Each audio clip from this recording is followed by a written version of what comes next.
the bunk boogie, the goofiest bunk show. Starring has been brought to you by Shaking Down Beats in the chat family. One love, hippies, here we go. Now you hanging with hippies at the bunk. Goofiest campfire, we give you what you want. Come sit a spell and we can chop it up. I stay in the chat giving you one love. This group fits me so well, we tight like a glove. Dangerous minds like having OJ as a plug. I be listening in like I got the place bug. Can't help but smile, you're killing my mean mug. We be laughing and crying and giving away free hugs. Hippie is my brother, the chat is my family. It's so groovy, it's so bunk. It's hip-hop mixed with a little bit of funk. So share your story, tell us how you been. With you at the campfire, you can't help but make a friend. My brother Nacho, we look like next to kin. And everywhere I go, I'm claiming thick skin. This family is deep, something that started back when we all just wanted to make things great again. It's now we hanging with hippies at the bunk. Goofiest campfire, we give you what you want with. Now we hanging with hippies at the bunk. Goofiest campfire, we give you what you want. Come sit a spell and we can chop it up.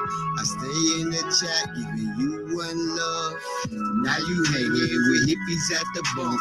Goofiest campfire, we give you what you want. Talk about what you talk about when you with your friends. You trolls didn't sleep, we let you in. You can't go Starbusters cause we got a 6 cents and the bunkiest boogie is about to commence with a marshmallows get crispy, the chocolate starts to drip, and grown folks talk, so we take a little nip. Just another channel where you might get flipped.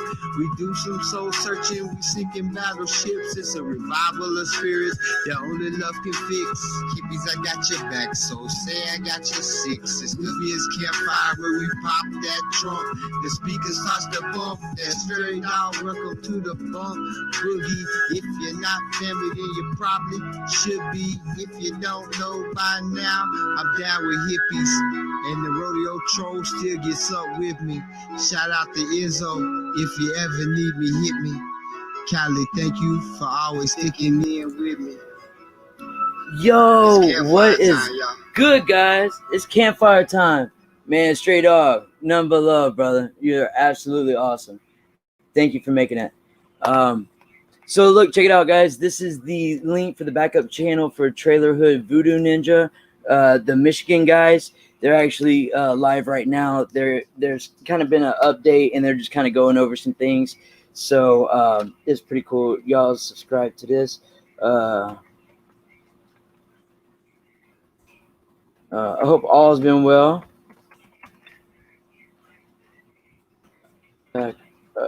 Channel. Bada bing, bada boom.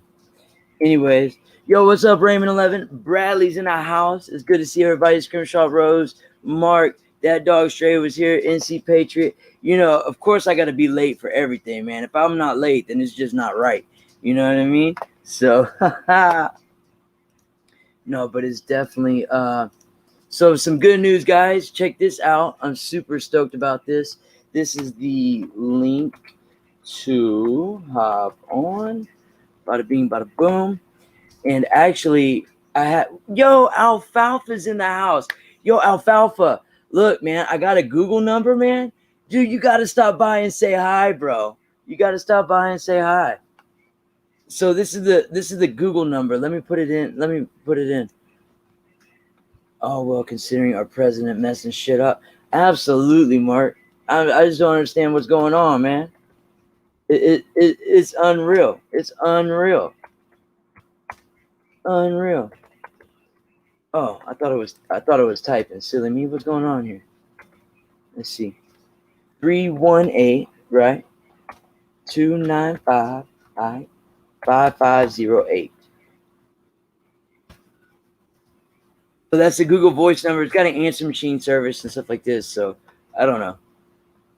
Anyways, if you wanted to call in like that instead of using StreamYards, last time we spoke, I believe you just moved up to Montana, maybe. I don't want to get that wrong, but All right, cool. Yeah, all right, cool. So y'all can hear me. That's good stuff. That's good stuff. So look, check this out, guys. Pilled.net. Pilled.net. Check this out. I did I talked to the owner of this morning. They got all my information. I'll definitely be streaming over here. Bruh, y'all, I'll be the number 98 streamer, right? But there is no censorship. There is no community guideline strikes, no copyrights. Red Pill 97 and the Foxhole, they got their app, bro. Look, check this out. This is brand new. They're like a year old, and they have, I spoke to him earlier, and he had mentioned like they own their servers. It's huge, like something equivalent to Amazon's, bruh. They're working hard, bruh, and I'm so thrilled to be. I'll be over here. I'll be over here. So shout out to. I'm gonna drop it in the chat, brothers. Uncensored Abe, their show on Fox app. I went on their show about a week ago, and they kind of got the ball rolling for me. So I seen these guys in DC, and they've been wanting to reach out, and it was like the day or two after I just started back up. So it was real, things are always works in mysterious ways, man. And so it was beautiful. None but God was looking out, in my opinion. I don't know. This is cool. So this is like D Live. Instead of lemons, there's gold pills or whatever. But the account's free. Everything's free. This is just Brothers Uncensored. This is the Foxhole, and this is pill.net. Make an account at pill.net. Then you'll have access to the app, and it's a streaming platform. You can also load videos up. So they have about 10,000 every day, about 10,000 users, and they're all like MAGA, like everybody that's been censored and things like this, or there's no stranger in this community over here. So this is a beautiful place, pill.net, and I appreciate them looking out. Thank you guys. So yo, what's up, Alice Rainbow? See, Mark, Mark had, man, you're ahead of the time. You're ahead of the times, man. Okay, just dial that. Yeah, just I'm gonna make sure it's not on. I just noticed that, but no, you're ahead of the times, man. That's what's up. Yeah, methods and Average Joe and Abe, it's awesome.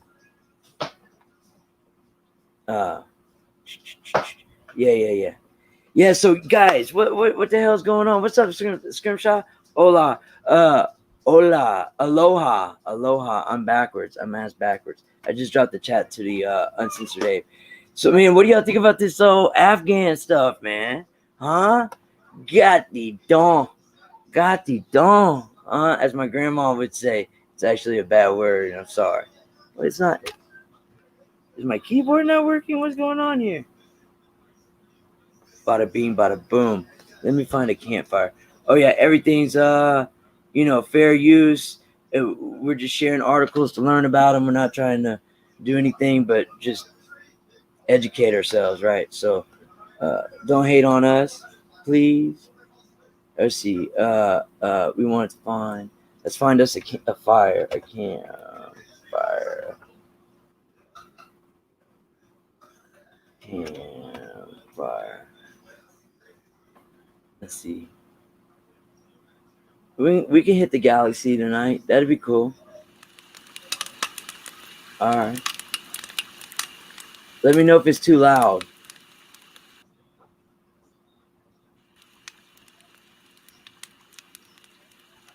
That should be cool, huh? Is that cool with y'all?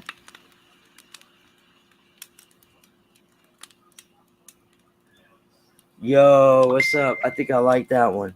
All right, cool. Yeah, no, man, I think it's absolutely a shame what we see happening over there, right? There's a couple of concerns that I have, and I'm sure that most of y'all have as well. And first of all, the first thing that kind of comes to my mind is it's ridiculous that basically half of our deficit right now is because of the situation we see in the Middle East, right? If we wouldn't invaded over 2 decades ago, over half of our deficit wouldn't have been generated in just that location. We've rebuilt that place with buildings, roads, all kinds of stuff, man. And but because we just turned our back like this, check this out. We all know Xi Jinping over there, the Communist Chinese Party folks. They're starting to go around with the propaganda of the left that America's racist. When all your entertainment and your musicians, your sports, the messages on CNN, all kinds of stuff like this, all day long, constantly been inundated, and then our peers start peddling the propaganda themselves. It's easy for the world to maybe even think that America is racist. So this is definitely a great play out of the communist the guidelines, right? Out of the communist guidelines. Can't believe my mind just went blank like that. And it's easy to see they're trying to make the world think we're racist. That's crazy, man. That's crazy. Especially when not too long ago Hong Kong was holding our flags, singing our national anthem, looking up to the beacon of liberty and justice, globally, right? And now we're racist. It's just easy to see narratives are going to be played.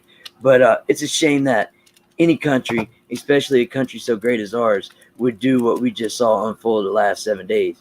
That's a shame, man. That's a shame. That's crazy. That's crazy. But look, I'm gonna drop the link in the chat. Come let me know what y'all are thinking about it. I think we have up to 6 people, I want to say. And then also there's a Google Voice number because of the other channel, the new channel. And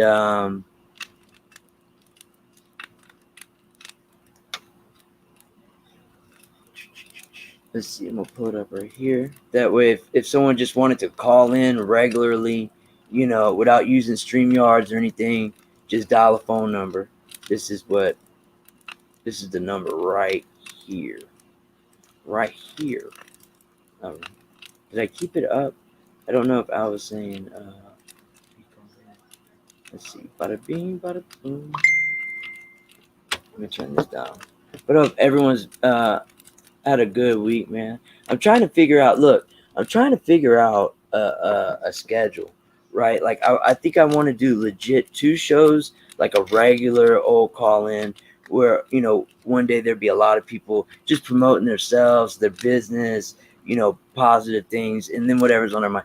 Short segments, boom, boom, boom, and then I want one campfire a week, right? So I really think like Sunday afternoon, after a week and a weekend and everything, there's time to unwind, and you just come like BS with an open panel. Like that would be excellent for Sunday.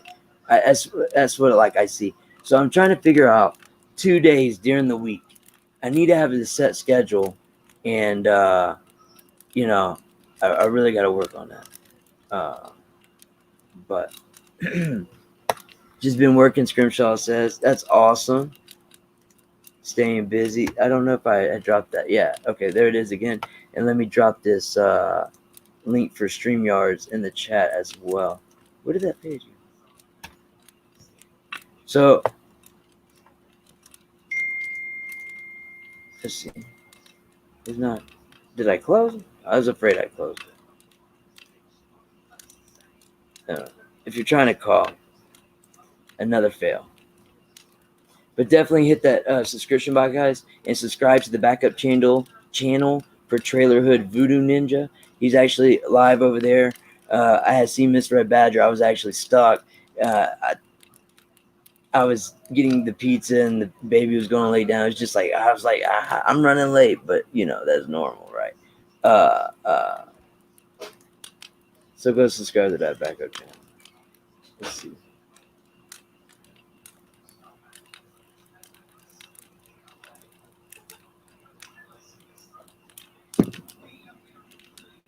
It's just listen, guys. That's a little bit of pineapple juice, a little bit of orange juice, a little bit of pineapple Bacardi, and a little bit of what's that stuff called? Malibu. And maybe just a shot of vanilla vodka. And I don't know. It's pretty good. I feel like I'm on a beach, you know, with like nice emerald water, like maybe Florida, you know, the Panhandle. That's some of the most prettiest water in the world, guys. I don't know why anybody would go to Cabo or anywhere out of town. I mean, out of the country. I think the best beaches in the world are right there in the Panhandle, guys. Fort Walton, Destin, Pensacola, you know, Cocoa Beach, all those little beaches are right there. All right, so I do have that page open now. Good deal. I think I can get a phone call now. So if you did try, now I think it's possible. All right, let's get back to this. It's been so long since I was streaming. I literally feel like I don't even know what I'm doing. Let's see. So sorry about that. Let's see. Where's the stream yard? What the hell is going on?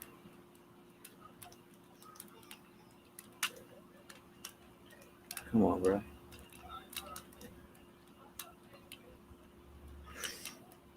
Let's see. There we are. Okay. I was about to get frustrated for a second.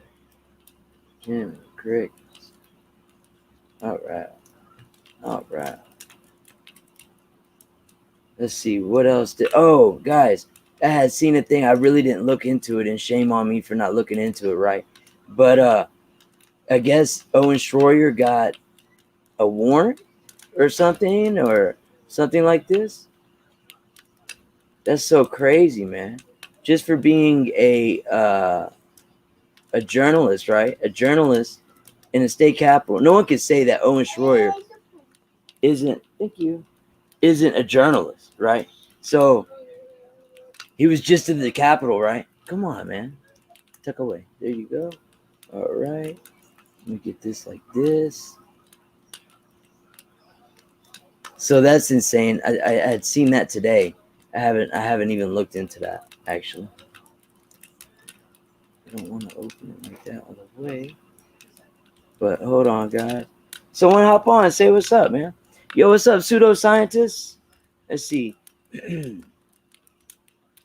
Sounds like a boat drink. Hey, it feels like a boat drink. I love it. Hey, I love it. Yo. Call from Alan Fried Wrestling Academy. Alan, what's good, man? Hey, am I talking to you and everybody or just you? No, well, you're talking to me, but everyone can hear it. Oh, okay, good. That's fine. How you doing? I'm doing excellent, man. How are you doing? I'm doing fine too.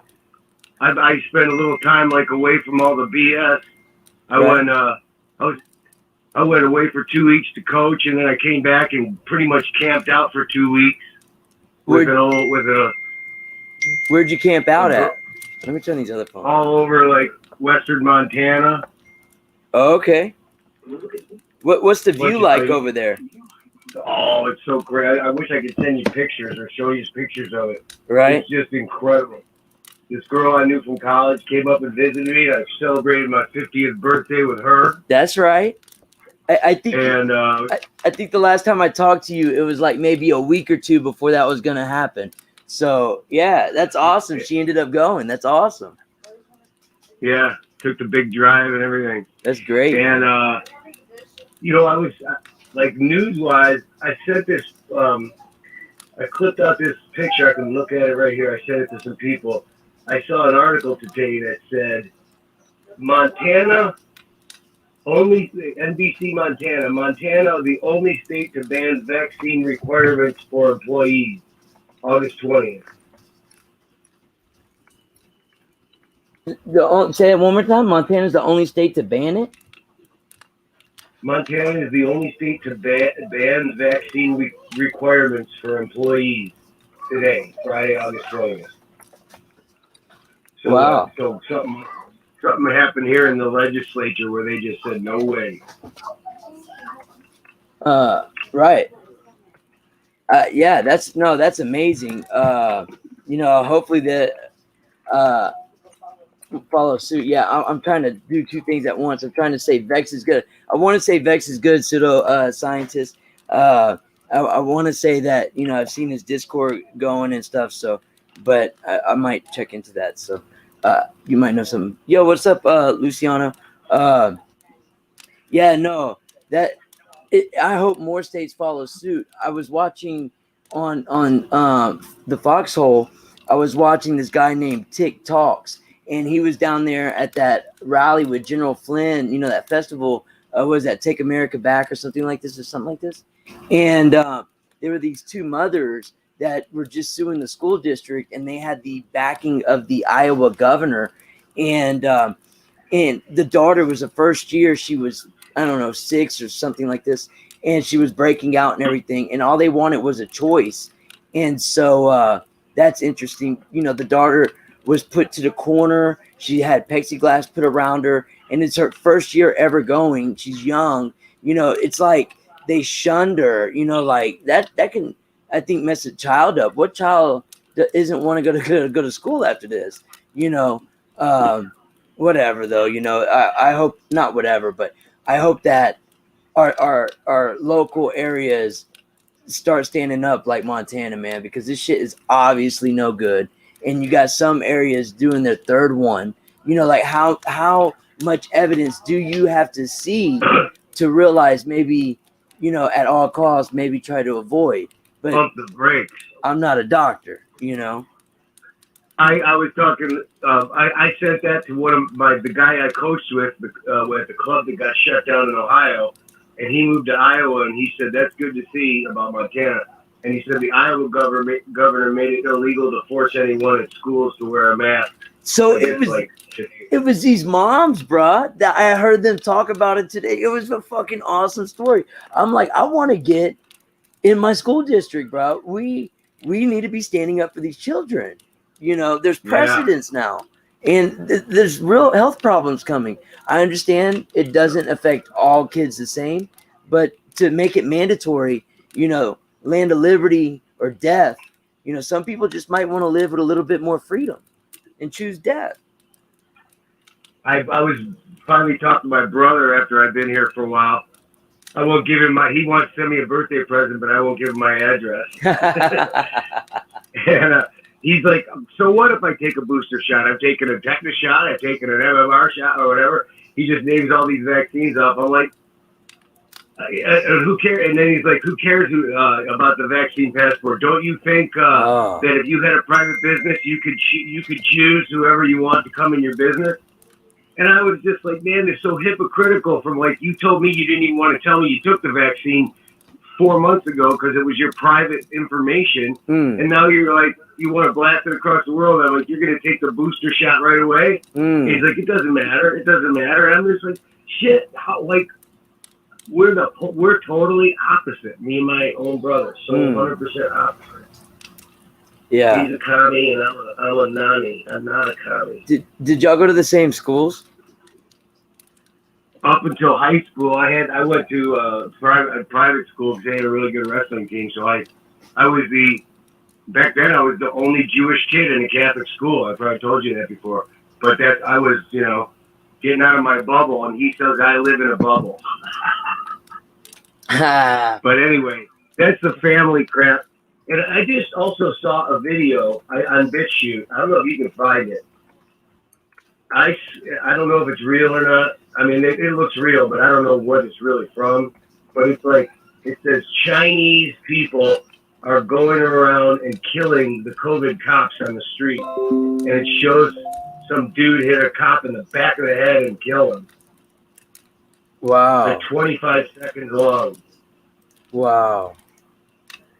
I'm not sure, you know, I don't know what it's, you know what I mean? It's two-dimensional bullshit, but who knows? But it looked freaking chilling. And where is it? Is it gone? I gotta see. That's crazy.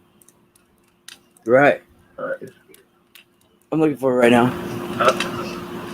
I was responding into the chat. So what's it like? Are you still wrestling, or you still working at that gym or whatever?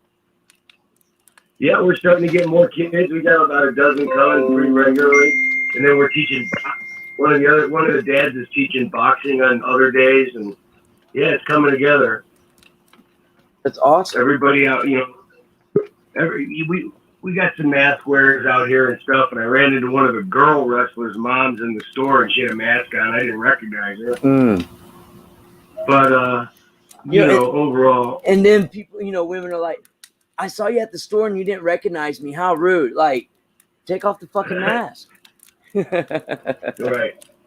I'm just joking.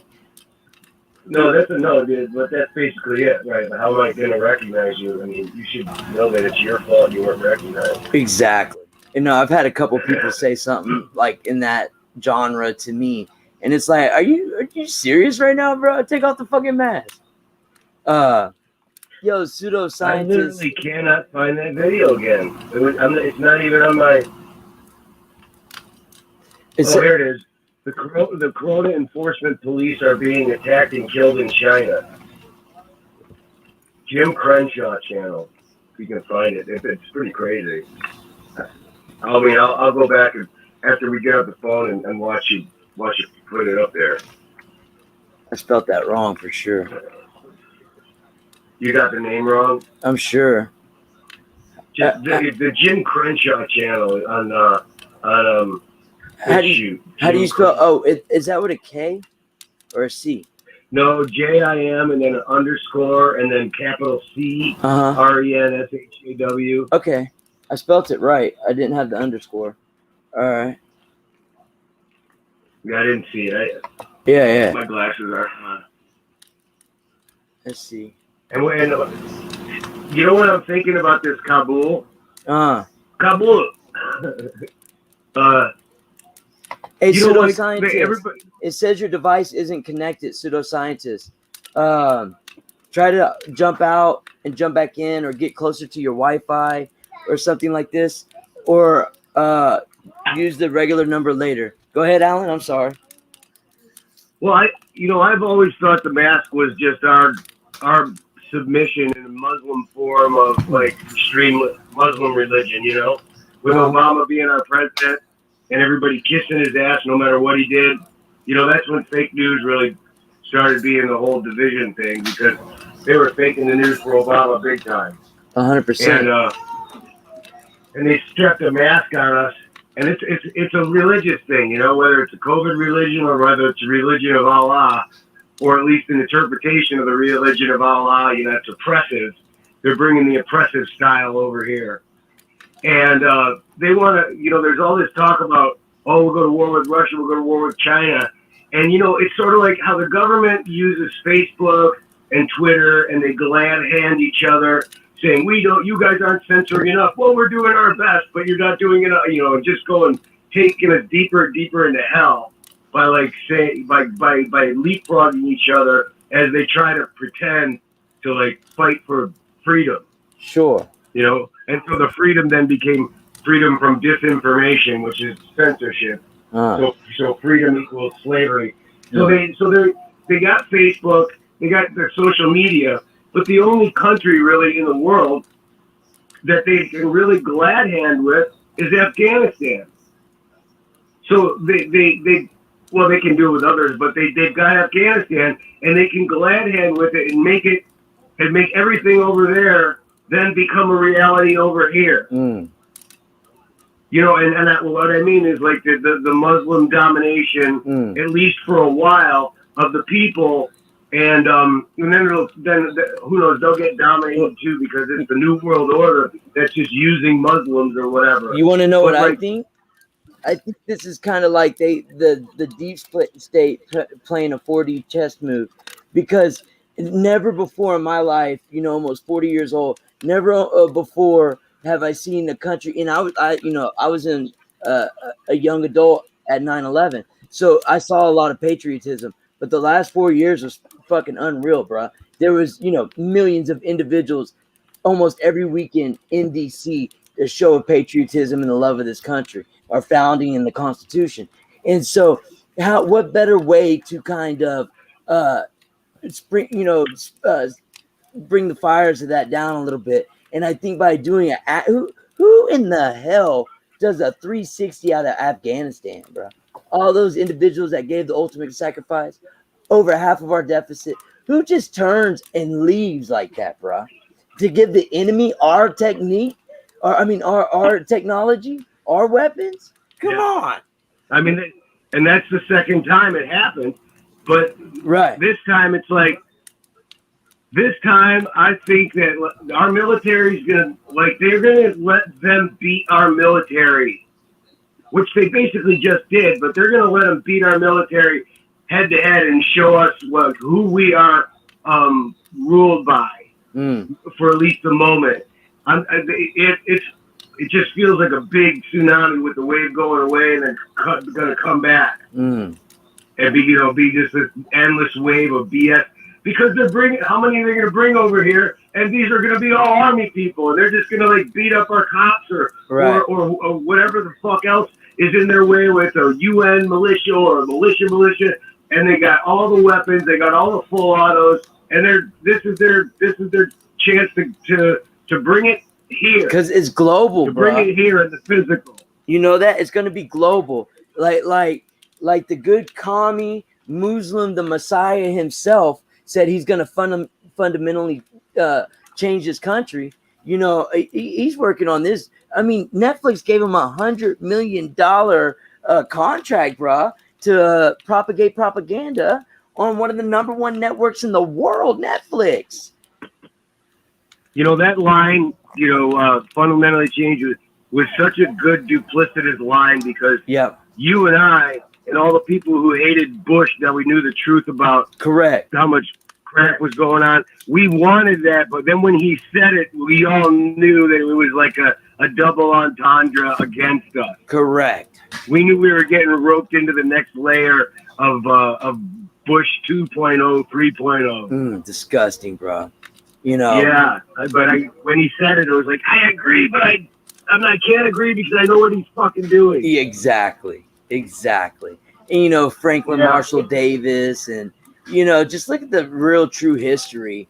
And this guy's a good little commie. Oh yeah, he's a good little commie. Like all his minions that worship him and called us fucking racist. Trevor Noah. I can't stand that dude, he's the bro. worst. He's the worst. He hates his country so much. It's a shame. I know. Man. I know. It should be illegal to have someone like that, displayed in America. That should be illegal, bro. That wouldn't be American, but we should just have the common sense to just filter it out. Correct. Who wants anti-American rhetoric? No one brainwashed. No one should listen to that shit. Exactly. Brainwashed booster shooters. Yo, pseudoscientist, what's going on? Good evening, sir. Good evening. How are you? Good. How are you tonight? I'm doing excellent. Yeah. What's on your mind? Not much. I just seen you posted and thought I'd come join, give you a chat. Oh, right on. So what do you think of that has transpired in the last week? What's your thoughts on all that? Everybody smells a rat, right? Nothing about this looks natural. Like, it's too fast to not be a planned takeover. Correct. Right? Correct. And to let China in there with all those resources, right? Yeah. To try and make the Taliban look like the good people. Wow. Have they really stepped out on a branch? Dude, it sounds like a comedy show. I don't understand how people are going for this. They're trying to make America look weak, really, really weak. But to who and for why? Is this to try and fool China? Is this to try and to put all the American people into despair and just give up? Like, what? Why are they doing this? Because I'm not really buying it. I'm not buying it at all, to tell you the truth. Thank God. right? Like I think America is going to be here for the strongest place for 50 years, no matter what China does.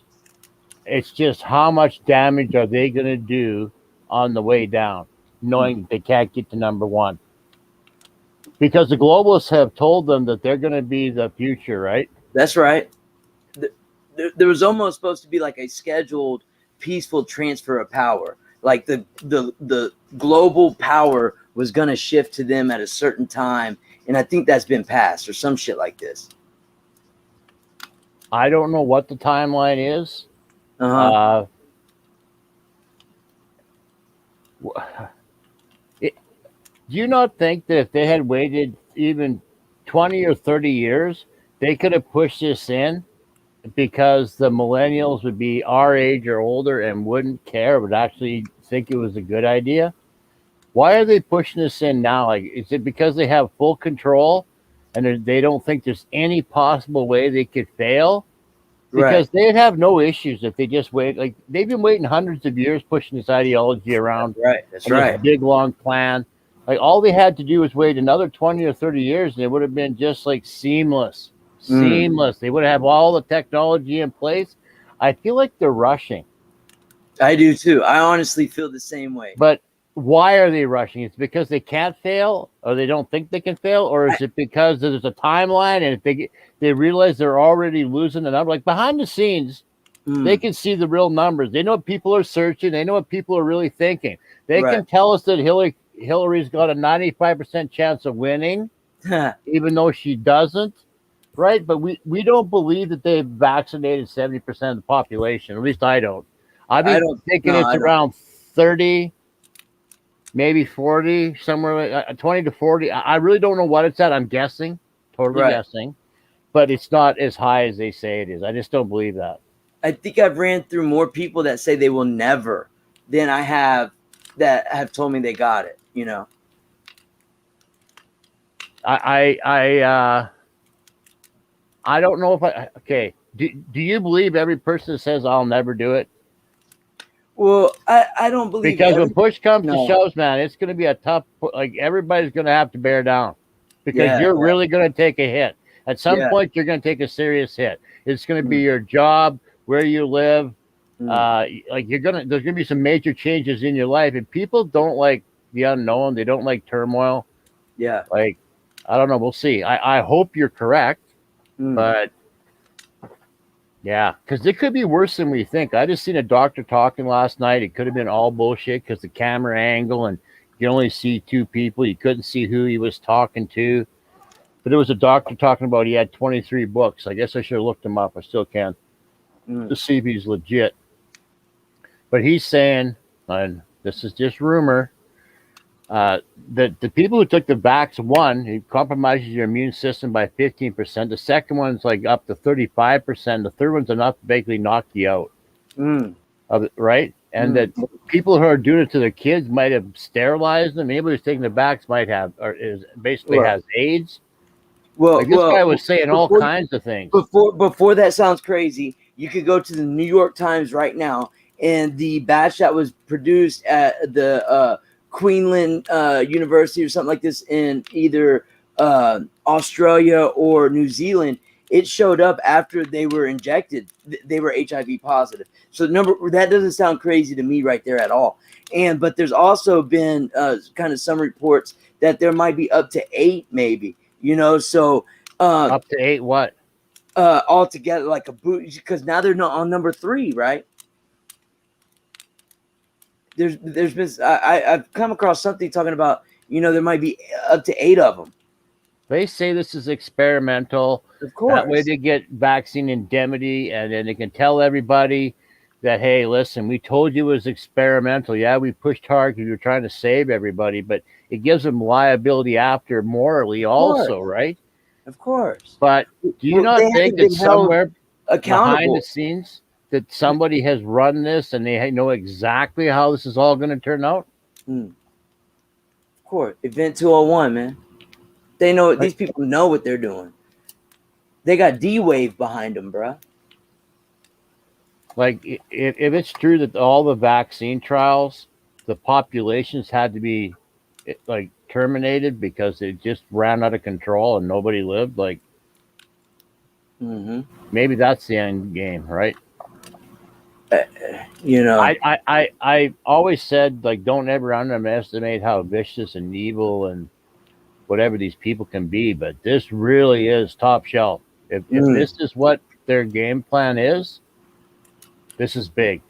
This is 100%. huge, right? 100%. Yo, is Alan, you still on the line? Yeah, I am. I can hear you, but I can't hear the person you're talking to, but that's all right. Shit, I'm sorry, Alan. I was wondering that question. Thanks for figuring that one out for me. Hey, yeah, your producer. Mr. Producer. Any Mark Levin fans out there? You know, he's basically saying that, you know, the first round, you know, damaged people about 15%. And pseudoscientist, when he talks, can you hear him? Good evening. I can't hear anybody but you, but I can hear you really good. And what about you, pseudoscientist? I can hear him perfect. Like, yeah, I can hear him. Okay, he can hear you perfectly. So I need to figure that out I need to figure that out. Thanks for answering that one for me. No problem. So it doesn't matter to me. I mean, yeah, he's saying, you know, the first one was 15%, you know, kind of damaged your immunity and such. And then the second one, even worse. Where do you think they're going to stop at? What do you, it sucks you didn't hear all that. That was good. No, but I think I know what doctor he's quoting. That was a doctor in Ohio. The one at the school board who used those numbers for all that. He's like an Oxford, Harvard trained doctor who's like, yeah, I heard that guy. I listened to him. Sure. I took his advice last year. Yeah, no, sure. It's a shame. I know the exact thing. My wife showed me something off of TikTok or whatever. She showed it to me, and so I know exactly what you're talking about. And I do wish more like that would stand up. That's for sure. There's a lot of them. There are a lot of people. The school board meeting has become the battleground. I mean, for the moment at least. Right. From what I'm watching, I mean, I'm seeing people that would just call me a psycho 6 months ago, getting up there and going, "What the hell's going on?" And they're pretty well spoken. He also thought that maybe it wasn't exactly 70% of the population, that maybe the true numbers could have been more like 30. And, you know, I replied, obviously, that I've barely ran across that anyone that, you know, I got one or two family members that are proud about it, people that we know that are proud about it. But I think I've come across more that are like, absolutely not. What would you say? What do you? Me? Yeah. Me for the people that I know that have taken it? Correct. Do you know more that have taken it or not? They're back in Ohio, everybody took it. Okay. Everybody here in Montana says, I'm not taking that shit.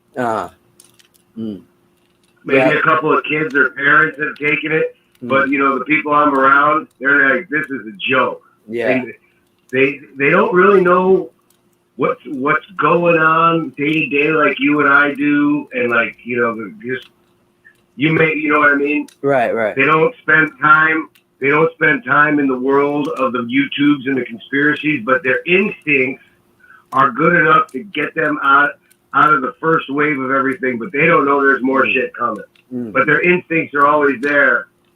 But most of them will deny plan to take over the world kind of thing. If you have a conversation with them, they have more trust in human beings because they're around good human beings.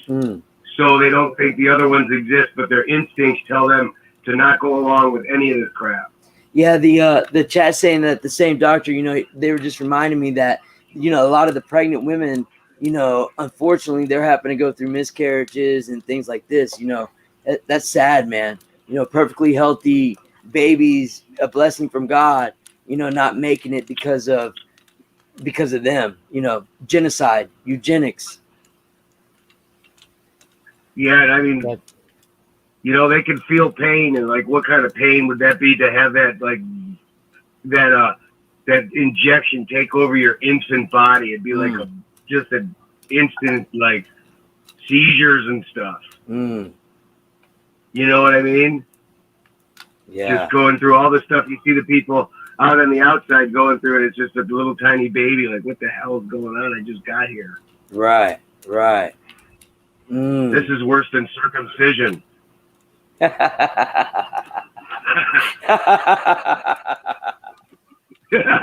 If anything could be, then it is. It's like, hey, I just thought maybe they'd clip my dick on the way out, but this is like unreal.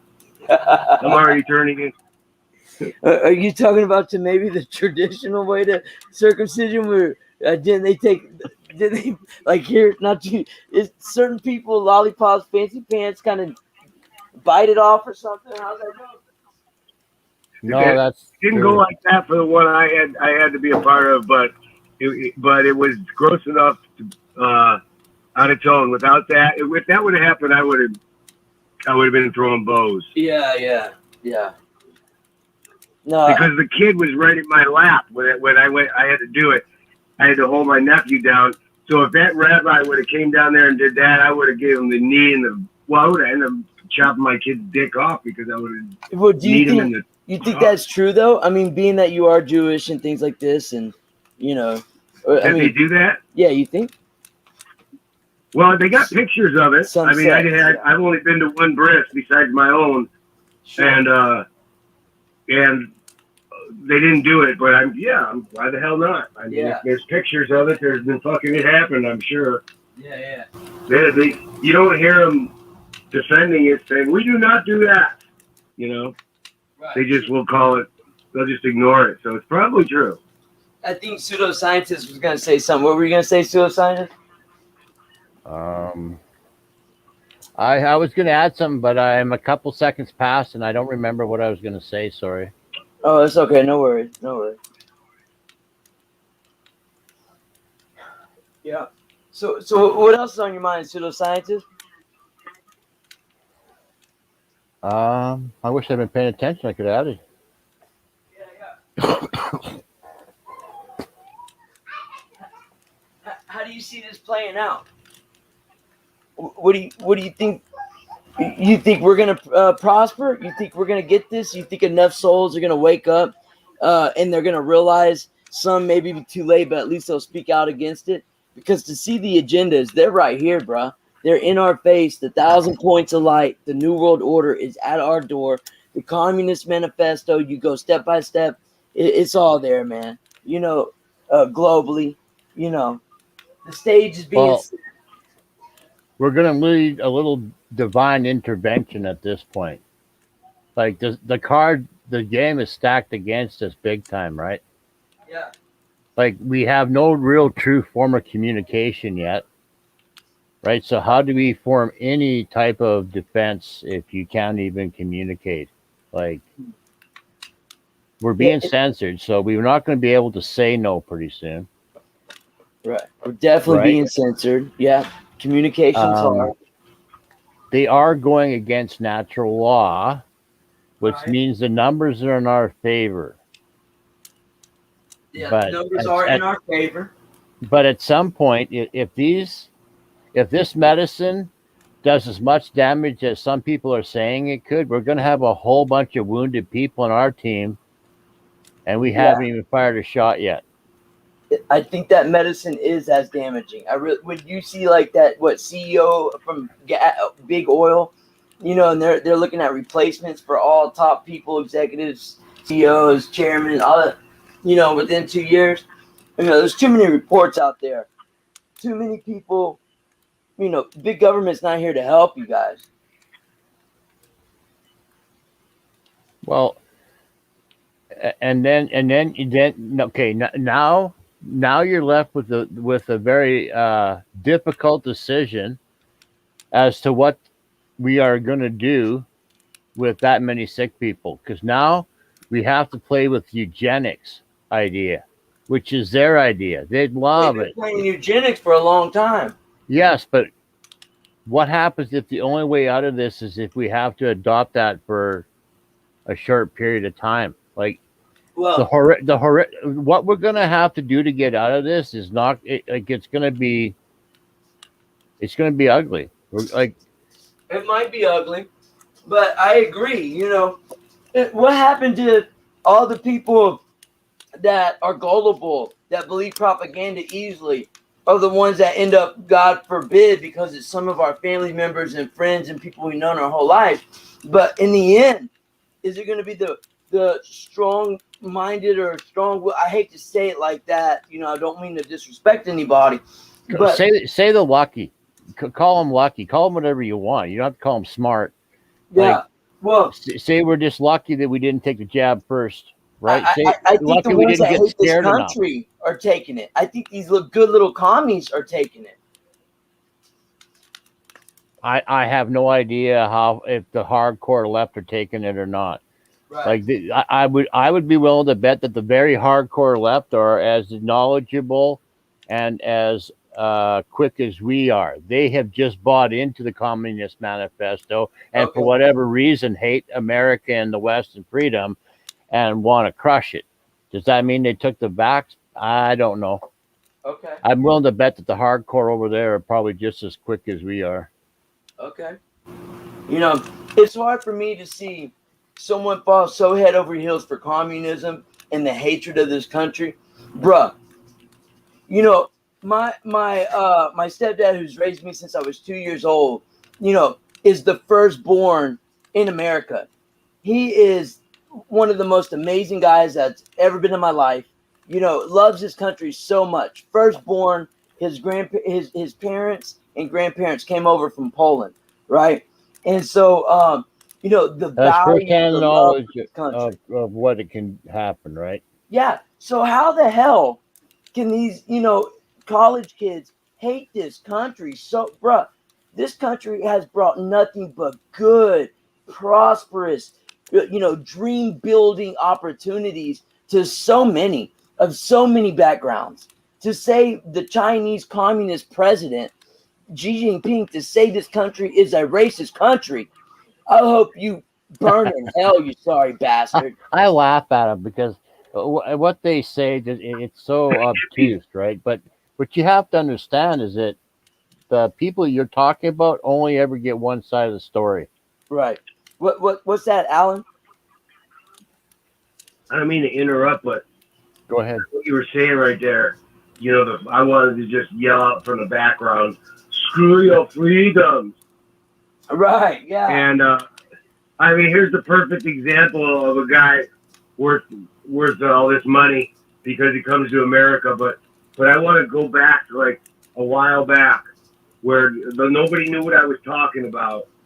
I used to call Chase the Patriot because he lives in Modesto, and I used to live in Fresno.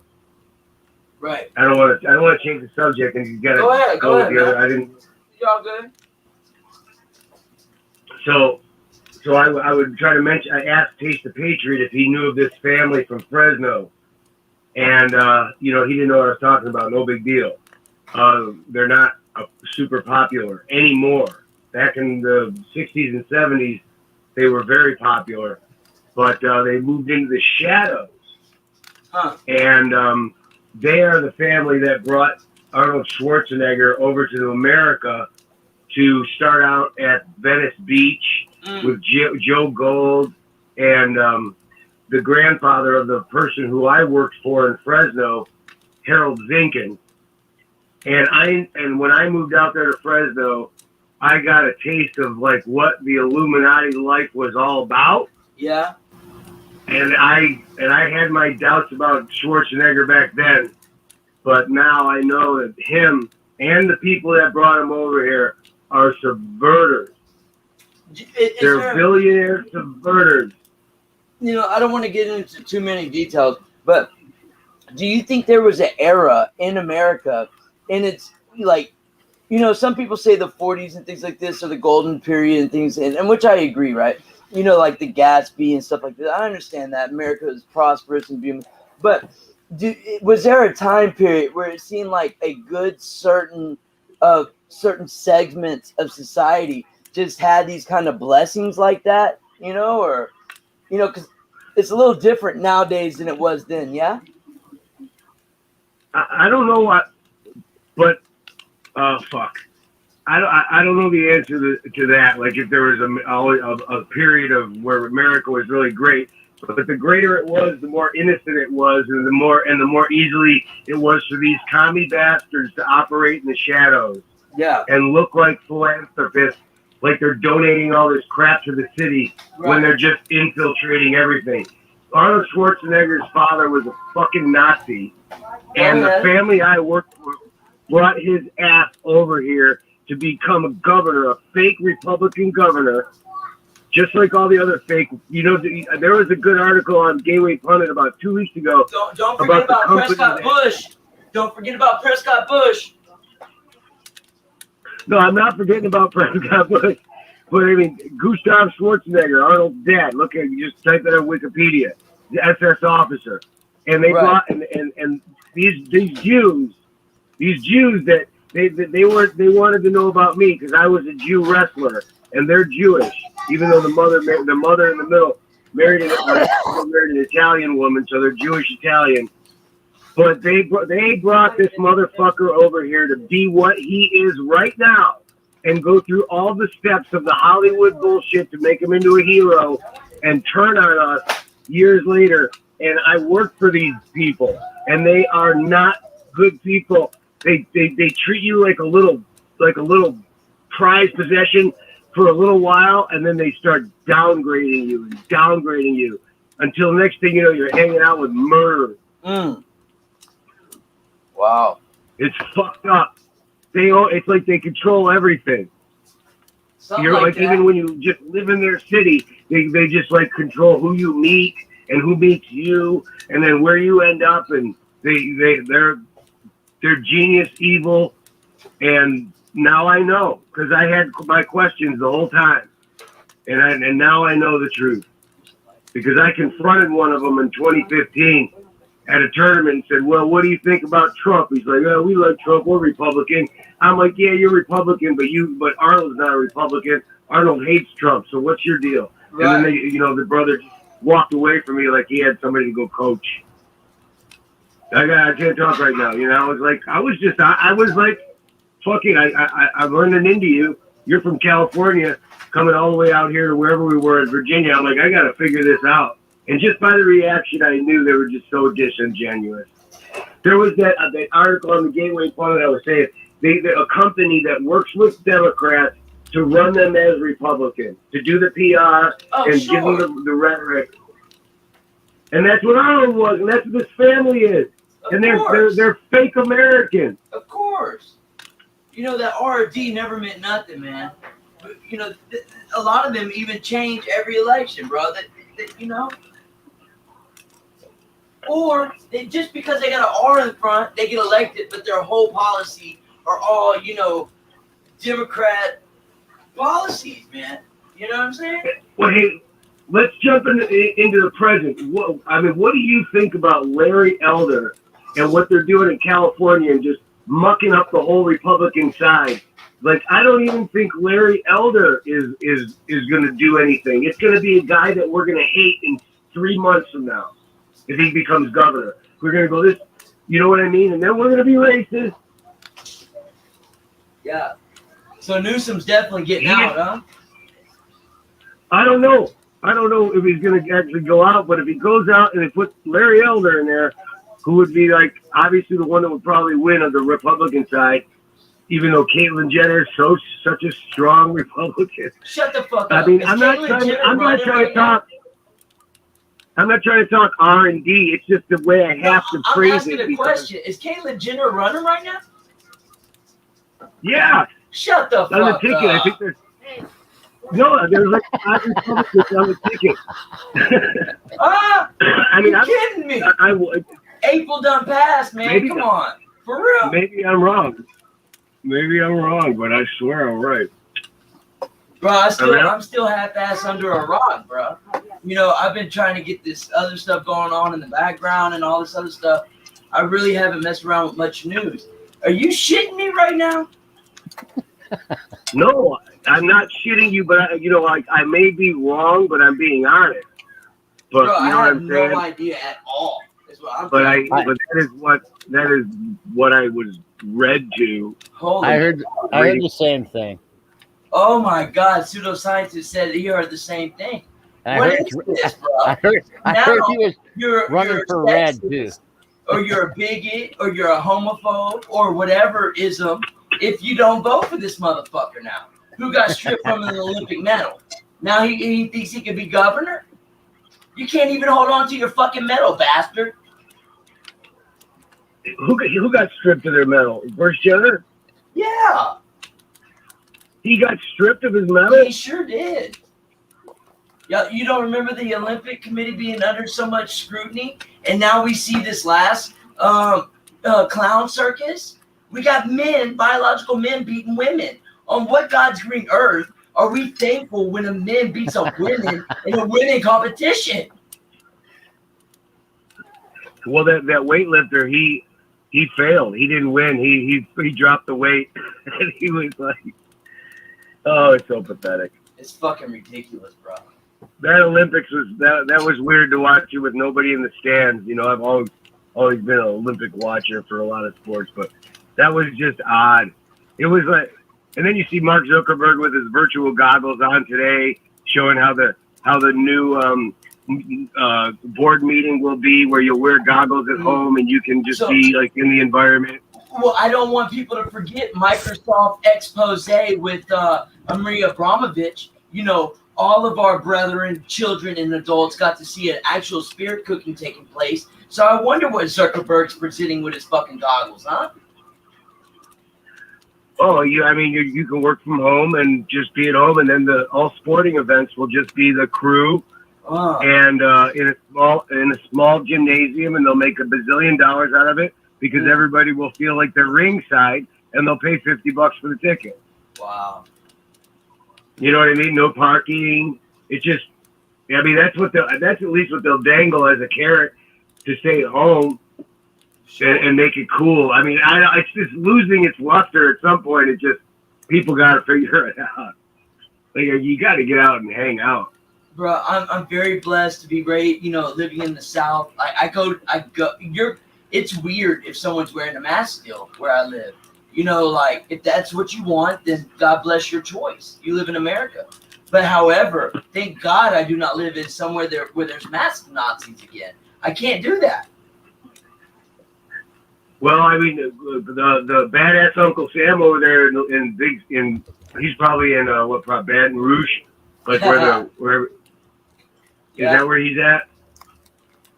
Well, he's like the streets are empty. He said he's not even going out next week, and he's it's more liberal over there. So that's in Louisiana, but it's great how you can just leave that city and just be with normal people. Absolutely, man. That virus is only alive on that TV box, bro. Yep. It's only alive in leftist-run big cities. I'm not saying there's nothing, right? Because there is something going on, but it's not to the extent. It's not the humanity extinction event. Unless, there's no reason to get experimental substance into your veins, That's all I'm saying.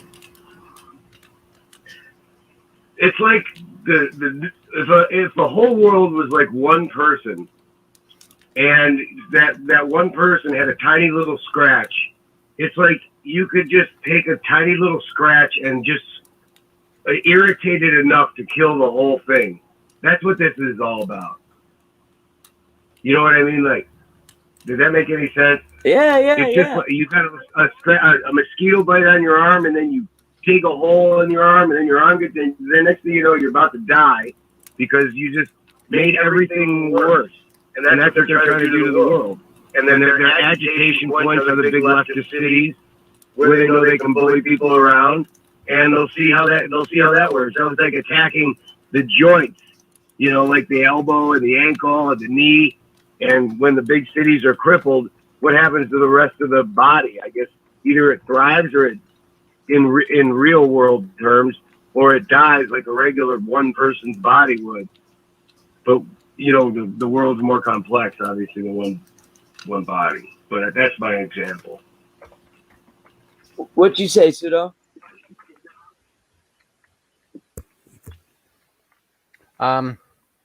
You might have to mute yourself when he's talking. There's getting some reverb chat saying. Oh, okay. Okay. I could comment on lots of what he said. After World War II, they brought a bunch of so-called Nazis over here and Project Paperclip. They did bring a bunch in Project Paperclip. I'm going to kind of relay your message so he can hear it, because he says he can't hear you. So if you hear me just say something, that's what that is. And they do have a big plan. I agree with a lot of what he said, right? Right. I don't have much to say on the politics down there. I'm a Canadian. Oh, you're a Canadian. I see. So I'll just let you guys have at that topic. Well, what is it like in Canada with Trudeau and things like this? I hear y'all might have some victories as well, though. But what are you seeing in your streets? Well, it's what I'm hearing on TV. It's as bad as Australia. As bad as Australia. Well, they're talking about IDs, and you can't. Well, first it was you couldn't get on a plane unless you had it, and then it was you couldn't go to a concert. But now they're talking about not letting you in the grocery store. No plane, no concert, no grocery store. Well, I can live without the trips and the concerts, but the grocery store, no, that's going to be a problem. You're gonna need the grocery store for sure, man. Well, that's my point. They're really trying to force you into a spot where you think, well, I guess I have to take it. You almost will have to, right, to survive. They're going to go after the military, make the military take it first. Yeah, I hope the military stands with y'all, man. You think? We're hearing that nurses are quitting, but I don't know any personally because they're trying to push it on them. And I think that they were front line. I think that they know that it wasn't near as deadly as they're saying. You got some medical expertise over here kind of standing up and having rallies of, my choice. Don't force it on me, even though I work at the hospital. I hope a lot of physicians kind of stand for what they want, Well, we're going to need the nurses and firefighters and the cops. Like, we're going to need civil servants to say no. If they all say yes, well, they're going to be turned against us. Just like you said earlier, the ones they get enough people that are vaxxed, they'll turn that group against us as well. The numbers, just the voices. Right. You know what I find interesting about the whole situation, to be honest with you, is the fact of when all this started, you had all them nurses that were working in those hospitals without any PPE or anything, and they had no problem putting them right on the front lines and risking their lives. But now, in order to keep their jobs, they got to take the jab. Right. They didn't have the jab at the beginning. Very good point, Trailer Hood. What's that about? They're making them work without equipment, right? And they were praised as heroes, and they are. But now they got to take the jab or they lose their job. They didn't have that jab a year ago, but it was okay then. Why do they have to have it? We need these folks. And these are medical professionals, and they have every right in the world to question that and whether or not it's actually safe to be taken. They should question it. We're going to be turned into a third world country up here when it comes to speech and whatnot. They just passed a law, I think, that says they can shut websites down for basically misinformation. In Canada, they could shut websites down for misinformation, or like you're saying here as well. Well, they can here too now already. They're saying that even if you're in America, they'll just shut it off at the border. They won't allow your site to come into here. We're going to be turned into China.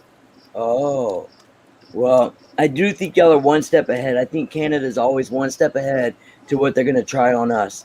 And I think we can only look to China to see what their ultimate goal is. Because if you go back through history, not even that long ago, you could see these things in play. And now they're being practiced all over the West, all over the rest of the world. So, I just pray that freedom-loving individuals stand up to this tyranny, right? But you're right. They try it a little bit different everywhere to see which model works better, right? Yeah, so the next time they step forward, they know how to say it or how to push it or what to do to make people get in line. Right. That's why our government. If you think about it, that's why Biden's holding true. He isn't doing a federal level vax card or mandate on it. What he's doing is he's pushing for basically corporations and companies and business owners to do it themselves. Yeah, it's a shame we see all these corporations in unison pushing this shit. They know, bro. They were at Event 201. You know, when you go to the top that owns them all, we all know they sit at the same fucking table, bro. And they're just following their little, like pseudoscientists said, these people don't do shit for every generation. They work generations, hundreds of years for their plans. Their plans, you know, aren't like ours. You know, paying off a house in 30 years. Their plans is eugenics globally, and they've been working at this shit for a long time, bro. Well, that's because we're thinking about today, maybe a couple years in advance. These motherfuckers are thinking about generations in advance. I agree. Generations. Right. So if they're pushing it this hard, what's your guess as to why? 'Cause I believe if they had just waited 20 or 30 years, it wouldn't have been a peep said. People just would have accepted it. Correct. Well, my reasoning as to why I think they're doing it is I think that this is more spiritual warfare than it is anything right now with the facts. Correct. Right. So they actually want us upset. They want people scared. They want people reacting out of emotion instead of critical thinking. And I think ultimately they want a great big fight going on. They want to see who's going to win. And it doesn't matter who wins. They can ultimately stomp the winner in the end probably anyway. But they still want to. If you're playing Monopoly, it's fun to have the pieces go to war with each other every now and then. They haven't had a nice big war in a while. So they probably got big bets on the line. And I agree. Right? Because they get to sit back and watch. Here in America, that's exactly what they're pushing. Is they've been look. If you think about it, just in America alone, in the last 10 years, we went from arguing and fighting with each other over whether you're black or white, to whether or not you're male or female, to whether or not you're gay or straight, to whether or not you're Republican or Democrat, whether or not you're a Trump supporter or a patriot, whether or not you're pro, whether or not you're pro fucking Kaepernick or not pro Kaepernick, whether or not you're now it's whether or not, then it was whether or not you were masked or not masked, and now vaxxed or not vaxxed. I mean, everything that you could possibly think of under the sun in this country to fight about, they have really pushed that narrative. Right. Dude, Alan, I wish you could hear all this, man, but Trailer Hood was just saying, you know, like, through the last 10 years, we fought about every single thing, race, color, creed, what we like, vax or not, you know, men or women. It's just they have pushed this propaganda so well. You know, humanities, bruh. Only the strong will survive. But you have to give it to them. It's impressive. But go ahead. Say again, Alan. Is pseudoscience in Canada? Pseudoscience is in Canada, yeah. So he's telling you how bad it is? Yeah, you know, he's saying it's you know, he thinks it's about to be China, bruh. Yeah, like they can't go to concerts, can't go on, take a plane. Damn near can't go to the grocery store. You know, yeah, he's saying this is getting really bad in Canada, bro. And then Trailer Hood Voodoo Ninja's here. You know, and he's saying everybody up here is. Go ahead. Go ahead. My bad. The people up here are fully knowledgeable about at least the fact that they cannot go into Canada anymore. Wow. Yeah. They want to go fishing in some lake 5 miles into Canada. They're not going anymore.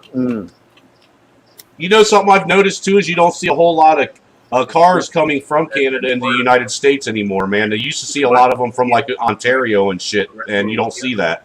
Yeah. Trailer Hood saying split the United States at the Mississippi River and say fucking take the right half. Yeah. Trailer Hood Voodoo Ninja joined us, and he's saying, you know, you used to see a lot of cars come from Ontario and things like this, but you don't see any traffic coming in and out of Canada anymore. Well, they had it so if you left the country, when you come back, you had to sit in a hotel for a week or two and pay $2,000 you had to quarantine every time you went back, so now no one's coming. And you had to pay the government $2,000 to do it. $2,000 you had to pay the government. So they were emptying your pockets, so people just say, well, F that, or they found another way, a boat or a private plane, or they just didn't go, right? Now I think I'm not sure what the status is on the border, but they had it closed at one time. These leftist douchebags loved Justin Trudeau 4.5 years ago or whatever. Right, when he was doing blackface. They loved him. Oh, he was the cute little prime minister, and he had the dress on, and he dressed up and he danced. And like he Aladdin and shit. People. What a piece of garbage. Right. What a human scumbag. Hey, you're not on Wi-Fi right now, Alan? No, I'm not. Right, I'm like out in the car. Oh, okay. I'm in the but actually I'm not connected to the Wi-Fi. Sometimes I can from the car, but right now no. Okay. That's crazy. I can hear him, but he can't hear us. It's easier for me to hear everybody. Yeah. Well, I was just saying it would be good if you were. Yeah, it would be awesome. Because I mean they're on fire tonight, and I'm not doing them justice, man. But yeah, Trailer Hood, he actually called in on my Google Voice number, and so he didn't hit the link. And I've never had anyone do that before, so I was just curious how that worked. But yeah, he can't hear y'all. We can hear him though. There's got to be a way to where you can set it up to where the feed goes back to him too, though. Right. Let me see if I can. No, I'm sitting out in the dark car outside the house. The thing I have for another month or two till I move into a different place on the property. I have a roommate. So I didn't want to be loud, and I see. And I just lit wrong end of my cigarette. Oh yeah, I hate when that happens. So I also think that this whole deal with Afghanistan going on is done intentionally. You think the whole thing with Afghanistan is not intentional? No, it is intentional because dude, watch and see if we don't end up having what they call another fucking terrorist attack in the United States here real soon. Yeah, I think we're definitely going to have another terrorist attack soon, bro. I think, they're going to band together. We're going to see like what we saw in Minnesota and things like this when all the Somali went over there and things. And I'm not about people not coming to this country. Everybody deserves to prosper, right? But when you come here, it's because of our founding and what's made this country so great. It's not from what you're fucking fleeing from. Right. I'm with you, dude. This shit of immigrants coming here and coming here fleeing tyranny and fucking communism and corruption and then wanting to turn our country into the very thing that they fled from is fucking insane. Hey, Alan. He was talking. He was saying, to turn this country into what you're fleeing from is just absolutely insane. I'm trying to find this. Comment on that. Yeah, go ahead, comment. I'm gonna try to merge it. I'm gonna try to figure this out. I think that every one of the people that they bring over here, even though it looks like a mass of just a blob of people, they are handpicked. Oh yeah. Just like they handpicked to come over here and do that operation. And some of them sneak in that are good, but what you're talking about is the total inversion of the narrative that it's just a few bad apples. But it's all bad apples with a few people that aren't bad apples that come in and see like America's a good place, blah, blah, blah. But they got them handpicked. Everybody on that fucking picture of the jet with 1,000 people on it, they know who every one of those people is. They know where they're going. It's such easy information to keep track of. If everybody's got a digital device, they know exactly what they're doing. They're deploying their little minions on the street, and they're going to just make them operate when they want to make them operate, and they're going to operate when they're told to operate. I think that whole plane thing that everybody saw with all them people on it, that shit looked a little sketchy. So you're saying that with all those people falling off, all those people hugging that plane, you think that was a staged act? You think that's? I don't know, dude. I don't know. There's just something that doesn't look right about it. It's pretty real to me, but I think whoever got on the plane was picked by the satanic Noah. Yeah, we Trailer Hood Voodoo Ninja's thinking that maybe it is more of an act and it is more fake. And I've heard a few theories about this already, and I just find it ironic that President Xi Jinping, the Communist Chinese Party president, can get on the world stage and say that America's nothing but racist a day or two after that those scenes come out.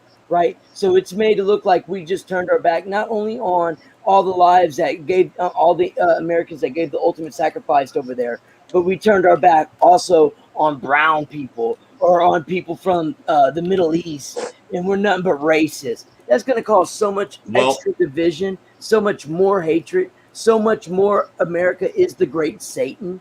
That's if I can shame on them. If I can add to that, Hippie, yeah, let him know I'm about to add to it.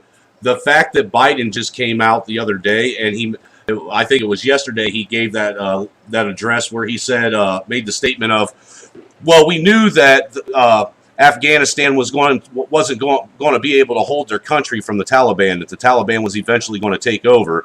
We just didn't realize it was going to happen that fast.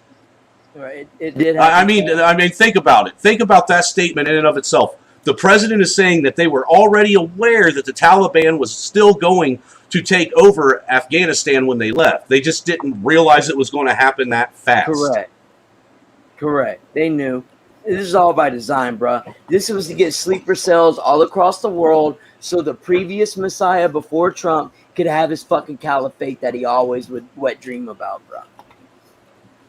You know, and then you got that whole dude, there's so much weird shit going on, like that whole Obama party where all the pictures that were taken of that, dude, you know, every picture that there is of the Obama party online, they're all blurry. Every fucking one. Every one, to where you can't make out a single person there except for him.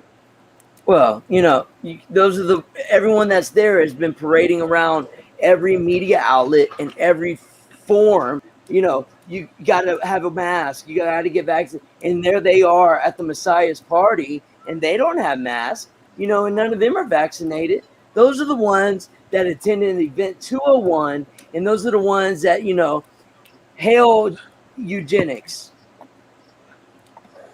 I mean, there's just so much information coming out so fast right now. It's almost overwhelming. Sure. You know, and then on top of it, like I said, like I've been talking about on my streams, all the political prisoners, brothers and sisters of ours that are sitting behind bars right now, just for being American-loving patriots. I mean, in what world did we think that we would ever see the day that wanting to fly a flag in your front yard made you an enemy of the state? Right.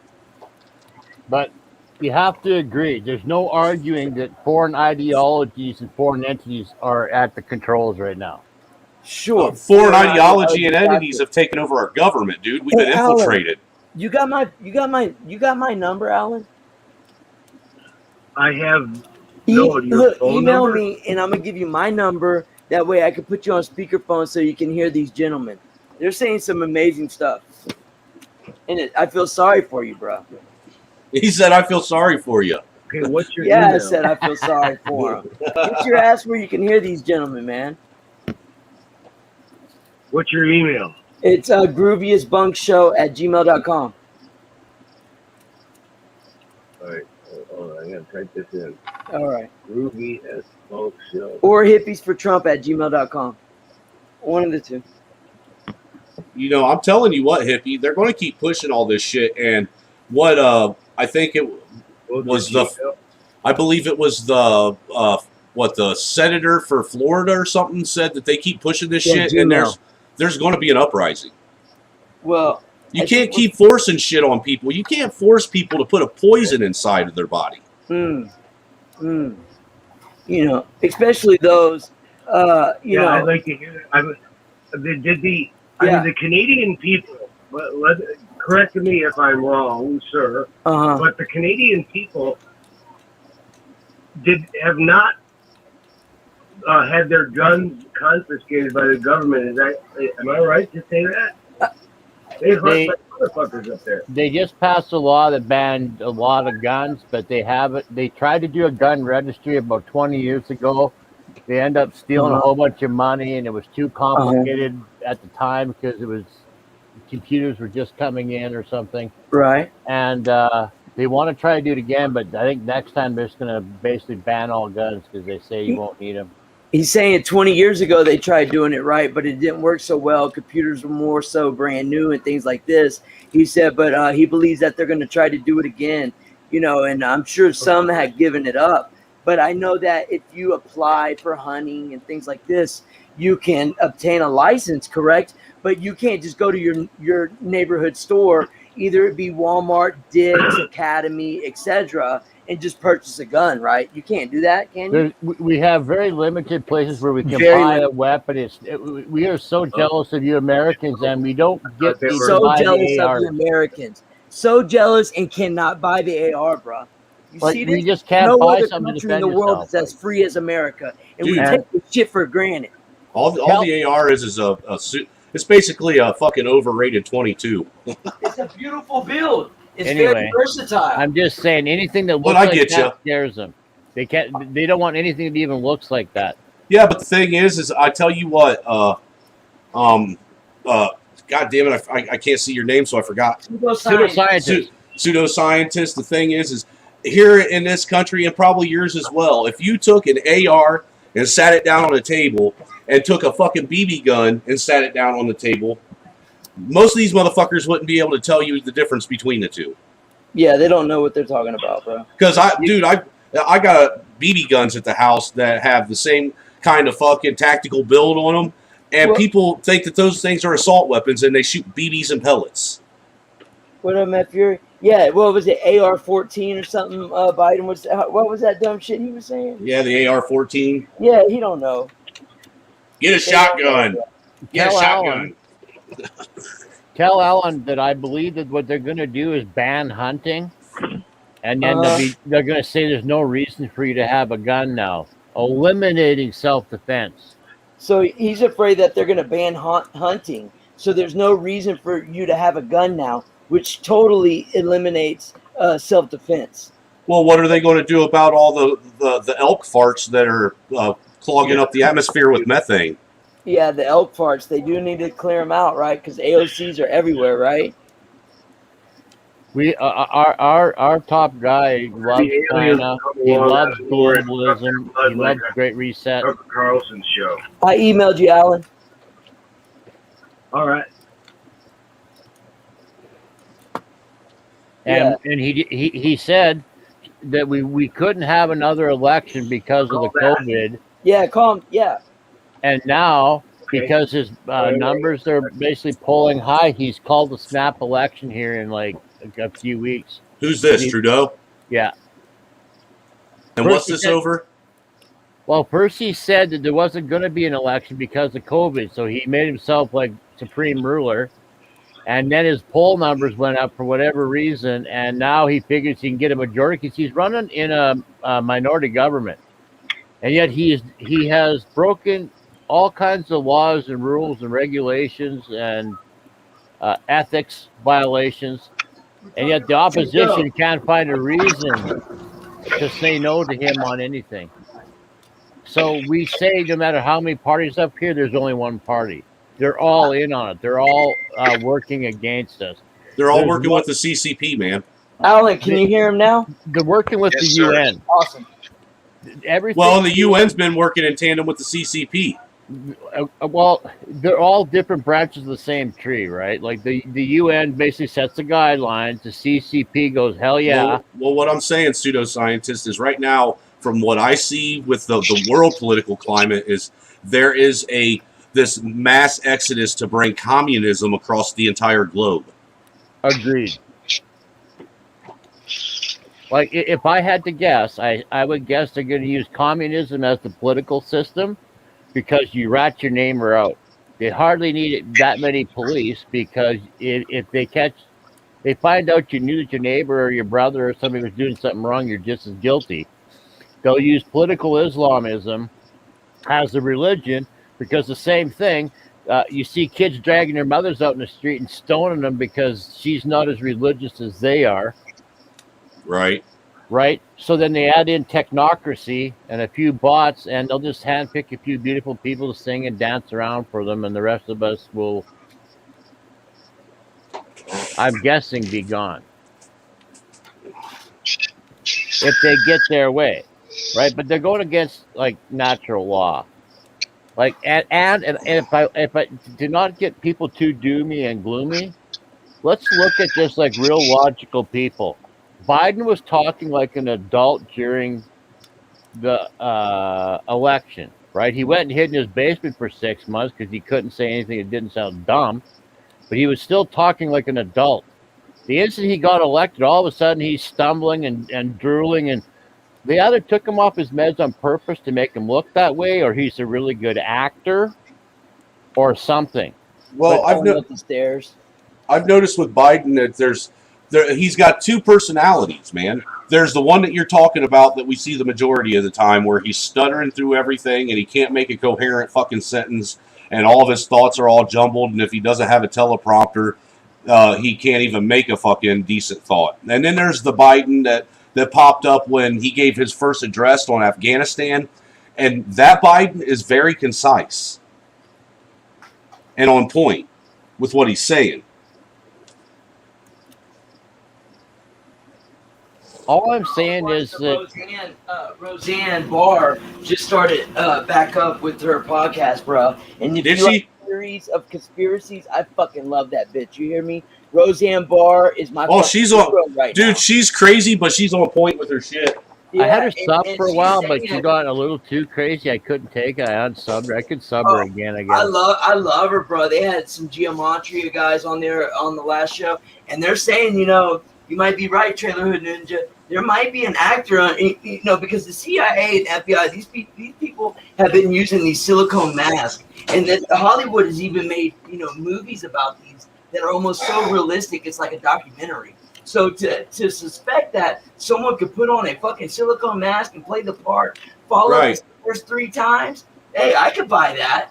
Well, look, and I'm not pushing that whole cloned, the whole Q conspiracy thing, because you know how I feel about that. But what I'm saying is, if you pay real close attention to the Biden that's portrayed on the news, there are 2 different Bidens just by the way he talks. About 3 years ago, I seen an Adobe program that must have got bought out by the military, because I haven't heard a peep about it since.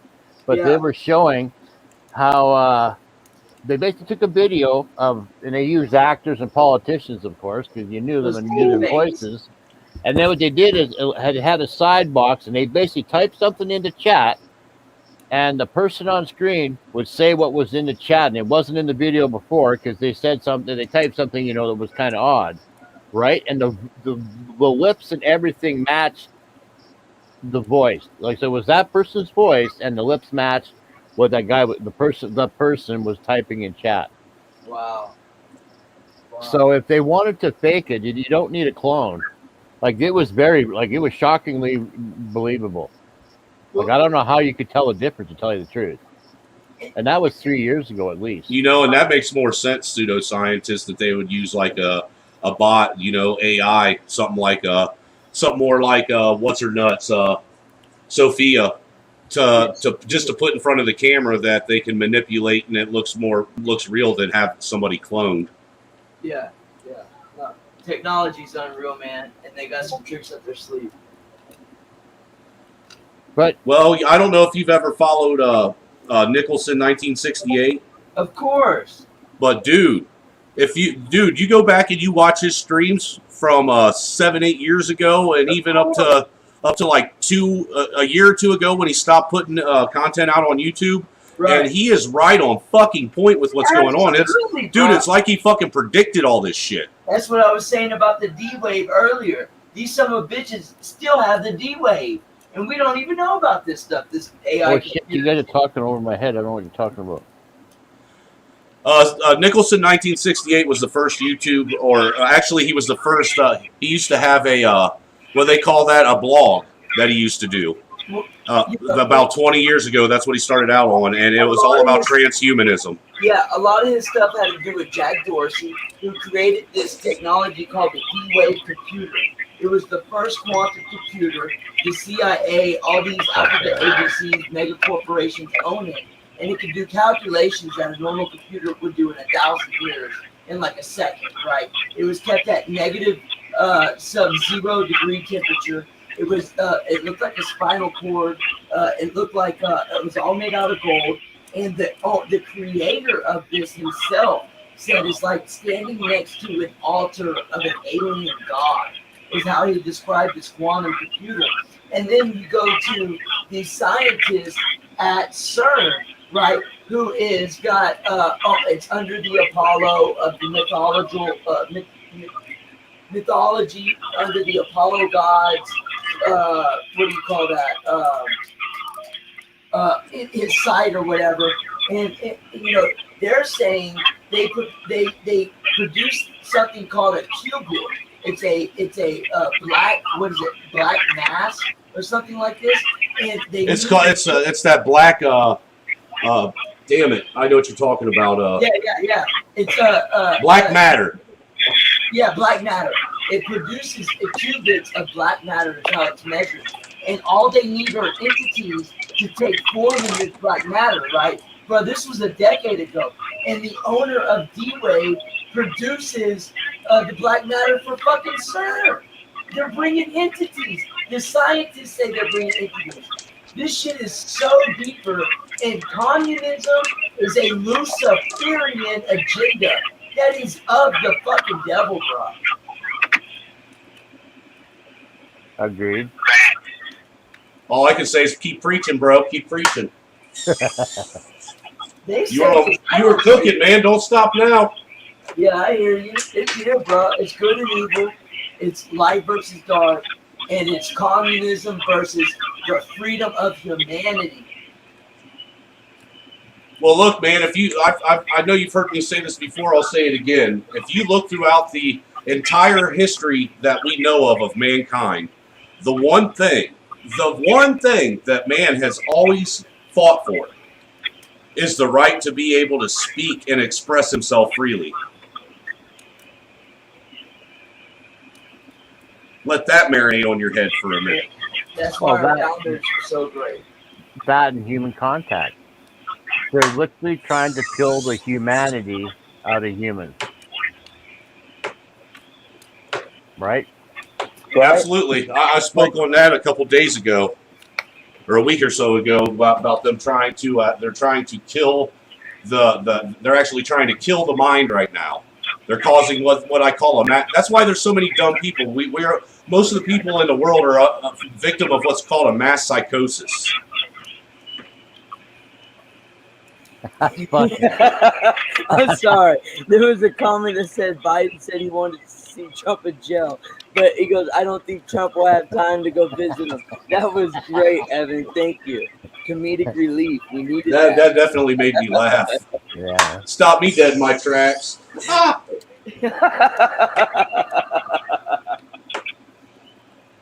Well, they say they want to break up the family unit. They've already done that. Well, they've done a pretty good job. We're not past the point of return, but we're like one and a half generations from that point. We either start pulling on the reins real hard now, and we have to separate. There's no change in their minds. So what we have to do is just group up, start our own schools, have our own area. They could stay in the city. We'll live out in the countryside and run the factories and build shit because they probably won't do nothing but accept UBI. Well, see, but that's the problem with what you're saying is they've already had, two generations or 2 millennia to be able to basically establish their foothold on this. And, now for people to step away from that, dude, it's going to be almost impossible to get the majority of people to walk away from what they see as the common world now. Most people treat their cell phone like a video gambler does his addiction. Yeah, I agree with that. If you take somebody's cell phone away from them, they act like a cigarette smoker without a pack of cigarettes. They act like a crackhead without a stem or a rock. I'm just saying, people are addicted to their phone as somebody would be to video gambling. So the idea of giving that up alone would be enough to get most people to buckle on any moral issue they have. Well, I don't know about Hippie or yourself, but I know myself, I have pretty much, as far as watching anything on TV or taking part in any of your normal programming that most people watch on a daily basis, any of the news or any of that kind of shit. I stopped watching TV like 5-6 years ago now. And I'll tell you what, it seems like since I stopped doing that and I control what my information intake is, that I can think and see things a whole lot clearer now. Everything isn't so muddied up, and you know what I'm saying? Well, if I had to say the people that have accepted this storyline the hardest are the people that watch the TV the most or the news the most.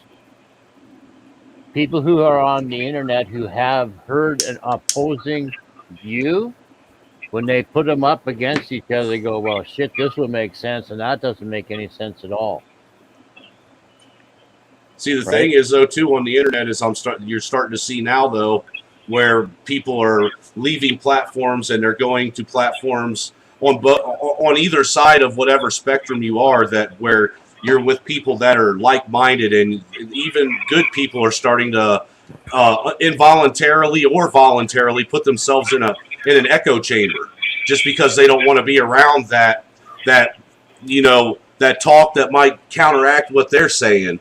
And I've tried to tell people that you're inherently, by doing that, you're doing yourself damage and not serving any service to yourself, because all you're doing then is you're staying around people that are like-minded. It's you're basically allowing yourself to become part of a hive mind, which isn't healthy for anyone. I totally agree with what you're saying, but we've been talking to them for a while now, and it's doing no good. Just like watching too much TV, talking to them too much is just like talking to a rubber room. It's not going to do you any good emotionally or mentally, right? Like going off and talking to people that are like you is a good thing. I don't know how we're going to do this, to tell you the truth. Well, look, Pseudo. Dealing with delusional people, talking to them doesn't work. The thing is I agree with you to a degree, but I've started I got on TikTok finally for the first time, and I'm sitting here watching videos, and the thing is there are a lot of people that would normally have, claim to be progressive or progressive liberals or leftists or Democrats that are really starting to see what it is that people like myself and you and Hippie and others are saying. I mean, they're really starting to see the connection of there's something not right with these people that, have pushed that Overton window so far to the left that everything's left now. Everything. What you say, Alan? Now that you can hear these men, what you say, brother? I can hear them now, but it's breaking up so much that I can't follow a point, but I'm just listening and trying to. Oh, I'm sorry. So it's too bad for me. And I was just putting something in the chat, like I can hear them, but it's like, so it's I can't comment, but I like what I'm hearing. I myself, like when you're talking Nicholson 1968, he's one of the people I've been following for a long time, and he's been on YouTube for a long time. And I just watched him for like 2.5 hours with another guy that I'll bounce off you, not to push Richie from Boston on Books of Moses. Days of Noah. Yeah, he had Nicholson. OG, bro. Yeah. Dude, he had both of them on at the same time like 2 days ago. It was the greatest stream I've seen in forever. Right. That's what I was watching, and I just kept pausing. I had to watch it over like 2-3 days. I didn't have like time, but I made sure I watched the whole thing. And I'm glad that there's other people that know about these people, because I've never, even though as much as I've been on the streams and stuff, we've never talked. Like, it's not polite to talk about other YouTube channels, but I don't think it matters anymore. Sure. Well, no, at this point, I agree. There's some YouTubers that their points that they're getting out are there's actual some credence to what they've been talking about, and a lot of their predictions have come true. Yeah. Yeah, they're tapped in a different way. Well, and Days of Noah, the intellectual power of that guy is something else. You know, the way the angles he's coming from, like where this is all going. This is where this is all going. You know, and he really focuses on that science fiction template over life. And he's always been there, and now, you know, looking smarter than ever before. Like, I always thought he was smarter than ever before anyway. But it's too bad these people can't get any traction, you know? It's too bad they can't get fucking a special segment on 60 Minutes for 20 minutes. Well, look, you know, the fact that they're willing to shut men down that are only speaking on a spiritual level about things says a whole hell of a lot about what the agenda really is. Yeah, it does. It does. Well, it's not anti-spiritual. It's the opposite. It's spiritual, and they are on the other side. Well, you know, the one thing that you noted how they noted on that stream that you and I are talking about, that people are confused about who is actually the god of this planet. And the fact of the matter is the god of this planet is Lucifer. He was given dominion and reign over this planet. He is the god of the planet Earth. Job says it clear. Yeah, exactly. And if you can come at it from that frame, then everything can be clear. But to come at it from that frame is such a leap for all of us. But the ones that haven't taken it yet, it's a leap that they can't take, I guess. Even to just look at it from that point of view for a little while. Just shift your filter for a little while, and then come back and realize, like, if you're honest with yourself, going back is stupid. You're stuck over on the new filter of Satan is Lord of this world. Yep. And the thing is what, like you said, when you actually accept it and see it like that, then the way of the world makes perfect sense. Yes. Yep.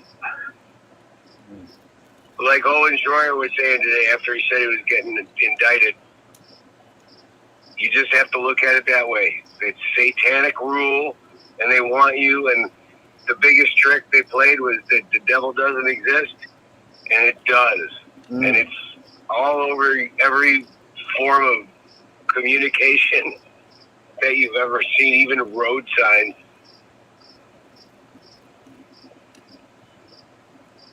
I agree. You know, like, buckle up, DUIs, we prosecute hard, no, zero tolerance. Hey, what did you think of Books of Noah's explanation of God and where he came from? Did you happen to catch that on his stream when he said, when people asked me about, you know, what about God, who made him, and he said when he made the statement, you need to stop looking at it like that. You know, he said you got to look at it like, let me use this. He said, let me use this example. You got to look at it as like you're a fish in a fishbowl. All right, and all you see as a fish in that fishbowl, and all that matters to you is what's in that bowl. You can't see. You can't see and understand and comprehend everything else that actually is going on and has always been there outside of that bowl. Yeah. You know, when he laid it down like that, I was like, holy cow, that's like probably the easiest way to explain something like that to somebody to where even a 5-year-old can understand it. Yo, Evan comes in with a curveball, and he says Mike Lindell has gathered such great deal of evidence that, you know, things might not be the way they are, but these sorry judges who are worthless, they refuse to even glance at it. And I think that's what broke my heart the most. When the highest court of the land didn't even want to give it the time of day, that's what crushed my soul, you know. So I hear you, Evan. It's a shame Mike Lindell and all he's done, put everything on the line. And it's not till the majority of America is ready to pull a Mike Lindell. Until then, that's when the true change will happen. But as long as we worried about the worldly items, nothing's going to change. Well, let me find this real quick. I'm not really high on Mike Lindell. You know, No. I feel the Q vibe, and I don't know why he would be like. I don't know why he would be such a bumbling fool in some ways. Yeah.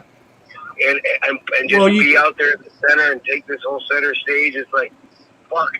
I mean, I'll tell you what. If the Pope can be a fucking evil person, then Mike Lindell can too. Well, I don't think he's evil.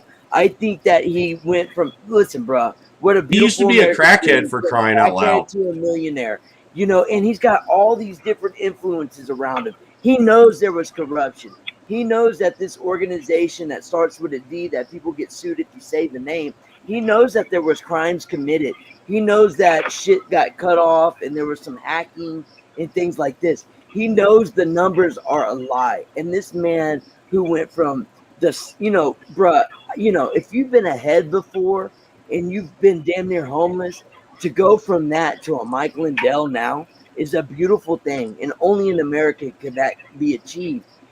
This dude has got some information showing our reality every day when we wake up and turn on the TV is not the truth.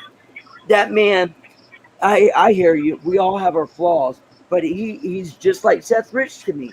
He's a fucking modern day hero. I might be wrong. Yeah, you might be right. You might be right too. And the black pill, can affect a lot of. Sure. It can affect a lot of good things too. But I always want to keep the thought to myself. Is you could be wrong, Al. You could be wrong. So I'm not going to affect Mike Lindell's trajectory in any way, but I'm watching, and I'm not quite there with you. I have doubts even about his American story, heroic rise. Uh-huh. He was a crack guy. I'm not even so sure I believe any of it. And that's just where I'm at. But I will believe it if I believe it. I'll change my mind. But bruh, I know that you'll be able to relate to this, Big Al, and I know there's probably going to be more than not that have no idea what the fuck I'm talking about. And I'm sorry to go sideways with this, bruh, but that bit that Big Bear came out with, that little song talking about donating your money, in the fucking pandemic, and that Trump was one of them, bruh. I love the Trump song as much as I love Trump, bruh. But Big Bear fucked me up with that song. I liked it. Hey, dude, I never told you about me emailing Trump, did I? Over that shit. Robbing, or was it like one of those? Oh, he says something like, in the middle of the pandemic, I still text you 100 times a day for some money or something. I forget exactly how it goes, but he was just hitting Trump, bruh. And it was good because I know where he comes from. I know his heart. I truly know it's genuine. And you can't bash a certain segment and not talk about something else. And I know that Big Bear was only trying to open up eyes in a way. I don't think he meant the word, but that shit was beautiful, bro. I didn't see it, but I know exactly. I know the idea you're talking about. That's where I'm at too. And I think a guy like him, he could change his mind too and say, "Wow, what an amazing patriot he turned out to be." I hear you. Well, I'm like this, and I do mean it. I honestly feel Trump did exactly what he has accomplished what he set out to do, and that was to fracture the Republican Party even more than what it already was. Yeah, I agree with that. Yeah, no, that puts it in one half a sentence right there. That kind of sums it up. That might have been the plan from the top: is fracture the Republican Party. But are we fracturing rhinos? Are we fracturing true American patriots that love our founding fathers, that love the Constitution, that know we're the beacon of liberty and hope and justice across the world? Are we fracturing that against the fucking boot-licking sorry pieces of shit that have an R in front of their name? Let's fracture that all day long. No, Trump brought rise to that too. Trump made that a reality too. What you just said, hippies. He made that a reality too, and that's why, whatever reason they put Trump in, if that's what they did, or he got there organically and beat the system. There's good and bad to it. And that's one of the good things is that there are some real deals like in our world. Because, I mean, it's just so, there should be 100 times more, but then we wouldn't have this problem if there was 100 times more. Right. Well, you got to understand, too, the reason why I'm sketchy about the man and have reservations is also, we know what Jared Kushner's fucking background is. 666 fucking Fifth Avenue satanic piece of shit. And that was Trump's right-hand man. Antichrist, bro. I'm scared of that motherfucker, and I'm not scared of no man. But hippie, that was Trump's right-hand man. He bought this fucking piece of shit. Not to, but with Jared Kushner, and it's so crazy because I lived over there back in Ohio, and a lot of my friends and family, they're Jewish, and they hated Trump.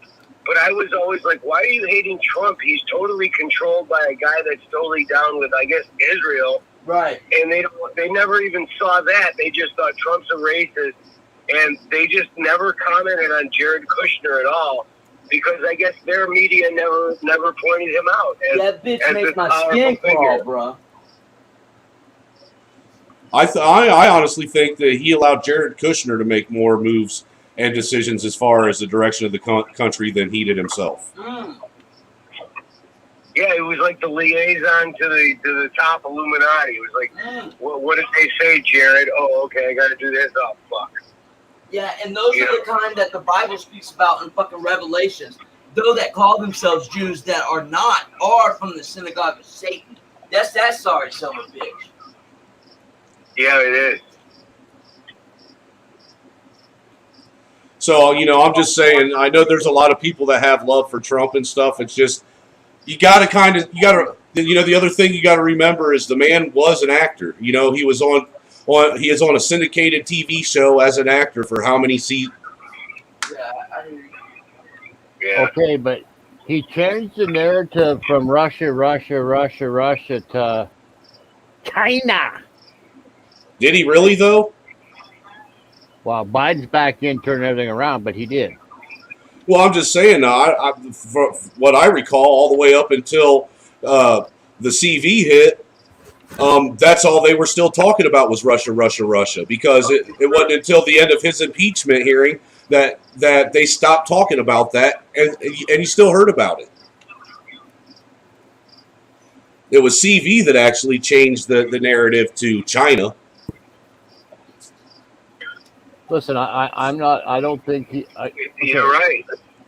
I told Q fans if he does what you say he's gonna do, I'll call him Caesar.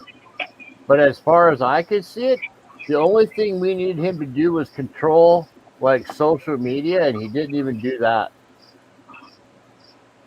Right? So now him and Lindell are gonna have some type of platform, and they're gonna make a bunch of money off of our fucking need for free speech. So listen, I'm not a huge goddamn fan. Like, he did the right thing by pointing the finger at the communists, the CCP, right? Because if we hadn't started turning that bus around now, it would be really hard to turn around ever. Evan Chuley made a comment, Ronald Reagan was an actor and he saved the nation. I would have to disagree with that. You do realize that Ronald Reagan was the one who actually signed the no-fault divorce clause bill, right? And that is what actually destroyed and fractured the nuclear family. So how did he save the country? If I wanted to give the Q fans hope, and I don't follow any of that stuff, I did in the beginning to check it out, but it was just too crazy. Yeah. Right? Trust the plan. Okay. No, I mean, I'll go now. Yeah, that one I have always had an issue with in the whole JFK's alive. I understand the sides. I understand those who make a great argument. But brass tacks, like, come on, man. But, okay. JFK, in my opinion, was the last real president we had in this country. Like, if you're a bitch, I'm more of a bitch shoot guy than YouTube anymore, except checking for hippies and Chase and just, like, trying to find some people that can post. Because, like, of the people I used to subscribe to, it's like 90% of them can't even get a video up on my subscription page. even if they make it or they're not fans. But over there on BitChute, like if you go to the trending page, it is constantly the most QAnon bullshit still. Where they're like posting videos that says like Joe Biden was arrested yesterday, but just the most ridiculous shit that it's gone off the rails. Whoever these Mel K or Charlie Ward or this like Will Paranormal, they post this fucking stuff up there that makes you look so stupid for being a Q follower that they're just rubbing it in your face, and they're always the trending videos. Like they have the most views. Then you go to like the other pages, you're subscribed or you're all or popular, and you'll get better shit. But they dominate the trending page for I don't know what reason. BitChute must be just as fucked up as YouTube. It just hasn't exposed itself yet. It can expose another layer of truth that YouTube can't for a little while, and then it's gonna turn into what it really is like the trending page of bull crap. That we're winning. Oh, we're winning. Oh yeah, just sit home and you're winning. Just go on go on the internet and learn how you won yesterday when you didn't do anything. Hey, I think Q's nothing more than a computer algorithm now. I could show you a little video from a YouTube channel called 2 Minute Papers, and he basically talks about what's new in computers and whatnot.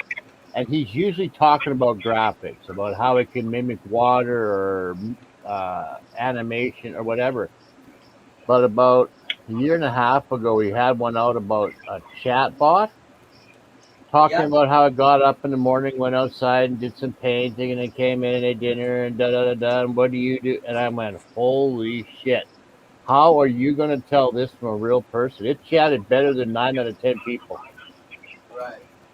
Well, all you got to do is look at your Google Assistant that everybody has on their phone. You can literally talk to your phone on Google Assistant, tell it to make schedule appointments and shit for you, and this algorithm will literally make phone calls to places, doctors' offices, this, that, and the other. Talk to the people when they answer the phone and schedule all your appointments and shit. Yeah. So another program that basically took all of a library of art or images, and when you punched a word in, it would just clump all of these images together that had anything to do with that color or that word or whatever, right? It's only the next step for you to tell it to start making stories up. And then you go and see, you'll actually have 2 AI bots having a conversation with each other to practice. So I would bet that we're already talking to bots big time. Well, absolutely. Algorithms are pretty powerful computer code. Like I could. It could be as little as 5 or 1%. It could be as little as 80%, or as much as 80%. I remember one night YouTube was getting hacked or went down, and when you went to like the live page, all the channels that had 500, 800 had 50. All the channels that had 50 had like 5. I would bet the people that like when you see the people chatting in a chat roll, that's how many people are in the room, not how many viewers there are. I think those viewer numbers is made up. Just a theory. That's an interesting thought. And if it is, then all those viewers could be AI bots, right? They're not all chatting. Right. But they're a bot in the sense that they're there to watch, right? They have... Well, as an individual, when you click on a page and it's got 2,000 people watching, that looks a lot more credible than the individual with... Well, you're a part of something big, man. This is a big thing. 2,000 people in here? Holy shit. Right? So exactly. If there's 3 people in a room, you feel like you're talking to yourself. Correct.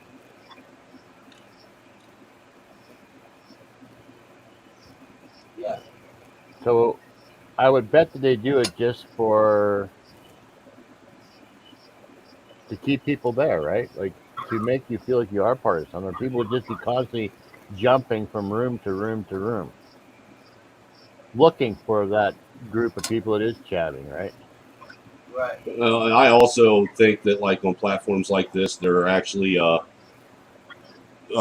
people, trolls that are paid by Well, they our said the military was going to get in our social media, so I agree with you 100%, Trailer Hood.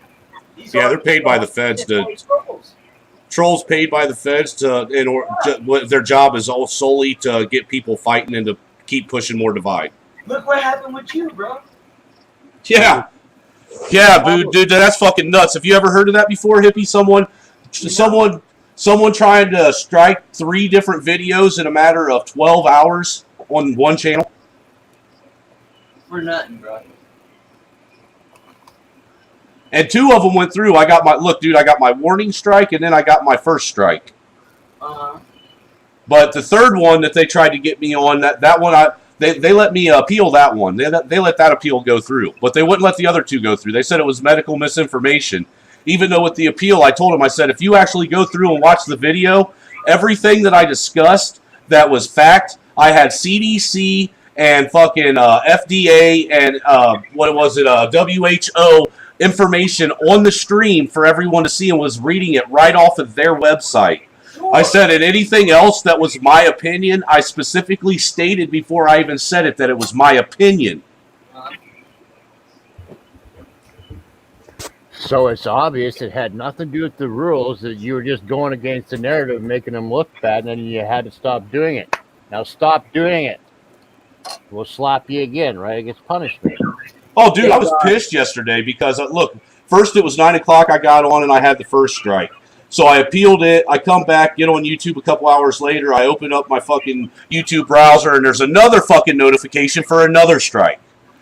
And well, it's your hard work, right? It's your creation, and they're effing with it, and you don't even point fire. Good evening. Yo, what's going on, Love Greatness? I was smoking a cigarette. I'm sorry if you sat backstage for too long. Oh, howdy. Yeah, it's all good. Right on, yes, brother. sir. Glad you got this live stream going on tonight. Absolutely. Sucks what happened last week. What's your thoughts? What do you think about everything? D-Live to Afghanistan. I mean, D-Wave to Afghanistan. What do you think? Yeah, they're really trying to manipulate our reality through our 5 senses. So they're doing it through fear, and they're probably serving their higher powers to get energy off our fear and our division. And it's all coming to fruition. Everything that AJ and a lot of the truth seekers were talking about over the years, it's happening right now. So this is like the most exciting time in history. it really kind of is if you think about it. It really is kind of exciting. I follow geopoliticians, and one of them said that the next 10 years will be talked about by them for centuries. It's going to decide the next money system, political system. It's going to decide everything. But the next 10 years decides humanity for probably a couple hundred years. Right. So whether we got here by luck or spiritually we chose to be here at this time. Yeah, I truly believe that there's a lot of people, a lot of souls that are here for a reason. I agree with you 100% what you just said. I've said that many times. I do too. Yeah, and there's a lot of people that are really having to adjust to what's going on. You know, I was in California for a long time, and I have a buddy. He's an activist, truth seeker, and he keeps trying to get his medical exemption, and he keeps getting shut down. They keep trying to push the vaccine on him. He tried to get the medical exemption for something called Epstein-Barr virus, which is also called mono. So he had that when he was younger. And there's this doctor, this Indian guy from Silicon Valley, who's saying that basically the vaccine is going to like reactivate that disease. So that's what's causing the long-term, the long-haul COVID patients. They just can't, get rid of it. Well, the thing is that it's starting to come out too. If you've noticed with the cases that are coming out now that they say, and the people that are being hospitalized, But 75% of these people are all vaccinated.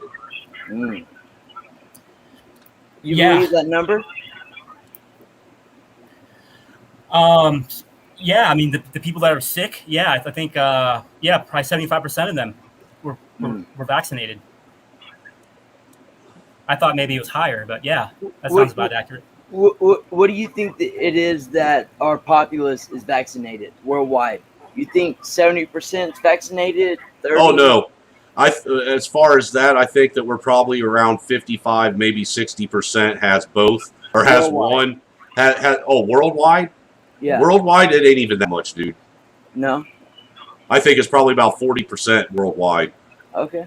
Yeah, there's extremely low numbers from China and India in terms of the percentage of the population.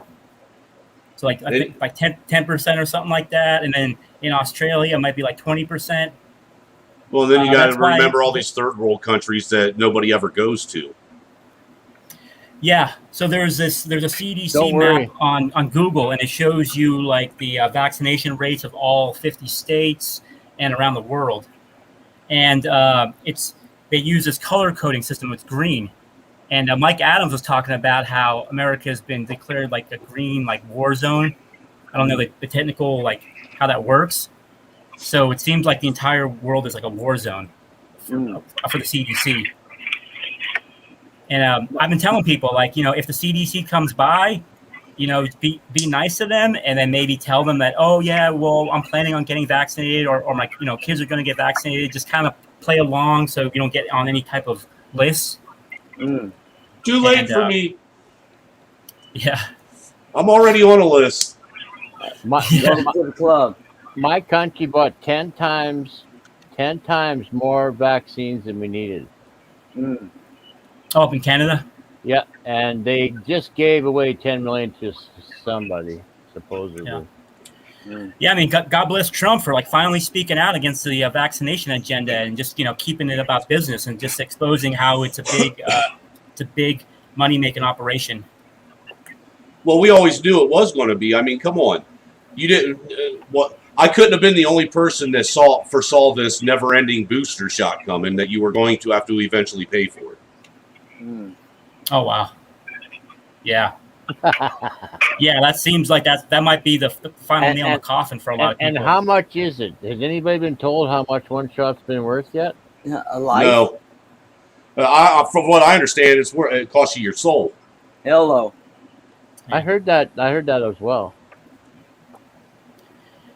Yeah, I think it's cool how Alex went against Roger Stone's wishes to keep it secret that his wife got vaccinated with the Pfizer shots and how she got cancer. Roger Stone wanted to keep it secret, but Alex Jones said no. I'm gonna expose this because I want to save lives. Well, and it really seems like Roger Stone is really scared to speak out against it. Maybe he's worried about getting hemmed up, or he's embarrassed about it. I mean, it seems like his wife. Well, look what he just went through, man. He just got raided and had everything he owned taken from him. In his underwear, bro. National TV. CNN was there. I'd be fucking scared too, dude. All I had was 2 federal agents show up at my house, and I was in my shorts, and it scared me for a couple weeks. Dang. Wow. It's a shame, man.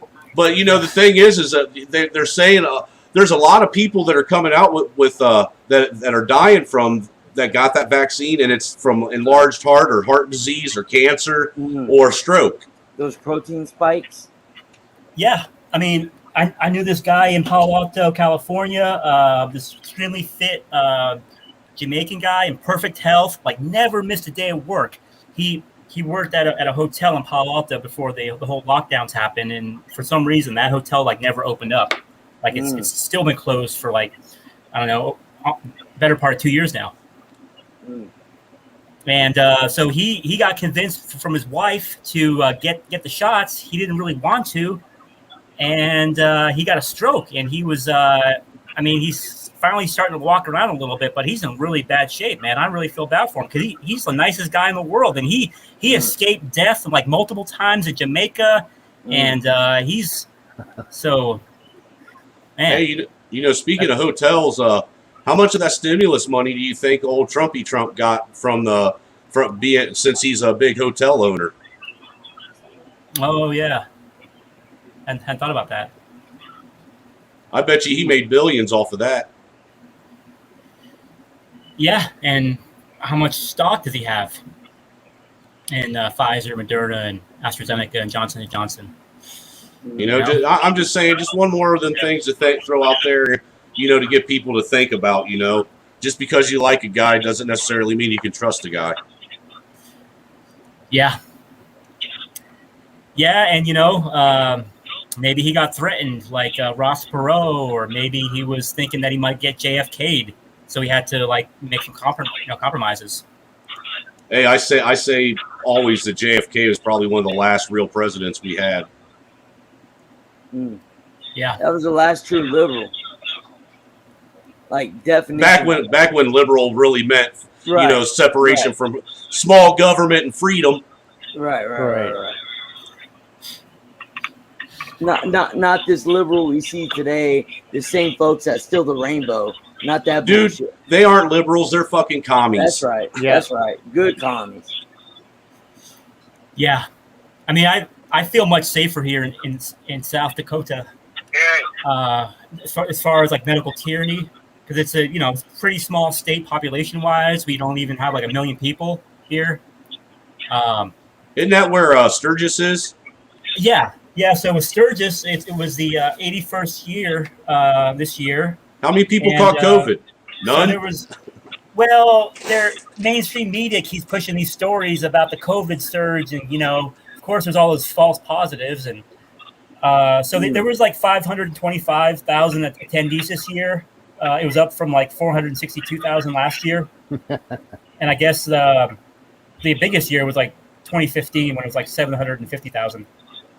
Man, I couldn't be around that many smelly bikers. Yeah, I didn't go there, man, because I was thinking it was going to be a sausage fest. Plus, I had some work to do, and I was like, you know what? I don't want to, you know, a lot of motorcycles and shit. Like, I'm not really into motorcycles, you know, but, you know. It isn't that they're a sausage fest, but if you've ever hung around bike clubs, you do not go around and mess around with or comment or say anything to a biker woman at all. You'll die. Hey. I spent many years in the tattoo shop. I love my bikers, man. I like bikers too, man. In doses. I like bikes. Yeah. You know, I'm fixing on sticking around, man. Like, I don't want to go back to California. You know, a buddy of mine bought a house up here. You know, we got some work, and I'm so happy just being up here. You know, we don't have the legal tree, but that's okay. You know, it's actually a lot less stressful over here. When we first met, I thought maybe you were from Silicon Valley, maybe, right? I am, yeah. I moved up here recently. That's cool that you're saying that. That's cool. So since you're from there, what's your thoughts on this mass exodus of people leaving from California, and a lot of them being liberals trying to take their ideology elsewhere, even though they saw that it failed in California? Yeah, I mean, they're probably, in their brain, they're probably thinking that the reason they're leaving California is because of something else, you know, not liberalism. I guess they don't get it.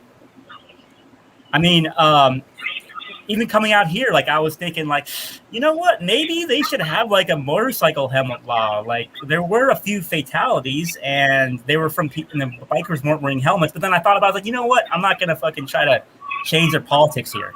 Thank you. Even if thank you. Because I don't wear a helmet when I ride. Fuck that shit. Yeah. Yeah, that's crazy.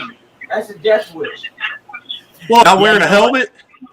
Yeah, I was dude, what good does a helmet? Think about it. If you hit somebody and you're doing a substantial rate of speed, what the fuck good does a helmet do? Keep you from becoming brain dead? Get on the bike, bro.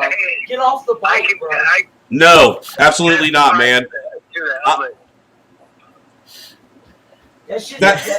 Dude, that's like people telling you when you work in a foundry or something. Because I used to work in a Grand Duckle iron foundry, and they used to make me wear a fucking hard hat when we had something that was 30 tons hanging over our head. What the fuck is a hard hat going to do if that 30-ton fucking flask falls down and hits me? Right. Well, maybe you won't get a nail in your head, just walking by a low roof. But I can testify to the helmet saving my life once. Even though I think it's your right to wear a helmet or not. But I jammed the gas right after I filled up my scooter, and it did a wheelie and slammed my face on the ground, and it hit me right in the top of the forehead where my helmet was, and I was fine instead of being totally knocked out and dead. Mm-hmm. It was a 1 second incident, but I was like, oh, I'm glad I bought this helmet. I wear a helmet when it's raining. I gotta tell you, hippies, I gotta tell you about this text message thread I just got into with my buddy back in Ohio. I'm from Ohio too, by the way. I live in Indiana now, but I'm from Ohio. I grew up in University Heights in Cleveland, like East Side. Okay, I grew up by Lima, Ohio, in between Lima and Dayton. Yeah, no, I know where you're at. I know Lima. The last name of my buddy I coached with was Lima. So my buddy just sends me this text from Ohio. He's an atheist, and he thinks he's a Republican, but he's a total leftist. And he sends me a Dead and Company, like the Grateful Dead, live from New York. First song, August 2021. He's like, go to 32 minutes. It sounds good. And then I looked up the concert, and I was like, did the Dead and Company, New York, vaccinations. And sure enough, I got the Syracuse.com headline, Dead and Company, Maroon 5, requiring vaccinations or negative COVID tests for upstate New York concerts. And I wrote under that, fuck these bootlickers. And then he comes back at me with this. He says, cancel them? ? Like, I'm part of the cancel culture. I'm sorry, but Grateful Dead died with Jerry Garcia anyway. Works. This is how the left-hand path works. Now I'm part of the cancel culture because I say fuck their concert, and I'm not even going to respond to it. But it's just like that's where they're at. Right. And like I said, the Dead died with Jerry Garcia, bro. What? I said the Dead died with Jerry Garcia. Yeah, I mean, they can still play and sound very good, but I'm not a part of the cancel culture because I don't agree with them. It's like they got you in they fucking create this bullshit, and then they and then you become them, and then you're part of the binary that they created that didn't even exist. It's so frustrating to talk to these people. Like, I don't want to cancel them. It's I don't want them to medically discriminate that whether you're a vaccine or not. I mean, it's so out of touch. No, I want to cancel culture. All the way. I mean, not cancel them, but just don't go to their show. Let them have a show. Just don't go and say, we believe in choice. We're not buying tickets for your shit. Well, I mean, I heard my body, my choice since I've been alive. Now can I practice it, please? Right! Thank you! It's funny, man, that my body, my choice is a fucking valid argument when you're killing babies, but when you're not killing anybody and you're saving your own life, that don't apply no more. Hello. Yeah, I mean, I had a buddy who paid $100 to go to some rap concert. This guy named Atmosphere. So Atmosphere did a show with Cypress Hill in Oakland.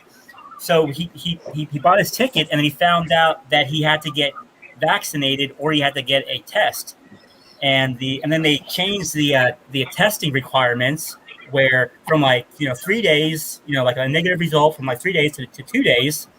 So he actually ended up sneaking into the concert, even though he had paid to go to the concert. Wow. And he was kind of tripping out about it. And I was kind of letting him know, man, like, you know what? I would just prepare for the future. You know, the next thing coming is probably like some big cyber attack where they're going to take down the grid. So I would just prepare. You know, he has a place kind of like up in the, you know, kind of secluded in the mountains in California, kind of like on the outskirts of the Bay Area. So I was telling him just to prepare, but I guess he really likes that concert. And then he's gotten all pissed off because he couldn't go to these dance parties because he was in the entertainment business in LA. You know, he's been in music videos. He's a really good break dancer and house dancer and popping, and he does all that stuff. So he's kind of the life of the party. And the guy that runs the shows, he's like saying, "Oh yeah, you have to get vaccinated." So, you know, he's all getting pissed off that he couldn't go to that show. But you know, well, if it makes any of you guys happy, I am in the process of perfecting my Liberty passports, and I plan on giving them away to everyone for free. Nice. Oh, I like that. A lot of people in New York City would definitely appreciate that, man. Like I feel for those folks, like in the Liberty State, you know, like in the city where the Statue of Liberty is. You know, I almost got them perfected. I really do. Nice. Yeah, like people are gonna have to escape from New York. Mad Max, man, for real. Yeah. Y'all seen that out of South Carolina where they're going at the school board and these mandatory masks, I think it was. It was just like, oh, it was so beautiful. Let me see. I'm going to send that to myself real quick so I can show y'all. You know what I'm talking about? Yeah. Yeah, so that meme I got on my avatar, that's Cody Jarrett from the movie White Heat with, you know, it's starring what was it? It's like, guys, anyway, but there's this famous scene where, you know, where the gangster, he's up on this chemical tower and the cops are like surrounding him and the whole thing blows up and he says, "Look, Ma, I'm on top of the world." And then the cop says, "Yeah, you know, he made it to the top of the world, but it blew up right in his face." So I took Biden's face and put it on there. I did the same thing with like Hillary Clinton a few years ago. But that's an epic gangster movie, man. White Heat, 1949. It's online. It got starring James Cagney. Epic gangster movie.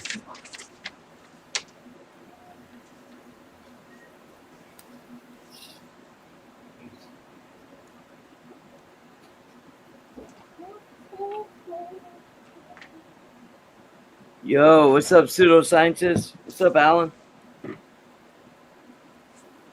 I'm good. A chicken's ass when it eats. Hello.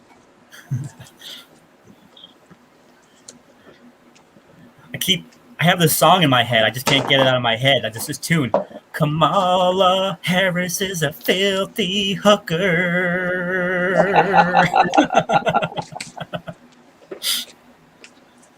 Boy, she sure did suck her way right to the top, though, didn't she? Yeah. Yep. Yeah, she certainly effed over a lot of patriots when she was the Attorney General of California. Not just patriots. Yeah. Yeah. That woman is directly responsible for incarcerating more black males for dumbass drug charges than anybody in the history of America. Yeah. Bro, don't get me started on her, bro. I'm just saying, man. I could never figure it out. All these fucking liberals literally voted in top cop and a man who fucking was basically one step away from becoming the grand dragon of the KKK. Yo, her dad came out and said that legit, her great-great-grandfather owned the most slaves in Jamaica ever. You know, her mom was from India. She was not born black. She will not die black. Well, if you recall, she never even claimed to be black until she decided to run for vice president. Hello. Yeah. What's up with these libtard feminists that are pushing this anti-white agenda, but their husbands are white?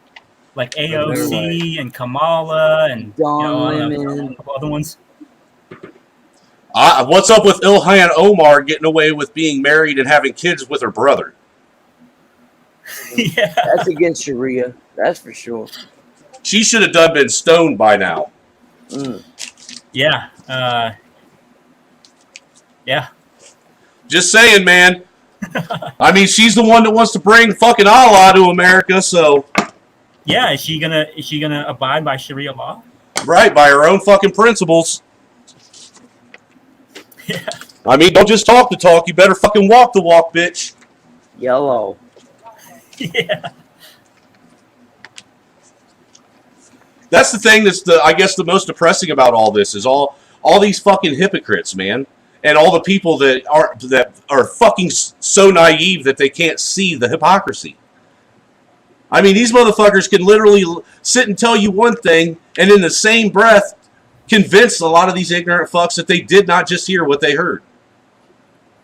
Or it didn't mean what they thought it does. Like, here, this is what it really meant. Yeah, he said that, or she said that, or they did that. But it really wasn't as bad as you think it was. And I'm telling you what, I'm getting about tired of fucking Jen Psaki making redheads look bad. Yeah, I mean, redheads are beautiful, and there's For not real. a lot of them in the world. Dude, redheads are my fucking kryptonite, man. And that woman is fucking... dude, every time I see her, I puke in my mouth a little bit.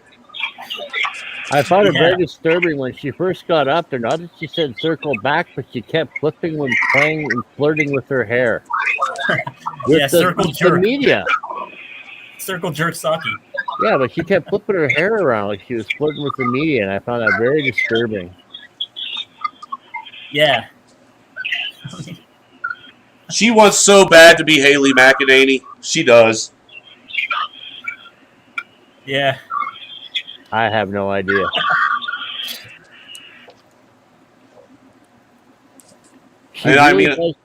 She seems to try to say stuff to irk people, though. Like, she wants to say it in the most provocative way. Like, she's trying to get under your skin. Well, it's because she's got that, that typical fucking libtard mentality. They claim to be all-inclusive and, accept it and, this, that, and the other to everyone on the planet except conservatives. All conservatives must die. Yeah, man. I was heated the other day when Homeland Security made that announcement where they said that just regular, patriotic truth seekers are the biggest terrorist threat. I mean, that's just so blatant. That means that they want to do away with all of us, man. They just, we're in the way of their agenda, and they want to get the mentally enslaved masses on their side, and to keep pushing this fucking race-like politics. And it's a shame. Didn't you say you were from Silicon Valley? Yeah. So and you don't already know this? Well, no, but yeah. I mean, I was checking the news the other day, and the local media they spin stories where, like, there was a 16-year-old Mormon white girl that moved into town. I happened to find out her background from a friend who's friends with this guy that goes to the Mormon church in Palo Alto. And so she basically just moved there that day from Utah. So she was walking down the street in downtown busy Palo Alto, and this crazy black lady basically tries to kill her with a knife. So these two bystanders step in and pin that crazy lady down. And so the local news said, an alleged assault happened in downtown Palo Alto. Alleged? Yeah. Alleged? Dude, assault. if that would have been the other way around, oh my God, could you imagine what the headline would have been? Racist white girl tries to stab a fucking minority that was an elderly minority lady. Yeah. Yeah, exactly. I mean, it would be the biggest story around the world right now. If it was the other way around, they'd be screaming hate crimes, and white people are 7% of the world's population. Shouldn't white people be the protected class? Correct. Okay, well, the thing is white people are starting to become the minority in America too, because the birth rates in the white community have dropped by I think 30%. And they want what South Africa is doing to the rest of the world. Straight up. Agreed.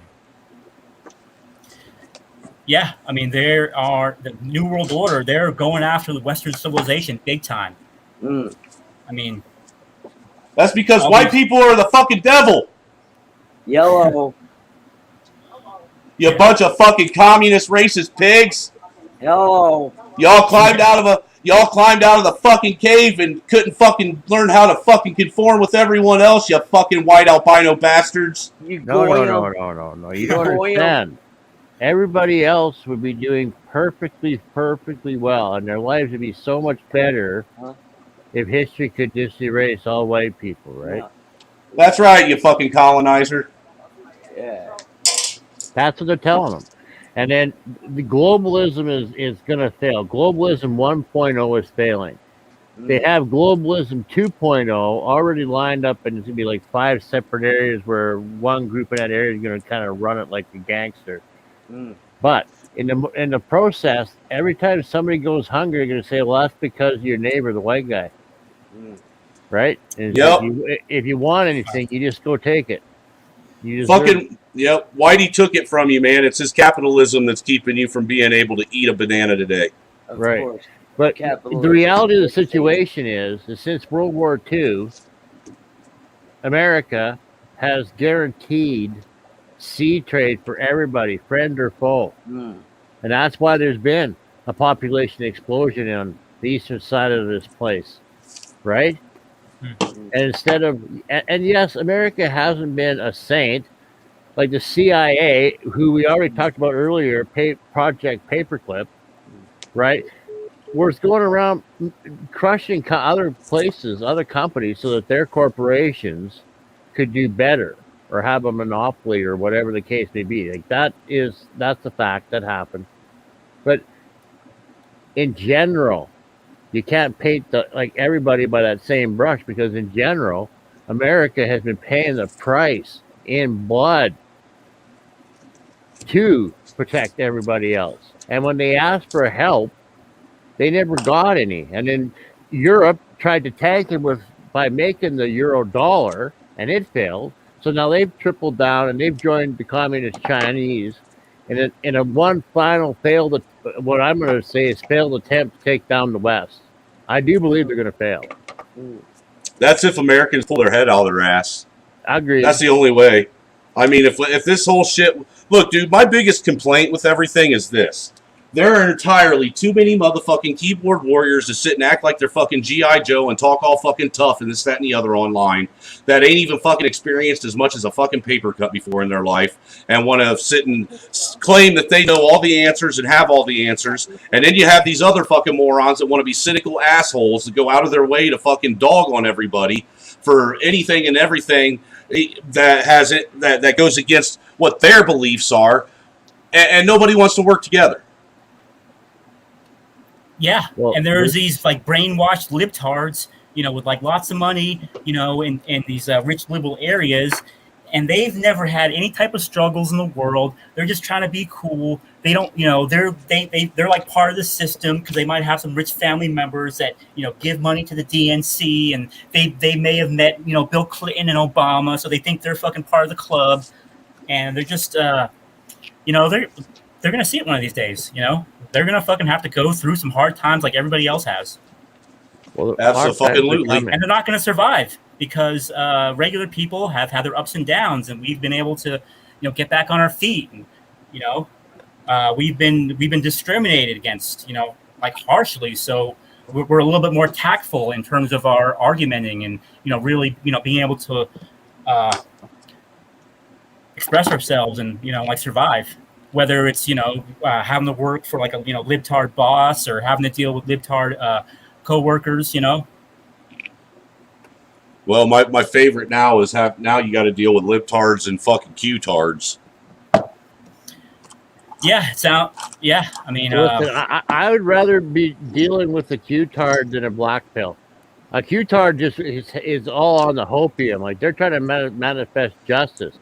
The black pill is already given up. He's dead weight. Not necessarily. It depends on what kind of black pill you're talking about. Okay. Because there are black pill. There's another faction of black pill that basically have realized that everything's a lie, and that people need to just fucking pull their heads out of their asses. Okay, if it's a stage like MGTOW where they're just pissed off at all girls because the last 3 burnt them, and in 6 months or 18 months or 2 years they get back on the horse and try again, I'm good with it. But if you're just going to stay over there and tell everybody else that they got to hate everything like you, that like, how do you turn them around? No, actually, a lot of these black-pilled guys that are coming from what used to be the black manosphere and the black community. That's where most of the black pill is coming from, and they're people that are trying to get the community, as they call them, to shut the fuck up with their fucking oppression Olympics and wake the fuck up to the reality that isn't Whitey that's holding them back. It's their federal government and themselves that are holding themselves back. Oh, well, the government must hate them, because that is a very dangerous. Because if you wake that community up, right? Oh yeah, that's going to be the end of our federal government. Oh yeah. I mean, honestly, and that's what I've been fighting for. You can ask Hippie will tell you I've been fighting that fight since I came on YouTube, trying to get people to wake the fuck up. What do you think of Kevin Samuels then? You think he's doing the right thing? I think Kevin Samuels is fucking an all right dude. I mean, he honestly, everything that he talks about is all biblical. It comes right from Scripture. I think what he's trying to do is drop girls' sexual market value by 2 points. So what he's trying to get women to understand is they're not intended to be leaders. They're supposed to have a husband or that's supposed to lead the household, and to stop fucking fighting their husband over power of the home. That's plain and simple, cut and dry. Their job is to be nurturers and caregivers, whereas men are supposed to be providers and leaders. You know, the truth of the matter is, do you see a younger generation just doing a complete 180 because they've seen the last 3 fail in like misery? Listen, I'm so blessed, man. They always say your children are going to be 3 times worse than you are. I am so, thank you, the Most High, the main creator, fucking Almighty, L. Thank you, bruh. I think so, bruh. I think our future generations, they're so sick and tired of having this agenda inundated on them, bruh. They see their parents. They see through the bullshit. It's not, bruh. What PewDiePie did to the youth, bruh. PewDiePie got the 9th degree. And the young saw that. He saw how organized machine went after the innocent, the righteous. Bro, I'm telling you, our youth is amazing, man. What did PewDiePie do? What am I missing about him? What did he do? Yeah, I mean, so even what do you call that? The lawyers, the ACLU people or whatever. It might have been ACLU. Like, he donated like say $1 million, and in less than 24 hours he took it back or whatever. And he got persecuted. He lost all. He was the number one paid YouTuber, and Disney, like every mainstream outlet that was his sponsor, went after him, dude. And that was the number one YouTuber. I'm almost 40. My kids are 15 and 13. This happened a few years back. I think Generation Z or whatever it is, they're not falling for the agenda. At least I don't see it at all. 0% in my children, bro. Oh, dude, I've noticed that a lot of these younger kids, like the generation that is coming into high school now and into adulthood, has a totally different fucking understanding of what race and all that. They're just not digging that whole divide shit. No. Yeah. They don't want nothing to do with all these games that came out, and all of a sudden there's a transgender or there's this character or that character. They don't want nothing with the fucking memorabilia. They don't want the next copy of the disc. And this is not me pushing it on them. They realize what they've witnessed as a childhood. I mean, they have almost lived 2 generations, and they realized the agenda throughout those almost 20 years. This is bullshit. Well, on every aspect, bro. These are kids that have literally had the information of the entire world at the palm of their hands their entire life, though. Amen. Yeah, okay, but You could say that about anybody up to age 35, and they're just not trying to look for answers. Most of them. I hear you. They want to be spoon-fed the answer. Well, you gotta. The millennial generation is a weird generation, man. Yeah. I call it the lost generation. I don't think you're ever going to get them back. I don't think they're ever going to turn. You know, but it depends on what stages our parenting was in. You know, because we're only a product of what we was raised in. I'm a firm believer in that. To a certain degree. Yeah, I to agree. a certain degree, because you know, at the same time, you know, I know from personal experience, you know, you can be brought up in some of the roughest situations, but it's 100%. how you decide you want to live your life once you reach a certain point is where you choose if you want to continue that same shit, or you want to use that as a reason to excuse away your own fucking negligence. I agree. Right. I agree. Yeah, yo, what's good, Solivy? It's grooviestbunk show at gmail.com. I'm going to type it in the chat. And let me drop a link. If anybody wants to hop on, y'all can join. I'm glad to see you're back doing this regular, bro. I missed you. No, I definitely missed y'all, man. And shout out to pill.net and Foxhole app. It's 100% freedom of speech, no copyrights, no, you know, whatever. And so shout out to them. I'll be able to stream total First Amendment next week. Thank you guys. Foxhole.app, pill.net. But yeah, no, dude, I'm back, man. No, 100%. Y'all are amazing, man. You know, after those few months off with not doing anything at all, like not even responding to good friends, I just like, bruh, you know, someone you went to DC with, you know, fucking feds kicked their door, they're arrested, even though it's for a short period of time on a damn near syndicated radio. You know, it's like, fuck that, you know, everything. I don't know. I definitely took some time off, but I'm back, bro, and I'm excited, man. Yeah, you can't let the feds scare you away from what you're doing, man. Yeah, because you're doing good. What you're doing righteous work. Yeah, no, man, fuck them. I mean, I'm in it, bro. Fuck it. Yeah, and speaking of the ACLU, they haven't done anything for Joe Biggs. He's been hemmed up, being tortured. That shit hurts my heart so bad. Love greatness. And I wish I lived close to DC, man, because I feel like there should be a mass group of individuals there. Dude, a fucking Purple Heart recipient, you know, not just one. That's a fucking true vet. That's America, everything right there, bro. You know, embodiment of America, Joe Biggs. Love that guy. That's a shame what he's going through, and so many more that can't handle the levels they're enduring like he can. You know, fucking shame on that. That's a stain on America, bro. What's happening right now? But is that not a warning sign to anybody else that if you do anything, we're going to lock you in a box and you're never getting out? Amen. Is that what they're not trying to say? Does it not show us that there's really nobody on our goddamn side that's fighting for us? So there'd be somebody up there fighting for them? See, I've already come to that conclusion a long time ago.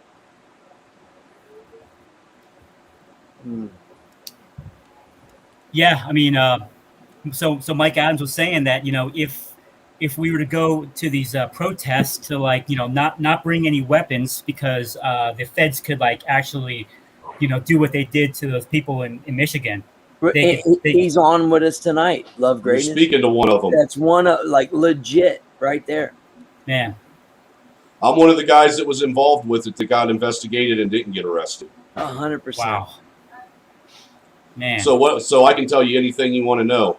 I can tell you this: it's a fucking FBI fucking setup from the beginning, from the get-go. Every one of us. Look, dude, there was a total of fucking at the beginning a total of 19 of us that were handpicked intentionally to go to Dublin. Wow. And what's crazy, only 18 people showed up in Dublin, and from what we understand, out of those 18 people that were in Dublin, 12 of them were feds. Wow. Man. yeah, I mean, they were the perpetrators of it, and then they're going to blame good people like you and others. That is messed up. Oh, they didn't blame me for nothing. What pisses me and the other brothers off that got it investigated, and one of them that got raided and investigated but weren't jailed, is the fact that everybody's pretending like we don't even exist. There is only one narrative that is being pushed on this, and it's this fictitious, made-up Fed narrative, and nobody has the fucking balls to actually hear what the truth really is and how it really went down. Man.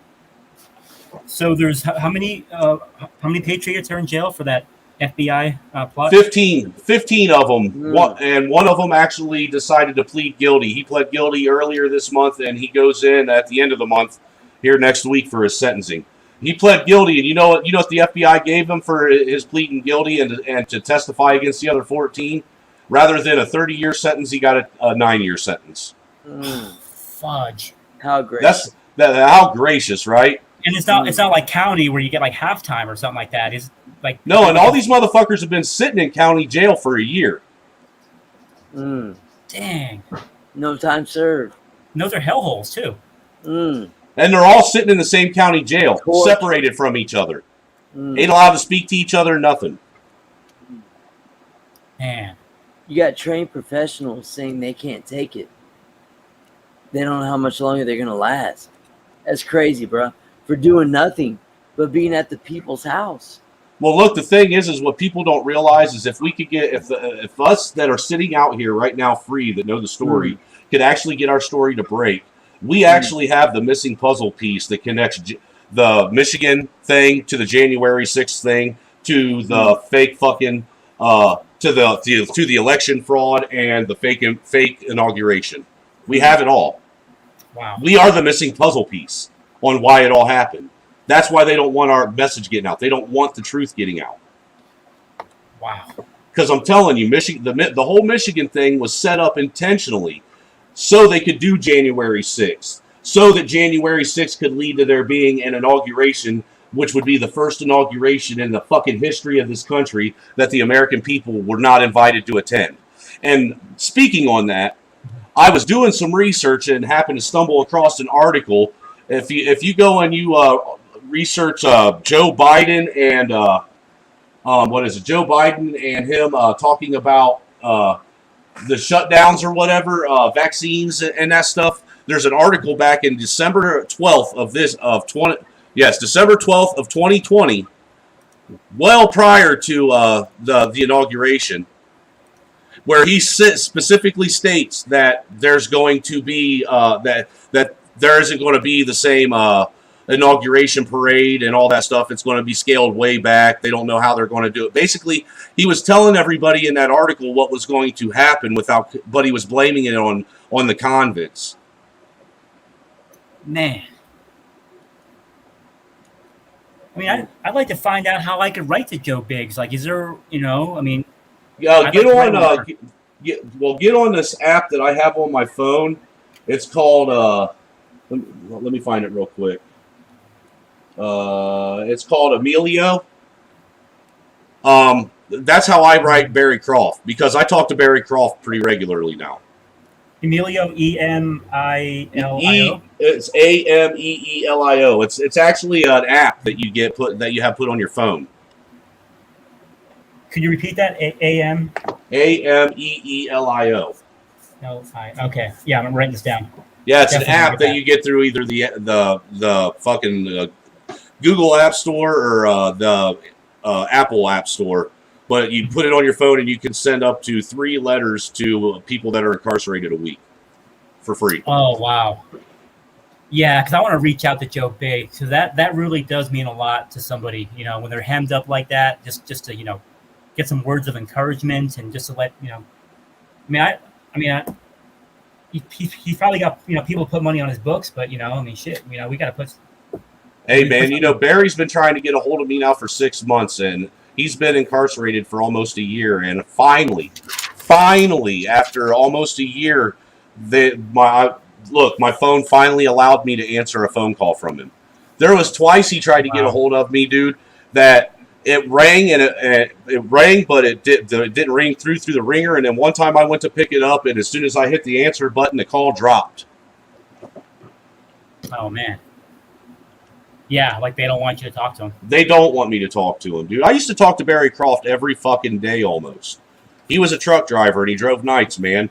And me and him, and I have insomnia, so I was up all night a lot of times. So I'd sit and I'd be surfing the interwebs or fucking whatnot and whatever, reading a book, and I'd call Barry, and me and him would sit there and shoot the shit. And that man educated me very, very highly on a lot of things as far as the laws and the Constitution and, you know, the way things are supposed to be as opposed to the way things are. You know, what he was really wanting to do, this man was not a terrorist. He was wanting to start what was called a constitutional charter school. Mm-hmm. And he was going to have what was called it was a group that I can't remember the name of it right off the top of my head because it was another group that Thomas was talking about tonight on my stream. But anyhow, everything that he was doing, it was all about trying to bring the Constitution back, because we don't even look, even our highest courts don't acknowledge or accept the Constitution anymore. They run off of the USC, the United States Code. And the United States Code has basically has replaced the Constitution. Yeah. And as of I think 2012, the Constitution is no longer even mentioned in the USC. It used to be mentioned in the USC. I think the last time it was mentioned was either 2010 or 2011 version of it, and it was mentioned under organic laws. After that, there's no mention of it made anymore at all whatsoever. And all the things like the powers given to the president, you know, your judicial powers, your legislative powers that were all previously written down and addressed in the articles of the Constitution, now they're all part of the USC code. Man. And what we found out through our research is that basically the USC code grants any head of any corporation or government entity legislative power or executive power, not legislative, executive power. So basically, even though we think we elect a president and it doesn't matter what he says, because all these other heads of state have executive authority right along with him, because basically the judicial, the legislative, and the executive branch have all been merged into one branch. Wow. So yes, Joker no is more voodoo. Separation of powers. That is insane. There is no it's true that our countries are corporations then? Yes. Our country's been a corporation since the end of the Civil War. Since Organic Act of 1873 or something like this, right? Yes. See, there's a lot of people that theorize, and I don't know if it's theory or speculation. I mean, I think there's a lot of truth to it. When Lincoln basically decided that he wanted to call war on the nation, because in order to bring war on the nation itself, you in essence have to invoke martial law on the nation. Otherwise, you can't war with your own people in the nation. So 1871. So we were under martial law during the entirety of the Civil War. All right. Well, then Lincoln got killed before all that shit ended. You know, it came to its final conclusion, and he never got to end martial law. So technically, we have been under martial law as well since the end of the Civil War and since the Organic Act of 1871. Wow. Dang. So technically, all these presidents that have been elected since then were not really legitimate presidents. They aren't presidents of the Democrat or of the Constitutional Republic of America. They're presidents of the Corporation of America. Yeah. I mean, think about this. If you think about this, it makes sense, because you remember, I don't know how old you are. I'm 42, but I remember when you would come into a town and they used to say city limits when you was coming into a town. And then Right. sometime within the last 20 years, it changed from city limits to corporation limits. Really? Wow. Oh shit! I've actually seen that on a sign. Yeah, I'm around the same age, so I remember the 80s and 90s and all. Yeah. There ain't a fucking city or town anymore that has city limits anymore on their sign coming into town. They all say corporation limits because all cities, in essence, are a corporation. And once you step inside their limit, you are under the rules of their corporation, is what they're telling you.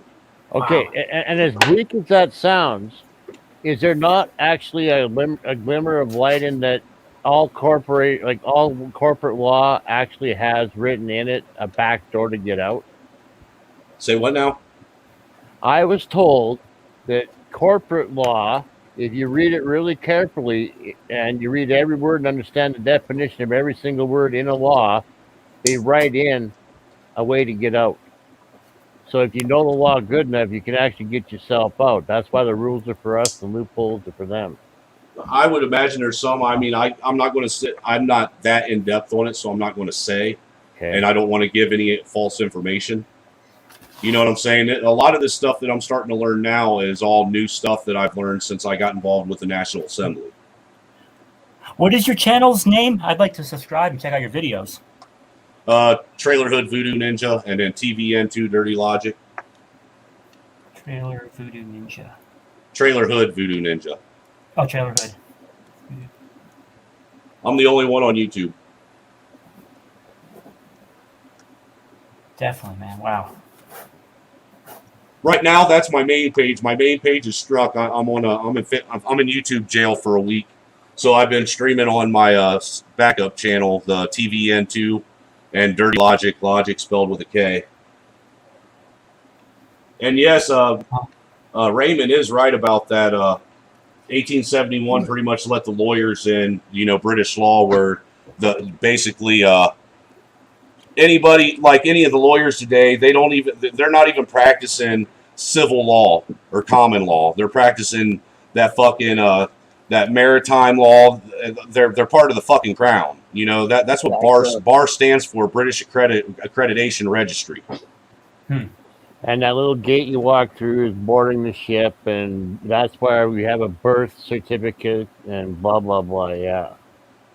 Well, your birth certificate, that's just basically your parents signing over the rights of you to the state. To the corporation. Is there any way we can reverse all this, or are we just in? Yeah, through the National Assembly. You got to. That's what the National Assembly's about. National Assembly guys. I talked to a few of those guys and a couple other channels.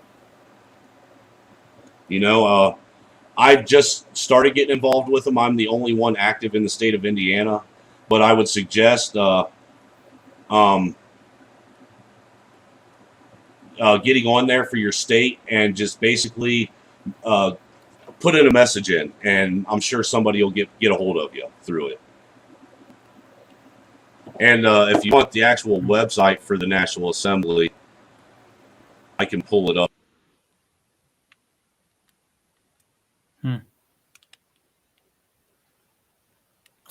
Still there? Hello? Hello? So, something went really quiet. What happened? I guess his stream got cut or something? No, I mean, I'm here. My wife's just sweeping, so I just muted myself. No worries. Trailer Hood Voodoo dropped out. He was. What was that? What happened? Or what's his name? Yeah, I'm back. Oh, cool. Welcome back.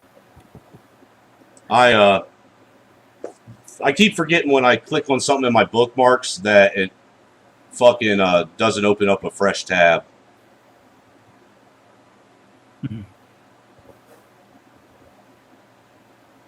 The main forums assembly front page. I'll drop this link for the assembly in the back chat. And then you can, if Hippies wants, he can drop it in the main chat.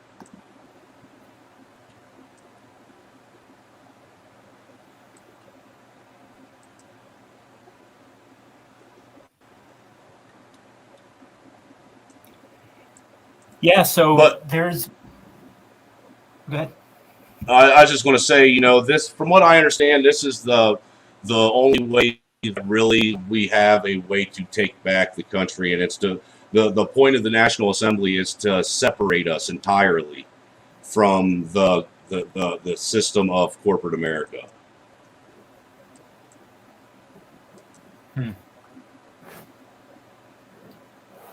I see. There's definitely a conflict of interest. I mean, it's kind of like the CEOs of hospitals, where they're all about money and they're not about treating people. They're all about getting that COVID death money. And it got me thinking about writing a fictional short story about how patriot doctors basically give people vaccinations without actually administering the shots. So we give the government their like 70% numbers, without actually there being 70%. Mm-hmm.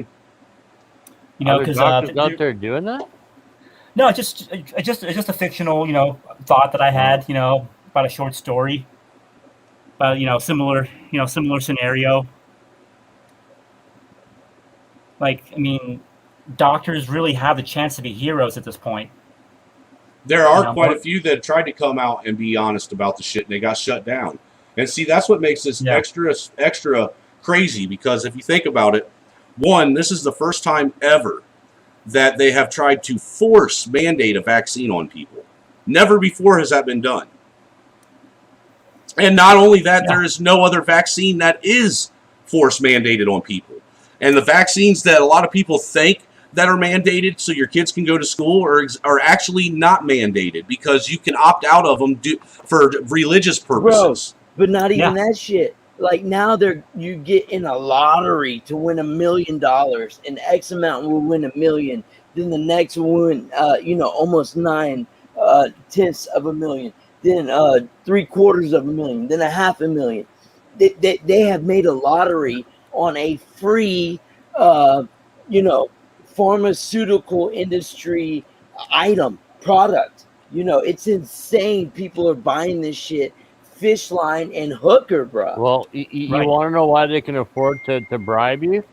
They don't have to pay for advertising, because, like you say, the government's advertising it for them. And B, they don't have to put any money aside for insurance for court cases for a faulty jab, because they got indemnity. So spending a few million to bribe people to take it is cheap. Yeah, and they even got these affiliate programs now where they're like paying people $100 for each person that they sign up. I mean, that's just ridiculous. My soul could not let me do that, dude. Like, I would have so much regret. And what's extra insane about it is, they got people convinced that they took the jab, and now they got them convinced to also go back to wearing that fucking mask and social distancing from people. So what's the fucking point in getting a jab if you still got to do the same shit we were told to do before? Explain to me the logic behind getting the jab so you're protected, and then screaming at somebody who doesn't have the jab. Well, if you're protected from the jab, you shouldn't be worried about me. Yeah, exactly. Personally, I think that people need to understand that, first of all, you realize that in 2020, there were only 2,000 cases of the flu that were reported. And generally, there are over 300,000 flu cases every year. Or a million, the number's really high, right? But everybody gets sick for 1 to 3 days and goes back to work. So I was unaware that the convids was the cure to the flu, was the cure for pneumonia, was the cure for freedom. No, that's not the cure for freedom. That's what oppresses freedom. Well, that's how they see it, right? This is how they're going to fix freedom. If you actually look at the stats on it from the year 2019 and 2020, and I had a stream up that they took down that had these stats on it, where I pulled them up online. But if you look the stats up, 2019 and 2020, there was only around 35,000 more people that died in 2020 than 2019. And the actual percentage was still 0.44% for both 2019 and 2020. at around, I think, 6 or 7 million people. Now, if the convicts really was that much of an issue and really killed that many people, then why the fuck didn't the number almost double in deaths? None of this makes any sense, right? Like, from what I can tell, they were grouping up flu influenza deaths and pneumonia deaths, right? Because seniors do, and people do, go down from them if you have other conditions, right? It could be the tipping point for you, but they just said if there's a possibility they had it, just marked it down as that. And like your other guest was saying about them going for the money at the hospital. Well, that's why there was a run on those ventilators, because they were, instead of getting paid $13,000, they're going to get paid $39,000 or something if they put somebody on one of these ventilators. So this is why there was a mad rush for everybody to get a ventilator. And that's another reason why I was skeptical about Trump, because he was pushing all of that shit, man. He was right there behind it, acting like all this shit was fucking top priority. And it look, what the truth of the matter is he is the one that put the wheels in motion to where we are right now. He's the one that made the final decision. He's the one that put the entire country in a state of national disaster. Good. Okay. Yeah. Okay. I don't necessarily want to be the guy that defends him, but I'm going to be the guy that defends him, and I'll be the Canadian that defends him. How much does he really know? Like, how many topics does he have time to research and get filled in on? I don't know. How much of that of the game does he play? Right. Because he is a politician. He was an actor. I get it. Right. So there's no way he's not up there knowing he's lying about some shit. But what if there's a bigger plan at play here? What if there's like 4D chess going on here, and that Biden was too much rope? What if they yanked him out of there and brought him back in just to give all of our enemies enough rope to make themselves clear, to have them to set themselves up in a position that if somebody like Trump or Trump himself was to come back and just go right back at it again, tariff trades and da-da-da-da like he was, well, now anybody who was against this will have set themselves up where they're basically on the other side of the fence, such as Germany, right?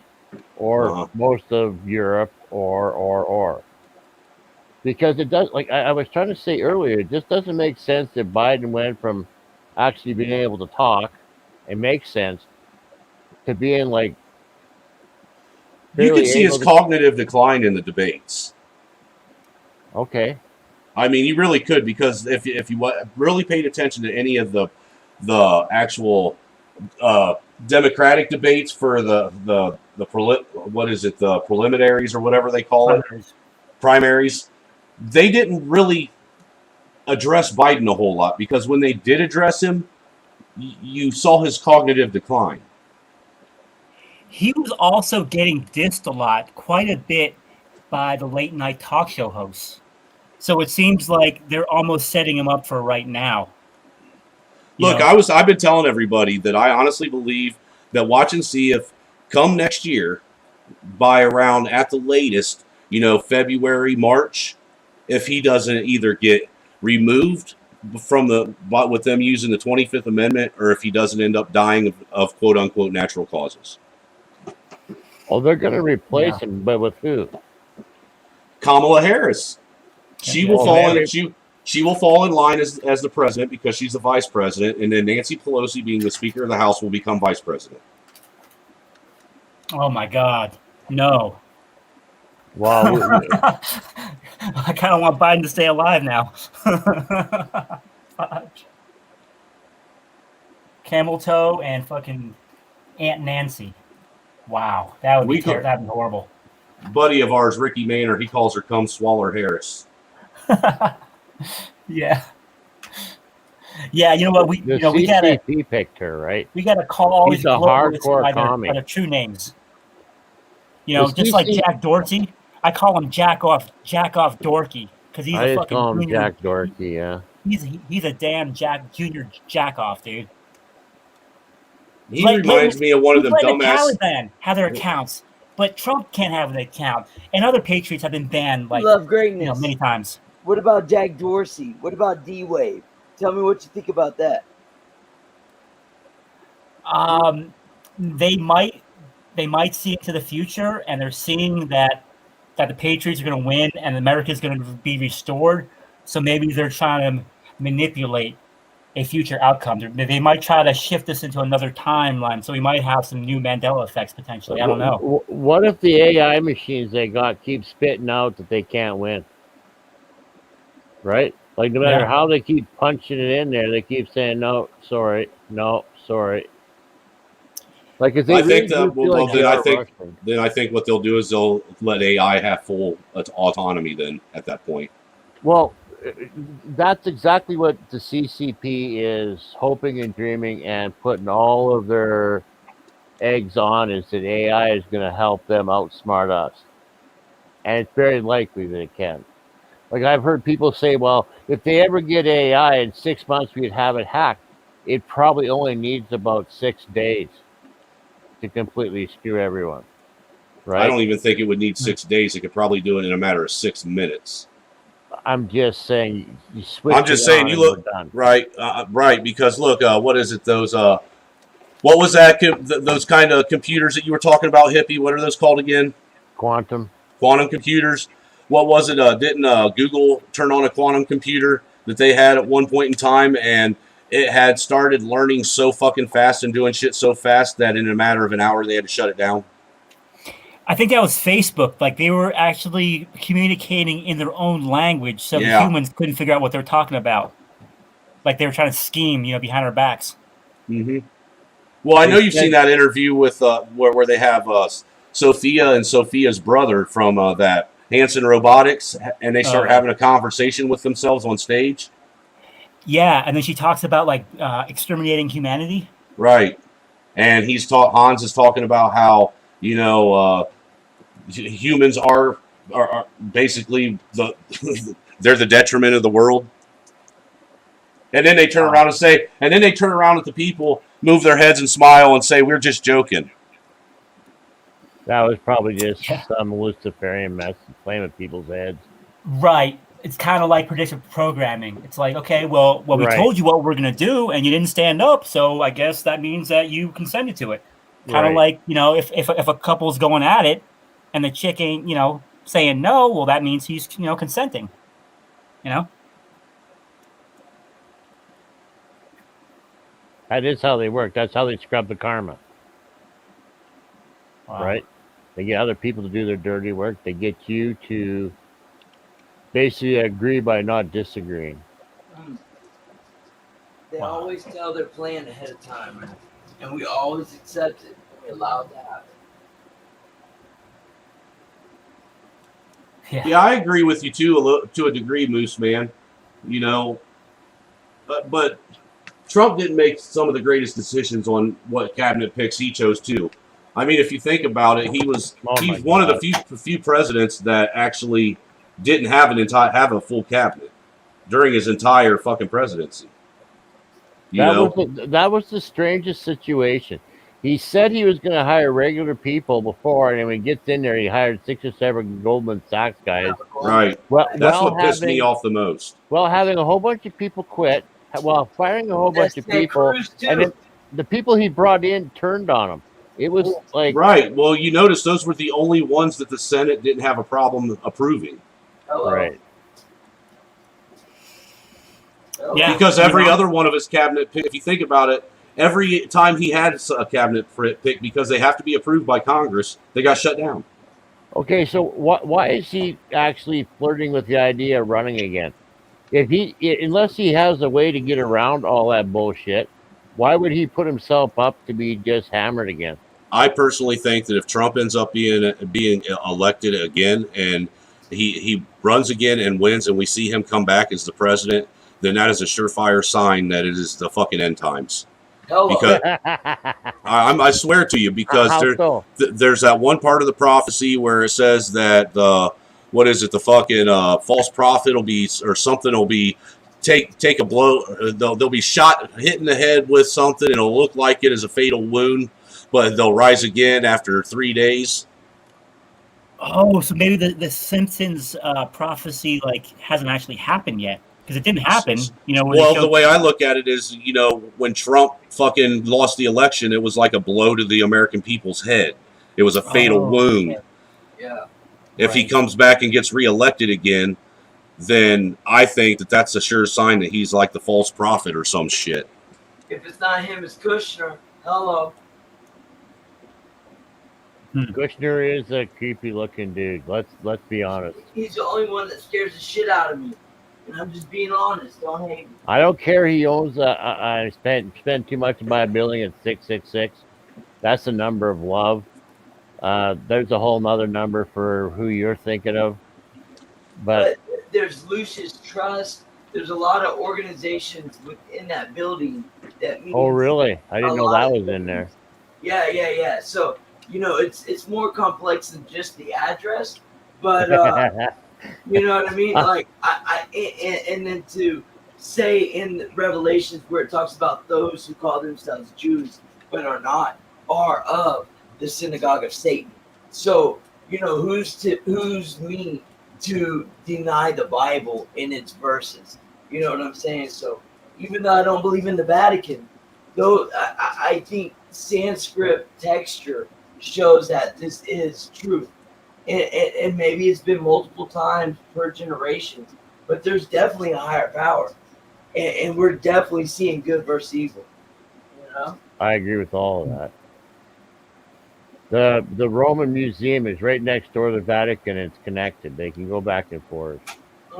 Basically, the Catholic Church is basically like a revisionist of Google image Pope Audience Hall, built in the 1970s. They say it was Raymond's right. The Vatican is the devil's palace. That is 100% fact.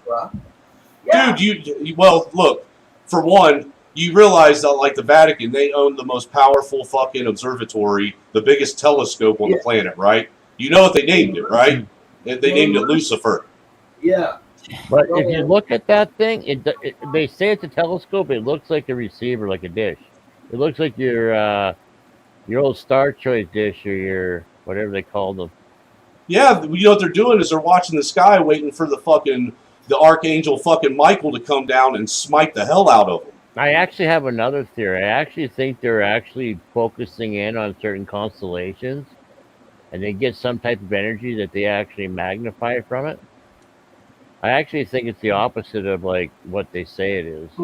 Well, so I'm crazy because if you look up amateur astrologists and you look at these stars, bro, they changed these ancient geographic shapes, and they make their own noise, different sounds, tempos.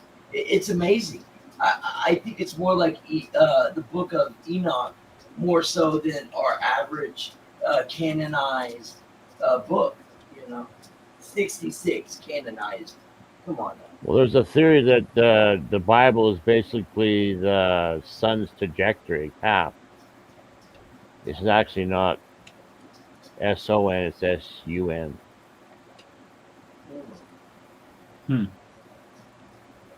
That's why there's 3 days of darkness and blah, blah, blah. Yeah, no, I hear you. Amazing times to be alive. It is, man, because you know what? Within the next probably decade, we're going to have a lot of questions that are going to be answered. I promise you. Like what? Yeah. And maybe even about like hidden history and giants, and maybe there was also like midget, like small people. I'm like, all the above. All the above. All the way. # Team Giants. That's like there's a hall of records, right? And they told us that the Library of Alexandria was burnt not once but twice, but like 3 times.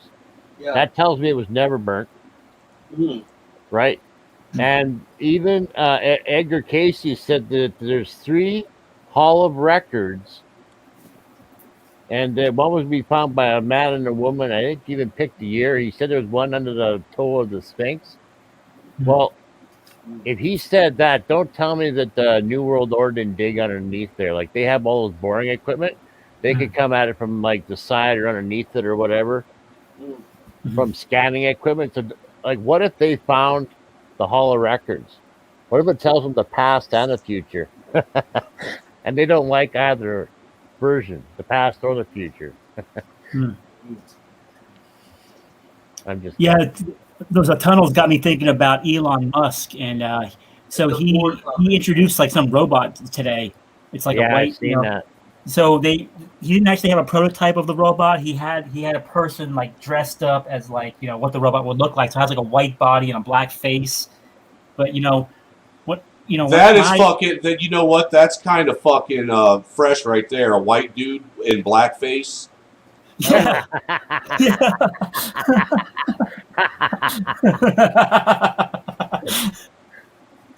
That's like our leader up here. That's his favorite costume. I mean, as soon as you said that, that's the symbology that I saw right there. White people in blackface. A big fuck you. Let's push some more divide. And you know what, personally? I think Elon Musk is like some kind of cyborg or alien or from the future. He's got some strings, bro. It almost seems like he has to adapt like his speech to like this timeline or like this like density. Yeah, exactly. Why is somebody like that smart and would have all this technology that can make it, like, why does he still sound the way he is? Like, he's really hard to listen to. Like, I try to listen to like a half an hour speech. I'm not the most eloquent person, but he's rich, dude. He can have all kinds of stuff, done to. He says a lot. Right. Yeah. He finishes the sentence and goes, yeah. But he does seem like he is metering what he says. He has a board of trustees or whatever that slapped him in the back of the head one time because he said something and the stock went up or down. It's okay, shut up about the stock. So he tries to not talk about anything too technical that's going to waver stock. But he also seems like you say, he does seem very metered as he doesn't want to say too much. He doesn't want people to read into what he says too much. So he's very, very careful as to how he says stuff. Yeah. Right? Like, we're still all talking about that chip he wants to put in our brain to increase the bandwidth between the two hemispheres. Right? We don't forget the stuff he says. Right. Well, that fucking Neuralink shit, that's it. What it is ain't just to increase the band length between the two hemispheres. It's to actually speed up the latency between the human and the device, essentially making you the device. Oh, wow. Well, the New World Order has to love him when they heard him say that, because they're all about transhumanism. Like, they've wanted to put machine and body parts together for a while. And if George Soros can live forever, amen. Well, I'm surprised he ain't dead yet. Listen, they have to have some. They've gathered up all of the what I call pseudoscience, and they've kept it for themselves, right? Like, they have found multiple ways to prevent and reverse cancer and so on and so forth. And I used to think that all these TV hosts and like Tom Brokaw or whatever his name is, and that Berkshire guy. Actually, Moose Man, what you said is Satan does actually have all the kingdoms of earth. He is the Lord of the earth. It states it right in the Bible. Through and fro. That's why he offered. That's why he offered Jesus all the kingdoms of the earth. Mm-hmm. Oh, wow.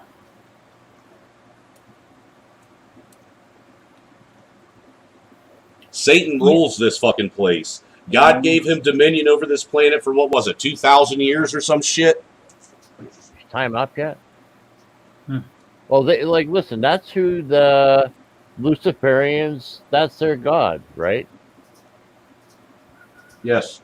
Because they read the Bible totally different. They when they read the verses, they see Lucifer is the one who tried to free us, and God is the one who's trying to hold us back. Right? They just read it totally the opposite of what we see it. Yeah. Maybe they have it right and they lied to us, and we've got it backwards. But I still think intent still overrides all of that bullshit.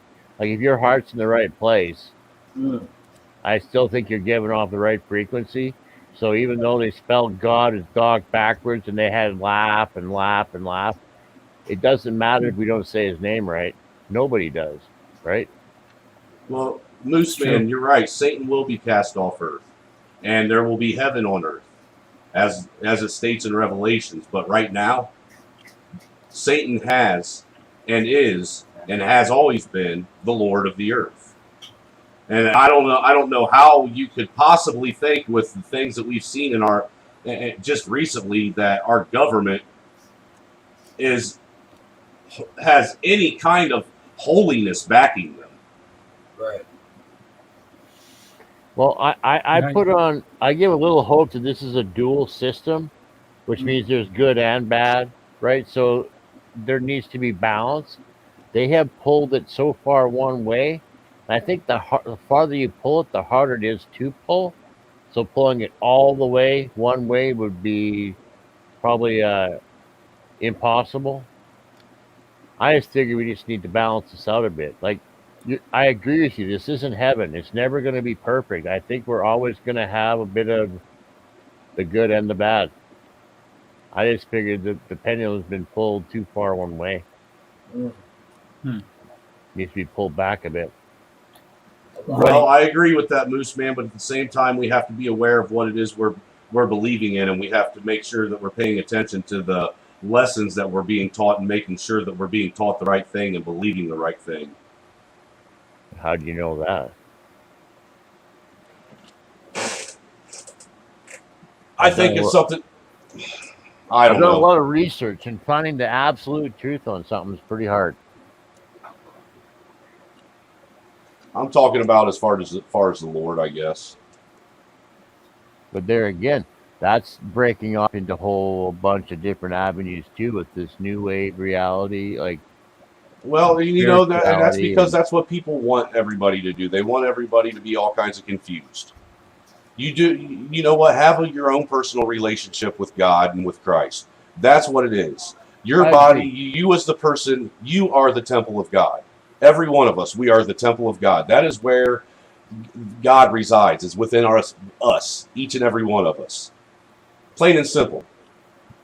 You know, and if you have a real relationship with God and you actually sit down and you pray and you want him to speak to you through whatever form or medium it is that you need him to speak to you, he will answer and he will speak to you if you have a relationship with him. But he's not going to sit and answer someone who doesn't take the time to acknowledge him and have a real relationship like you would your spouse with him. Like, that's kind of where spirituality is going, is that they say that we're all just fingers or branches of the Creator, right? We all are part of the Creator. So if you ask for something, since you are the Creator, you should get it.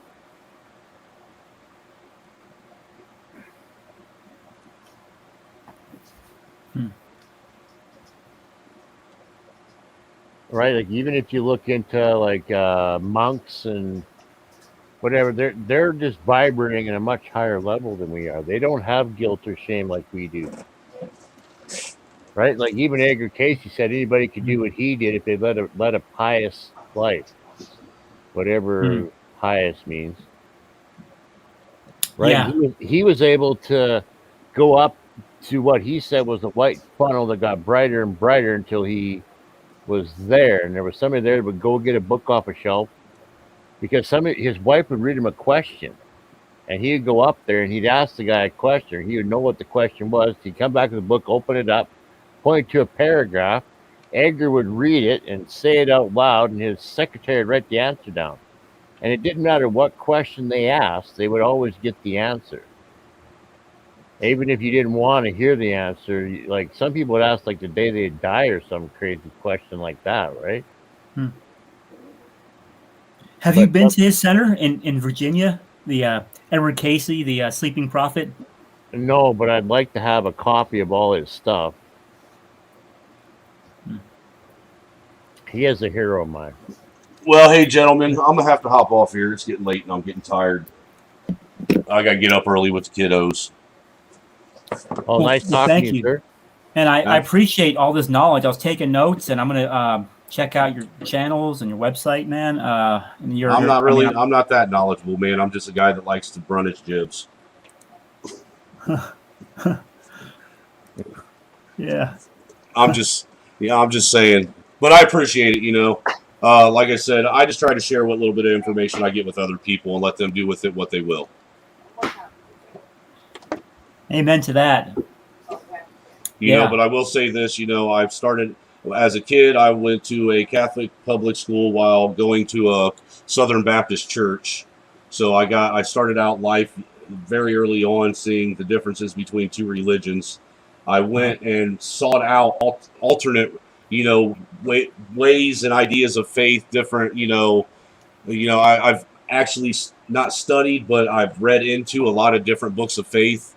And I'm going to tell you what, as of 2020, I had this, like, it was weird. It was like a full circle where it all brought me right back to where I started as a kid in the church. I've heard that before. Yeah, where like people, they go off into their spiritual journey and they check out different things, but then it kind of just leads them right back to Christ, you know, at the end. It most certainly did. And the thing is, you know, I know that I've spent in my lifetime, you know, I've witnessed a lot of, you know, people try and predict things and say that prophecies being fulfilled, this, that, and the other. But for the first time in my life, I actually am like literally witnessing it happen with my own two eyes. Yes, sir. You know? Yeah. And there's something to be said about that.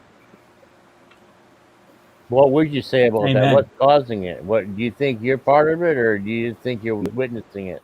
I think we're witnessing the last days. They're coming into fruition. Prophecy is starting to happen. You know, but that doesn't mean that we still just sit back and say, "Oh well, you know, it's the end of the day, the last days. As prophecy is happening, and we just sit there and just watch it happen." That isn't what we're supposed to do. We still are supposed to stand up and fight for not just our souls, but the souls of other lost sheep. Agreed.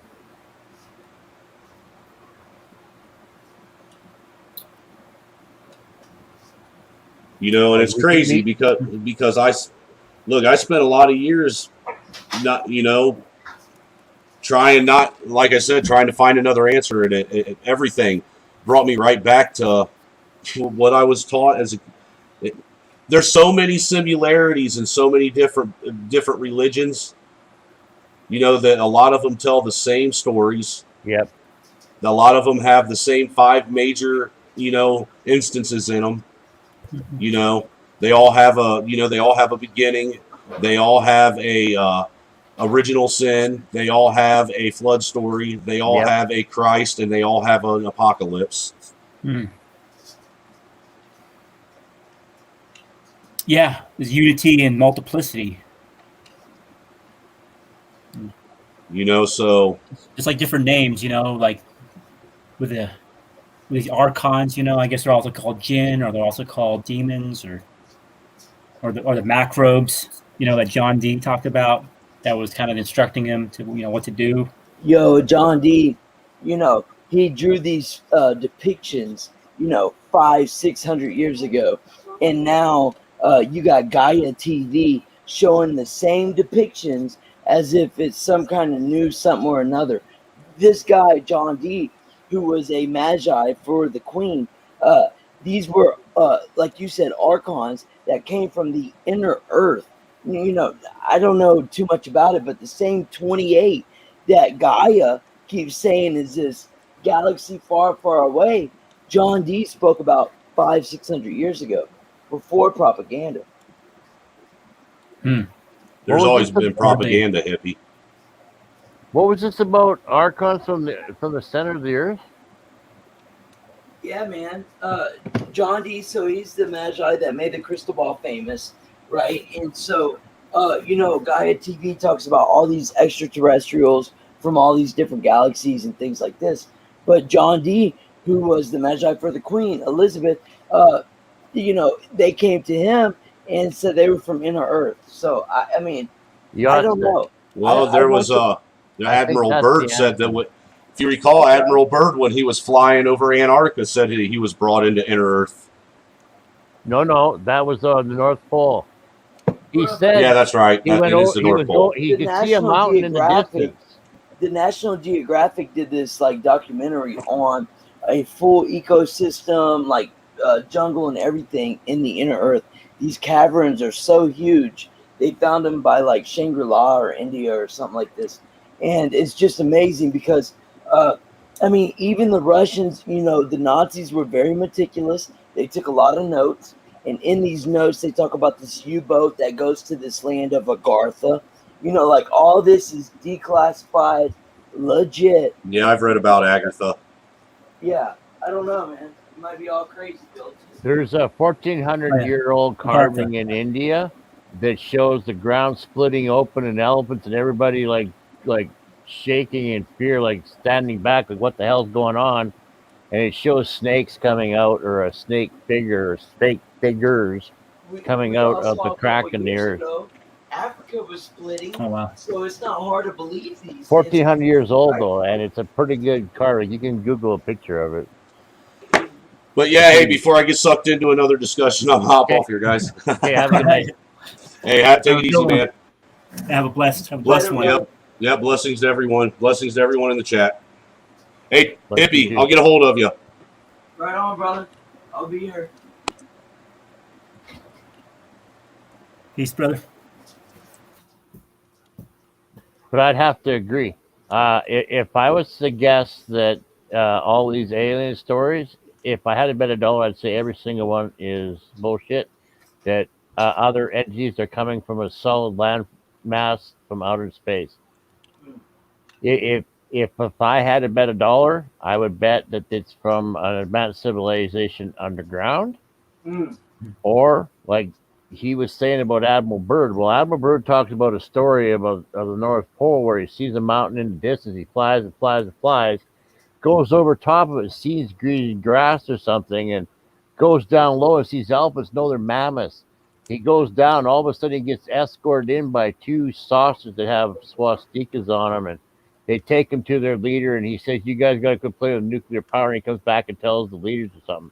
This is supposedly his diary. But he went down to the Antarctica 5 or 6 times. He ended up spending a whole bunch of time down there one winter, supposedly by himself. And I went, what? That makes no sense at all. But if you can Google it on YouTube there, you'll see the Long Genes Chronicle. And there'll be a story of Admiral Byrd tells these gentlemen how he's down there. There's a seam of coal in this ridge line or something. It's I can't remember how thick it is, like a half a mile thick or 2 miles thick, and it runs for a long ways. I won't even guess. I can't even remember how long he said, but it runs forever. There's all kinds of resources down there, and it's going to be the next great thing. And then he goes on to say that there's a continent on the other side of Antarctica the size of America. Right. Now, how could he possibly know how big it was? How could he have flown to the other side of the island of Antarctica and then across a chunk of water, supposedly, and then to land, and then to the other side of that chunk of land to know how big it was? Right. But he was also saying that the North Pole is pretty much mapped out. It's kind of crowded up there. The only treaty to never break, might I add. So it's like he was trying to get people not to go to the North Pole. But like you say, there's 47 countries that have signed an agreement that nothing will be done in Antarctica. Right. And then right before the 2016, or was it the election before that, Kerry, some Orthodox priest from Russia, and a whole bunch of other people start heading down to Antarctica right before the election. And I'm going, what the hell is going on with this? That's right. And then it goes, well, maybe there's some truth to those stories about the Nazis booking off to Antarctica at the end of World War II, and that maybe they didn't lose. The Foo Fighters. Right? Because they sent a whole bunch of scientists over in Project Paper with CIA, FBI, and NASA, and whatever else they put them in. Right? And now we've got leaders going down to Antarctica right before an election. I go on, something's funky going on here. I don't know exactly what it is, but I'm open to ideas. Have you heard that theory about how Earth is actually part of like a larger Earth? Like we're actually like on a crater, and then I guess the Antarctica ice wall is like blocking us off from like the larger Earth. I mean, well, I've heard that recently. Well, there's I dipped in my toe into that whole flat Earth topic, and it's very interesting topic because when you start digging into it, anybody I found in there tried to debunk flat Earth and couldn't, and that's where that whole thing starts. Well, even Tesla said this place was a realm. The first guy that went up in a balloon that went up so fast said it looked flat with turned up corners. Right. So I think even the elites, globalists, whatever, thought this place was a ball. I don't know if it's because they made globes and it just made sense or what. But at some point, I think they figured out this wasn't a ball spinning around, the sun going around us, but we're going around the sun, or whatever the case may be. Or the sun's floating around above us, making a circle. I like, listen, I'm open to options. And when you see all these world leaders that just sort of disappear, you know what I mean? And you see a fake picture, like even the dead person doesn't look like them. You're thinking, well, where are these people going? It's like they do have a continent or a place on the other side of the ice wall, like you say. I'm open to options. Like in 1985, when I saw them making solar-powered planes that could go like forever, I thought they're looking for something. They are using the sun to power these things to go looking for areas. I'll bet you there's a bunch of areas that they've found that we've never heard about. I agree. Yeah, and I've heard about how like maybe Mars is actually part of the larger Earth, and that somehow Mars? It's like I don't know. Like I just got to wrap my head around that. Sorry. So maybe Musk is talking about going to Mars, but really it involves like flying over the ice wall, or then maybe there's tunnels. Maybe all that boring is actually trying to get to the other side of the other wall. There's way too many stories about tunnels, right? The Hopi, and there's a lot of people who have talked about stories about tunnels. Ant people, and yeah. And it makes sense that there would be, right? Like, with water going down, it just erode a cavern at some point in time, over time, in certain soil types or rock structures or whatever, like sand, whatever. I'm not a geologist, but you would imagine that there are caverns down there somewhere. Yeah, I've always enjoyed visiting caverns. You know, just over the years, when I was growing up, we checked out different caverns on family vacations, and even just by myself over the years, just wanting to check out, like with one in Kentucky that I really liked a lot. I think Mammoth Cave or something. I've always been fascinated by caves. Well, humans have been for a long time, right? Yeah. Like, you even get people finding old bones in there, whether they were living in it or. You go down, some of these caves go down miles, and they'll find like hand paintings on walls, like they were down there doing mushrooms or something. Oh, wow. Well, I'm guessing, but it does look like they were having some type of cultural event, like, and even if you get into some people, like, what is his name from Africa? Mike Tallinger, maybe. Anyway, he talks about a place where he lives in Africa. And there's all these different mounds and circles, and these carved stones, and he goes and takes you. Well, he was talking to a De Beers diamonds mine guy, and his job was to cover up tunnels that they had broken through into. And he went, "What?" Well, they would dig tunnels, whatever, and every once in a while they'd break into an area where there was already a tunnel going another direction with smooth walls. And when they did that, his job was to come down there and basically cement it off so that they wouldn't go no farther in that direction. Oh, wow. Like they're trying to hide something. Well, they don't want to go in there for whatever reason. Like, so they don't have a map as to where these tunnels are, but if they find them, they just basically cover them up and back up and don't go any farther for whatever reason. He said they were in the bar having a beer and getting kind of drunk, so and he didn't know who he was or that he'd be that interested in the topic.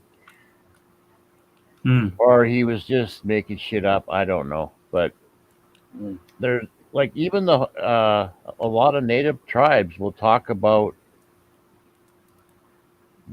their ventures into underground places and how there were what they either thought were gods or advanced civilizations or ways to travel between areas even. Because where these tunnels are, there seems to be very large spruce trees and sand. Wow. Well, that's my observation, right? Because how would trees grow down there? Guess it's around the area where there might be one. Oh, I see. On the surface, what's down there, I can't say. Well, there's a story about Alexander the Great's tomb or sarcophagus or gravesite or whatever being found in the Grand Canyon, about how his grandma was queen of an Egyptian. She was an Egyptian queen, and that's basically when that civilization was like switching power or changing. So she got all her money and some ships and him and got the hell out of it. And they came out all the way over to America and up some river, and that's why certain areas of the Grand Canyon are blocked off, supposedly, because they have found these areas. Yeah, sarcophagus, Egyptian hieroglyphics. It's amazing what they found in the Grand Canyon. Right. You see articles about them in the 1800s. There's even guys in canoe, whatever, supposedly finding areas and going in and finding all this gold or whatever, right? Right. Oh, wow. Along with other objects. Huh. Yo, what's going on, Luciano? How are you doing? Doing great. Feeling a bit sore, but I will get that after work. Sure. What do you do? I push cards for Sam's at the moment. I'm thinking of actually maybe for a couple of months before I call it in. Thinking of becoming an overnight stalker. Oh, I could get that's I cool. could get some. Yeah, I could get some decent bonus pay out there. Who knows? Yeah. It's cool too, man. Especially if they let you have headphones, bro. Dude, I used to be able to break down some pallets when I was about your age. You know what I mean? Right. Yeah. Right. That's some good work, man. You ain't got to worry about customers too much. I do help occasionally break down pallets too. So. Yeah. You'll do good. Good stuff. Better pay. Sometimes you get stuck on night shift and you literally get out of sync with the world. That's true. That's true. Okay, carry on. Yeah, I won't really set a topic for now. I'll go ahead and keep listening to the conversation as I am kind of intrigued. Oh, we're just bouncing all over the place. Have you heard about Tartaria and the mud floods and like the Great Reset? Well, we're talking about 3 different topics, are we not? Okay, but go ahead. Yeah, I have heard of them. I heard of all those. Yep. Yeah, like there was like this, like basically like all the settlers in America and other places around the world. Apparently, all these buildings that were like supposedly built in the 1800s were actually already there. And then there was these like extravagant World's Fairs where like the official story is like, oh, these were all temporary buildings, but they were like massive and really ornate. You know what's funny though? I heard that let's call it a conspiracy for now, right? But I heard this back in like 7th grade, I want to say. Oh wow, it's amazing. Yeah, I'm glad you guys brought it up again. I've been willing to question it again. But that's somewhere you come from. They have those kind of Tartarian type of vibes, right? Somewhere around Round Rock or something like this. Yeah. Yeah. Oh, in Texas? Uh-huh. Yep. Nice. Round God Rock, bless Texas, Pflugerville. man. Yep. In Round Rock and Pflugerville. Yep. In Georgetown. Yep. Yeah, I miss that area. I had a good memories there, visiting and stuff. Yeah. Working there for a little while.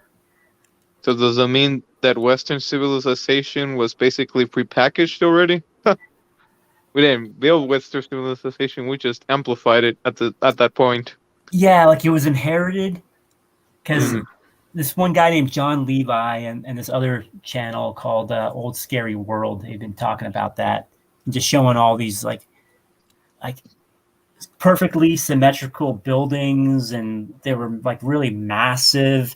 And in terms of the population that was there's really no way that these buildings could have been built in that short amount of time. And then there's all these pictures from these World's Fairs where like there's these massive buildings and extravagant lights on them. And so the official story is like they're temporary buildings, and then they were torn down. And then basically these World Fairs of the 1800s and early 1900s was to basically showcase the old world before they, tore them down. But I guess there's like still some buildings that are around, like, was it more? And basically when we see pictures of these old buildings being built, they're actually just like renovating them. And then they dig down, and then there's actually all these like hidden layers that are like below the ground. Ah. And then apparently like there was all these orphans like in the 1800s during the Industrial Revolution. So there's all these like kids working, but I heard that like, well, basically because like they were the majority of the population, so they had to work to like build civilization. And then at these World's Fairs, they had these like, they were basically all geared towards kids. They had all these like rides and slides and all this type of stuff. And then they were actually showing like they actually had these like incubator exhibitions where they were like showcasing babies that like people could adopt. So like maybe there was a time where like all these adults like were like wiped out, and the kids were like kept safe, and then they like reemerged. I see. That's funny because during that same time, the Industrial Revolution, that's kind of when kids started being viewed as a utility by the government, I think. Or as if we're gonna be more precise, property of the state. Does that make sense? Right. There's a story. And then there's well, go ahead. My bad. There's a story of the Carthaginians, having mastered the seas first, came over and were grabbing copper and all kinds of things from the Americas, and we're telling everybody else, no, don't go out there. There's big sea monsters. They'll grab your ship. You'll never come back, right? Because they didn't want them to find America and their resources. It would make sense for them to have a breakaway civilization that would just stay over here. Maybe there was a previous group that was here way before us, and maybe they did build some of these buildings. I don't know. I haven't looked into that topic too much about if somebody could build a stone building in X 5 years or not. I don't know. No, I gotcha. Yeah, and then in that same theory, they're also talking about how all these buildings had these antennas, and they were able to get energy from the magnetic sphere. The magnetic vortex. Yeah, I figured that too, huh? Or an energy that we haven't discovered yet, or we don't know about yet. Because if you look at Tibetan temples, they almost look the same way as some of those church peaks, or I know what you're talking about. They're very ornate peaks that they have, almost fractals. if you look at them, right? Oh, wow. Right. So what if you could tap into the universe and get free energy just by putting up an antenna that looked a certain way instead of square or in lines, but did look like a snowflake or looked like a fern leaf or did represent nature in some form, a sunflower or something like that. Or Florida's Coral Castle, something like that. Oh, yeah. Well, there were two kids that hid and watched him unload a truck because he would always tell the driver to book it. He would unload the truck by himself. And these chunks of coral would weigh 5,000 or 10,000 pounds, or I don't know how many tons, but they weighed a lot. These two kids came running home to their parents saying that they seen him and he held 2 ice cream cones in his hands to take them off. But he held them backwards, right? He had the big end in his hand and the pointy end pointing out. Oh, so he was using like levitation technology. He was using some type of energy, and they said he'd point one way and one the other way. So he would almost point one at one end and one at the side, and he was actually able to somehow levitate it. But he had a little device and some little riddles written on there with numbers and shit. Like he had figured out how to, like Tesla, somehow he had figured out how to crack the verse, how to make it work for him.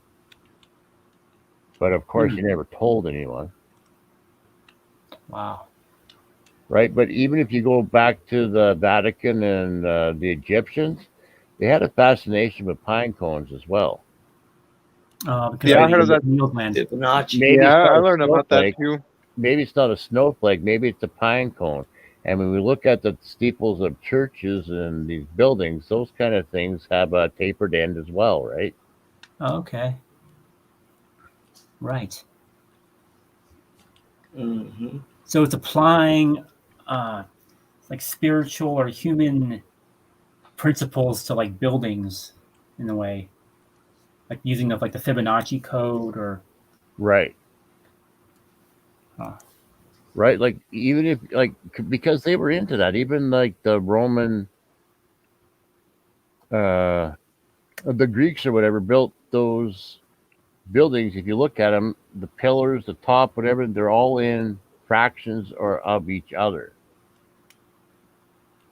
Like one square, if you quartered it, would be turned sideways, and then you find it over here and quartered again, and they put it over here. So everything would actually be a fraction of another part of the building.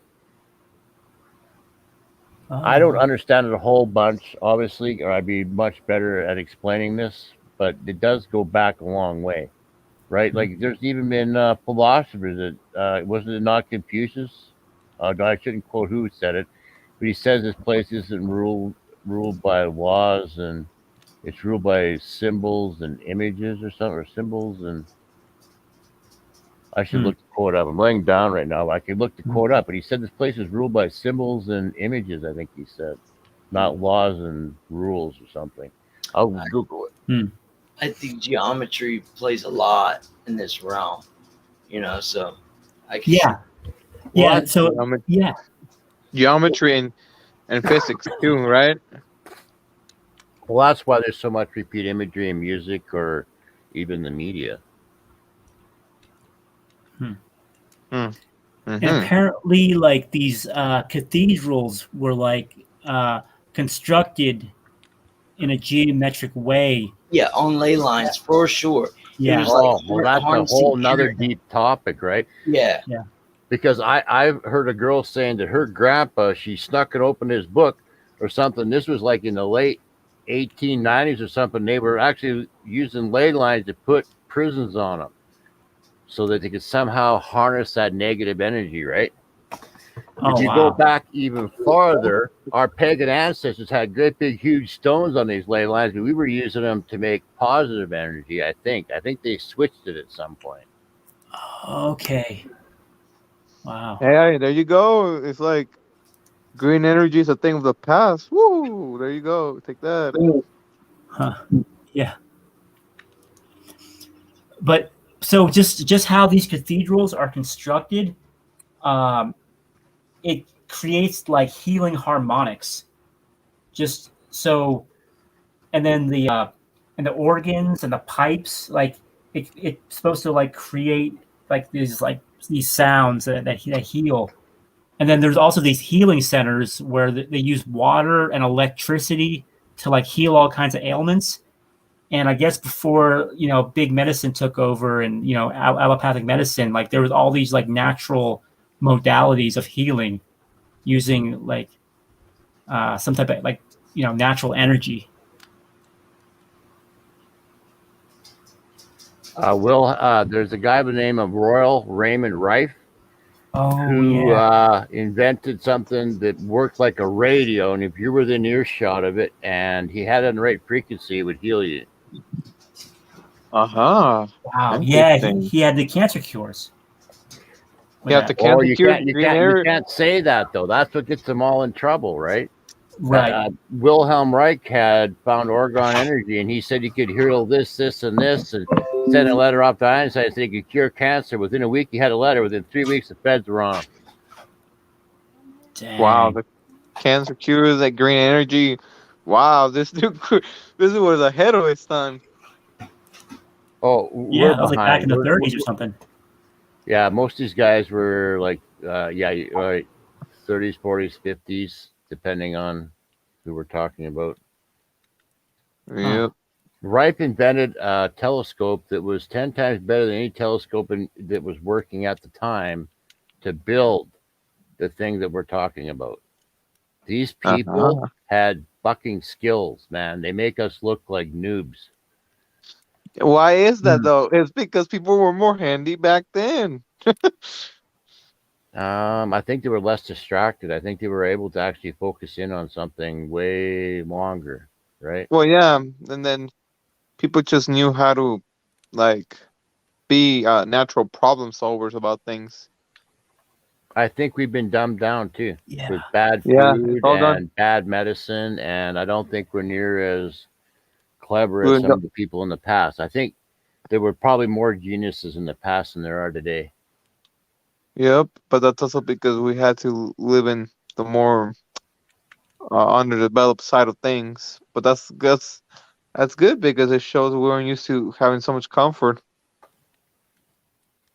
But you know what's funny? Now that I think about it, now that I bring that point about comfort, I've been having this thought experiment. Everyone wants to save the environment, but nobody wants to give up their comfort. Speaks volumes, doesn't it?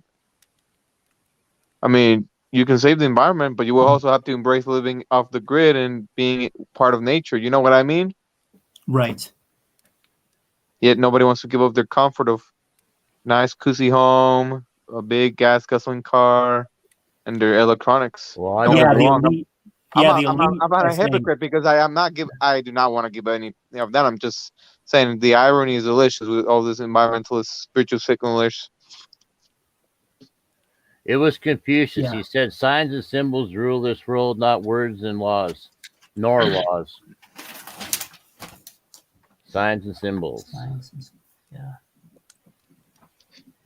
Because words explain those signs and symbols, right? Yep. Right. So they could never. You look at an image, you look at a graph, right? Thousands of stats, boom. One glance, you can see it, right? A picture is 1,000 words, blah, blah, blah.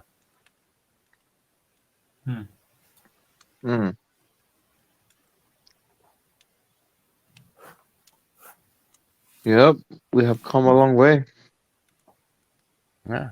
In some areas, in certain sciences, in technology, we've leaped ahead.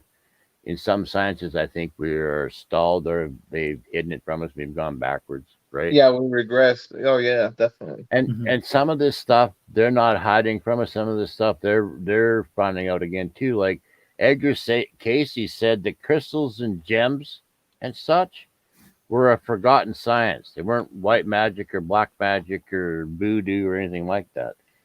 He basically said that they gave off a frequency and that they could help you grow, help your body mentally, like physically, emotionally, or mentally. Mm-hmm. Right? I'll give you an example. He said, put carbon steel by your hips if you have chest cold or mucus. He said that would help. But who's going to run with carbon steel in their pocket? Not many. But if you're sick, you're laying around or sitting in your chair, you might as well grab a big chunk of steel and put it in each hip.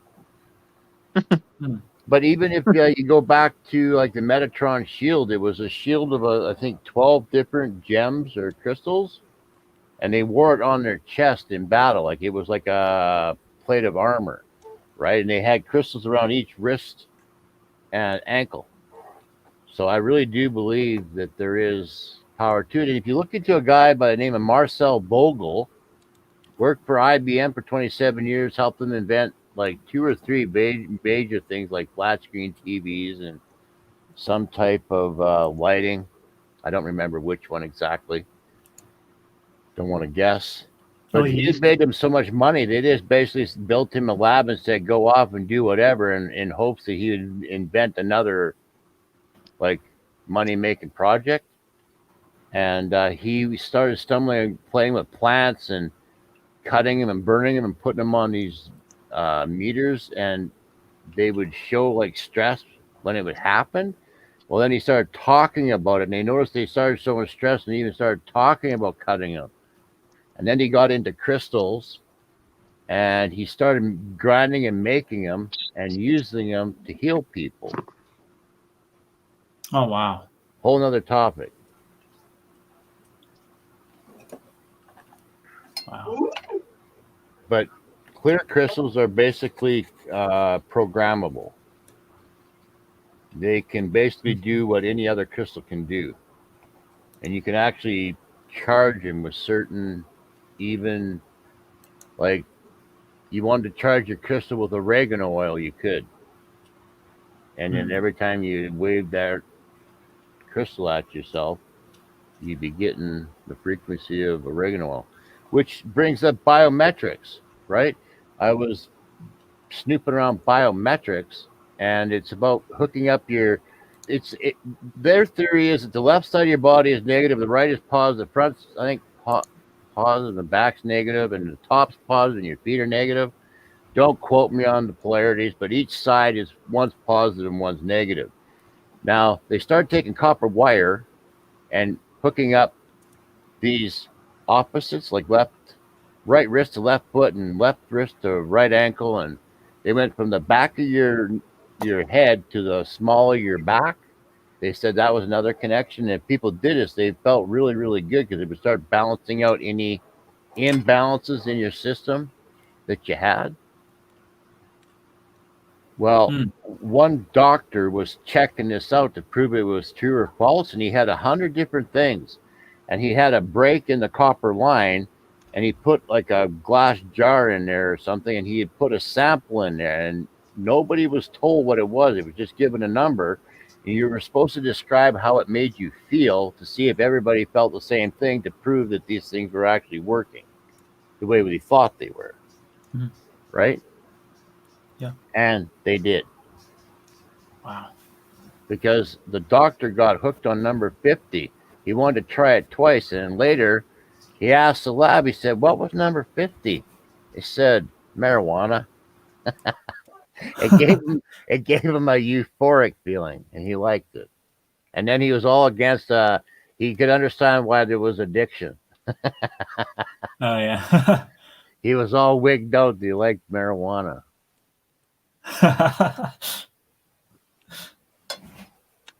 But what I'm saying is that, let me add one more thing. They changed it from copper wire to 100% silk. So to prove, or it proves that it's not an electrical charge, because electrical charge can't go through silk, right? Right. So it's another energy form that is at play.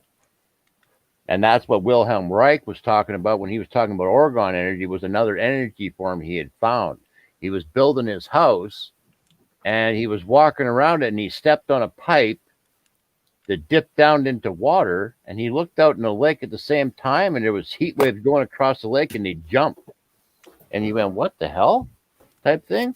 And he went back and he stepped the pipe 2 or 3 more times, and he watched the heat waves on the lake jumping, and he goes, what the hell is this, right? Mm-hmm. Took him 10 to 20 years to try and figure out what the hell he had stumbled across. And he tried to separate it, but he couldn't. He said he could only ever concentrate it because it was everywhere. He put boxes underground and everything. Put a thermostat, like a thermometer in there, and it would like gain temperature like by half a degree. And he started putting seeds in there and then replanting them and putting plants in there and not in there. And then people started getting in there, and their skin rashes or whatever, or burns, whatever, would heal like remarkably quick. And then he started trying out other things, right? And if you talk to the gurus or you listen to gurus online, they say that he could cure all kinds of things. They'll actually make the point of saying, but he never said it could cure cancer. Well, guess what? That's exactly what he said it could do. But that's William Reich, you're saying? That would, yeah, Wilhelm Reich. Wilhelm Reich. Okay. Wilhelm Reich. Yeah. And Oregon Energy. He came from Germany, right? He ran from the Nazis and fascism over there, thinking America was free, to only get rolled over by fascism here. Wow. They banned 14 of his books. Wow. The only reason we ever got any of this information is because he had written them in German first, and they retranslated them back into English sometime later, right? Some of these books never really did get translated, and you can only find like early copies, and sometimes there's only like photocopies of a version. It's that basically esoteric or occult. Like, they do not want this information out. Not only did he build this, or it was called an Oregon accumulator, but the square corners denatured it. So later on, people learned to make Oregon blankets. It's by layering organic and inorganic material, 3, 5, or 7 layers, just to get the information out there. But he wrote a book called The Mass Psychology of Fascism. Oi, oi, oi. In which, in which he said that fascism is caused from bad sex or the lack of good sex. I'm not even kidding. That's a Cole's Notes version. That's funny. The lack of good sex. That's a good I'm not even kidding, but he was very, very, like, very, very sexual. Very, very sexual. Very perverted, perhaps? Well, I don't know. Of course, there's rumors, but they always try to paint somebody that had this kind of information as a bad person after, so it's hard to say if he was or he wasn't. Maybe he had a high sex drive where he was able to transmute it into creative energy or something. Well, now we're talking about sex magic, which I do believe there is something to it, and I do believe that a lot of the occults are trying really hard to reproduce, but they don't. They have. I can't say for sure if they figured it out or not, but I don't think that they figured it out to the extent that the people in the past have. Like, there's a guy on YouTube which you guys might like. His name is Robert Sepper. He has a channel by his name and called the Atlantean Gardens. He talks about this Green Glove group who were doing that kind of thing, I believe, and that when they had a suicide pact, that if they were going to get caught by the enemy, they would suicide so that the enemy would never get the information that they had. That's how powerful that information was. They thought, anyway. Wow. Life changing. You could like actually affect the entire consciousness of the planet or something. But you know, I don't want to make bold claims, but yeah, they had the ability. They had abilities. What or how powerful those abilities were, I can't. I don't remember. Here, I'm gonna go try and find a clip. The Green Glove group. Green Glove. Glove. He just put it out here like 2 months ago. I'll see if I can find it. It was very interesting. I've heard him talk about other groups, but he never really likes to talk about. People always ask him, "Are you a Mason? Are you this?" And no, I'm not none of those. He says he's part of a special group, but he won't say which one. But I'll look up this video if I can find it. And that way you'll have a check him out and see if you like him or not. Sounds good. Yeah, sounds fascinating. Get it up. I'm all for learning another interesting figure. How's the weather been down there in Texas? Average, honestly. You get your usual hot climate of the summer, and then those shifty weather patterns. But other than that, manageable. Yeah, because there's been heat waves in the west, northwest, and in the mountain states. They got some fires raging on the Montana, Wyoming border, and then there's, I guess, fires up north in Canada. It's really dry up here, really dry. We've had hardly any rain, and this summer is hotter than one we've seen in 2 decades or more. Well, my garden didn't even Robbie germinate. McHenry, my bad. The Order of the Green Dragon. Why am I seeing a Wonder Woman picture? Yeah, well, they try to subvert you, right? Right. I Googled it. I typed it in 2 times. They wouldn't show it to me. I had to go right to his channel to get it. Yeah, I think this is it. That's proof that Google rigs your fucking search results. You know what? It used to be just certain. It used to be just certain topics or groups. Now it's everything. They don't want you knowing anything. They don't. Oh, they don't. They want to keep, like you said, they want to keep us dumbed down. It's all done by the sun. Yeah, I agree. They want to make the population not know anything essential, you know? right. Well, if you want to lie to people and get them to believe your lie and do what you want, they can't know the truth, right? Like a little kid, they have to believe in Santa Claus to go along with it. So everything we're told is a fraction of the truth, in my opinion. Yeah, No, truth mixed in with some disinfo or omissions. But that's why I say government, or no, politics is a new religion.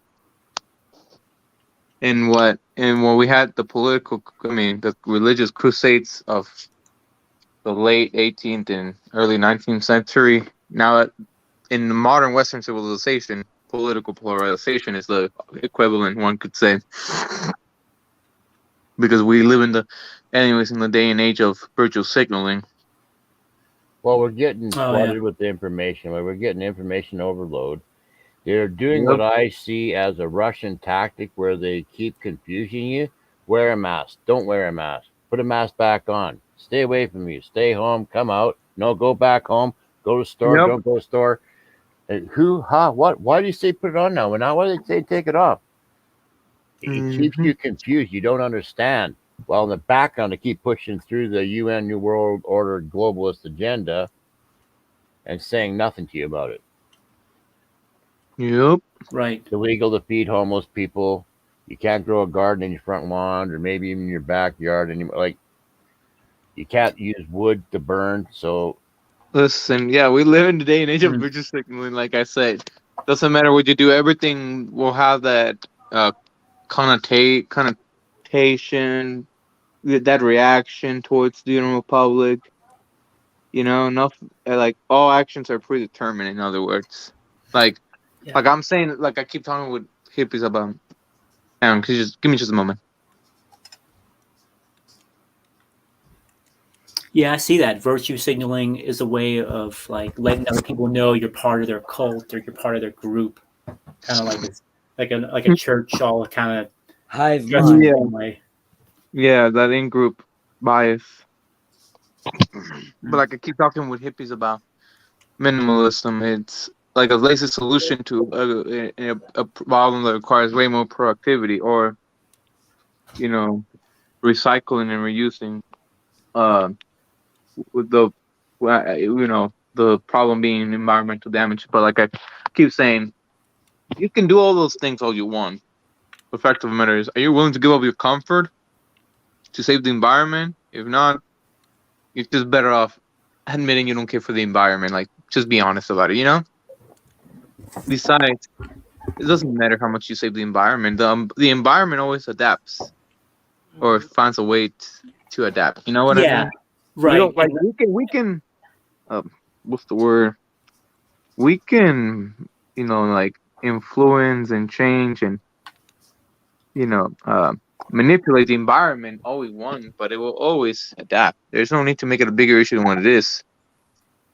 Well, we're not the ones shaving the top of mountains off to get at the coal or the copper or whatever, right? They're blaming us for what the corporations are doing, which is what they like to do. Mm-hmm. But we're not the one. In fact, we were saying, hey, don't do that. Right? Yep. We don't we have to. Yep.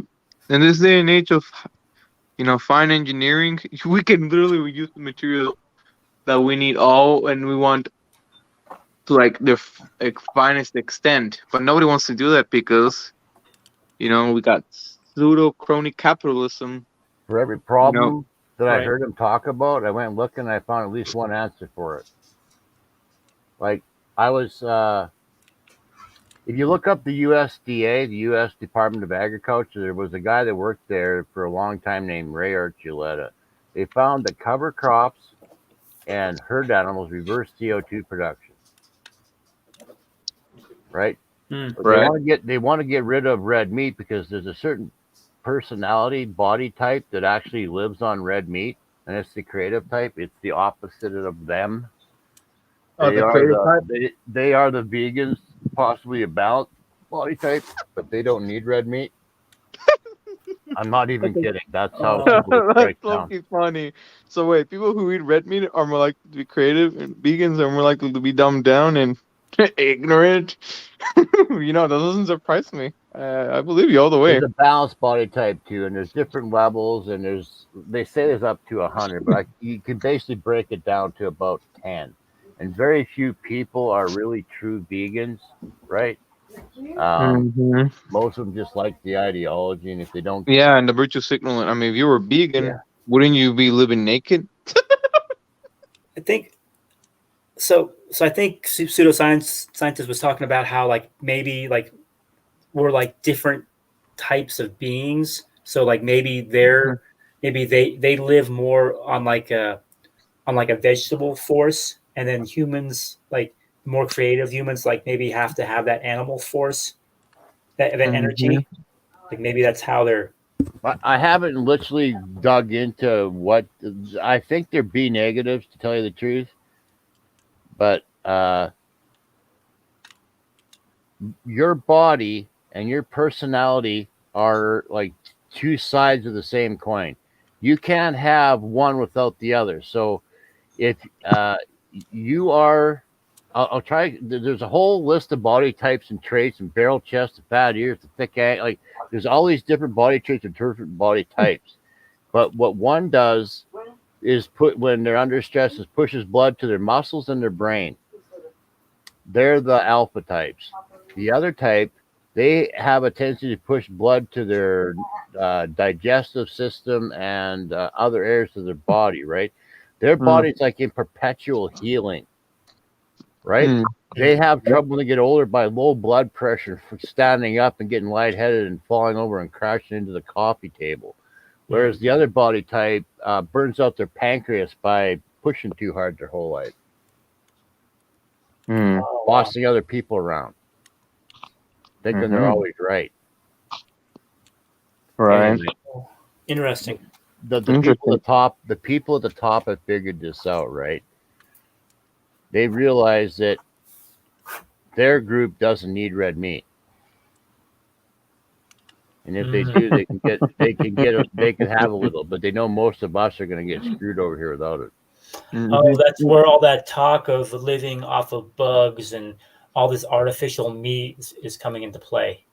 Tell me why they are not taking that to India or China or Pakistan or Africa or somewhere where people are starving. Why are they pushing that on us when we have farms and we're good? If this is like it Okay, let Very me tell just you saying, why. man. It's all very The reason that China has 150 some lithium battery factories is because they have no oil. Okay, they need to run off of solar panels and batteries, but they don't want to pay for it. So they're pushing laws in here for us to basically finance the development of it. Once it gets to the second, third, fourth generation, they can drop the cost. It'll be way better. And they don't give a fuck about, pardon me, they don't care about us. They can run it on their own. But right now, they want us to do it. Oh, They that's the push right? towards electricity. I mean, electric cars. Yeah, it's all about China. Well, anybody who doesn't have fuel, like, see, if you look into the Bretton Woods Agreement after World War II, the only standing navy was the American Navy. That's how come you guys basically went to the top of the pile. You were 13th in the world before World War II. You went to number 1 after. There was a crazy deal that went down on a destroyer in the Middle East that signed this whole agreement, where some guy got on your destroyer and brought 30 sheep and said, you can have sex with them because I don't want you defiling our women. And somebody didn't cut his throat and throw him in the ocean and said, send somebody else. So that tells me that group had a lot of power back then and maybe still does. Okay. But what happened was we decided to police America decided to police the oceans, right? They said friend or foe could get their trades to and from their country. And in fact, since you're rebuilding, we'll buy some of that stuff off you just so you can get your things going again. All we ask you to do is to fight the commies, which were only basically in Russia at the time. But we're not going to do it beside you. You're going to do this in front of us, right? But that never really happened. And when we did ask them to come to fight or help, whatever, they didn't do it. And they were supposed to spend 2% of their GDP on military. All they did was hire officers at a university, which was their political class, like the same as the media class and the politician class. It's all the university class. They're all the same happy group. Clap. Well, they're all the same people. They're all the same level, like, right? Yeah. Well, that's what they did. Well, then they went and made the euro. Like, America has been like this experiment in freedom since day one. And since day one, they had been trying not to just America. Western civilization in general, I would argue. Yes, but they had such huge control over Europe for so long, right? Mm-hmm. And they really weren't worried about it back then. Yeah, because Europe was more isolationist, and North America was. Didn't Emsel Rothschild send one of each of his kids to France and Germany and all the major centers, England, and I can't remember where all he said he sent his kids to open up banks, right? So they had control of that. Oh my gosh, I couldn't forget about that. So they had control of Europe for a long time, and they took control of America by taking control of the Fed too, right? And buying up all the major newspapers in 1923, and then that's when they're very good. They're very smart people. They're very good at what they do. Do not underestimate them, but in any way, right? I just disagree with their ideology because I didn't grow up in it. Yeah. Okay. Like I said at that time, Europe was isolationist. North America was conquest, if you will. So that same power structure England was the one who took a gun to a knife fight for 100 years, not America. Yeah, that's true. But then in school they'll try to misinform you with saying otherwise. So the same power structure so they came into America, and then they're using America to conquest the other nations. So in more recent years, it's been Iraq and Syria and Libya. If you Google the word janissary, it's basically an old technique where they basically steal your children and grow them up until they're old enough to fight. And they quote, by the second generation, they willingly fight for us. So our enemy has been stealing our younger women, raping them, and breeding a fighting class that then they bring back to fight us with. But America, I believe, has been that janissary for the last 100 years, right? They've taken the military complex and they've gone into all these places in the other world and they basically beat up all of the Arabian king's enemies, right? Built them 2 thick wall military bases and we just walk away. We even leave them weapons and guns. We leave we're so goddamn nice, right? And everybody thinks this isn't planned. Oh my God, this has been planned for so long. Anyway. So what's their like? So like, why are they leaving? Why is the shadow government leaving all these weapons for them over there? I believe we were just. If I was to guess, and I am guessing, everything I say is a goddamn guess, except when it comes to wellness. They were sent there to do what they did. Now they're done. Now go away. Now China can come in and grab the resource, and Taliban can take control, and they got all these fancy bases they can hide in, and same with Arabia. They get all those 3 bases, and America kicks the bill. Doesn't take any resources. Remember when Trump come in, and I don't know where the hell they were, and he said, well, we should keep the oil. Oh, my God, the media just did goddamn backflips. No, you just pay the bill. You don't get any positive from this, right? And see, if I really wanted to trigger the Q fans, I could tell them a story better than any Q fan could. Because if I was to guess, and I want to manifest a win out of this, is this has all been a setup. Biden's a setup. Everything's been a setup, right? To sink and to make all our enemies clear, right? Because now after Biden's come in, like Nord Stream 2 in from Russia to Germany was supposed to be a no-go. Within 7 days of Trump losing, they said that that's a go. Right? For what again? Nord Stream 2 is a great big pipeline that goes from Russia to Germany. Okay? Oh. Okay? If that pipeline goes through, Germany has no more say, because now if they do or say anything Russia doesn't like, they shut that tap off in November. I guarantee you by December 1st that any agreement or disagreement they had would be gone.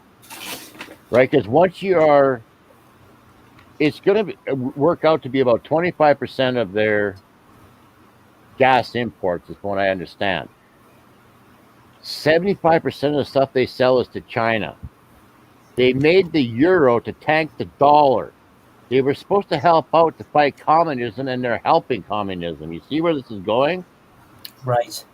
They are not helping. They are trying to tank us at every goddamn chance they get. And then when they get in trouble, they call for America to come and stop the fight. We're going, okay, you guys are win, and asking us to do all the heavy lifting. At some point, I think, whether it was natural or just subconscious, America just decided, okay, F this. Nobody is helping us.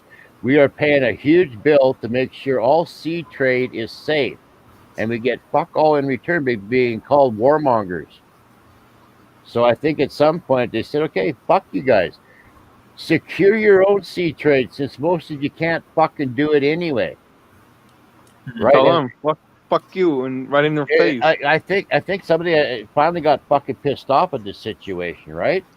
And they basically said, we're going to go home, because even China, who has built a lot of ships, everybody's talking about how many ships they built. Well, they don't have the strength or the power of most navies, right? They just aren't at the level. You just don't come out of the box building perfection, right? So maybe by the second or third generation, they don't have any actual experience on the water or fighting. Unless they're going to have AI computers run it for them, they're probably going to lose a fight on the water. So they what don't you're have saying, the stroke. They can only go 500 or 1,000 miles. That doesn't get them to the Middle East where their oil is and back again. So the Indians can sit in the Indian Ocean and shoot down all their tankers. Japan has probably got a big enough navy to tank them, no less America. So when I hear about how weak America is, that just isn't the reality. The reality is America's navy is big enough to take on every navy on the fucking planet at the same time and win. They are not a weakling. So although our politicians may be retarded, the military, unless it's been subverted by this guy in the mask we seen Yeah, a few Lloyd, weeks ago. Lloyd Austin, that So SOP. we're just So saying unless that America. happens, So you're saying Yeah. America's Navy is kind of like it's very OP. If it was a video game, it's OP. It's right. overpowered. We're very overpowered. We're big. We're independent. Whereas other navies are pretty much just so They not as don't spend they're the not as money. co-opted. They're not as co-opted, right? They don't spend the money, and they don't have the experience. America has been in one country or another for the last how many decades? 50, 60, 70? Mm-hmm. You can't beat Right. experience like that, man. The co-optedness is just The logistics of getting that stuff around the globe is a feat in itself, right? right. Like I could say, the co-optedness, or not. Like They I say, talk the about these. co-optedness is not there. They keep talking about these hypersonic missiles, okay? But Mhm. you're trying to hit a moving target on the ocean.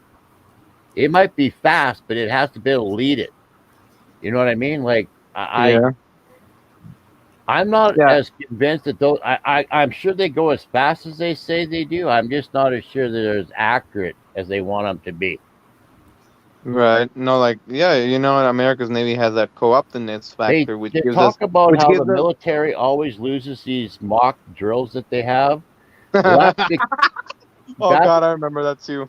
because they take the Navy right into the Indian or into the South China Sea, where China does have land support and a bunch of ships, and they can crowd them and run into it. And I'm sure they do get dogpiled. And even But then, if China's numbers in the Navy are not that conservative, but they know how to invest into their.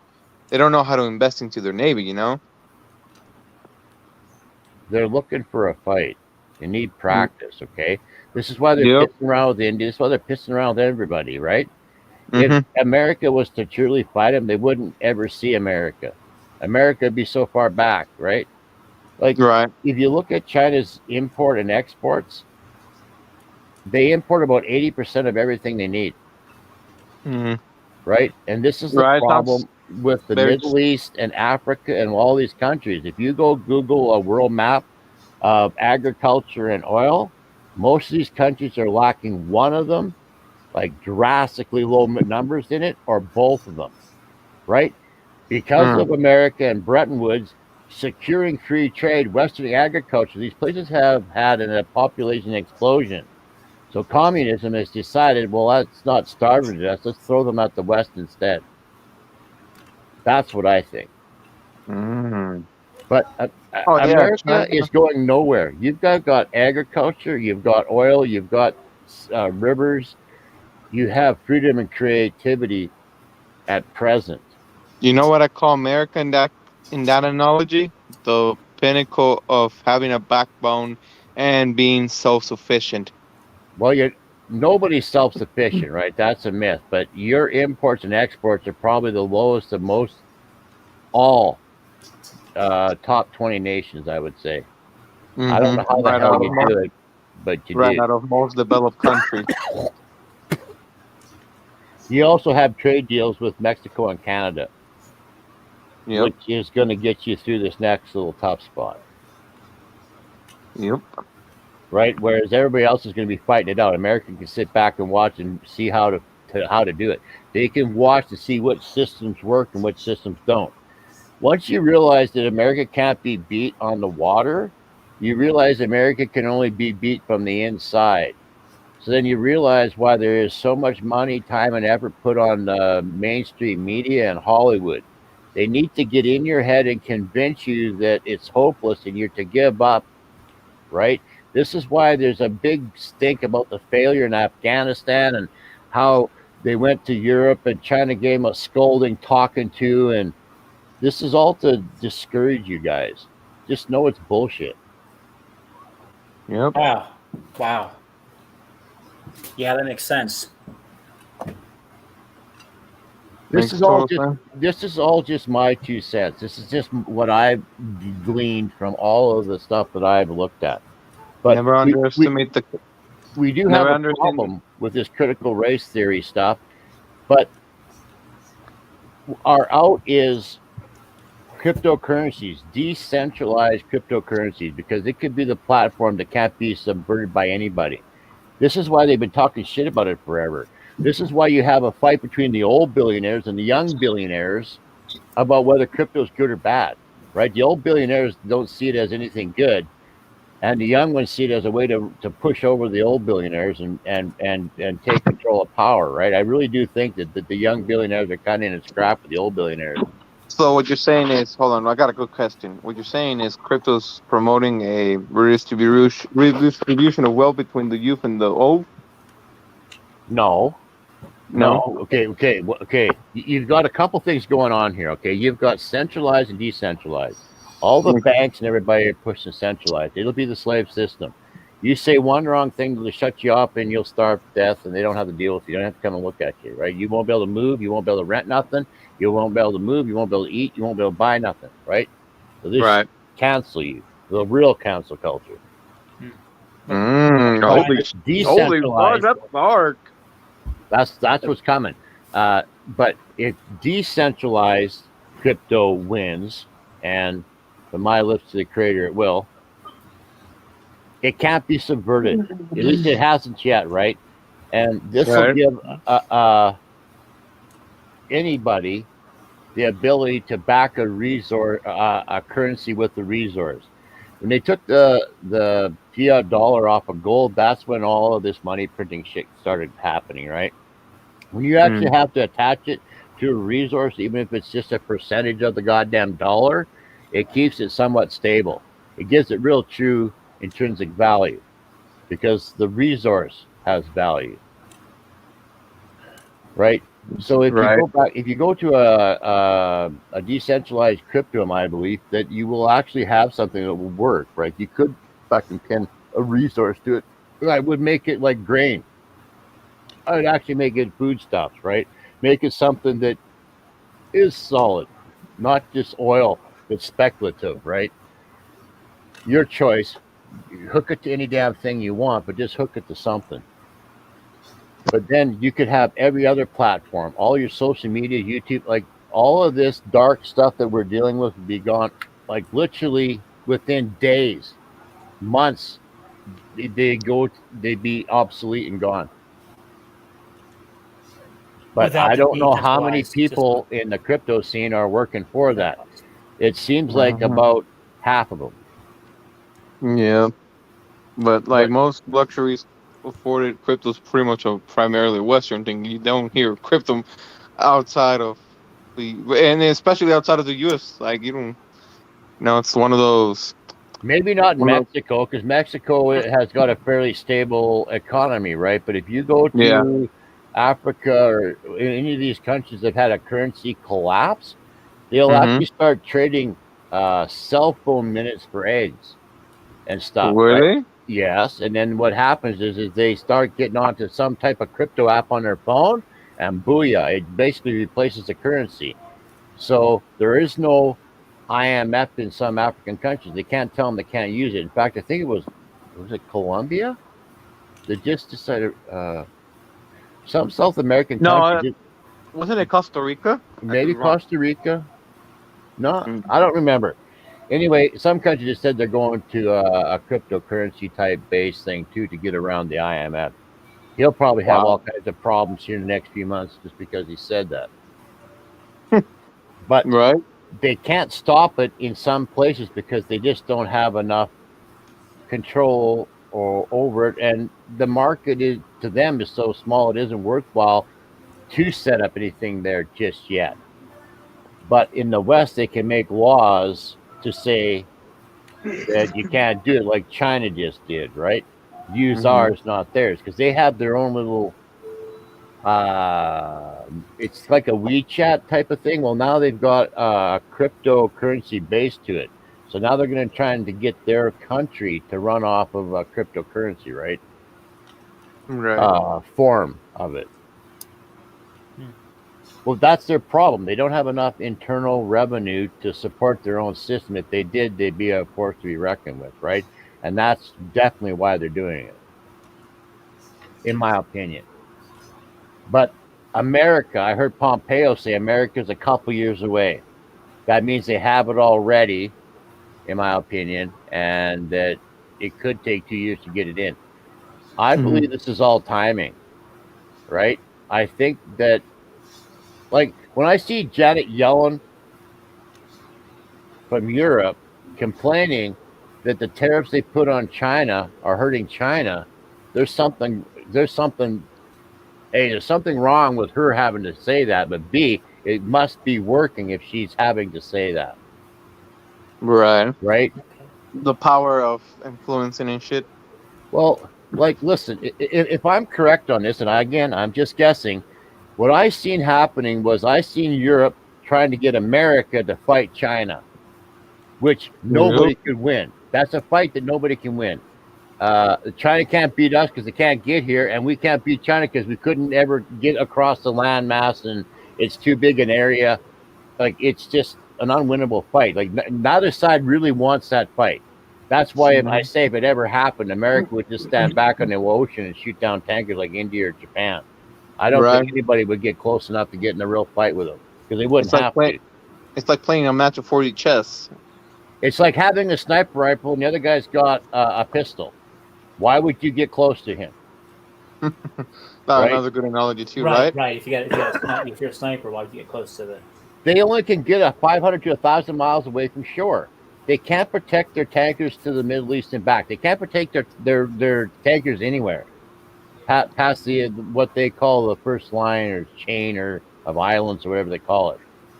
Right? Like, they could take Taiwan, but that's all they could do, because then they like what? That's just my opinion, amateur's opinion. Okay. No worries. But Europe is the one who wanted America and China to fight so they could get back to #1 spot. For 100 years, they took a gun to a knife fight. They have no problems cheating to get to the top. Okay? So getting America to fight their fight for them, right, which they have been doing since World War II, well, why would you just carry on? Well, again, America is bringing troops home. So what they have now, when you're the biggest dog, you can sit back and watch everybody fight, right? Because they are going to get in a fight with each other because globalism is tanking and tribalism kicks in when resources run low and people start fighting over resources. This is how all fights start, in my opinion, right? So this is what's going to happen. Well, America's big enough, and having been called a warmonger and causing shit, well, now they're actually going to. They're going to sit back and watch. And if they see a fight going down and they like somebody and they're losing, they're just going to slap the winner enough times so that the loser, their buddy, wins. Right? So they can sit back and I actually see them actually causing shit. You know how all these people have been messing with us and whatever, and we just keep... For once, America's going to go on the real offense, and people are really going to have a problem with it because most of them are not prepared to defend themselves. Like my country, oh my God, sad example, right? Or a perfect example of not being prepared for what's coming. I mean, we are going to hurt like you wouldn't believe because the people in power want to see us fail. They want to tank our system so they can say, see, capitalism failed. Now let's try communism. Look how good China's doing. We're going to do exactly like they did. Even though it's the fascists, the Marxists, and the commies who are printing all the money and stealing all the money. Sorry to interrupt, but I got an idea. Why don't we sell California to China? Ooh, there you go. Yeah, I mean, the Chinese already own a lot of California already. They don't they? Why do you think the Chinatowns are problem? Because they pay their people with monopoly money. Their people can only buy real estate. It's a rigged system, right? They sell everything to the world, get Western money, and then buy up all our assets. It's cheating at the highest level. Oh, absolutely. Why we allowed it, other than Kissinger wanted it, I don't know. Why they're breaking practically every rule of the World Trade Organization. Nobody calls them out on it. Yep. Yeah. But that's why, and to add to his point, love. How do you say your name? Lovegreatness.com. Loves greatness. But to add to your point, well, that's why the Chinatowns are so popular there. It's like, they're not just there for for the sake of being exotic and cool. No, it's like an actual cultural influencer type of thing. Yeah, and how many Chinese spies are in America? I mean, town I grew up in, Palo Alto. Hundreds of thousands. Hundreds of thousands, with most of them coming from California and as well as the rest of the Western Hemisphere of the U.S. Like I tell people, it's not the poor peasant from the countryside that comes here. You're the offspring of a CCP official or something, right? Like you are hardcore. Mm-hmm. So that's why when they get here, you never hear anybody complain about China, because why? They love China. They got all the nice apartments and cars and clothes and deals and money, and they love China. They love communism. Right? Yeah, I mean, and so would you if you were them. It's funny. People criticize America for being this voyeuristic, consumerist hellhole, but go to China. Everyone there buys the latest fashion every 1.1 seconds. Yeah, there's all kinds of GM cars in China that they don't sell over here. I mean, there's these really fancy Buicks, these big body Buicks that they don't really sell in America anymore. There's even Tesla models that are only reserved to the Chinese market. Like, they don't literally carry them outside of China. Wow. Yep. Yeah. Going back to what you're talking about earlier about lithium mines and the shift, I guess there's this V8 Cadillac that's going to be like the last like V8, gas powered engine. So they got this like super fast Cadillac with stick shift, and a V8. That thing like hauls ass. That's going to be that's like going to be the last gas engine, V8 Cadillac. It's all going to be like electric Cadillacs. Unless they've been hiding breakthroughs in solar panels and batteries or something, gas engines aren't going anywhere. They're not. They're going to put big V8s in cars you can putz around with one person, and probably not. But gas engines for semis and tractors aren't going in. Diesel engines aren't going anywhere. They're not. Yep. Gas is just too profitable. Sorry. I don't know how long they'd have to filter out dirt to get enough lithium to see. This is why I think that they want the population reduction, because then they can actually work their plan. They could just get rid of most of us, it would work. Right? Because then they'd have enough lithium for the cars for the people that were here, right? They wouldn't have to worry about being overthrown because there'd be less of us than them. Like, if they could. Were you guys surprised to find out that some Tesla models are only sold in China? No, I don't think so, right? And they even sell them under another. Yeah, they sell them under another trademark for some reason too. Oh wow! Yep. That's why Musk has been kind of kissing China's butt recently. Yep. It was a love affair that lasted about 3 months. You tell me how a guy is so smart he can invent all this shit, and then he takes his cars to China when he knows that they're going to steal all his technology and fuck him over, which they did. And they are doing. Yeah, they got all kinds of Chinese electric So cars if they don't got some advanced AI bot spy technology in those cars, spying on the Chinese officials that buy them, he's just a dumbass, in my opinion. Oh, absolutely. He's just another manufactured puppet, another manufactured drone, if you will. Nobody goes into China and comes out happy, or they're all lying to us. Something's not adding up. Yeah, they're all lying to us, but then again, celebrities are sellouts, Totally. Like, he was praising China, saying that, how hard working, whatever they are, and how Americans are becoming too arrogant and complacent. I think are the words he used, or what he meant. And we have. Right, Americans are late. We have had it too good for too long, and the younger generation has figured that it should be like this all the time.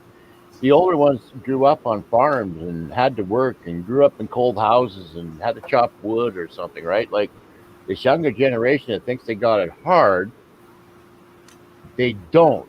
What they don't have is a goddamn life. They don't have a house or a wife or kids or a good job, right? They don't have a tough life. They got food every day. They're warm and all that stuff. They have been robbed of a life, is what I see. Yeah, and I want to add to that. It's kind of funny. The average Gen Zer lacks so much adversity, but the funny thing is, if someone like me who's had their fair share of adversity and animosity shoved down their face, kind of stands in their ground, I'm seen as a hostile, asshole type of person. But but then, funny enough, you have the other Gen Zers who are narcissistic, spoiled babies, and yet it's bad to Social go off on media them. has turned a lot of people very narcissistic because you have to portray this image if you want to be cool, and if Hmm. you have to be cool if you want to be in a social group or to get the chicks or whatever, right? Yep. So both sides are, or to get the man or whatever, like both sides are playing this. I'm cool, right? I never fitted Take the in with my front. generation, but that's okay. I don't care that my generation outcasted me. That lets me know I have more power to will. Definitely. It gives you enough free time. You should be able to accomplish something. No, it Yep. should give you enough fortitude that you don't care what other people think about what you're doing. Hmm. And if the, and I find that if most people disagree with what you're doing, unless you are crazy or immature, you're probably heading in the right direction. Yep. And listen, do I want to be like the rest of Gen Z, or always being on TikTok and just chasing memes and feeling all soulless, or do I want to be me, We all creative, passion driven? And well, sorry, but I want to add one last thing. no, go ahead. You know what's funny? You know what this generation does like? Passion. They really lack passion for something. Like there's They no got lots of drive. emotion, There's no though. drive, emotional drive, or even physical drive anymore. Everything it's just about following the trends. You know what I mean? I don't want to speak for the younger generation. I just see them being very emotional, being what I feel. I I like. mean, I, I'm just I here, so I can showed. speak. I actually showed out him. I actually showed a relative. I said, "Hey, check this guy out," because he's talking about China. And I said, "Well, here another point of view, and tell me what you think." And after listening to him, he said, "Well, I feel like he was just saying that stuff to be mean." I went, "What?" Right. Like that's the most low IQ goddamn statement I think I've heard this year. Like Hmm. he's one of the highest ranking geopoliticians on the planet, on Earth, and you're telling me he's just being mean? And He's just listen, saying don't that worry stuff about to be Gen Z mean? being. I'm I going, even gotta worry about Gen Z's lack of adversity because they're gonna get their fair share of I had reality. nothing else to say. Like what do you say to that? Right. No, I gotcha. And I will also add, don't worry about Gen Z lacking adversity and hardship because they're gonna get their fair share of reality checks once they step out into the adult world. Thankfully, I've been already socialized through that, so I don't Well, need to that's what prepare for adulthood anything. is, right? Is going out and getting a job and finding out it sucks, even though you got to go to it every day, and Mm-hmm. that nobody gives a fuck about you, and that you're in this on your own, and hope you get Mm-hmm. about 3 or 4 buddies who agree with you on most of the shit you think, and Mm-hmm. eventually you find, like again, you find a girl, a house, small business, have some kids, and have some fun doing it. But Mm-hmm. they have seemed to have made this extremely fucking hard. Like they have got in girls thinking the guy needs to be making 100,000 and he has to be good looking and funny and drive a car and be good and bad and uh But like I said, passion is something that's really lacking in this generation. Like I don't care what the passion is, like a hard attached feeling towards something because where's the drive? Where is the aptitude? You well, know, okay, the drive, like where's the ambition? Like I see the ambition. passion There we in that go. they're hardcore about politics or environmentalism or whatever. I actually see the emotion there, but I don't see them actually accomplishing anything. Like Exactly. it's all Oh, about talking about it. Like let's yeah. talk about It's all more feel about good. how bad the situation is. Like I get that in all generations, though. Very Mm-hmm. few people want to even go looking for the answer, and let's talk about the answer. Is the Mm-hmm. Oh yeah, problem? it's all feel good nonsense. Look, man. Like I said, you want to be a minimalist, go ahead, but don't think you're accomplishing something by being a minimalist. You want to be an environmentalist, go ahead. you want to prescribe yourself with the label again, but it's kind of ironic. Are you willing to give up your comfort to live in nature and with the wild? Because that's the only, and also, are you also gonna give up your nice little clothing that protects you from the elements? Oh no, then shut the fuck up and stop being a hypocrite about it. Because at least I'm honest. I'm not willing to give up any of this comfort just to save the environment. It's ours. It's my security, you know. Well, I don't buy into this whole environmental topic in the first place. So they can do whatever they want. Just don't ask me to do something because Also, of what you think or believe or feel, right? Like either I do agree with you and I want to go along with you. You're not going to demand me into not eating meat or walking everywhere. Also, they want to promote environmentalism, yet the elites can do whatever the fuck they please. They can literally deforest land for more corporate entities, or they can literally, drive their $1 million gas guzzling They are car. going to rub this in your face until you accept it. That Obama Exactly. can have a 200-person birthday party and everybody can dance and kiss and snooze and drink and no masks and no rules, and your ass is going to jail and getting pepper sprayed. Did you see that 12-year-old girl getting pepper sprayed? I don't know if that was real or set up, but it was In Australia, bad. right? Yeah, it was pretty bad. I didn't hear about it. No, wow. Thank you for informing me. Goes to show goes to show that It's mainstream pretty media on the does try DL. to. You have to have gotten into the right channel to see it. Yeah, mainstream media does prevent the good information from ever getting access. I gotcha. And realize on that mechanism of hateful ignorance. That is the situation that's going to trigger this, right? Mhm. We're going to see one 12-year-old get stomped by a cop for not wearing a mask, and people are just going to flip. And that's the stuff they're going to hide from you, right? Because they don't want to trigger the masses just yet. They don't have full control just yet. They have full control of all the systems, but I don't think they have full control of us. That's the cricket sound. No feminists, no child abuse protesters. Right? Yeah, I'm friends on Facebook with this guy named Jordan Hale. He's from Australia. He made the news because he got arrested for taking out his trash bin like after curfew. He was just simply moving his trash bin like onto the street. Yes, but that's punish one to teach 1,000, right? And they put it in the news where they teach 100,000.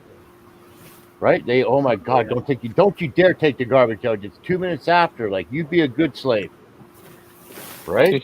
They show 2 black women fighting over toilet paper, and everybody goes, oh, fuck me. I do not want to be fighting some big black chick over toilet paper. Let's go get a couple extra. Right? And then all of a sudden, everybody gets the same idea, and all of a sudden, they're going to run on toilet paper. Yeah. Dude, our toilet paper quality is shit down here where I live. No pun intended. I got it. You don't have Charmin? Some of that good stuff? Even Charmin is kind of meh, but I think the quality of toilet paper is declining because of the raw material not being met with enough demand to be made for. Is all the wood going? Do you guys have a wood price? Like, we have the price of wood went up here 3-4 fold. And last summer we were building fences and decks everywhere. The price didn't go up a goddamn penny. Oh, the price went up. The price inflated like crazy. Went through at Home Depot. At Home Depot, the price of pine wood and plywood and all this other shit, it's like, I want to say, thrice, triple of what it was about a year ago. Yeah. Square foot and shit. 2x4 plywood, OSB, like that particle board. And you're probably paying you're probably gonna start paying like 100 already in the beginning. Explain to me what that is about. If that isn't about crushing capitalism, because you can't. Nobody. Okay, first of all, nobody's giving me a logical goddamn explanation as to why we have a wood shortage. Secondly, nobody is talking about it and saying, "Hey, let's get this wood going. Let's put a few more resources. Make sure that we keep the economy going." It's not even a conversation piece. I have yet. It's been 9 months, and nobody's talking about it. Right, and I guess their cover story as well. There's a breakdown in the supply chain, and there's been all these forest fires. They say that because we used so much last year, and because people are sick and everything, and the production isn't bullshit. Okay. The conspiracy theory is to me says, where the hell is all the wood going? I'm not sure. Maybe for these secret projects, like their black budget, like they're building like off world, or like earlier you're talking about maybe building on another continent that we don't even know about. Well, right. Like, why would you steal all the gold if you didn't have somewhere to take it? Right? There must be. Let's theory crap for a second, because I've always said it. There must be another place, whether it's underground or another continent or on the other side of the ice sheet. There's another place. Is it like a utopian, futuristic military type thing, or is it like ultimate free will, where it's the future we wish we had? What kind of place? What systems do you think are running there where there are no slaves? And what if this stuff is being transferred to like another dimension or a parallel universe that's like helping out the elite, like take over this? I mean that's just theory, but I think if they're transmuting anything, it'd be energy. Right? I think the gold and that shit's all for them. Remember, the elite don't care about the environment. Like, as long as they get their pagan god wants blood. He doesn't want gold. Remember, the elite don't care about the environment or the resources. They just want them goody, goody, goody, goody. Well, they have everything, right? Yep, they got everything, man. They got the wealth. They got their people. They got their security. They got their nice little comfy homes. They got their cars and airplanes. Yep. I think they have a secure place. I don't think they feel that, like, I wouldn't want to be a politician right now. Like, I made the comment that you couldn't pay me enough to be a politician right now. Me neither. Yeah, like, I think all the billionaires. I don't want to be in a position of power, anyways. If free will actually takes a hold again, these politicians are going to be strung up. Like, liberal professors, like anybody that get the guy, it's going to be like a revolution. Like, people, like, you're never going to get the people that actually did it, but people are still going to strike out. You know what I mean? They're going to be pissed off. They lost family members to a jab, or I don't know. Like, well, the elites, the way I see it is, the elites have a secure place, sure, but they'll basically use people, like, you will see all these normies around you, but maybe some of them are not normies. They're elites in sheep's clothing. In other words, they're sending out their agents. Well, they passed a law up here 2 or 3 years ago that you could genetically modify your children. Dang. Damn. I don't watch news. I walked through the room and it literally stopped me in my tracks, and I went, what? And nobody pays attention. People are asleep. I'm thinking, holy crap. I thought about it for a couple of days. I said, holy crap. That's huge. Like, we all know what happens when a beautiful person goes to court. They don't hardly ever get charged with as much or at all. And jobs and dating, the doors get held open. We all know the advantages of being symmetrical. But there are advantages of being smarter. And if you could genetically modify your offspring to be, like, way smarter, you wouldn't even be able to tell by looking at them. But yet, if they were smart enough, they'd be like stealing candy from a baby, right? If you're like literally 4 or 10 times smarter, which I don't think is impossible, you could walk around the real world and most, like, when everybody was lying, because you could read people that well, right? You'd be just that much more intuitive because you know how to read facial expressions and body language, and that stuff would just become natural to you. Right. And maybe even being able to read people's minds and possibly like look into the future, so you pick the right numbers, or you. Well, what if that is an option? What if telepathy is a bought option of DNA? Like, If you got to spend way more, but you want your kid to be telepathic, it's a real advantage. You better spend it. You want your kid to get ahead, right? Like, I'm serious. Like, I would.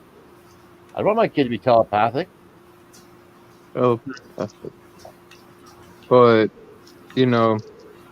yeah, I think like the elites, like one conspiracy theory that my family agrees upon is the elites have everyone doing their job. For example, the elites don't do their own shopping, like whether that be grocery shopping or shopping for clothing. They send out agents, you know, for them. Or for example, gasoline. And even hippies says this that they don't know how to get gasoline, so they probably do some delivery services for gasoline. You know what I'm saying? But neither does the Wall Street executive. Why? Because Mhm. every day or hour he spends at his desk, he makes himself $100,000 and the company almost $1 million. For him to take an hour off to wash his clothes is retarded because he loses $100,000. He could hire somebody to wash his clothes all year for that. Yep. So the That's also elites why they might look lazy, but if they're doing something more important, then it like okay. Elon Musk said he invented a robot today to take out. I wish I could remember the quote, but to take out the. He used a very specific word about the to take out boredom the of trash. everyday life. Does anybody remember how he worded that? I missed it. I didn't listen to the whole thing. At Yeah, some the point, elite. he says that he invented this robot to take out basically the boredom of the everyday tasks of all the shit we have to do every day we don't want to do, like take out the garbage or even cook. I'm guessing at some point. And that could be tied into the depopulation agenda because they're like Oh, preparing. They're saying, oh well, all these working people are going to be dead from the jabs. listen, like Egypt, they figure we got enough technology. We just got to get this one piece. We can get rid of these goddamn fucking useless eaters. They call us useless eaters, to be exact. Right. We'll have bots, right? We'll keep around a few beautiful people so we can look at them and play with them, and they can sing and dance for us. Like they do that now, right? But those people get in for their lifetime. Their kids don't get in when they get older, whatever. They're out again, right? Only the people that are born into that group stays in that group, right? It's a whole different set of banking rules and laws for them. Like they have all their money in foundations that say their currency, their assets can't be bought, sold, traded. I think there's another word but you can't do anything with them. So this is where they get the whole idea: you'll rent everything and be happy, right? Because that's what they do. They don't literally own anything. Their foundation owns everything. They just fucking use it, right? They own it, but they don't Okay. really own it. You get it? That's why there's no taxes or like. They have it all worked out. They've had a long Right. time to figure this shit out, and they're But really can you good blame at it. them? Huh? Not when Can you blame them? Not when the normies are giving them endless, pedestalization. Yeah, putting them up on a pedestal. Okay. It's authority, right? It's fear. Mhm. Yeah, like they don't even need the idolization anymore because look what they've done to Hollywood. Nobody thinks those people are awesome anymore, right? So obviously they don't need Hollywood or they wouldn't have crushed that shiny star. Right now they're beating everybody with fear, rules, and threats, right? And it's working well. Mhm. Yeah, because the normie population is gonna obey anyway. Well, again, Nobody, they don't get nobody, another. They don't get the other side of the story. They only ever get one story. They don't ever get another option. Really, like it's like nobody do this rebels. or you don't go to the store and eat. Simple. Mhm. Like it's getting pretty basic.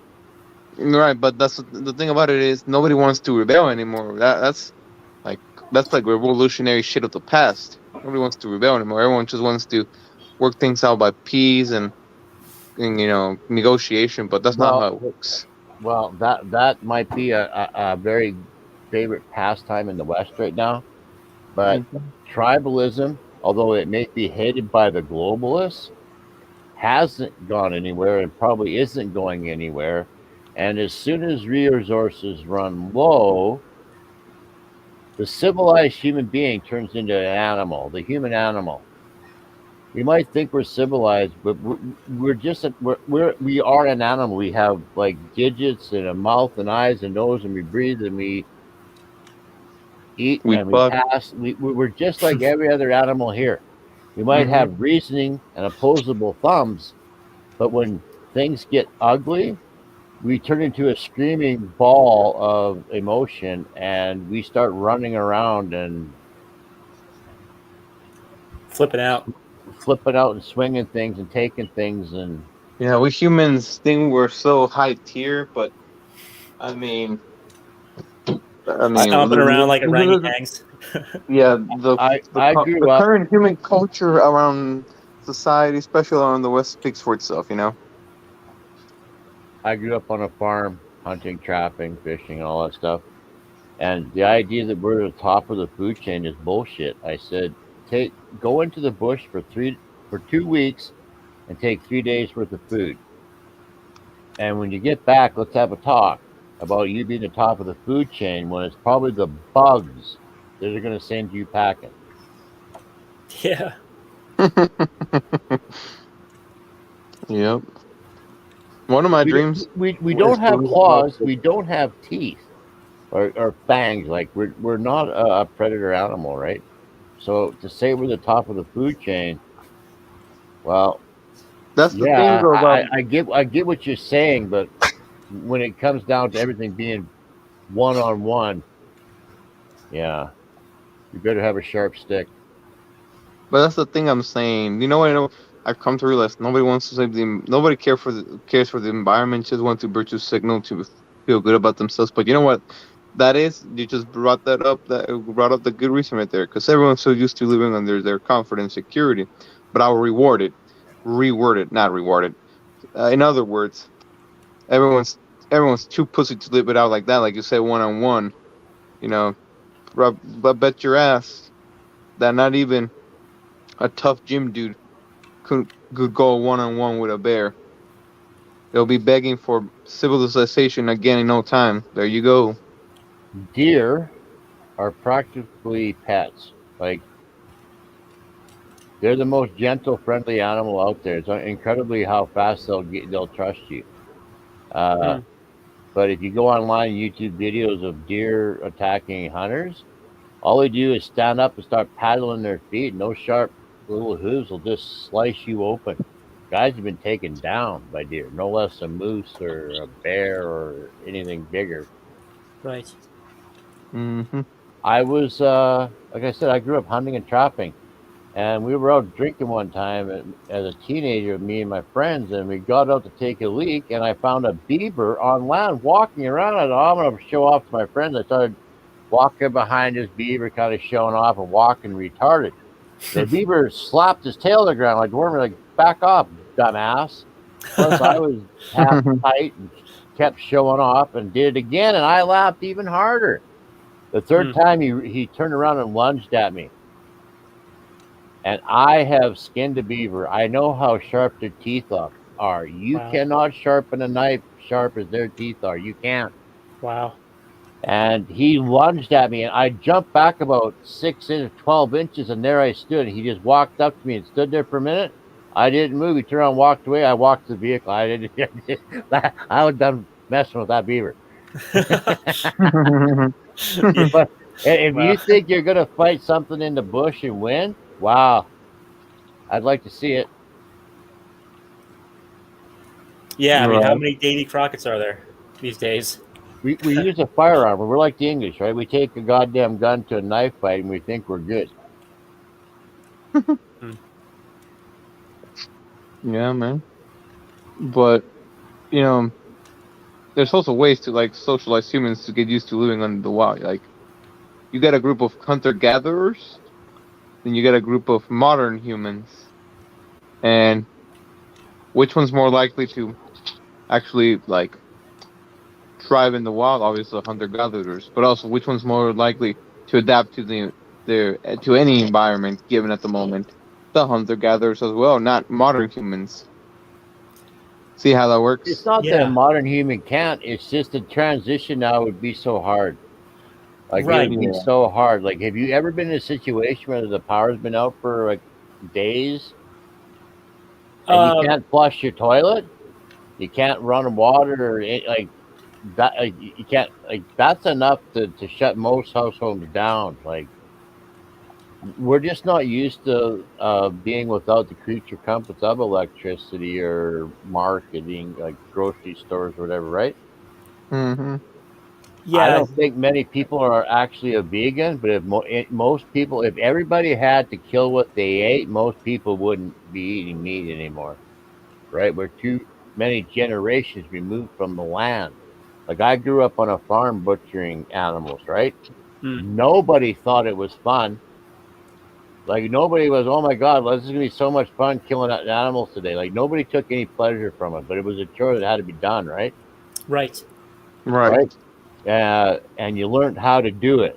Like, when you're a kid, they make you stay away. And then when you're at a certain age, you're sort of like entering into manhood. Okay, come and help us, hold this leg, like whatever, like help cut. They just ask you to help out, right?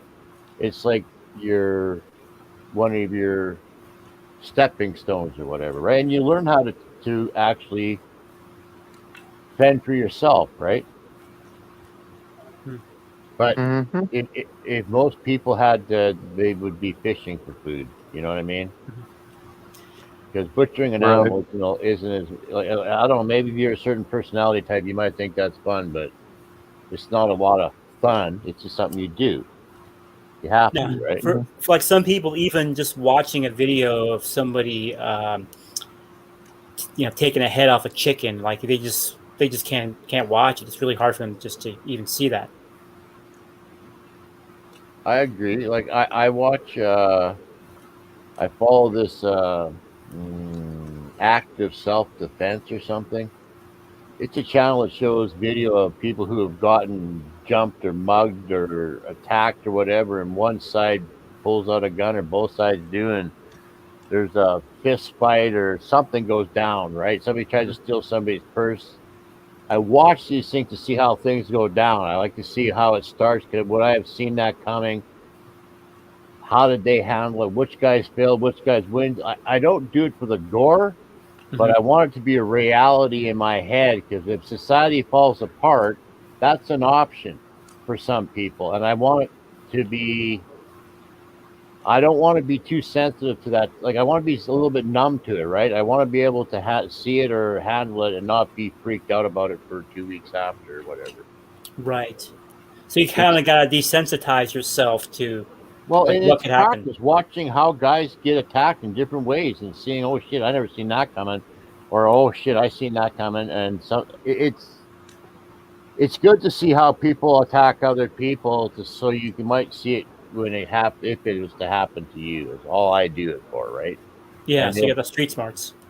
I don't think America's ever going to hurt that bad. You guys might be hurting for a car part, or you won't be able to get the new video graphics card or something from Taiwan for 6 months. Like, there's going to be hiccups in the system, but commerce is commerce. People want to make money. If they can get it to you to sell it to you, they'll get it to you, right? It's just that some places will have food issues.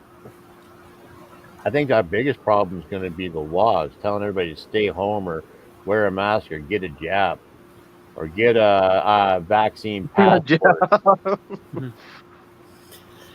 I think that's where things are going to go. Yeah, over in Australia, they're opening up this mass vaccination site for the youth at this place called the Kudos Arena, and parents aren't going to be allowed, and it's just horrible. I mean, they're just going to up and just inject that spike protein bioweapon into all these kids.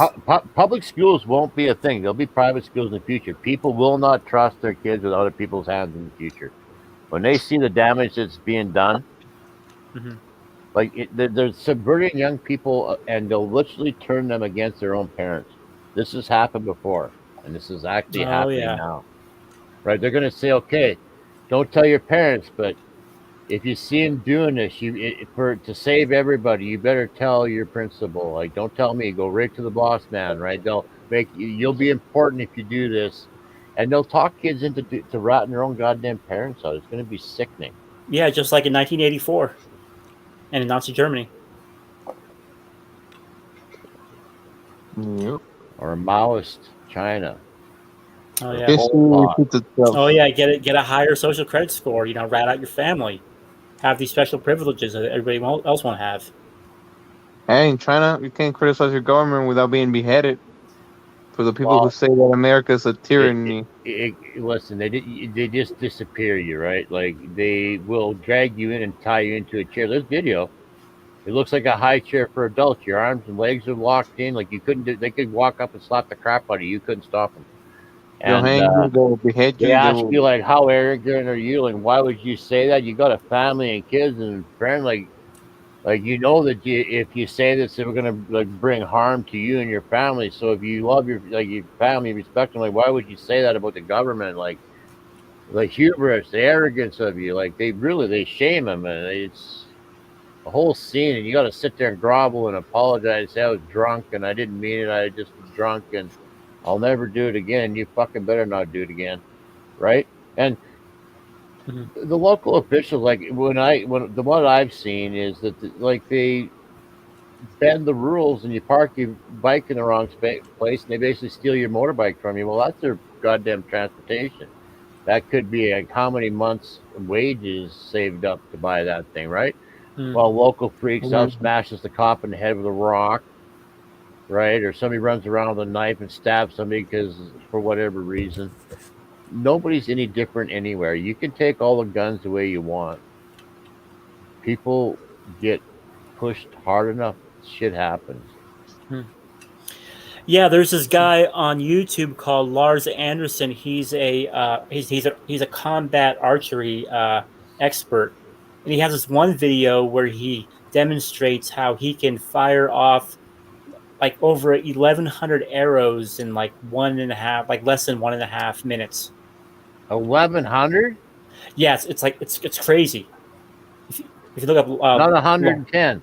No, because I guess he's able to like launch like a bunch of arrows like all at once, and he also knows how to like curve arrows. Really, a real Robin Hood. Yeah. Mike Adams was talking about him today on his Health Ranger report. So yeah, after I heard about that, I checked out Lars Anderson. Those are awesome. Yeah.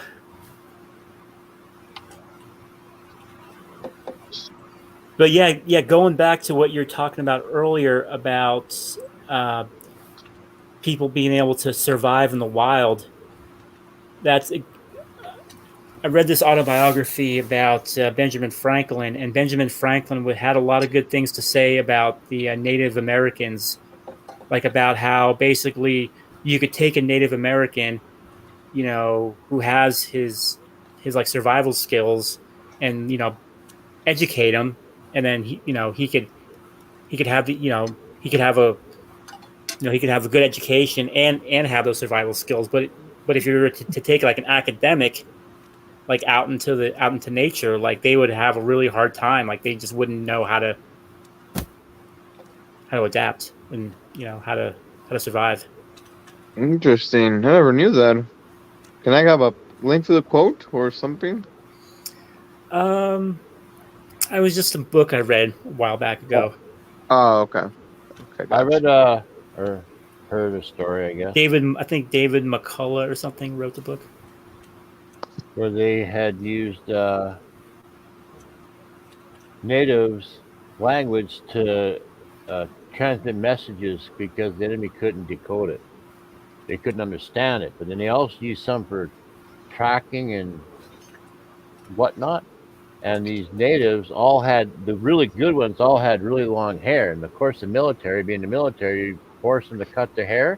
And as soon as they did, they lost most or all of their abilities. Like when They were Wow. in training and they had long hair, and somebody tried to sneak up on them in the middle of the night and they were sleeping. They couldn't do it. They would always wake up before they got close to it. As soon as they cut their hair off, they could be snuck up on. Wow. If you listen to stories about the Germans had a couple of like occult societies called the Thule Society and the Vril Mhm. Society. The Vril were a bunch of girls that were telepathic, and they had hair basically down to their feet. There's black and white photos. They're hot as fuck. Hmm. Serious. They're hot as fuck. And she Hotter is than modern women. Maria Orsic is one of them. You can Google her. She is to this day a 9 out of 10, if not a 10 out of 10. Oh. And she was the one that What's her name again? Maria Orsic. How do you spell that last name? I know how to spell Maria. Orsic. Got it. See. She was telepathic. Her mother was a ballerina. I can't remember who her father was, but he was a high-ranking German official, if I remember right. And she was a medium. Holy shit! Oh, wow. Oh no, Jesus! She could pass for a model even if she wasn't. She was born in Croatia, 1895. Oh wow. Oh wow. And then of course I get some images of Hitler next to her. Well, because she was a part of his occult group, which was getting messages from the other side of the veil. And she wrote down 2 letters, and both in ancient languages, and one would be able, and this is the funky thing, the Thule Society was able to transcribe one of them, and the other one was transcribed by an even older group that actually wasn't in power really at the time, but they had to go to them to get them to basically break it down. I won't say power structure. It was another group. It wasn't the Thule Society or the Vril. One was translated by the Thule Society, if I remember right, and the other group, I don't remember their name. But this is where they supposedly got information or instructions on how to build some of their advanced technologies.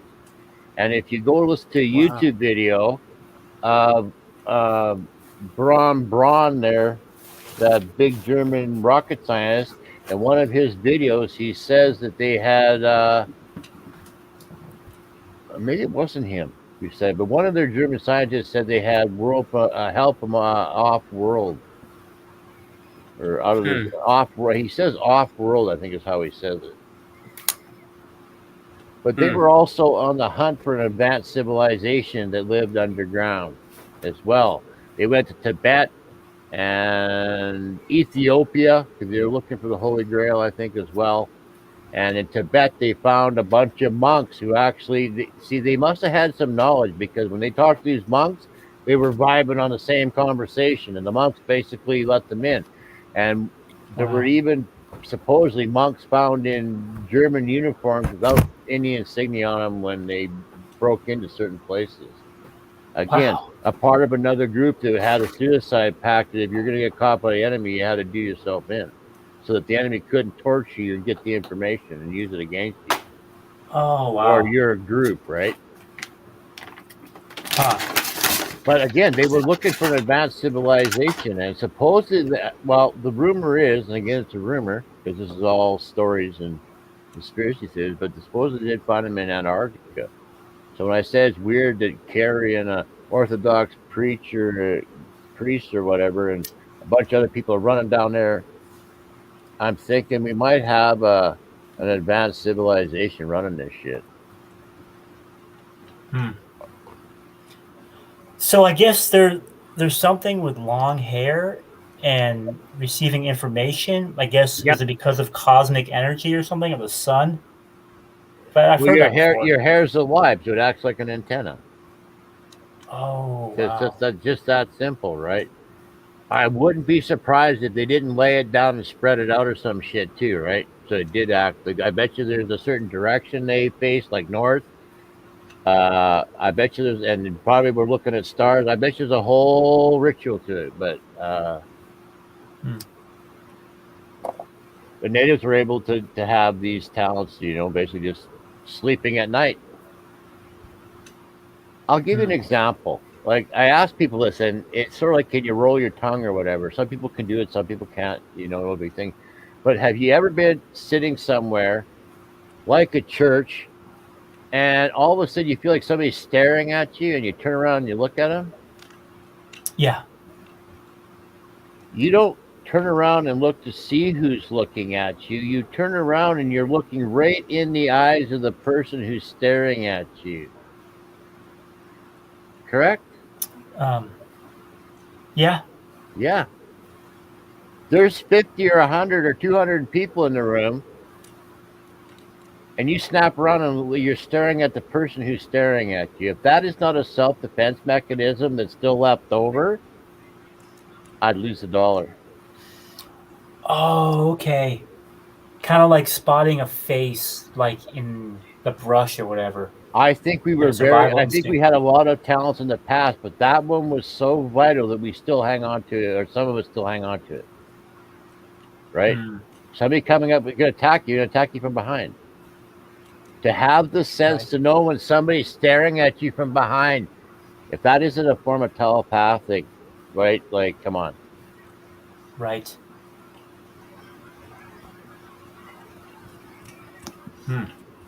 Just my theory. That makes sense. I think we probably could heighten a lot of these skills if we were told how to, right? But how long would you fumble around getting nowhere before you gave up? Yeah, and also if there is a mass awareness of something, then that belief can basically create that reality. It's kind of like how Roger Bannister, like he was the first one to run the mile in less than 6 minutes or something like that. And then once he did it, then like a bunch of other people were able to do it afterwards. Well, now you're talking about mass psychology or mass consciousness now, aren't you? Now you're saying not only do we have it personally, but we're connected. We're connected as a group. Oh, it must be hippies. It must be hippies' feed. Oh no, I got a dog over here. Oh, okay. Belgian. Anyone notice hippies has just left us? They hang a camera over a group of herd animals, and the water's over there, and they travel in a sort of like a circle in the daytime. If you ever watch a herd animal, they usually have a pattern, and it's usually a circle. They start out in the morning, and they go over here, and then they go over there, and they come back over here. Maybe they'll be back by dinner time, but usually it's all day. Occasionally make a loop or all afternoon. They've done a survey on herd animals, and when they want to go to the water and they're done, most of them are done eating, they'll just stand there and start pointing towards the water. And they've watched and counted, and when 51% of the herd is pointing towards the water, they just all of a sudden start walking towards the water. And the rest of them go, oh, we're going to the water now. And the group goes as a democracy towards the water. And the bull, or whatever of the group, being the toughest, is the least aware because he can defend himself. He's not as jittery as the females. So he's usually head down eating because he's a big boy and he's hungry. He doesn't even realize the females have headed off already. And then he goes, oh shit, let's go. So he's not the head of the group. Right? So we might think that the alpha males or whatever run the goddamn show.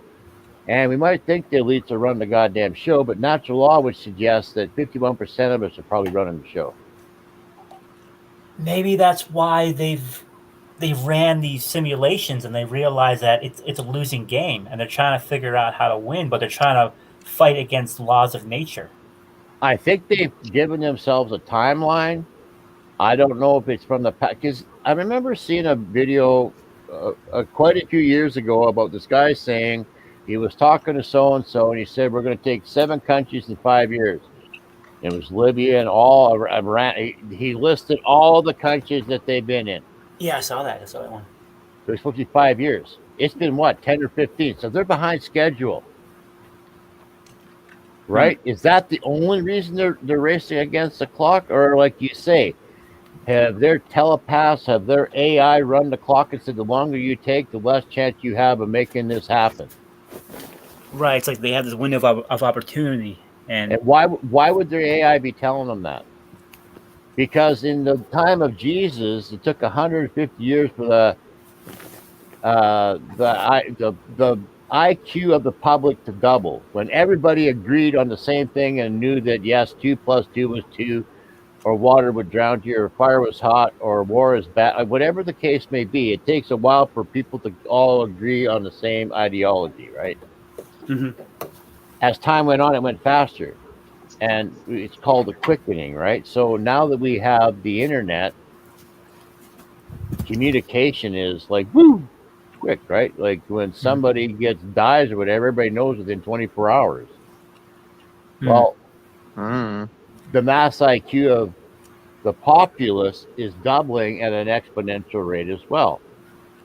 So we are getting more knowledgeable quicker. So this is why they realized, oh shit. See, at one point, I think they used to take, if they didn't want you to know about it, or they didn't want, if it was real or whatever, they took it down. Everybody goes, oh, that must have been real. But they wouldn't have taken it down. They go, well, shit, that ain't working.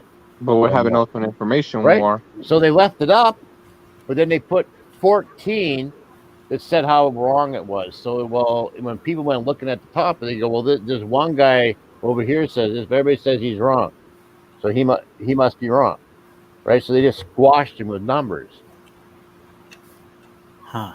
Anyway, but the people some people are just pissing around on the internet. Some people are playing games. Some people are doing social media, and some people are educating themselves, right? And then you talk to your friends, you're sitting around smoking a joint or having a beer or getting in an argument. Or even watching some porn. Argue your side of the goddamn story, but they still pick up the idea. They might not agree with you on everything, but eventually some of the stuff you're saying to them, they pick up on. They agree with you eventually that, yeah, you know what, I think you might be right about that shit. Mm-hmm. Right? So you could be using the internet for whatever. You could be watching porno. You could be watching live leaks. That's why the elite need their cancel culture for their survival or for their agenda to go through. They need the Hitler Youth. So, right. So I got a question. They learned a long time ago, the government learned, if they argue with the adults, they fucking lose. Right? But if they brainwash your goddamn kid, they win. Why? Because your kid comes home and he argues with you, and argue with a teenager, whether you won the argument or not, you never really fucking win because they always think they're right. And eventually they're going to grow up, they're going to have your grandchildren, and they're going to run your business.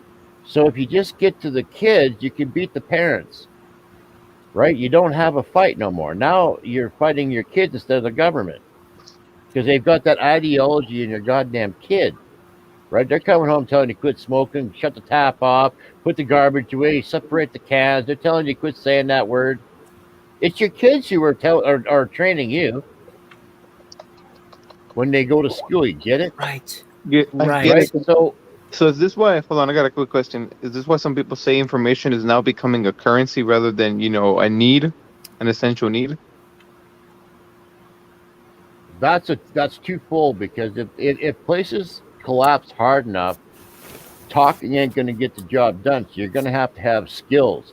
Well, it takes knowledge to have skills. So you can train yourself how to bake, how to garden, how to weld. You can train yourself how to do anything on the internet, right? But eventually, at some point, when they're going to dumb everything down, right? Right. And with everything moving on here at the quickening, it's going to be hard for people to keep up with the information because most people have 1, 2, 3, 4, 5 topics that they find interesting and will follow and are up to date on, whether it's gaming or guns or religion or 3D printing or whatever it is. But if you don't follow that topic, you have no idea that Elon Musk brought out a computer today or a robot today, right? Or you don't know that cryptocurrency did that. These topics are moving so fast, you almost have to turn them into a goddamn education. Jumping into crypto is almost a 4-year task to get in and understand what the fuck these guys are talking about and who's lying and what's working and what. And that's the unforeseen consequence of living in a trend-oriented society, isn't it? Well, no. Okay. the trends are trends. Like it's whatever they. And there again, I thought, well, trends. When I first heard of this, I thought, is that ever going to be interesting to see what people actually found interesting? But trends aren't trends. Trends are propaganda. Trends are here. These are the things we want you to find interesting. This is the stuff we want you to waste your time on. This isn't actually the stuff people are looking for. Like trends should be like the top Google searches of the month. And when you go look at those lists, they have nothing to do with trends. Right? So that's how I know that they're bullshit. Well, and look at the retarded stuff they got on there, man. You almost have to be high, drunk, or low IQ to watch that stuff. All the above. Yeah. It's like when I click on YouTube on trending, which I hardly ever do. I'm like, oh By my god, accident, this is it the most. happens. Yeah, this is the most popular stuff. Well, I'll be shit. This is like Idiocracy, where you Kid have stuff the dude and watching. gaming and people with colored hair and music, maybe like the latest video or something. I can't even tell you what's on there. I don't have no interest in what the hell's trending. Yeah. Huh. But I like you have put all. I am putting all my hopes and dreams that collective consciousness and collective knowledge is going to get us out of this, because now we are the supercomputer, that we are now hyperconnect. They want to hook us all up. No, we already are, right? Those of us with the creative gene already are, right? Oh, yeah. They have done studies with these monkeys, and for whatever reason, they had trained these monkeys to wash coconuts off before they ate them. Well, you find out at the 100th monkey or something, they call it 100th monkey or 50th monkey. I think it's a 100th monkey. They were training monkeys on these different islands on how to wash these coconuts, but they hadn't been to all the islands. But at some point, they trained enough monkeys.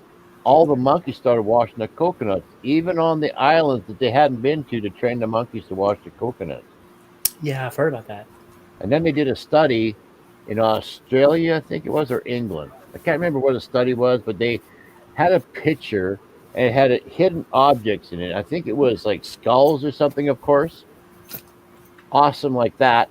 But they had different sizes, and it was really black and white picture. And when you first looked, you could see 1, 2, or 3, or 4, right? If you look at it, count maybe 13, 14.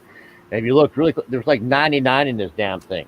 There's a whole bunch of little tiny ones in the beard and whatever. Like it was one of those pictures where if you, the longer you look, the harder you look, the more you can find. Oh, yeah. So they did this study.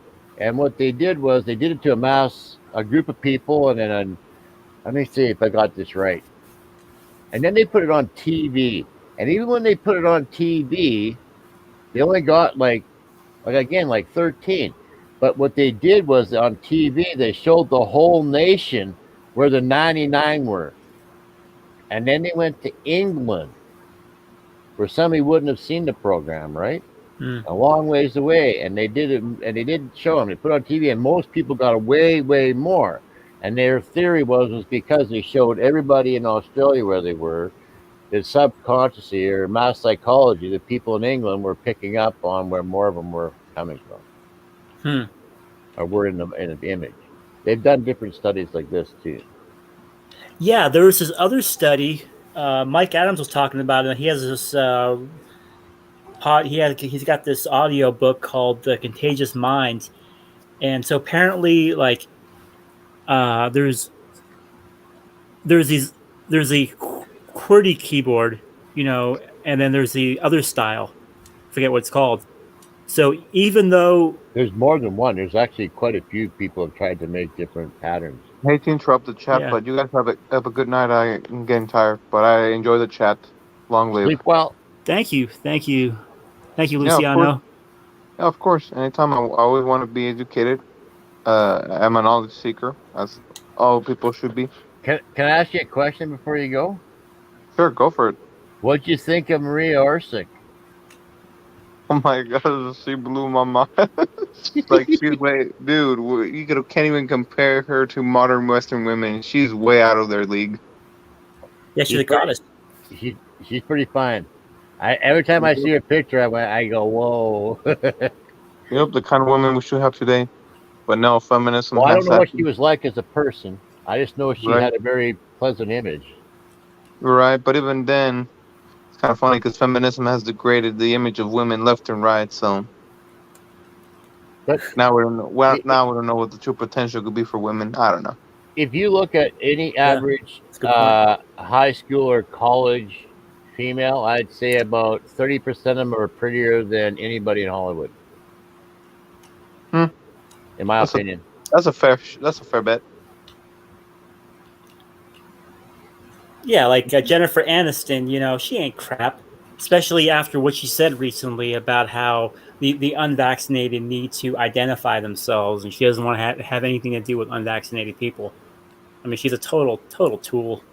Well, okay, at some point you Who, have to Jennifer? Who? realize that everybody in Hollywood is probably controlled. Like, she is the daughter of Lauren Green, I believe, Oh yeah, and another famous actress. So she's like Hollywood royalty. She's like Jennifer. like the Barrymores. Foster. Like there's certain right. There's certain families that are royalty. Those people don't get abused, right? You're royalty, but that doesn't mean you're not controlling. When they actually ring your bell and ask you to say something, you go, okay, I'll pick this one, I'll say it, and they let you say it any way you want. Like these other people are given a script, right? And they're acting like they're saying it the best way they can, but they're pretty much giving it word for word. Like when you hear those TV announcers repeating over and over again, Right, from all across the country, repeating the same exact narrative. They just caught that shill for the climate there. How dare you? In India, trying to drum up a protest. I'm not even, you can look this up. Drum up a protest in India over the farmers, and she was sent basically an app, and it read what you to do, when you to, what you to say, when you to say it, what you to text, and when. And all they had to do is basically just push a button or click a certain button at a certain time, and that text would go out. Like they wouldn't even have to spell it, right? Right? There you go, my Johnny. She hit the wrong damn button, and she sent the whole thing. The whole thing, like what she was supposed to say over 3 or 4 days, how to say it, when to say it. Here's blah, da, da, da. And they caught this, and somebody screenshot it before she deleted it. Well, of course, a bunch of people did. Well, here she was involved with a famous actress who was going to jump in. I think it might have even been Rihanna. Don't quote me on that, but it was a famous actress. It's connected to a politician from up here who's actually a terrorist in his own country, but allowed to run dual citizenship and run for our government. Anyways, you guys have a good. You guys have a good one. My phone is about to die, but peace out. Peace out. Yeah, appreciate the talk. Thank you. Be well. God bless. So what's that actress's name? Who sent out her entire script? That was you'll know who she or he is. It looks like a little boy to me, but that how dare you one goes all over the place telling people how bad they are. Oh, Greta Thunberg. Yeah, that's the one. That autistic chick or whatever. From,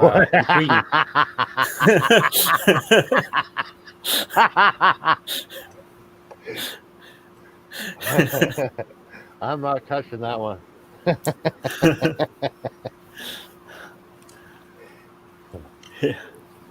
Yeah, they caught her. They want to charge her, right? Nothing will happen unless somebody get paid off. It'll all go away. But India's really pissed about it because people died in a protest.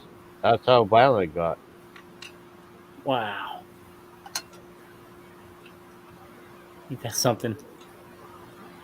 So our guy up here, his buddy sent $1 million or something to the actress, or he was paying off somebody to help this go down.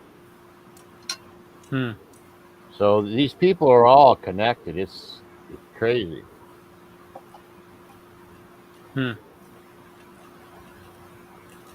They got to be kind of getting a little worried with all this stuff coming to light, no? Yeah. Like and also going back to like tribalism, you know that guy at the Library of Congress who caused that evacuation, and made basically stated that he had all those explosives. He was so I watched his entire live stream. It was taken off of Facebook, but somebody put it up on BitChute. But he was saying he was part of like a group of like 4 different guys, and like one of the guys he knew like had his legs blown off in Afghanistan, and he was able to like basically work on the explosives. So that was actually I'm not even sure if that was a false flag. I actually think it was actually it was actually just organic. Like it happened. Like I don't know, maybe, but I'm not sure. That guy Floyd Ray Roseberry. I'm not familiar with the story, so I won't be able to add much to it. Yeah, it made the news the other day. He was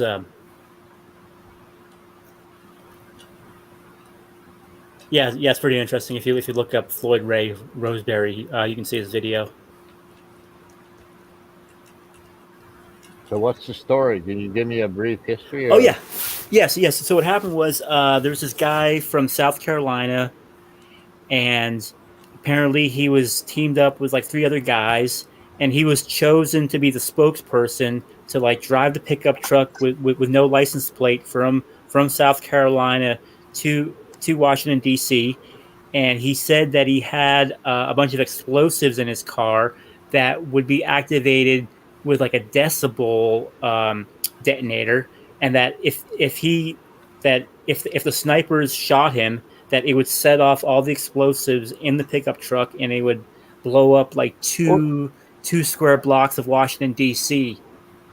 And he said that he wasn't making any threats, that he wants to live. So it's he wanted to get Joe Biden on the phone and talk about the Afghanistan situation and evacuation, with all this. So he went off a little bit about how he can't get his back pain shots, but these these super athletes can get it. He was kind of repeating the same stuff over and over again, like saying like it's on you, like I'm not a violent person, but we're this is a revolution. No, he surrendered after like about 5 hours.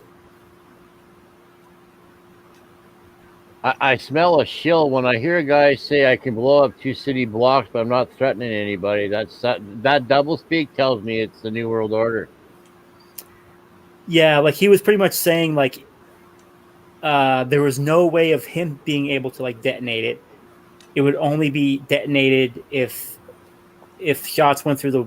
Is he military? Is he ex-military or something? I've never even heard of explosive that can be triggered by a frequency. I guess by the loudness of it. Yeah. So I haven't followed up on the story. Like I don't know if it was just like a decoy, if he was just blowing smoke, or what was going on.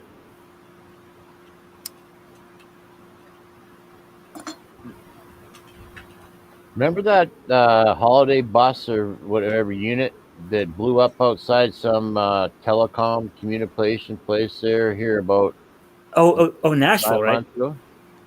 I don't even remember exactly where it was, but I just know that story vanished. Yeah, it was like outside the know that there was something funky going on with that story, right? So I wonder what they were trying to hide. When I hear that, I go, I wonder what they were hiding. Yeah, apparently there was like Dominion's records were at that building or something. But yeah, I remember hearing about that, but I haven't like heard like any updates. They haven't mentioned anything about that. That's right. Yeah. Well, now I think about it, somebody's trying to show me a video where the explosion looked like it was coming from inside the building, not the van itself. Right, so they set that guy up with the RV, I think. So that's why we disappear. I don't know. Why have they backed off on the false flags? I would have sworn we would have had a false flag where a whole bunch of guys wearing red "Make America Great" hats again were running around shooting at brown people or something, like screaming racist slurs and tattoos, and I'm surprised you haven't seen that yet. Yeah. Well, Mike Adams mentioned something the other day about how he got some information about how there's going to be a false flag against doctors. Like there's going to be these deep state actors, and they're going to dress up as Trump supporters, and then they're going to because of the jab, they're going to attack a whole bunch of doctors and blame them. Right, and then that'll give precedent for taking away the guns and have sympathy from everybody because they're doctors. It wasn't really their fault, and it's not. So why would anybody really fucking do that? Yeah, so that could be in the works because that Homeland Security bulletin, declaring just regular people terrorists. They basically they have that alert until like sometime in September. So maybe it'll be on the anniversary of September 11th or around that time.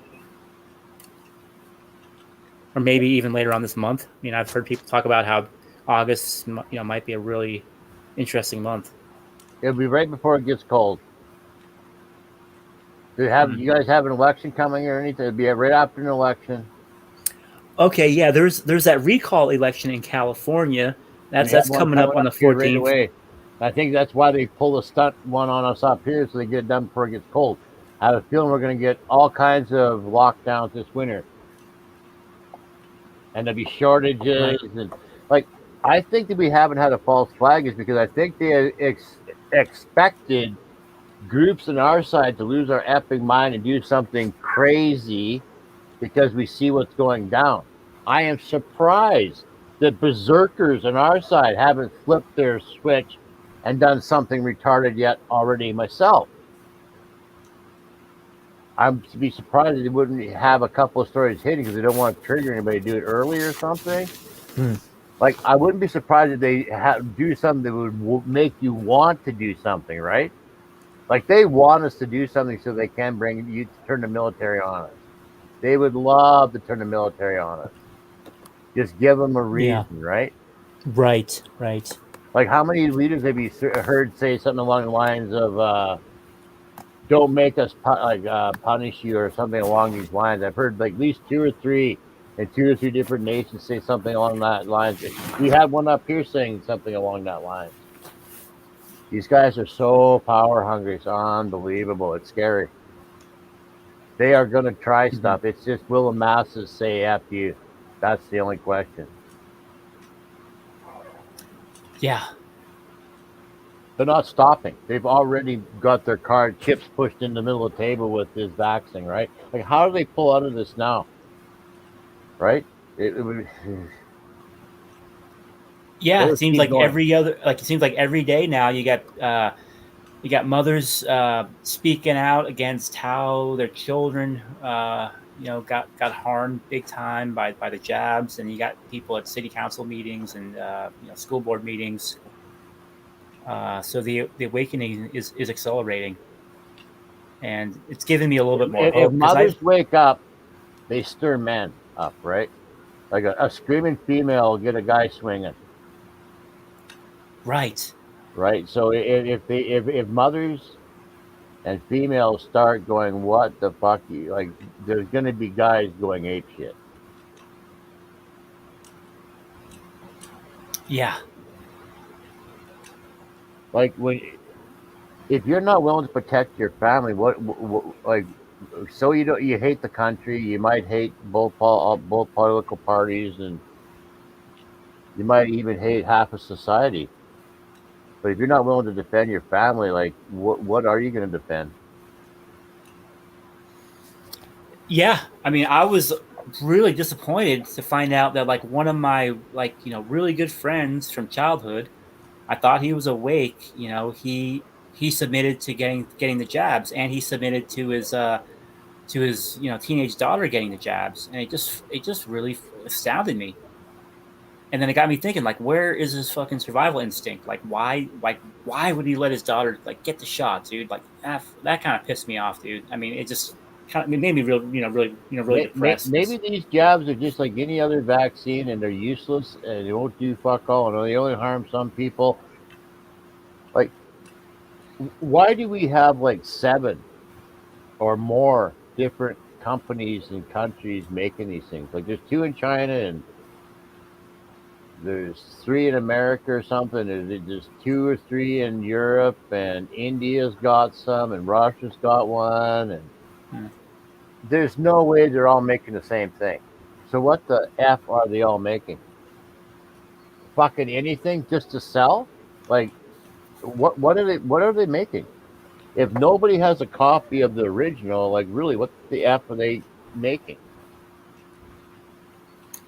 What are they putting in people's arms? And is it true that there's magnets or metal or some shit sticking to people's arms? Is that shit true?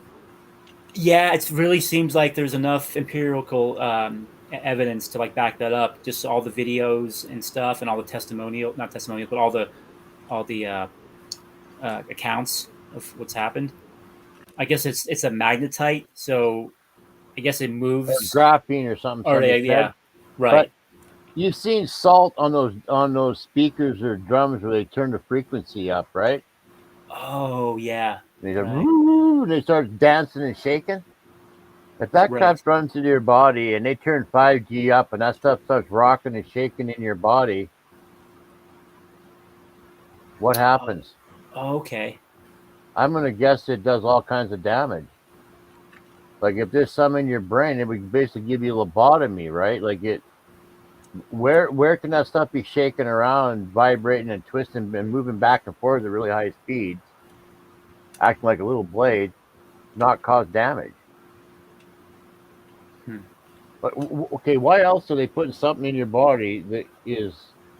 What other reason would they be putting it in there? I guess to like remote control people's emotions, and then maybe with the booster shots to like have more control over them. I found patents from 1980 where they could make you hungry, tired, or horny in 1980. Wow. And that was what level of frequency? And now we got 5G and computers that can do what? And 4 decades of trial and error and practice and different things. I'm willing to bet that you're practically an avatar at this point. I don't know why they would need to put that stuff in there. Like, I don't know. Maybe I'm wrong.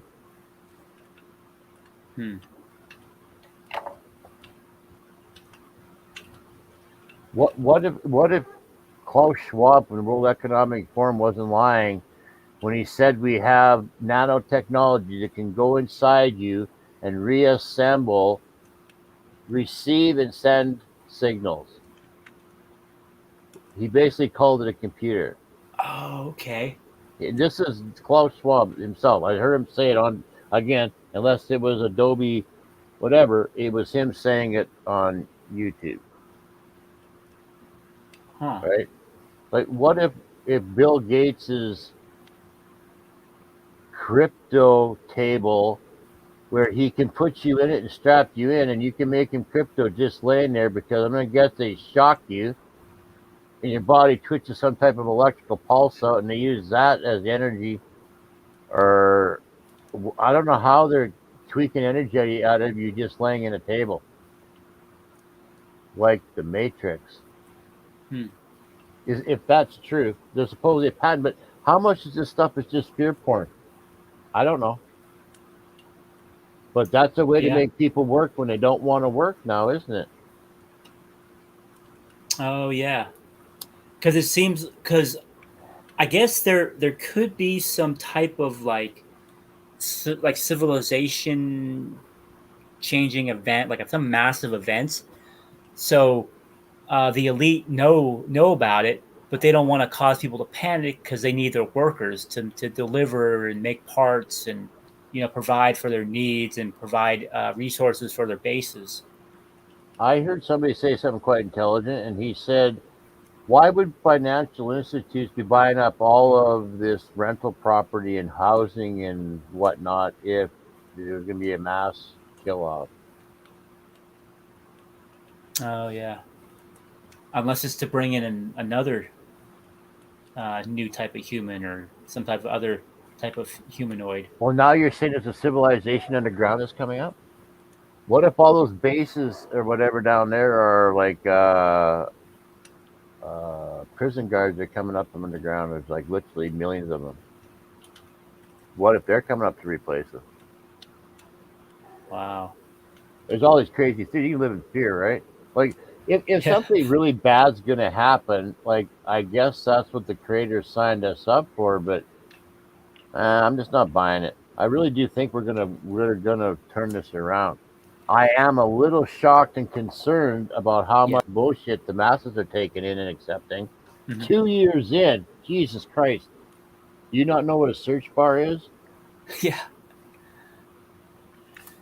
Yeah, I mean, there's still a lot of people who are brainwashed. It's unbelievable. I was asking a family member, so how many people are jabbed? Like, how many? We don't talk about it. What do you mean don't talk about it? We don't talk about it. Well, we say it's your choice. You know, you do what you want to do. Like, nobody talks about it. I said, holy fuck. I said the same thing. I said, I had the same problem 3 decades ago. We had a family get together, and my grandma was leaving stoves on, and you could see she was, she was spilling stuff. Like, you could see that she probably shouldn't be living alone anymore. Like, does somebody want to come live with her, or should we put her in a home? Like, we don't want something bad to happen. But nobody would talk about it. I asked my cousins, that's not for us to talk about. So I went to my, shit. I don't get it. I don't understand why people can't talk about stuff. Like, why is everything hush, hush, hush? Shush. Don't talk about that. Yeah, kind of like. Do you have the same problem in your family, your community? Like, I find, and if you do talk about stuff, people get really mad. I mean, they get like cranked up. Like, they don't ever want to talk to you again, man. And I'm just talking. I'm not trying to offend you. I'm just trying to hash this out here. Yeah, people telling me what I heard. Yeah. I'm not saying I believe everything I'm saying. Can you please settle down? Like, holy fuck. Yeah, I think because it has to do with if they know just how dire things are, it means that they have to like get involved and do something. So it's like them like doing work that they don't want to do, but their conscience like tells them that they have to do it. So it's they're like split, and the cognitive dissonance. Are we really that basic that when our basic fundamental beliefs get challenged, it's fight or flight? We either want to fight you, we just want to run away from you. We do not want to really talk about it, debate it, or get to any type of resolution. I don't know. Yeah, and when I'm spitting out facts to family or friends that I care about, I often hear, well, thanks for sharing your opinion, whatever. Oh wow, that's an insult comment, isn't it? I suppose it could be, huh? Yeah, I hadn't really thought about it that way. It's a backhanded compliment, if nothing else. I don't. Hey, listen, I'm not trying to cause shit in your family. It is what it is. That's just their way of saying thanks for sharing, I guess. But I challenge them, right? Like, what you believe you heard on TV from somebody you don't know. You couldn't even tell me what their life experiences are or what their education is. You never hear what these people did before they started talking to you on that TV. And yet you believe them because they look good and they sound good. And yet you have a family member here who has their friend who's telling you, I've done a lot of research on this. I can't give you, and I'll tell them, I'm not 100 on this, but it looks like this ain't going to be effing good. And you better do a lot of more research before you dive in on this whole thing. And they'll give me some comment. Well, Stu, you don't talk to as many people as I do. I talk to people all day long, or something like that. Just some, oh, I don't think so, or I'll just do this, or I just get sort of some flip comment, and they don't even really want to talk about it or address it. Right. And And we're going to feel bad if they get sick or whatever. But Jesus, we are trying to talk to you people, and you don't even want to discuss it, talk to it, or you get mad and want to start name calling. And if that isn't propaganda, like that's it. Like when I had my uncle get like literally, I've never seen him that like riled up. He was asking me questions, and I was just answering them as to the best I could, and he just kept getting madder and madder. And eventually, basically, you got to go. Wow. He ended the conversation, but you got to go. Huh. He was asking, well, who's running the show? I said, well, it looks like Bill Gates. Like he said, well, Trump wouldn't let that happen. Well, I don't think he's running the show. Who's running the show? I said, well, it looks like Bill Gates. Like I was still at 3 months. This was last March or whatever. Like I was just like I heard about it in January. I was trying to find a death ratio, right? I knew they were lying to us. I just couldn't figure out about what. So I assumed it was actually really deadly. I heard this Francis guy say, oh, it's 20, 30%. I said, holy F.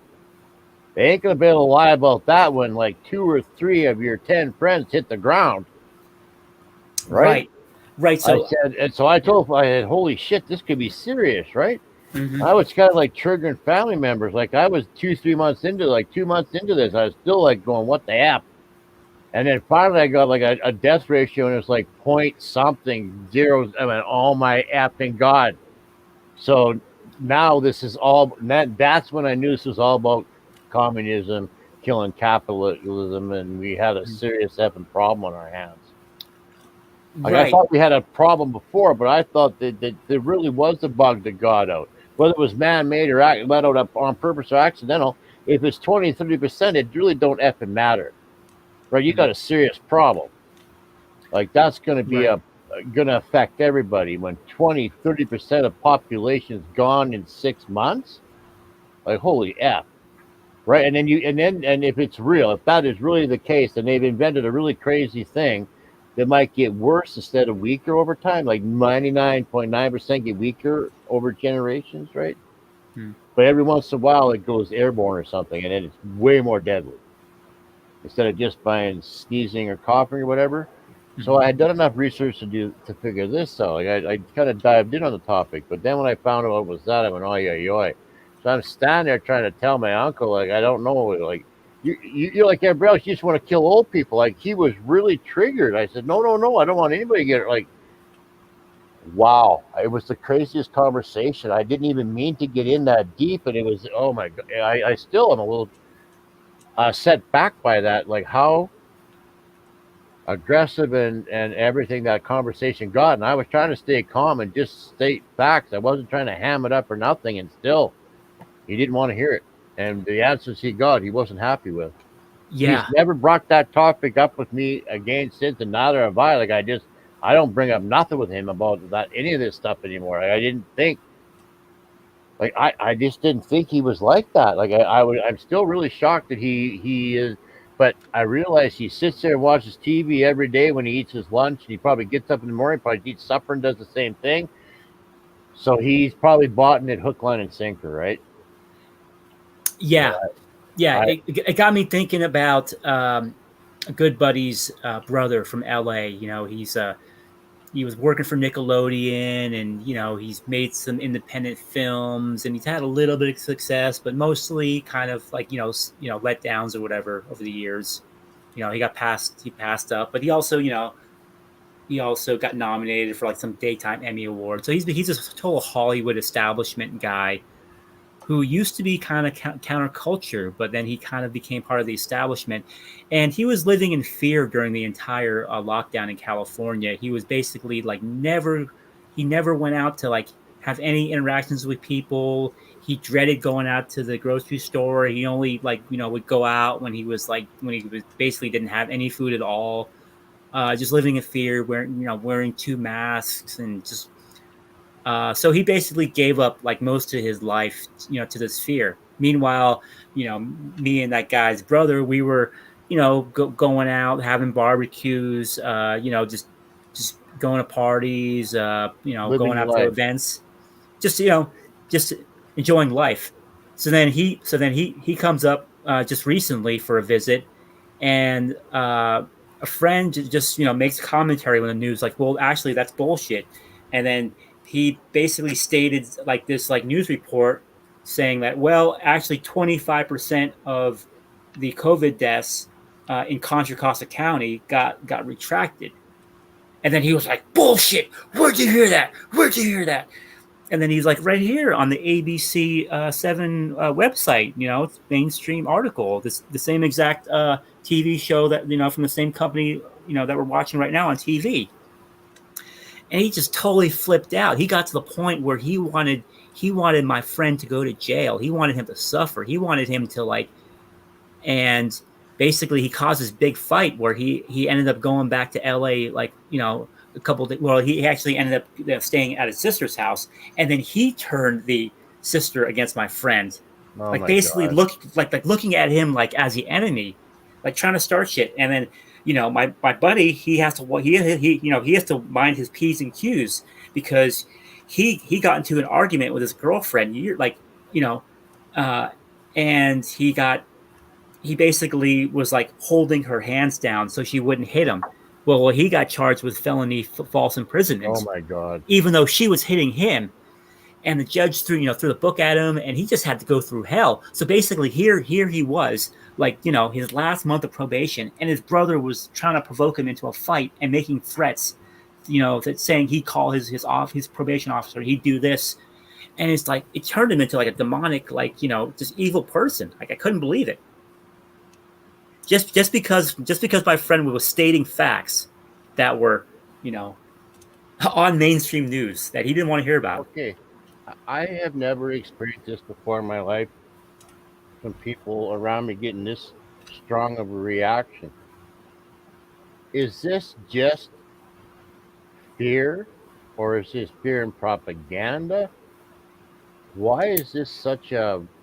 Why is it such literally emotional, violent, borderline violent reactions? Like I could tell my uncle was, I'm way bigger than him, but I could tell that's where he was. Like I had offended his sensibilities by just stating what I thought were facts, right? Mm-hmm. But they tell one side and they tilt the story. Like I try to follow more than one side of a topic, so I do follow some people on the other side just to see how they're spinning it, and god damn, they are getting really effing good at telling the other side of the story, whether it's got 50% truth or 5% truth. But I pay attention to where they're skipping in the sentence, right? The farther they are from the truth, the more halts are. Like they'll literally state a sentence, instead of finishing it, they'll sort of stop and stutter, and then start it, say something else, and then stop, and then say something else. And they kind of push the ideology along without ever stating a fact or finishing the sentence. It's a really odd form of conversation. But some of these guys are really smooth, and they're able to do it and make it sound like a whole sentence, but they're really departing 3 or 4 different statements or quotes or memes or right so together. It's like taking ideology ahead, because our side will state a fact and come and pull the fact, and we'll put links and we'll put a picture. These people are able to just sort of say it in such a way and say it's fact that this, or it's hypocritical or divisive. They use all these words to say what is wrong with what the other person is saying, but they never actually post a fact, or if they do, it's a graph or a survey or something, and it's literally the opposite of the graph that I saw, where it says that his graph said that 95% of all people in the hospital from COVID or whatever were unvaxxed, where I seen a survey where it said all the people who are getting sick are all the vax people, right? So they just sell a story the other way and say, well, see, anybody who thinks otherwise has got to be crazy. Because look, I have a picture right here saying I'm right. So those people got to be wrong. They must be nuts. And you get told that enough days in a row, eventually you believe it, right? Right. So they don't have a lot of facts. They'll show a picture, or they say this person is wrong, or show an ugly. They'll show an ugly picture of their face, so you get a bad like sort of taste in your mouth of them. If they don't like you, like they have all these little tricks that they do, but again, I was in a. They keep us separated. You get one story, I get one story. Uh, Somebody I follow, which she follows some people on the other side too, and she showed me this video, and it was like, wow, like it was hard to listen to. 1,650 upvotes, not one downvote. And that tells me they are very good at keeping these ideologies separated. Yeah, you know, I guess it would be like mainstream media calling in a truther and then basically taking everything that they said out of context, you know, splicing the video, kind of like what what's her face did to Alex Jones. You know, took stuff out of context and tried to make them look bad. So I guess they're applying that same principle to their speech, where they're taking a lot of things out of context, making it seem like it's one fluid statement, but it's all totally something. It's totally just put, you know, spliced together. And I guess they also tie I in like find it neuro really linguistic hard to programming. listen to myself. Like it's very, I don't talk like that. I don't know anybody that talks like that. It's even hard to listen to because it's basically three thoughts put together, four thoughts put together to make a sentence.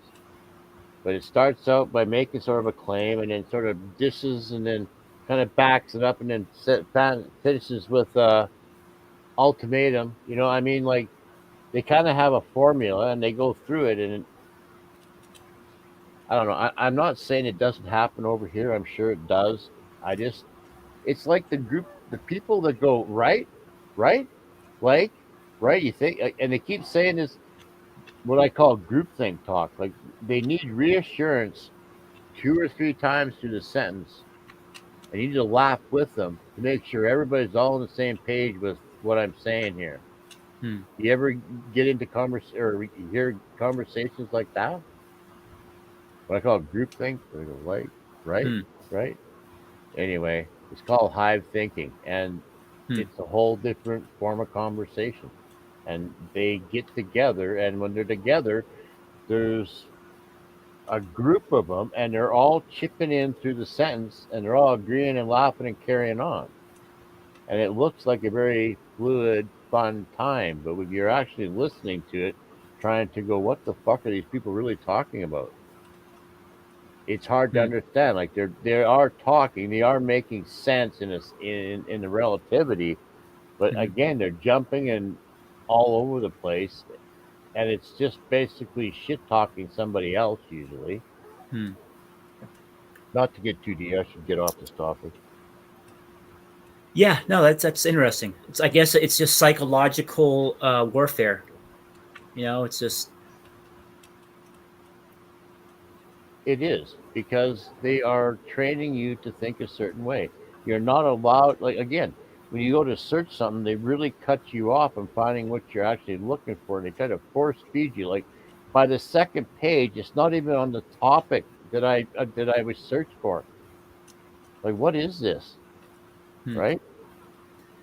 yeah, kind of like what they did to Infowars, where you know back in 2016, I could get on Google and be like, okay, you know, GMOs, Infowar, you know, just you know whatever whatever subject I could, and then I could instantly pull up an Infowars article. But then a couple years later, it totally changed. Now it's mostly articles, you know, shit talking Alex Jones instead of actually like you know. Right, you're right. You go to look for like, hey, I found this thing, a good thing, and you punch it in the miracle of coffee enemas, and they'll show why coffee enemas are bad for you, and they'll give you all these videos that basically say the opposite of what you're trying to find or explain, or the opposite side of the coin. And I'm not saying that's bad because when I looked up turmeric, which is like a miracle little thing there, I found somebody said, "Oh, don't ever take turmeric with pepper if you got like 4th-degree stage of liver cancer or something." If you read the whole article, you get down, okay, wow, they found a study that somebody with 4th-degree pancreatic cancer shouldn't take turmeric with pepper because it overexcites it or it boosts it too much. Oh, I right. say, well, so you read. Most people just read the headline, right? Or they just read the first paragraph. Like you had to get right into this thing, and I did because I wanted to see what the hell this guy was talking about. Right. But in reality, if you just add a couple of sprinkles of pepper with your turmeric, it really does turn it into like a superfood, I guess, of some sort. Oh, okay. Yeah, that's why Mike Adams sells a turmeric with with pepper in it on his website. I I didn't think know that it's was a thing. yeah, But it's that, probably better. It's probably better than the one that even Alex Jones sells. yeah. Or you could just put a little pepper on your turmeric. Yeah, true, true. Because the raw, I'm sure, is better than anything in the pill. Right, because those are two powerful antioxidants. Like I Um, try to I eat lots of pepper with my food. I'm like, okay, it's an antioxidant, it makes the food taste better. Shit, I might as well pile it on, you know? I don't pile it on, but I like it on. I eat it on at least 30-40% of my food. Yeah. I try to cook it with turmeric. Don't do it. Just put it on Hmm. a spoon, put it in a capsule, eat it. It is so strong it'll change the flavor of any dish. Unless you're making curry or chili, then okay, go ahead, pound it in there. Yeah. But Yeah. and it stains. I have wrecked some shirts. Oh yeah. Just an FYI. Yeah, good to But know. organ meat is the real superfood. But oregano oil is got some amazing properties. Huh. Everybody should have some iodine and iron, like raisins, in their diet. Hmm. That was one of the things Edgar Casey pushed. Hmm.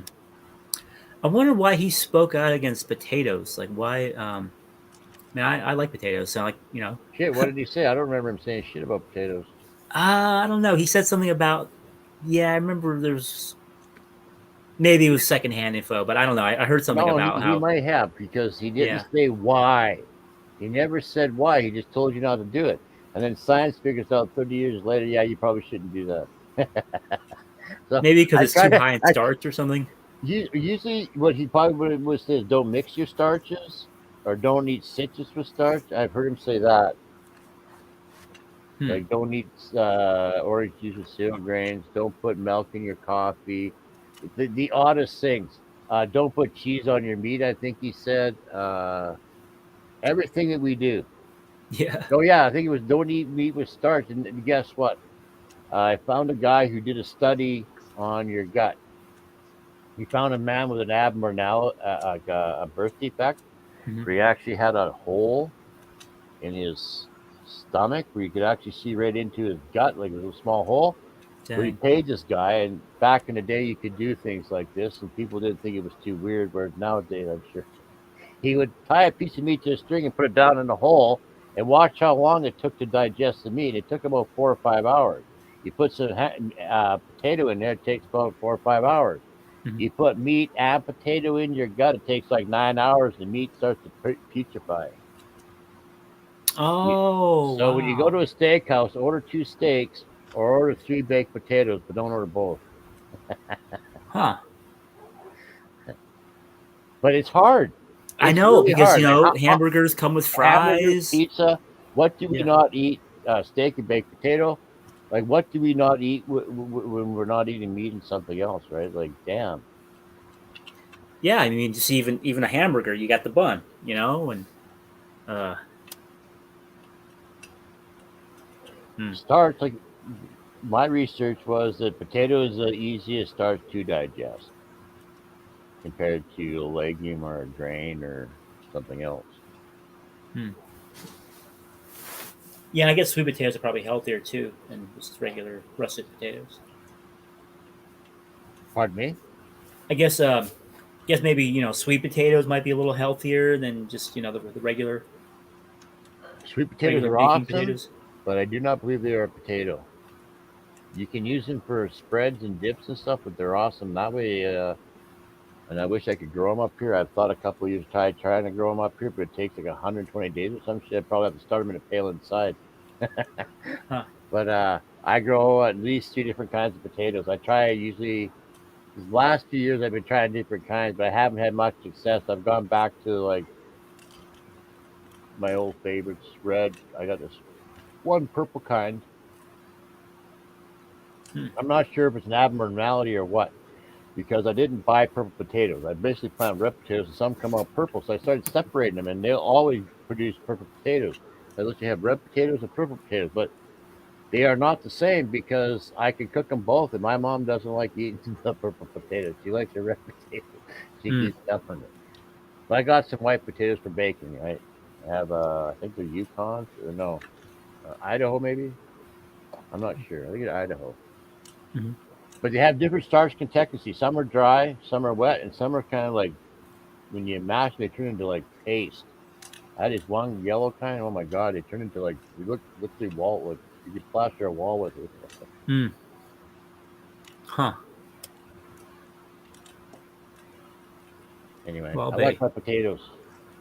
Yeah. Over the years, gardening, Me it's too. become my favorite thing to grow because it never fails. Potatoes are a winner. That's true. They are the toughest thing in the garden. They don't care wet or dry. You can get them too wet. If you're in a low spot, they don't like that. They can get shitty there, but usually a potato will produce. I plant them deep, shallow, on clay, on dirt. I love potatoes. They always produce. They're Huh. amazing. Wind, sun, rain, hail, it don't matter. Toughest damn thing in the garden, in my opinion. I grow tomatoes and I try cucumbers too. I kind of waste. It's kind of like peas. Too much time and effort. I want something. I want like corn, potatoes, carrots, beets, turnips. Lots Huh. of root vegetables up here because they take an early frost and they take a late frost, right? Okay. So So, that might be similar to where I'm at in western South Dakota. oh yeah, you're So I guess. only maybe 8 hours of me at the most. Uh, Probably 6, but 8 for sure. It'll probably be a yeah. temperature zone. Like you'll be like I don't know what the hell I am up here. Probably a 5 or 6. You're probably a 5 or 4. I might be a 7, but depends. I started growing garlic. I Oh yeah. suggest growing garlic. It's a good thing to have. Yeah. I tried some different type of garlic that I hadn't. I guess I had some elephant garlic. It was kind of like purplish. Oh, what? Okay. How big was it? Uh, I How don't know, about the far? size of like a small apple, maybe. No, that's Maybe a hardneck. little. I'll tell you. I'll take a wild Maybe. guess right now. That was hardneck garlic. If it was purple, it was hardneck garlic. I've never Okay. grown the elephant garlic, but it's literally 3 to 4 times the size, and it's more like a mild. It's not like garlic. It's more like a potato with garlic flavor or something. It's milder. You can actually. It's not strong like a garlic. Yeah, it's more crunchy too. I noticed. I don't. I've never. I've only heard people talking about it. It looks like more like a food stuff. Like if you're in a we don't have enough food to eat, I'd be growing that stuff because it's big, right? And it's not strong. So you could mix it in with potatoes and give them a flavor and basically double its size or something. Oh yeah. Yeah, because it's different than the little smaller garlics that I'm used to from California. Bay Area is near The white Gilroy, ones. the Gilroy cap. The garlic capital of the world. That they say. Um, I might try this winter. Like they sell these great big bunches of garlic. I'm guessing they're from Asia. Mhm. You get about 20 heads for like 350 or something, as opposed to getting just 3 heads for $2 or something. Mhm. I'm thinking about buying some this fall and planting it just to see if it grows or what it tastes like next year or whatever. I grow the hardneck garlic with the purple on it. I'm pretty sure that's what you might have tried was hardneck garlic. I Yeah. might be wrong, but that's a really good garlic to grow. Really good, very hardy, extremely hardy. If I can grow it up here where it gets 40 below in the winter, I cannot believe that shit can make it through the winter. I think potatoes are tough. Well, garlic takes the ringer. You plant it right before your last frost or your first frost in the fall or after your first frost in the fall here. You plow it in the ground as deep as you can. You cover it with a bunch of mulch. I didn't even have that much last year. I thought, oh my God, is India going to live? I think just about 95% made it. I didn't have many like open spots. Like I kind of put them the same distance apart. Ballpark figure. You push them in the dirt, you know what I mean, and you're grabbing for more. You're kind of guessing. Yeah. But they're charging me almost $5 a head at the farmers market for some. Oh well. I'm trying to remember the what's the exchange rate? I forget. Be a little bit less. $300 down there is like $400 up here. Oh, okay, yeah. So like $100 down there is like 130 up here. I think that's the ballpark figure. We're turning, and we got hyperinflation, like, or we're gonna get deflation. Neither one is pretty. I think deflation does people at the bottom way better. Hyperinflation, we're usually starving. Again, I don't think America will ever get that bad. Like, I don't know. I could be wrong. Well, I hope so. I have a feeling we're going to have more of a struggle with ideology than we are food.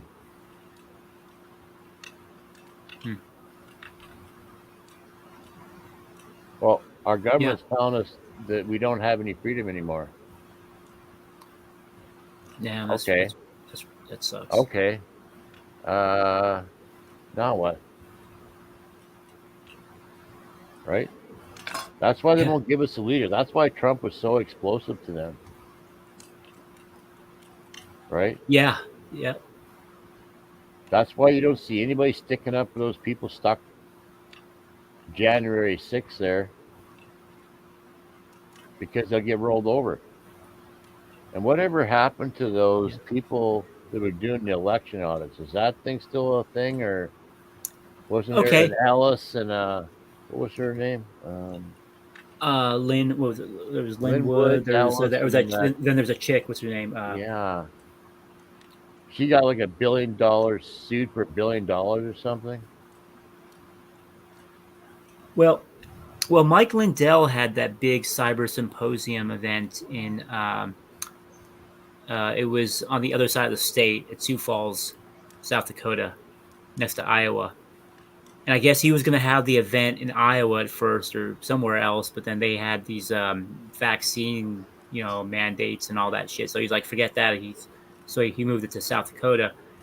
And Alex Jones was supposed to show up, but then his flight was canceled. And Alex Jones was kind of like a little bit wary of the event because he thought Mike Lindell was going to put out some disinfo that he was fed, and Alex Jones kept warning. It would be the other way around, if anything, but okay. Yeah. But apparently, so it was a success. I mean, because he basically there's representatives from like all 50 states that went back, with that info and all that.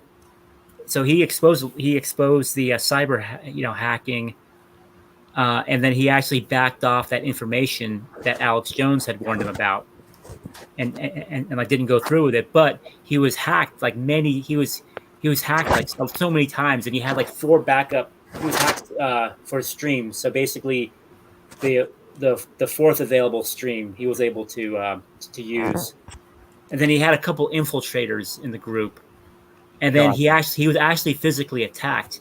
Somebody was standing right next to him, and then he had something poked right into his ribs, like a rib buster or something like that. So he was actually in pain for like a few days, and maybe it's not even fully healed yet.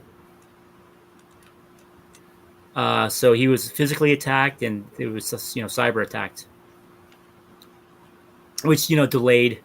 And then some lady is basically now like in a safe house because right when she left Iowa on the private plane that Mike Lindell booked for her, her office was raided, and then other people were like raided that were associated with her. So she's kind of like being protected right now by Mike Lindell. Just keep her safe. Have not Trump and Lindell started some type of social media platforms of some type? Have you checked them out? Have you heard anybody? I haven't heard a damn thing about them since it was just 2 or 3 weeks ago or something. They did this. Yeah, well, I usually wait to hear about the hum to see if something's worth checking out. I haven't heard anything about these things. I heard yeah, more there's about Parlor than I've heard about them. right. Well, there's so I guess Mike Lindell's like streaming service is called frankspeech.tv. And I thought there was going to be a social network associated with that. I went on the site, I couldn't find any type of social network type links. So maybe that's still in the works. But he does have his streaming service, that runs all the time, and he has Does he different shows. charge for it? Is it free or how does that work? It's free. It's free, and then he, of course, How he come- endorsed. Do you know if many people are going there, or does it work well, or what's the story? Yeah, I checked it out, and there was a video that was showing like there was a religious show, and then I kind of got distracted and did other stuff. So I was planning on checking it out. What about Trump's side? Have you gone and stuck your nose in there, and what's he got going on? Or no? No, I don't. I haven't heard much about it actually. I'm sort of waiting. I keep hearing about Telegram and library and local or something. I keep hearing all these different. Telegram's good. I mean, that's I recently started using 3 or 4 shake out here, and then because it looks like this. Like I stuck out here as long as I can, but yeah. So Telegram is like. Here. Yeah, it's like a combination of like a text of like a messaging service and like a social network type thing, but it's really simple. So you basically subscribe to an individual, and then you basically get these like messages, to the Telegram app. So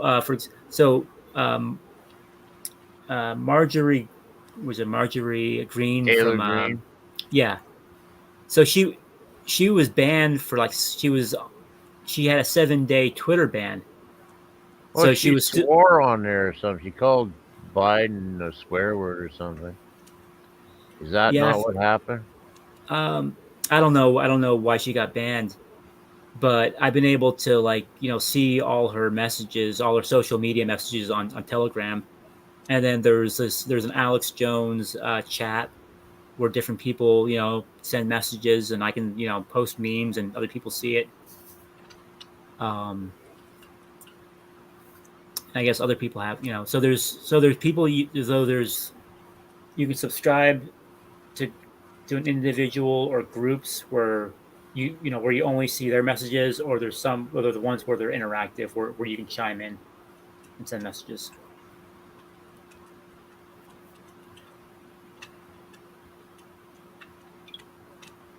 And you can even use Telegram if you want to communicate with people overseas. You can do calls over voice over IP and messaging. Because I got a buddy right now. He's married. He was overseas for a while. Trying to basically trying to marry this one chick. So we were able to communicate on Telegram. Yeah, it's just. I get it. I understand why guys are going there. They're looking for a traditional girl, but unless he stays there, she won't stay traditional. So. Yeah. So I guess he's trying to get a place out there where he can have her stay for a while, and then I guess eventually maybe have her come out here. But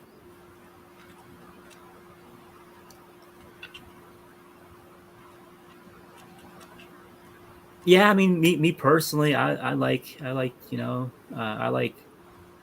country girls, Western country girls. There's all kinds of country girls, though. I kind of live in the countryside out here. Nice. Most of them all want to go to town. Oh yeah. Well, So they're like if fed they up. want to stay on the Chicks. farm, it's because daddy's well off and a really rich farmer, and they get to run around in dualies and race horses around or whatever. I don't know what the hell they do, but Yeah. they want to marry another rich farmer and live in a big house. And they like. I'm not saying they're not catchable. Like some of them are, but Right. This whole girl next door type thing. I haven't seen one of them in 30 years, so I don't know. I'm not saying they were. Yeah. I've seen a few. You get down to the end of the road. I've been to some more rural communities, and you'll find more of it. But social media is everywhere, so they all have the bigger, badder, better mentality. Yeah. They're all going for the 80%. Of guys. It's 20-80 rule. What the top 20% of guys must be having a blast, huh? Yeah. If those numbers are true, right? Yeah. But it sucks. Like I am really starting to have a concern for young guys. Like I mean, a serious concern. The more research I look into this, young guys need to get laid one way or another. I don't care how they do it, but they got to get laid. And if they don't, it's going to fuck them up in the head. In my Yeah. opinion. No, That's my you're opinion. absolutely right, man. I was in the Bay Area, for a while, and that's like the worst place in the world to like find a woman because it's just a total sausage fest. And then you got these fat chicks and ugly chicks that are being, they're being told they're beautiful or whatever because these dudes, need to get laid. So then they have this inflated sense of value. It's a really fucked up place. No, it fucked me up, man. Going But through my 30s, dude, and like not really getting any dudes for a long time, man. It fucked me up, dude. It really did. Uh, I'm actually looking more favorable at these cougars and milf that are dipping down into the pool because these guys need to get laid. I don't give a fuck how they do it, but Yeah, as long as they're of age and fucking yeah, I'm not and talking it's about right, anything illegal or right, whatever. I'm just talking about young guy yeah, like you say, from legal age and up. Like right, these girls have put such high expectations and they're not even nice about it, right? Like they'll tell you exactly why, or they'll just tell you that you're not good enough, which you hear that enough fucking times, and you'll start believing it. And or they'll ghost you, and then you're questioning, well, what the fuck's wrong with me? I thought we were hitting it like it's a goddamn mind game. It's gonna mess your head up, right? And yeah, and all guys just want to have fun, right? All girls want to have. Well, so do guys. I don't think any young guy is looking to get married, right? Very few. They just right, want to have some fun too, right? yeah, But if they're getting no experience, like when I dip into the MGTOW communities and listen to these guys, Mhm. and I understand why they're pissed. I hope they get past it. I hope they see it as a stage and they need like different skills or resources or habits right. to be successful, right? That's how I look at it. I look at MGTOW as being like a temporary like coping mechanism, like basically being able to like survive A on your group of own. guys to run. Oh my god! I got Right. fucked over and got red flagged by a chick, a feminist, and a sociopath, narcissist, whatever, whatever. You got rolled, dude. Okay, we all get fucking rolled. Sometimes it gets a little harder than others, but eventually you wise up and you take it on the chin, and you don't ever put your expectations that high. You don't want to get over invested. Like you got to learn these things, right? But movies and whatnot have got guys thinking that if I just be the nice guy, if I just do this, then she'll. No, she won't. If she does, it'll only be for a short time. You got to be expecting failure at some point, or you're going to be hurt. Right? These are the things that young guys need to be told. But there's nothing stopping people from having mutually beneficial relationships, right? Where they do have a little fun. It doesn't have to be super serious or whatever. But to not get laid, I just don't think that's an option. Yeah. Yeah, me personally, I've gone a long time. It's been several years, and When you're older, that's different because it's a choice. yeah, When you're yeah, younger and you want to, you're not getting it, man. That can fuck you like your head up, your ball, like everything. I just yeah, think I didn't have a problem when I was younger, and now I hear what's going on. I just think back, oh my god, that would have fucked me up. yeah. Yeah, no, I mean, I was able to get with sluts or whatever, but when I was younger, but I never like had that really long term relationship where I was like, getting some like on a regular basis, regularly hitting it. So I can only imagine what it's like to like not get You any at know all what? during And this. I got thinking about that. And that is exactly what a guy needs at least at one point. You need to get it so much that you go, okay, I'm actually getting sick of hitting that shit. Like, and then once you get there, then you don't put it on a pedestal anymore, right? Like Right. you you Like you that got to movie. you got to eat pizza till you can't eat any more pizza, right? You got to eat candy till you're sick of sugar, right? Because if not, you just keep craving it, right? Like it's just like, oh my god, give me more of that shit. It's so good. So Yeah. young guys got to get laid, or Yeah. or they're gonna make bad decisions, right? They're gonna make decisions just to get laid. Right. Right. And we can also thank fucking rat fuck Fauci for making young people scared of getting AIDS. Back in the day, he was Oh part my of that god, that agenda. that was a horrible fucking thing. Yeah, I mean, there was these commercials running in the '80s, like where you had these two young people who never had sex with anybody else, and then they end up like getting AIDS from each other. Well, that's not possible. Like if they're young and they haven't had sex, they were getting people scared, and they weren't like speaking the facts, saying, "Well, actually, anal sex is probably the most riskiest form." So, Again, they yeah, kept us gay. confused for 5 or 10 years about can you get it from saliva or teardrops or only seminal. Like we had no fucking clue. It's like what, huh? Oh, they love playing fucking mind games with us. It's unreal. Oh, they love keeping us in fear, Yeah, confusion and fear, man. If they can get us in both those at the same time, they just giddy. yeah, it got me thinking. Like I like to romanticize or reminisce about simpler times. So even the '80s, like it seems like ever since the '90s, there's been like nostalgia about the '80s. Like it just for some reason that decade is like a Well, they were fucking better. really The yeah music was better. The food was better. yeah It was better. It just wasn't perfect, right? We right we right didn't see the problems. Now we look back and go, shit, they were fucking with us then with immigration and yeah. they Even Reagan they had were some gun control issues and immigration. He was kind of letting. they were already messing with us in all kinds of things, right? So Mhm. they're very good at what they do. I'll Yeah, give. It's impressive as to how good they are at manipulating people with words and narratives and stories and pictures and mhm. rules and threats and fines, right? And Right. licenses and registrations and lawyers, Yeah, jail. Like,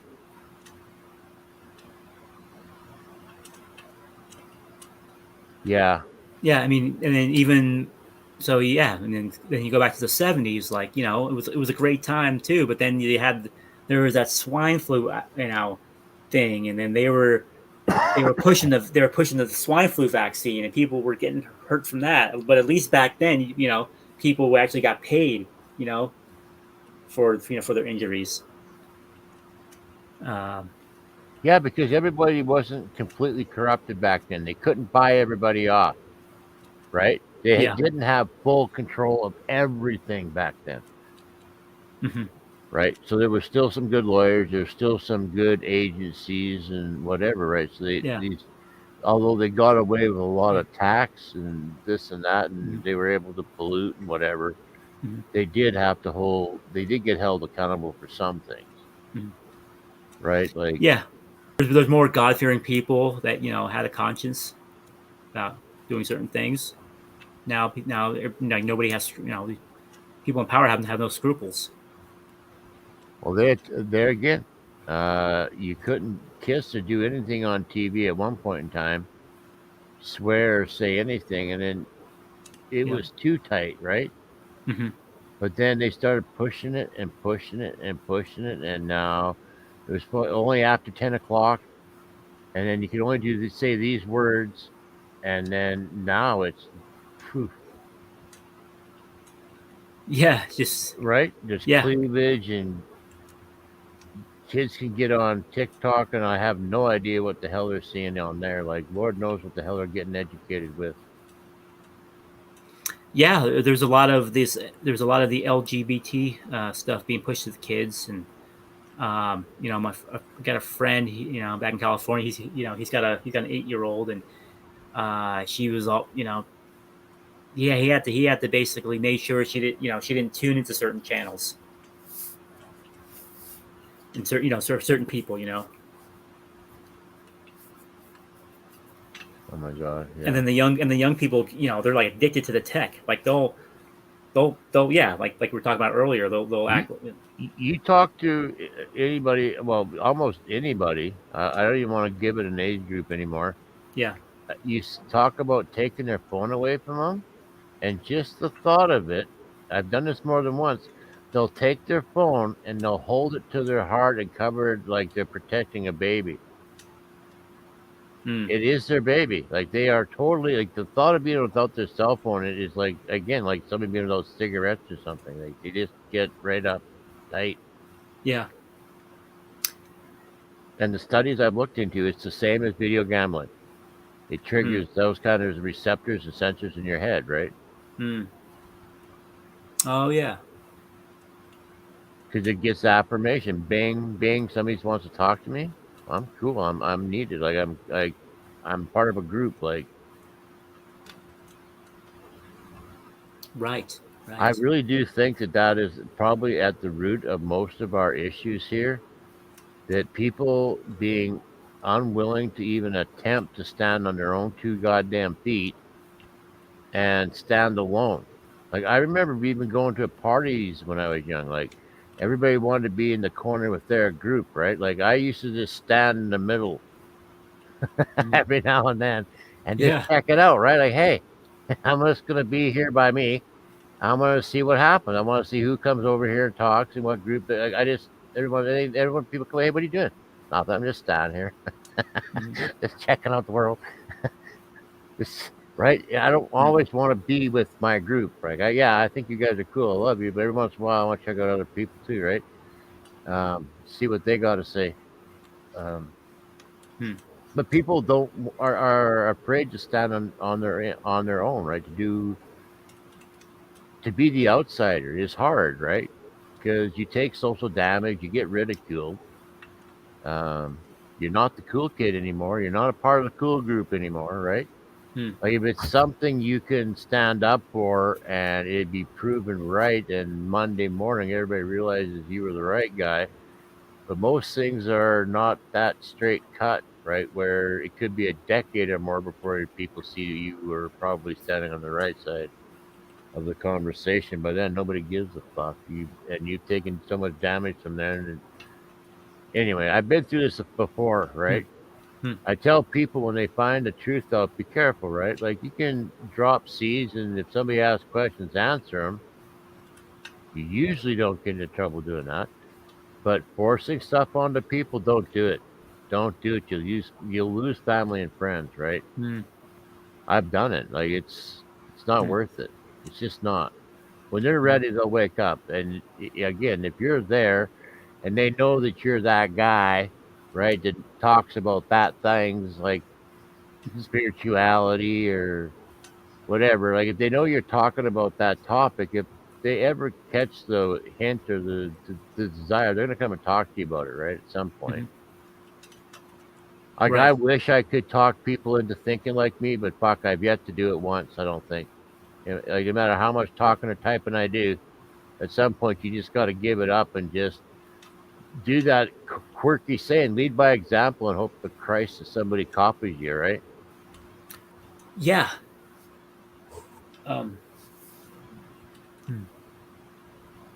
Yeah, and also they could be playing out their role. You know, it could all be part of some plan, and maybe they have some type of karma. They need to experience certain thing, or they have something they maybe it's just Can I part of ask the you a purpose. personal question? Okay, sure. Have you taken a serious hit in your life where life was going along pretty, you think you knew what was going on, and all of a sudden something happened, and holy fuck, I didn't see that coming, and it kind of woke you up. You've been looking for answers, but you knew life wasn't quite what you thought it was, and now you're kind of red pilled. And it could be on any topic. It could be a girl, it could be whatever. But have you had that in your life? Yeah, sure. Yeah, I think that just about everybody over here that talks like us has had that in your life. And if you haven't had that, you're still going along with Christmas and Oakley and whatever brand name that you've picked or team or ideology, right? And then Right. once you sort of get that red pill moment, whatever topic it is, and you realize, holy shit, this is almost the opposite, works absolutely almost the opposite of what I thought it did or was told, whether it be relationships or, again, I don't even want to mention other topics, but Yeah, it could be religion, could be, whatever. right. But once you sort of get that, and then it's only a matter of time, I find, before you go, well, Christ, what else they lied to me about? And you go start opening a few more doors and go, oh shit, they're lying about this too? And what Mhm. about that? Oh Christ, that's not what I thought it was either. Like sometimes it's not like a complete, like, total fabrication. Sometimes it's just a little bit off center, right? They're just not quite telling you the whole truth. And some things are literally the opposite of what they call it. Hmm. And it does, or the effect is the opposite of what they call it, right? They'll call it something nice, when in reality it's the effect is the opposite. Like that's one of their favorite things to do. No? Hmm. Oh, well, that's what I've noticed. Oh yeah. No. I Maybe you haven't opened enough doors yet. I don't want to try and. The more doors you open, the less like. At some point, you have to find spirituality because there's not a whole lot of rosiness left. Like, like they yeah. paint a pretty comfy picture, right? Like you figure there's rules and there's laws and people follow them, and if they don't, they're gonna get into trouble. And if I do this, and I'll get this way, and I'll be. And then after a while, you realize, shit, none of this is really working out the way they said it was gonna. Hmm. I remember I was totally blue pilled. I believed in everything they told me, movies, everything, everything. I bought it all, brand names, and I was into all of it. And I can usually Yeah. tell by how deep somebody's in by how many brand names that they're sporting. Hmm. That's a good point. Yeah. I mean, now that I've gotten older, I look more for like functionality and just necessity. Um, Examples. I like yeah. what you're saying, but give me an example or Okay, something. like for example, in high school, I grew up with a bunch of rich kids, and then they had all the fancy cars and clothes and all that stuff, and uh, so then kind of when I got into my 20s and started the business with my dad, and we were making some money, and then I just remember just buying a bunch of shit that I didn't really even need, for a while, and just kind of Right, because wasting when you were wasting money. younger, you thought, "Oh, my life would be so cool. It'd be so awesome if I had this stuff." And then when you finally went and did it, you didn't really change nothing. Yeah, and then years later, I just ended up losing it. Just stuff went down, and just I ended up just giving stuff away, or losing it, or not being able to bring it with me, or uh, I've been through tragedy, all of that. or tragedy hit, and then I just didn't care. I'm like, fuck all this shit. I don't want it all, or I don't I've give a been through damn. that too. Yeah, where I actually gave stuff to my family, back to my family members. I said, I'm in no condition to have this now. This fucking record, hang on to. I'll maybe want it in the future, but right now I'm in a very destructive fucking mode. Hmm. I've lost stuff because of bad decisions and bad girlfriends, and had to move and lost how I've lost everything at least Yeah. 2 or 3 times. Yeah. Right. And then later on, I think about it, and then I kind of have these regrets. Like, damn, I had all these videotapes from the 80s and 90s, and like, shit, I wish I could put it on YouTube. But then I lost it. I had stuff in storage, and I didn't pay. I kind of like I was, I mean, I shouldn't have had my stuff stored with this guy with like one leg who was like into pills, and he was, at the end of the day, he was all about money. And then we didn't hear about me for a little while. He just up and decided to have a yard sale, and then he kind of had a little bit of a conscience where he gave me some photos back, and I was thankful for that. But I had a bunch of videotapes that were, all these 8mm tapes and VHSs that were just gone forever. But even then, I had to but then I had to think about it, like, well, those are still things of the world, yeah, they're memories or whatever, but whatever. I just, so I got over it. And then what helped me get through things was just to have that belief that to basically thank God for everything, Oh wow, and that's because impressive. there's this book that I read one time by this Being grateful is one of the most yeah powerful things you can be. yeah just being grateful for all things, the good, bad, and the ugly. It's Because hard it's to just, do though, yeah, especially when you're it hurt really or you're is. not little or you lost or Yeah, or if you have family that you haven't talked to in a while, and it's like wondering, like, why are they treating me this way? Like, I never did anything really that bad to them. Like, yeah, maybe I got angry, or maybe I, got, oh fuck. maybe had some legal issues, but it had nothing to do with them really. So like, why are they Right. fucking like, It's been a decade. Why the fuck is he still mad at me? I've never done anything to him, but it's a yeah, personality thing. You did something that offended him, and they're gonna be pissed forever. I quit trying to change other people's point of view of me. It's a waste of my yeah, time. yeah. And then I I remember when I was in 2014, I was all thinking about, helping out Alex Jones and becoming an internet personality. And I missed that boat where I could make money.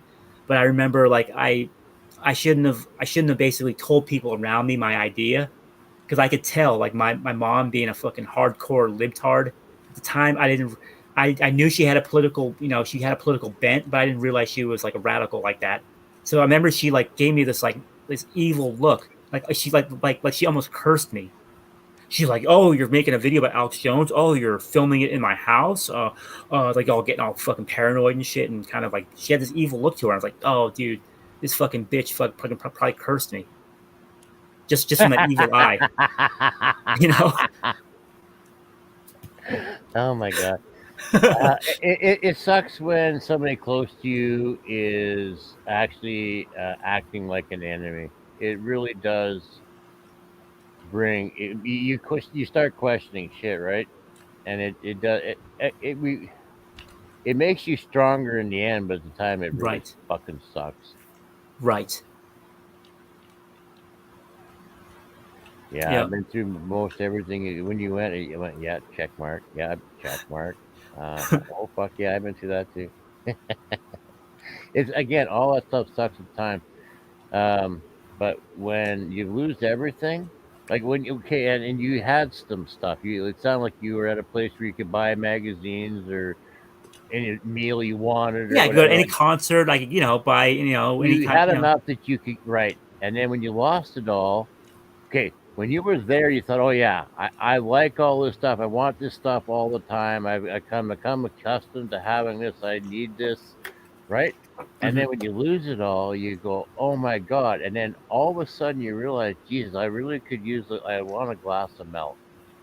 Like all of a sudden you realize, Jesus, there's some things I really still do like. I don't need any of it. Mhm. But then you go, okay, there's still a few things I would like in my life. Hmm. And when you start adding them back, it's kind of like the order in which you add them back into your life kind of ranks them as in too high, or how high on the list. Mhm. Because I remember when I lost a lot of my stuff, I remember thinking I'm going to get this back right away, and I'm going to get this. And when I was out of stuff for a long time, but when I went to get stuff back again, I had reorganized that list. There were things I needed, not things I wanted on that list anymore, right? And Hmm. then when you do get to the point where you can get stuff you don't need anymore, you'd be surprised how few of the things you want actually go on that list. Like you're not maybe a minimalist anymore, but you don't need near as much shit as you did before. I'll put it that way. Exactly. Yeah. To be comfortable and happy and content and all of those things, right? Because most of that stuff is mindset. That's what you figure out, right? Mm. If you're warm and you got some food in your belly, then after that, then it's pleasure, right? Do you like a little music, maybe a game or a smoke or a drink, like a shot, or just if you creature comforts a guy can have, you don't have to go all hog out and still enjoy yourself, right? Right. So even there's been times where I was sleeping in a car, and then there was a homeless epidemic in the Bay Area, and it was just um, and so even just getting to the point where I was like, okay, well, I got a bed now, man, thank God, like I stuff am. like that. I kind of seen this shit coming, and I am. I didn't actually know I was going to be in this spot this quick, but I'm probably going to be without a permanent address here in about 10 days. Oh shit. And oh yeah, I've been here before, but I didn't think I'd be here again or this soon or whatever. But I Mm. kind of seen this shit coming, and I went and I bought a semi trailer, like a dry van. Mhm.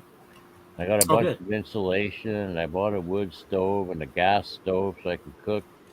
Mhm. Wood stove for heat, and I'm still putting it together. Do you have land? Do you have like I land where have you? it parked at my uncle's, but he's not a fan of me or my idea. So the sooner I can get it the fuck out of there, the happier he'll be. And me living there probably is the last thing he'd fucking want, right? Mhm. So I'm gonna probably try and finish building it and just sneak off the property, sleep in my truck at night, and then come back. Because that way I'm not living there. I'm Mhm. trying to get other arrangements and blah blah blah, but I'll be happy when I got this done. I can park it somewhere. I don't know where I'm Mhm. going with it exactly. I kind of have a rough idea what I want to do with it, but I haven't. I'm not there yet. How are you with being able to travel south of the Canadian border? Like, do you have? I'm gonna be like a Mexican at some point, and I'm just gonna jump the fucking thing if things get wonky up here because they don't want me here. Like I don't know. Yeah, let's keep in contact because I think I got some ideas out here in South Dakota, and I don't know. It'd be. I've actually been I telling. actually remember when I could cross the border with my driver's license. Like Yeah, we weren't enemies. We were like neighbors. You know what I mean? right, Like right. I drove down into um, North and South Dakota. I went to it's getting late. I went to Mount Rushmore. Minot, was it? I think Minot was one place, and I can't remember the name of the other place. But I've been down there a few times. I just Oh, remember cool. being able to go. I just wanted to go down there for the sake of going down there. Yeah. Right? Uh huh. It wasn't a big deal. Now it's a big goddamn deal. That's right. That's right. Yeah, I remember. So I think the last time I was in Canada, like in 2010, and I had to have a passport card at that point. Um, Oh, really? but yeah, so it was you either have to have a passport or a passport card. Yeah. Um, yeah, so there was a couple. It was about a year and a half where I was in West Virginia and with family, and we were able to go up to Canada to my to an aunt and uncle's place up there on the was it on Ontario, but like on an island. So I guess we went past. It yeah, it was a nice trip. It was cool seeing the countryside and going onto that island and Ontario's got some beautiful country too. mhm. Lots of lakes and stuff. Yeah. I've been down there, but I just drove down there to get a car and I came back. It was wintertime. I didn't see much. Mhm. Kind of a wasted trip, actually, now I think about it.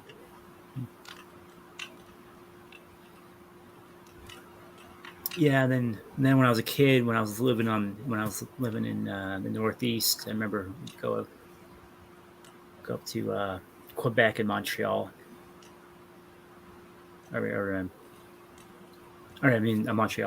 Montreal, yeah. My brother was down there. He liked the girls. I remember the subway was like super clean. Like I had never seen. Like I was like shocked at like how clean the subway system was, and the subways had like these big rubber wheels in addition to the rails. I was kind of surprised. It was a lot better than the subways from Boston and New York. I wonder if they're still in that clean of shape. I could almost bet $1 they're not. I could be wrong. I'm not from Quebec. I just know that immigration and population and times have changed. Right.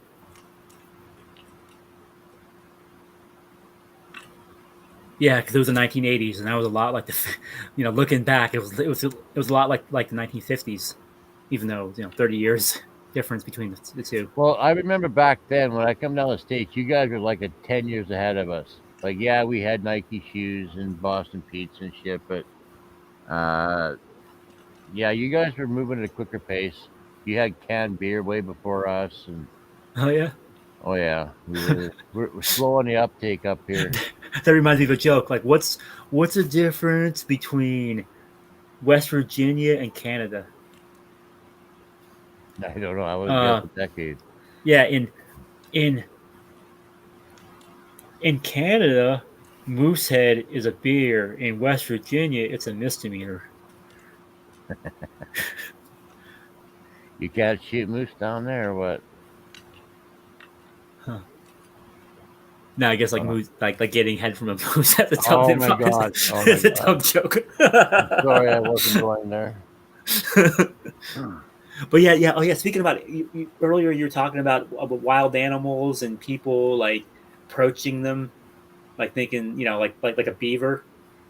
Like you're like walking behind a beaver. We have Banff up here. People get out and try to get close to elk and bear and shit, and it's not a good idea. Yeah. So I guess So you've heard about you've probably heard in like western South Dakota. There's like bison. So you have these. So like there's this acronym out here called Iowa. So you have like tourists from Iowa that like come out to the mountains over here, and they see bison. So they actually get out of their cars and like walk try to walk next to the bisons. So Iowa stands for idiots out wandering around. Did he ever get rolled by the bison? Yeah. There's been some stories, and then even there was a tourist from California that was out here. He was on a video and he was going up to the bison saying, "I'm your friend. You can trust me." Yeah, he was on ecstasy that day. Yeah. Yeah. He was enjoying Mother Nature. He didn't go to the city much, but yeah. Yeah.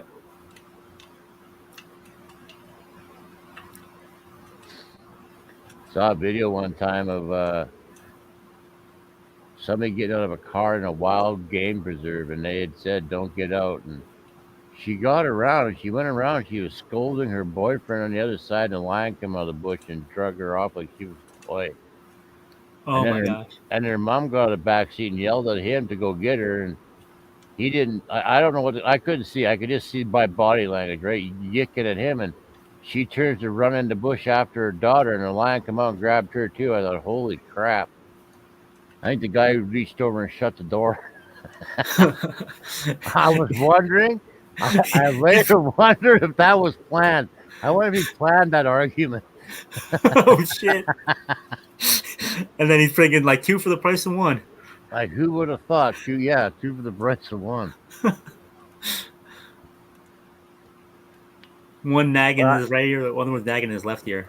Yeah, but those animals are so powerful; it's unbelievable. Like I saw a guy in one time.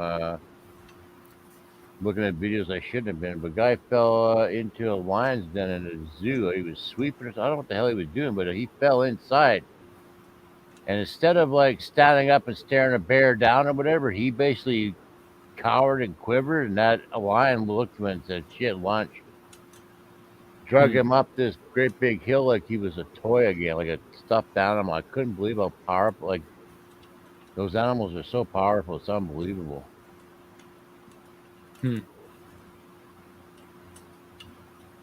Wow. Yeah, well, don't get yourself in the wrong place at the wrong time. Mother Nature doesn't have much mercy. Yeah, yeah. I mean, I kind of just been keeping my prayers so simple for safety. Just so you know, just being at the right place at the right time. You know. I have been looking into that. I have been checking out this whole thing about manifesting, and it sounds like bullshit, right? But some people's lives are just way better than others, and there's no real logic or reason for it. And you could chalk it up to luck if you like. But what if people are just like they just found a way to have everything work out for them, right? What if it is just your mindset in life? What if it's that simple? Yeah, I think it has a lot to do with it. I think it's part of it, and then there's or good part of it. Well, sometimes I guess maybe our soul has to experience some things. When you got red pilled, were you really angry after for a period? No, I was kind of actually. So I was at first I was kind of like intrigued, and then it kind of felt like so in 2004 I was at Borders bookstore, and I was like had this like thought of like infinite love. I was like, oh yeah, infinite love, y'all. Like let's all like think about infinite love. 1960s. Yeah. So then I went to a bookstore, and I was like, I wonder if there's any books about like infinite love, because that sounded like a cool topic, man. So I searched on it, and then I looked, and then I found like David Icke books, and I was like, holy shit! And it kind of felt like I was like looking at. It felt like I was looking at porn, like I wasn't supposed to be looking at it. You know, even though it was just truthful information. What does David Icke have to say about infinite love? He had this one book called Infinite Love is the Only True Reality. Everything else is an illusion. Something to that extent. There's some like yoga shamans or something, I think, say the same thing. Yeah. So I think he was just basically taking a lot of ancient wisdom and kind of repackaging it. Oh, maybe. I think that was part of it. Maybe he believed it. I don't know. Yeah. I'm not calling him out. Yeah. No. I mean, I'm not either, but I think like part of like a lot of this information is like just knowledge from the past. And I think I think there's something to be said about how he's also he channeled information, or he was able to like connect the source and get kind of information. But I guess even before that, I guess even a few years earlier, I got red pilled. I think because I visited Ireland, and then this guy was like really just chatty. He was like he invited me, to have some tea, and we were just talking. And then he started talking about like American politics, and then he started talking about the Iraq War, and how it wasn't what you thought it was, and why it really happened, and yeah. So he was talking. Or I guess it was Afghanistan. He was talking about the past and other countries involved, and he was kind of opening up my mind. I was like, yeah, you know what? This sounds like truth, and it's not what I've been taught in high school. But this is an older, wiser guy, and I don't know. Like I'll look into it. And then I guess at the point where I really started to get angry was like, I don't know, around like 2006 or 7, like when I found that like we were under like all this attack from chemtrails. So I remember just like seeing chemtrails, and I'm like, dude, this is fucking pissing me off. Like, why the fuck are they keep doing this shit? It's frustrating, and it pisses you off because you can't control it, right? You can't avoid it. It's not like you can avoid genetically modified foods, right? Like you can avoid them. You don't want to eat bacon, you don't have to eat bacon, but how do you get out from underneath that? Yeah. right? Like that. Don't you start feeling like a bug at some point? You're just being sprayed. Yeah. And then how about trying to have a conversation with somebody? No, those aren't contrails. That's no, that's not what clouds are supposed to look like. Mhm. Well, and again, what does it get you? You can't change it, so you've just again taken social damage or changed somebody's view of you. Um, Again, you can talk about it, but you're probably not going to wake anybody up. I know, Mm. I've been there. But what I was going to touch on was when you were in your angry phase, did you notice that people treated you differently, like less eye contact and maybe more no's than yeses and stuff like that? Did you ever notice any of that when you were going through your anger? Like, were you giving off an aura where people were treating you different? And I was wondering what that was part of your mindset, right? Like if you have a more positive mindset, I'm thinking you're giving off a different vibe, therefore people are probably more receptive to you or less receptive to you. Because when I was going through my phase, Christ, I was so angry people wouldn't even make eye contact with me. I was just miserable. Like I was just mean. I was just like angry. Like I was just you're trying to be the tough ass, right?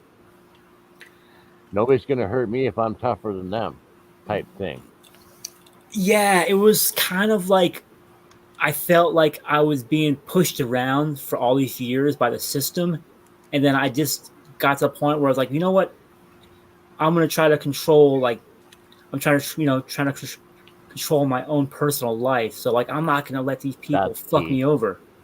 So then I got angry, and then I like, and then I took stuff for granted. Like there was a couple times where I was kind of like in an angry phase.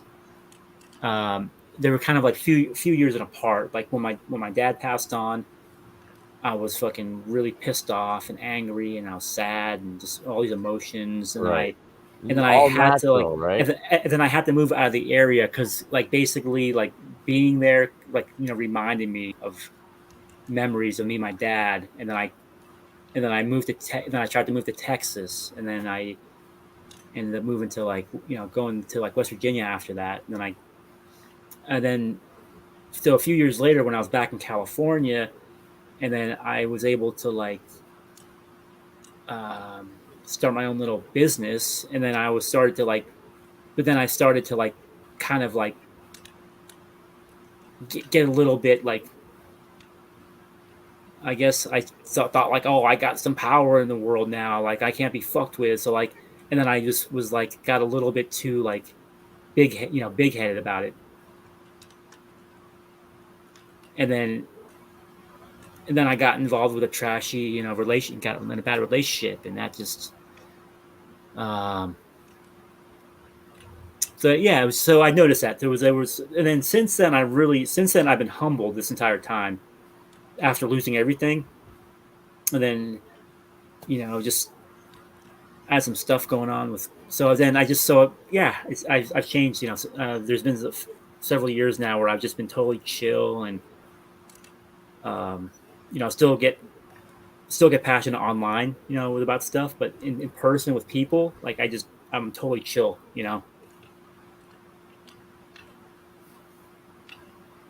Do you believe that it's possible for some people to create a better future for themselves by how they think and feel today in the present? Do you I think that's doable?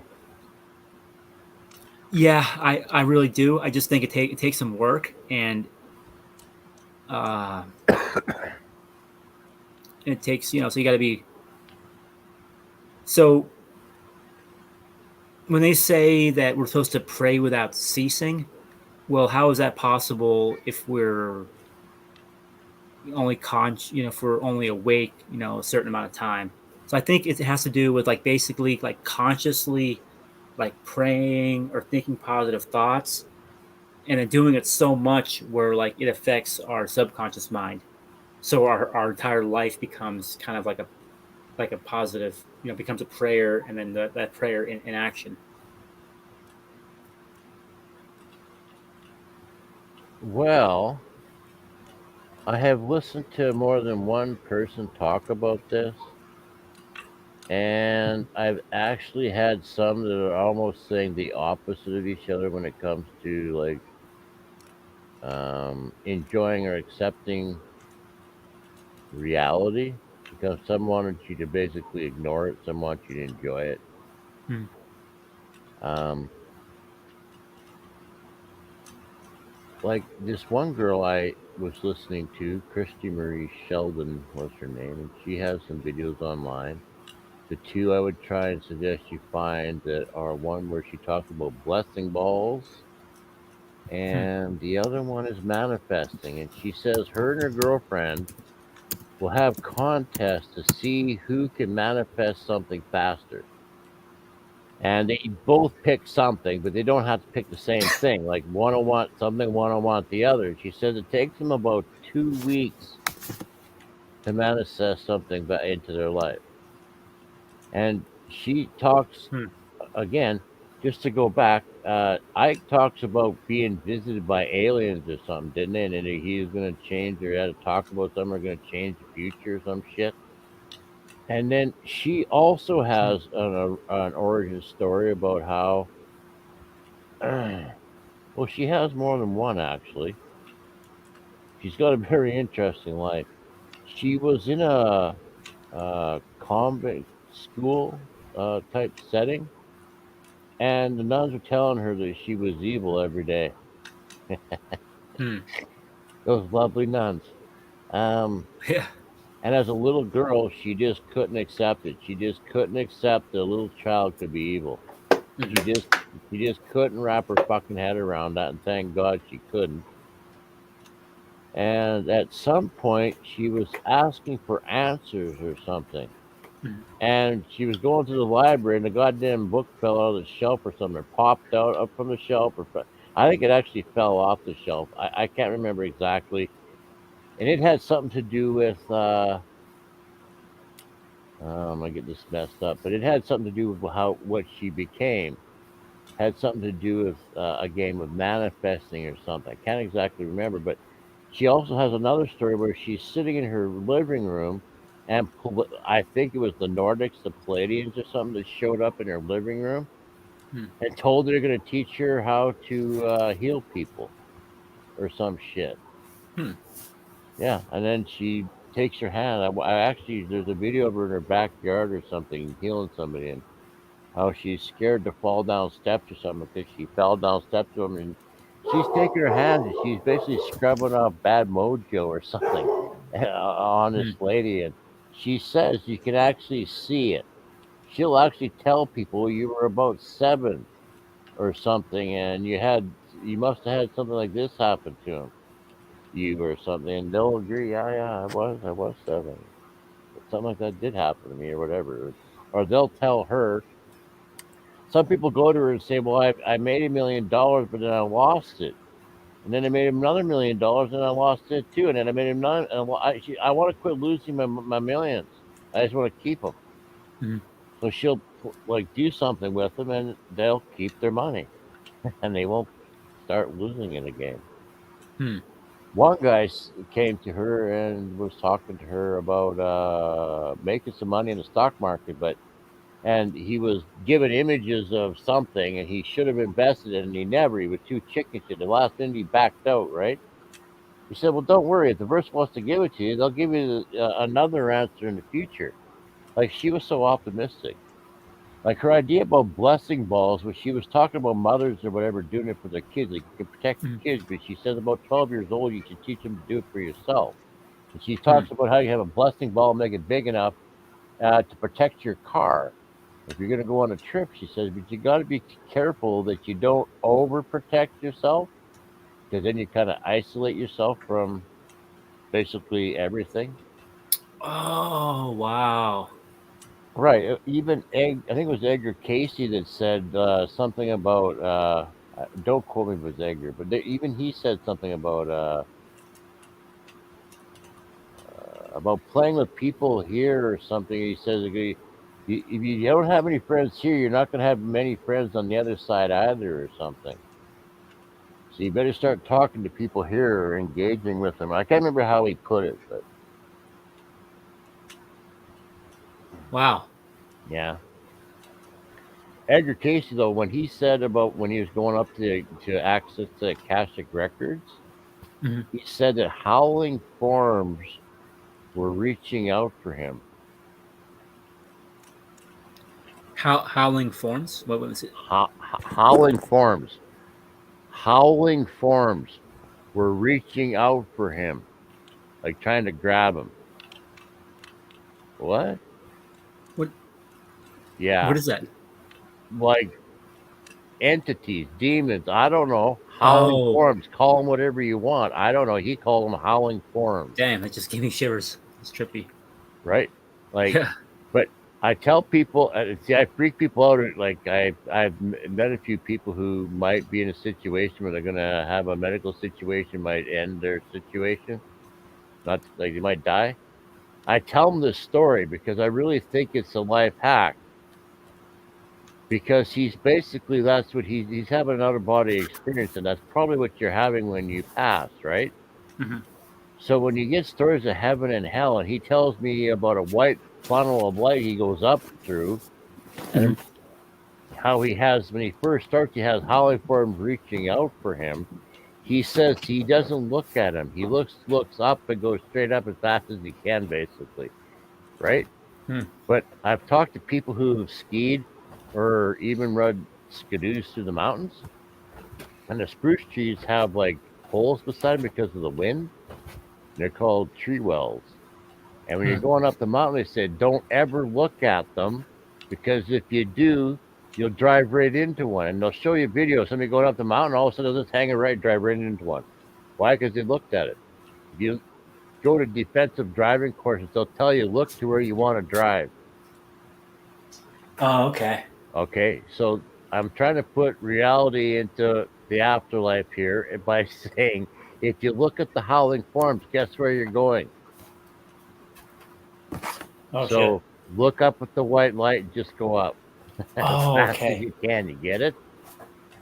Right. So what happens is like people are looking at the holes in the tree, and then they end up going into the Well, tree. Not okay, seeing no, no, the. no. Well, yeah, like these people, like my buddies, they would race these canoes up the side of mountains and shit. They don't have to. They do it just for pissing contests and for the thrill of it. You go up as high as you can. Before you run out of speed, you turn left or right and come back down. And some people don't bail soon enough. And some people try to go through these, what they call chutes, which is basically a valley of rock that's full of snow. And you basically got to make it to the top or you're going to come crashing down and wreck your sled. Well, anyway, near the bottom and halfway up, there's all these spruce trees. Well, the wind, because it whistles around them, the snow doesn't get within about 2 to 4 feet. So, although you only see 10 or 20 feet sticking out of the top of the snow, they go 40 or 50 or 60 feet down to the ground, and there is no snow around them. It's called a tree well. And there's no snow. Like if you go over there, your ski goes in, and you don't get it out till spring, or you get a helicopter or some shit, I guess. Wow. They say don't look at them because if you do, you'll drive right into them. And I've seen videos of guys going up the mountains, and all of a sudden he'll just hang a right, drive right into one, and they'll say what happened. He looked at it. He looked at it. What? You drive to where you look, I guess. So Oh wow, that's an amazing metaphor, actually.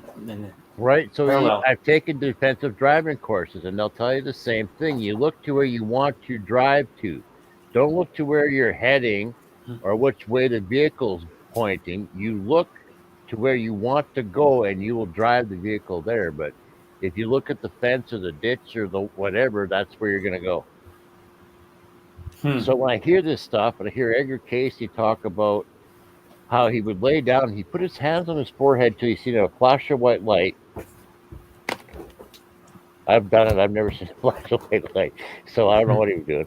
But then he put his hands down on his abdomen, I guess, and his wife would read him a question, and off he'd go. And if his wife didn't read him a question quick enough, he'd just have a good nap. He'd just have a little nap. Nothing would happen. But if his wife read him a question, he would look off up this funnel of white light, and go up there. But I remember him saying about his howling forms and tree. Well, anyway, I just put 2 and 2 together there and said, well, when it comes time to pass, don't be looking at the howling forms. Just look at the funnel of white light and haul ass. Like get to heaven a half hour before the devil knows you're dead type thing. Wow. Anyway, he would go Man, up there. yeah. Yeah, go ahead. He would go up there. Yeah. There was this supposedly an entity waiting for him. And I don't know if he asked a question or if the entity just knew whatever. I can't remember that part, if he asked a question or what. But the entity would go to the wall, take a book off the shelf like it was a library or something, come up, he'd open it to the right page, basically point at the paragraph. Edgar would read the paragraph. So I wonder how much free will we actually have here.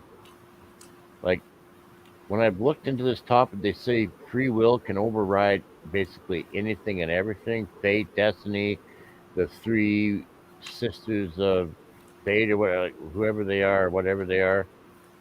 They said free will overrides everything. But when I see Edgar Casey go up and get answers to questions that you couldn't possibly get any other way, because people ask all kinds of questions like, where do I drill for oil to... And if they asked any of those kinds of questions, he'd get a really bad headache. They couldn't ask any.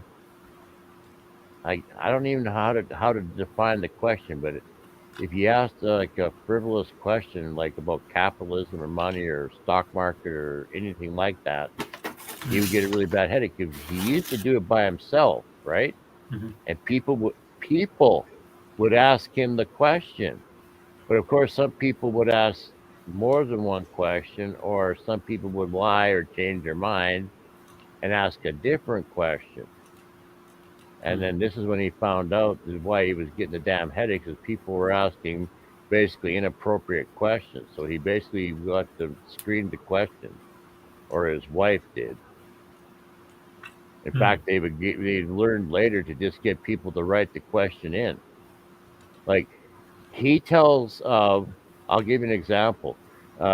Some lady would have a problem, so she would write him and say, well, I've got this and my whatever, I hurts there, the doctor says this, and I've tried that and it doesn't work, or whatever, right?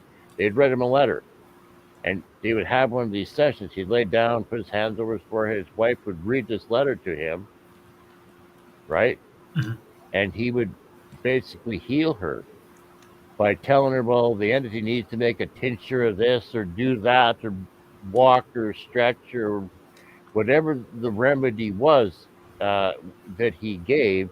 It would work as long as they did what he said.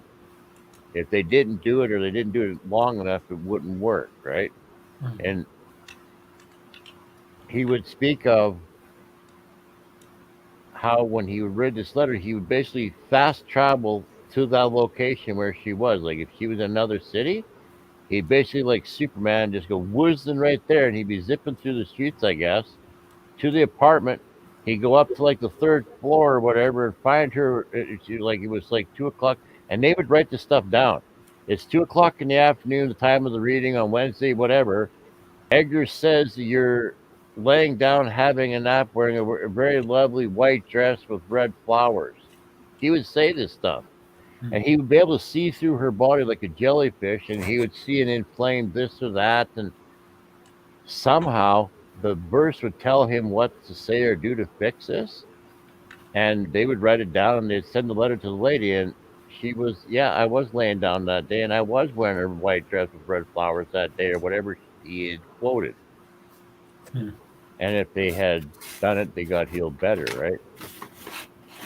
But he did this because he had lost his voice as a young man. He was a salesman or some shit. I don't even know what happened, but somebody lost his voice. He was trying to be a salesman by writing on a pad. Well, that didn't work at all. And after trying doctors and whatever for this thing, it wasn't going away. Well, he went down to the local dewdrop in whatever hall, I don't know what, they're having a function, and they had a hypnotist. It was hypnotizing people. When Edgar went up on the stage, he wanted to be one of the guys hypnotized. but some really crazy shit happened when he got hypnotized because his body started commanding the hypnotizer to tell the entity to have all the blood go to his throat and balance and blah blah blah, and then balance the systems or something. Well, the hypnotizer said that to Edgar Casey, and all the blood in his body went to his throat, and it all started to swell up. And the guy freaked out because he forgot to say the second part. He thought it was like the guy was going to like pop or something. And then he said, balance the system. And then the body balanced out. And then later after, Edgar could actually talk again. Wow, I didn't know that. A booming voice came out of him when he was talking to this hypnotist or whatever. But the real genius in the room that night was a doctor sitting at the back of the room that saw the whole thing go down. Because later he come to Edgar and he said, hey, Edgar, we should try and heal people. And I would have thought it was the hypnotist that did this, right? The doctor at the back of the room recognized that the booming voice came out of Edgar, not the hypnotist, right? So he said to Edgar, we should try and do this and heal people. And because he was a doctor, he'd never seen it before. He thought this was amazing to heal people like this. Edgar said he wanted nothing to do with it. He wasn't a doctor. He didn't want to take the chance to hurt people and basically put it to rest. Well, the doctor wouldn't let it go of it, and he bugged him again later, like, Edgar, we really should try this. And Edgar made a deal with him. He said, here's the deal. I'll try it. But if I ever hurt anyone, I'll never do it again. He healed 14,000 people over 40 years. Wow. That's amazing. And fully never hurt anyone. But they had to do it. They didn't all get healed if they didn't do what was told. And some of the people had really bad ailments, and they would have to have done something for like years. It was like 14 years. If they would have done it for 14 years, they could have healed it. But like, who the heck is going to do something for 14 years? And most people didn't want to do. Not everything was that hard, but if you had a bad like injury or something, it could be healed, but it took a long time. And one of the readings was even somebody had come back 3 or 4 or 5 times to get the same answer. And finally the entity said, well why? We give you the same answer every time. You don't do anything about it. Like, the verse doesn't like to be asked the same question like actually more than once. And it only wants you to ask like a smart. You have to think about the question you ask too, because if you ask an open-ended question, there's more than one answer to it. How does it answer, right? So it likes very sort of like specific questions and shit too. I'm babbling at this point. No, that's really interesting. Well, I just think there's something to it. I haven't figured it out. I kind of like to. I think that'd be quite powerful if you could manifest your future, right? I think it has been having the discipline to control your emotions, I think, and your thoughts. Because Edgar Casey would speak of having these church functions where people would come and they'd like sit down and have a meal. He could tell if somebody there had an argument with, say, their spouse 3 or 4 hours beforehand. He wouldn't sit beside him and eat. He said you shouldn't eat upset, tired, tired, like emotionally upset, and one other thing. He said you shouldn't eat under those conditions. He said some crazy things that I kind of stuck in my head because I don't know why he's right, but I'm sure he's right.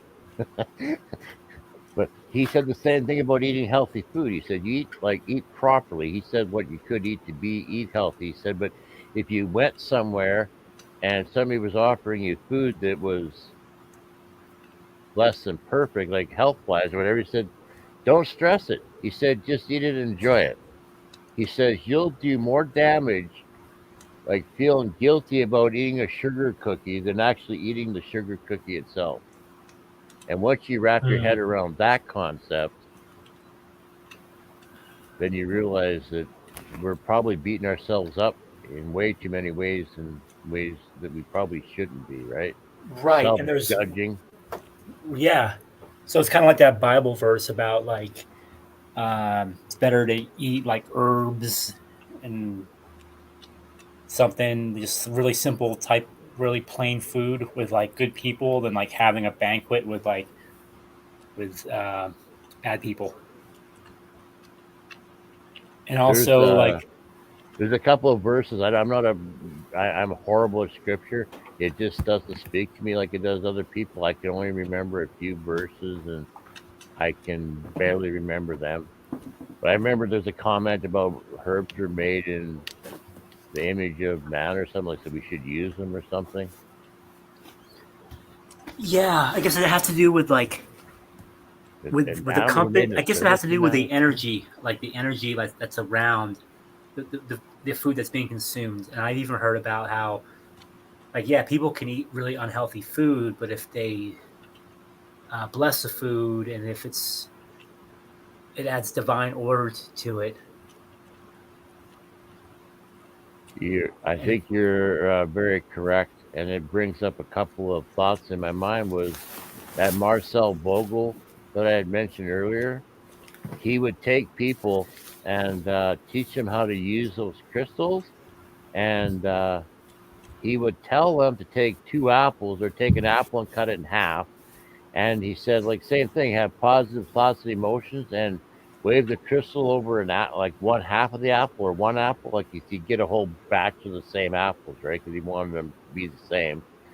And he had a bunch of people, blah, blah, blah. But he could cut an apple in half just to make, in case you thought like one apple was sweeter than the other. You could cut an apple in half. And he told people to have like positive thoughts or whatever. I can't remember exactly the words he used. And he would shake that crystal over one half of the apple, and then he cut it into like slices or whatever.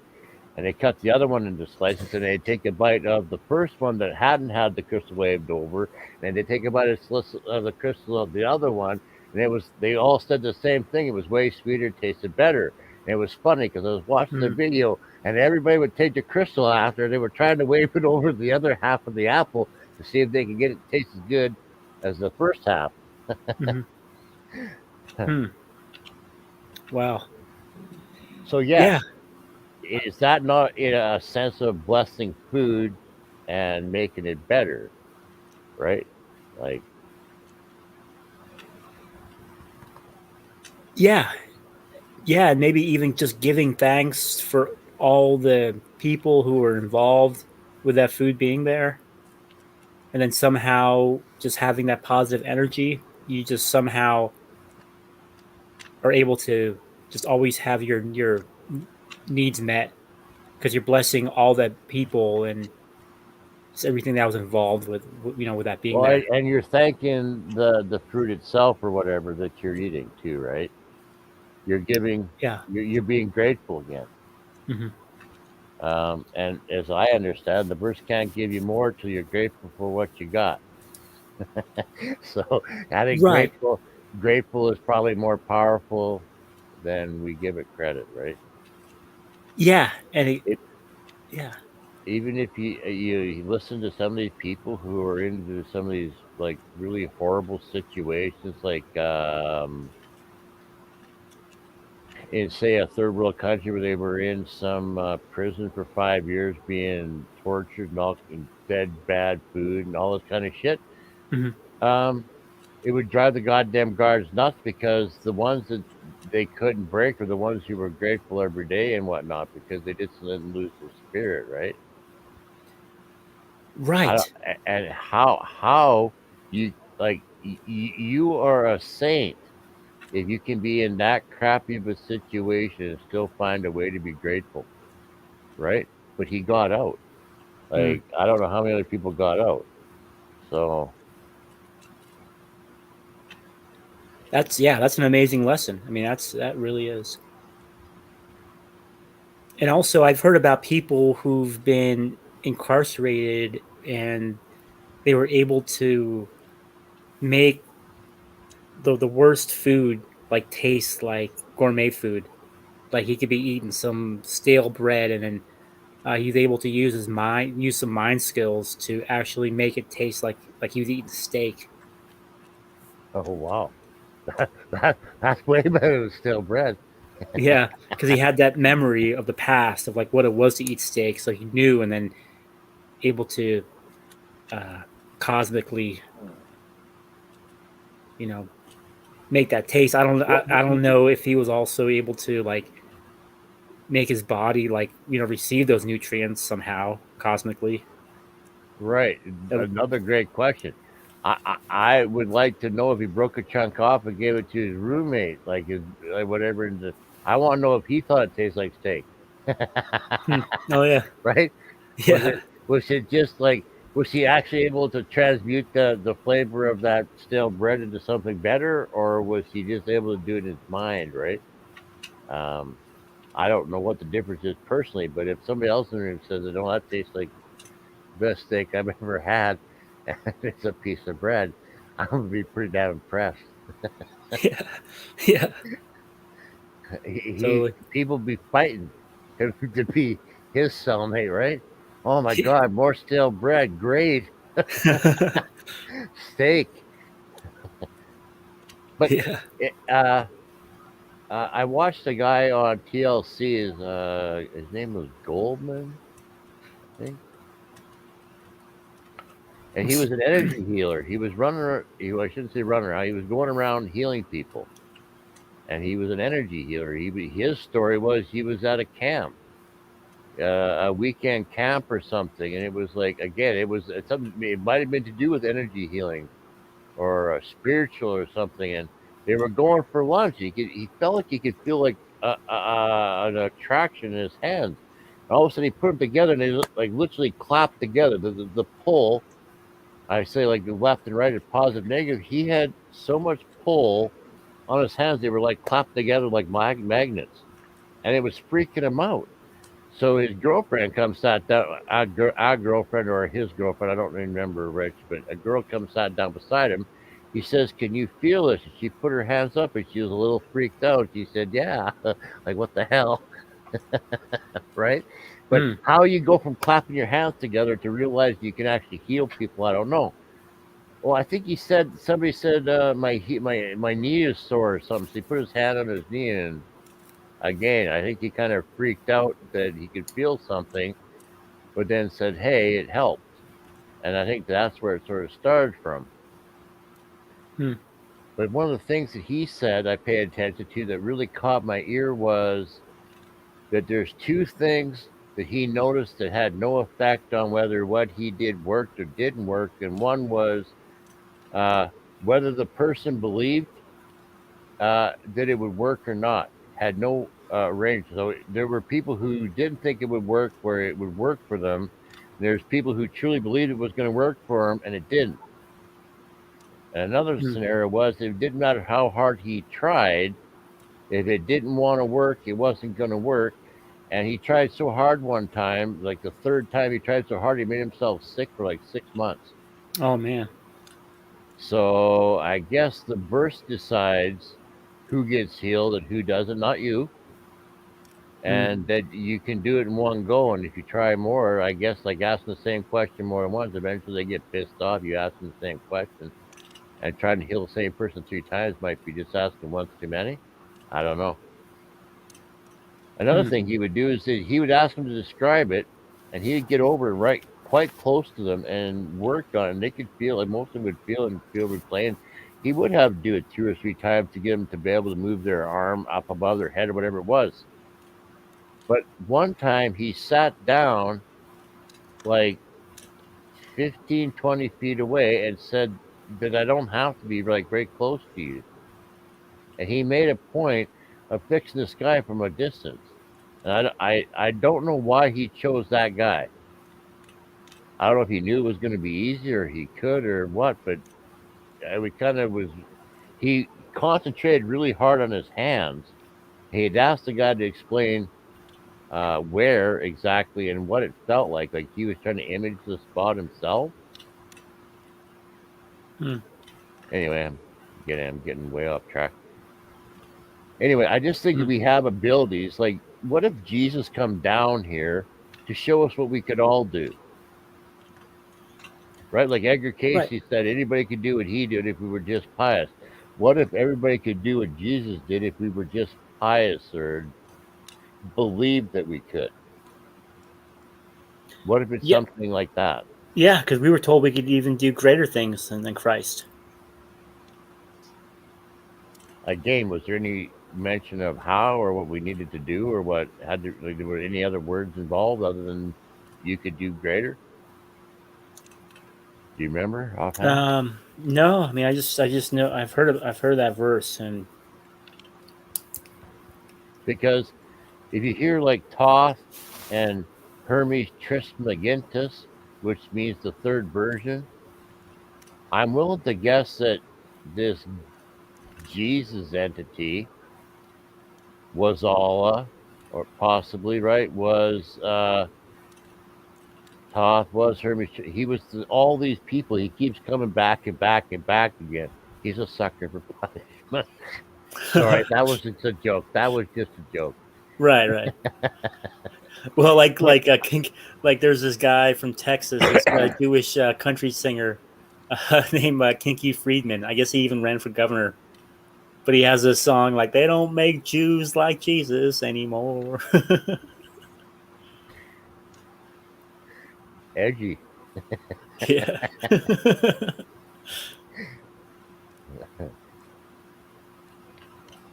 But Jesus could heal people. And if you hear, I was listening to somebody talk about it, and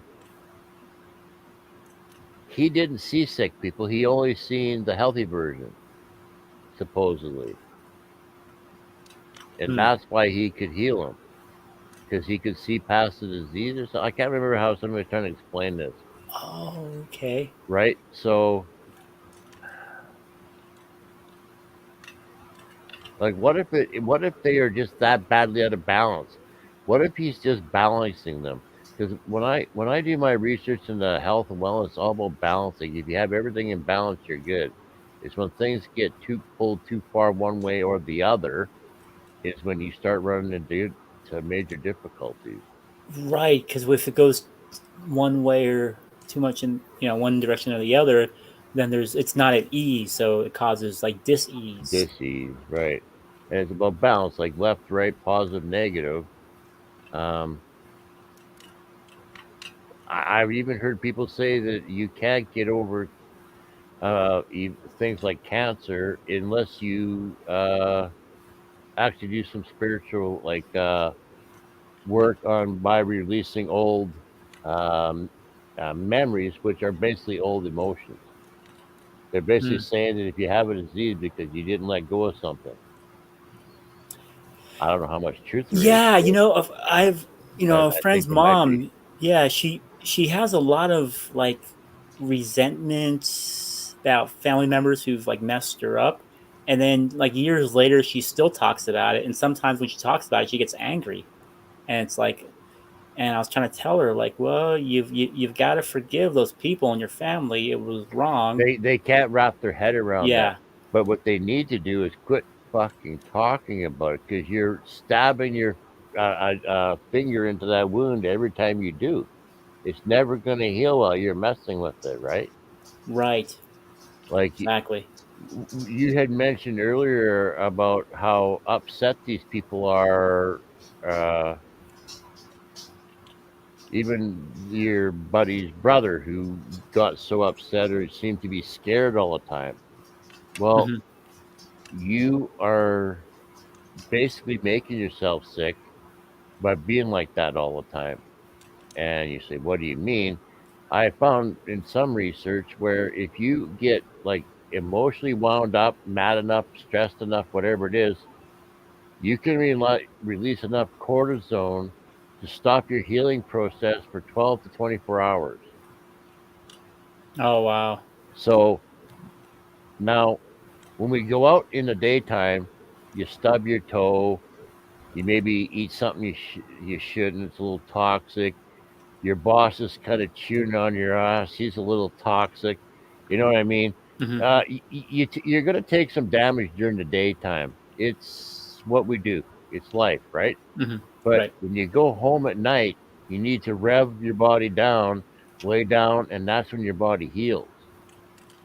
Mm. So if they are getting really upset, like late in the day, or even enough earlier in the day, it can actually shut your healing process down, so you're not even healing at night. Right. Well, now you're really in trouble because now you're getting up the next day and taking on more stress and damage. It's like being hung over instead of like being like Well, right. Well, now you start irritating something and it starts getting inflamed. And now that's where things start getting into danger zone. That's when things start showing up and getting sore or swollen or out of joint or whatever. And sometimes it's internal and you don't even realize it's going on. Hmm. Right. So Yeah. controlling your thoughts, controlling your emotions. Right. Like that. There's a Bible verse that says, "Don't let the sun go down on your anger." Um, So it's like Paul tells us, Ephesians 4:26, that we should not let me sun go down on our anger. I was Um, listening to somebody here lately, Neville Goddard. He's from the past. I think he's already passed on. mhm. But of all these manifesting people, his seems to make the most sense. It's the most logical to me.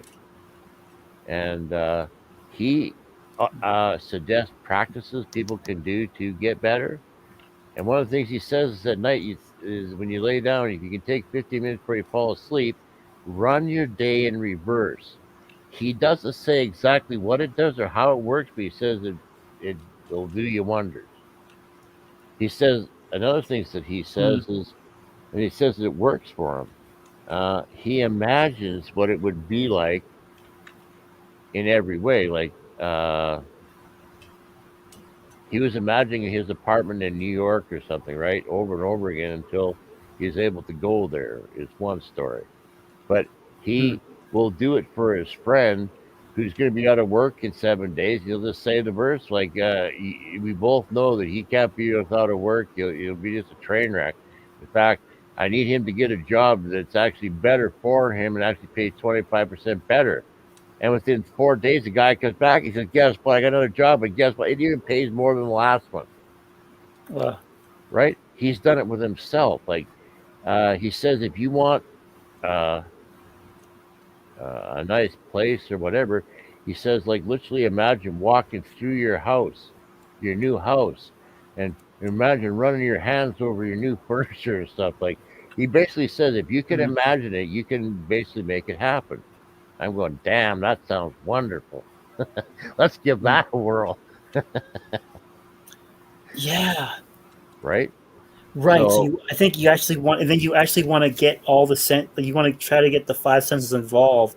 So you imagine what it's like, the feeling, the texture well, of the they environment. basically, if you're going to get into the basics of manifesting, is you create the energy, and then the matter comes to the energies and forms on the energy.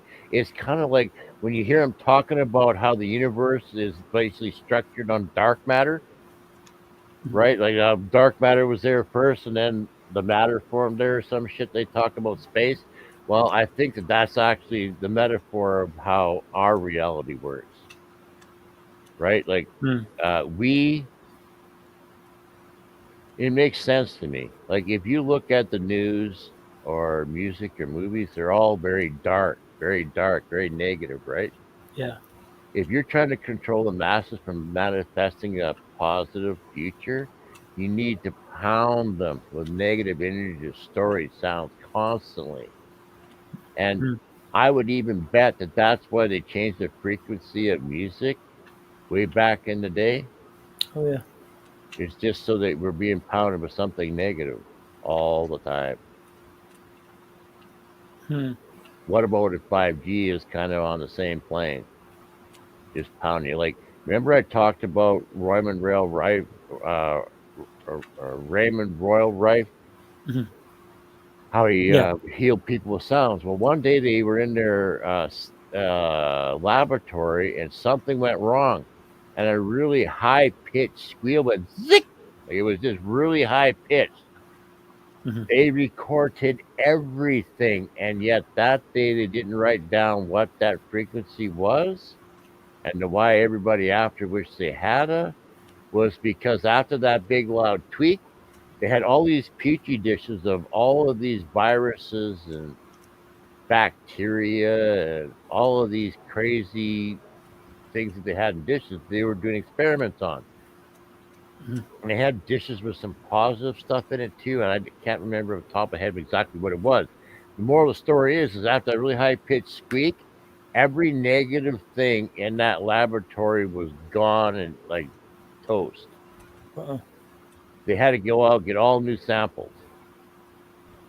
So there is like this miracle frequency that basically like the whistle of God, and if you're negative, you're going down.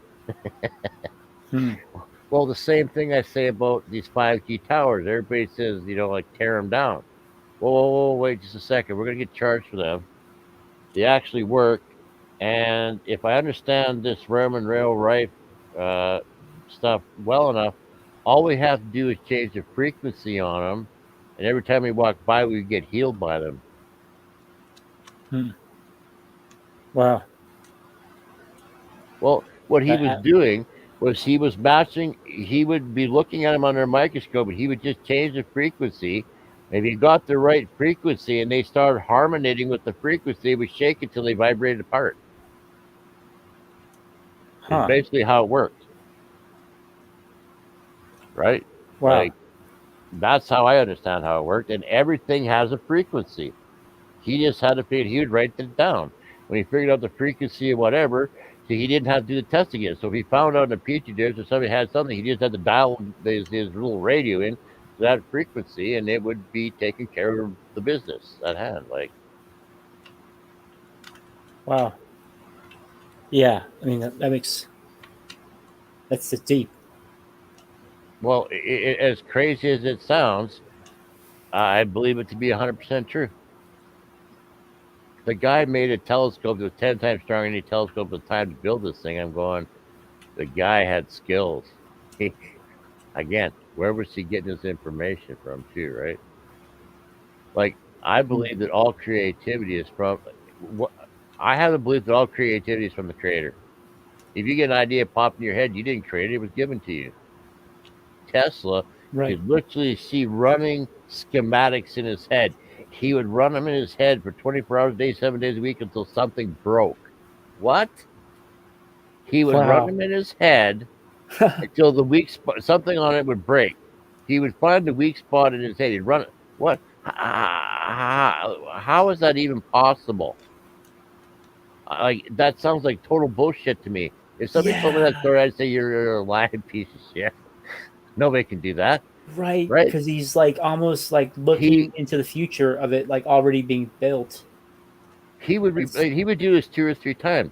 When he fired up that great big huge generator at Niagara Falls, you can go back and read. He was the only one who believed it was going to work. And he said, I knew it was going to work. Wow. Go back and look at the pictures of this thing. Those goddamn things were gigantic. Yeah. They were huge. Like, I look back now and I go, God damn, those things were big. Right. Wow. Yeah. But then he fell in love with a pigeon or a homing or something. A dove or something. And it writes of how he could see light pouring from its body like the day it passed away. It's the odd things that people say.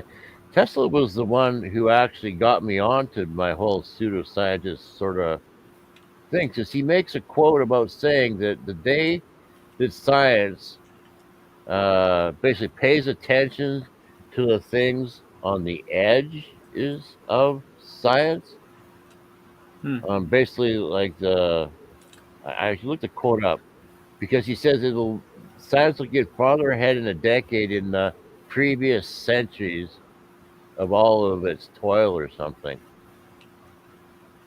For a guy who likes to quote so much, I didn't do it justice at all, but he basically says that the edges of science, the things that they ignore, the things they can't explain, once they look at that, they'll just leap farther ahead than they had in all the time previously. So that's when I started looking for, that's why I got this name. When I started figuring out that just about everything that they say is bullshit or pseudoscience works, that's when it got my attention. Oh, shit. And what's funny is I had a progression through this whole topic because I had seen stuff in the beginning. And when I seen this, what they call a radionics machine, have you ever heard of one? A radionics machine? Have you ever heard or seen one? No. Well, it's pseudoscience again. And the first time I see it, I belly laughed. I thought, what? I literally thought this is the stupidest thing I've ever seen. I thought, what effing retard would believe this worked?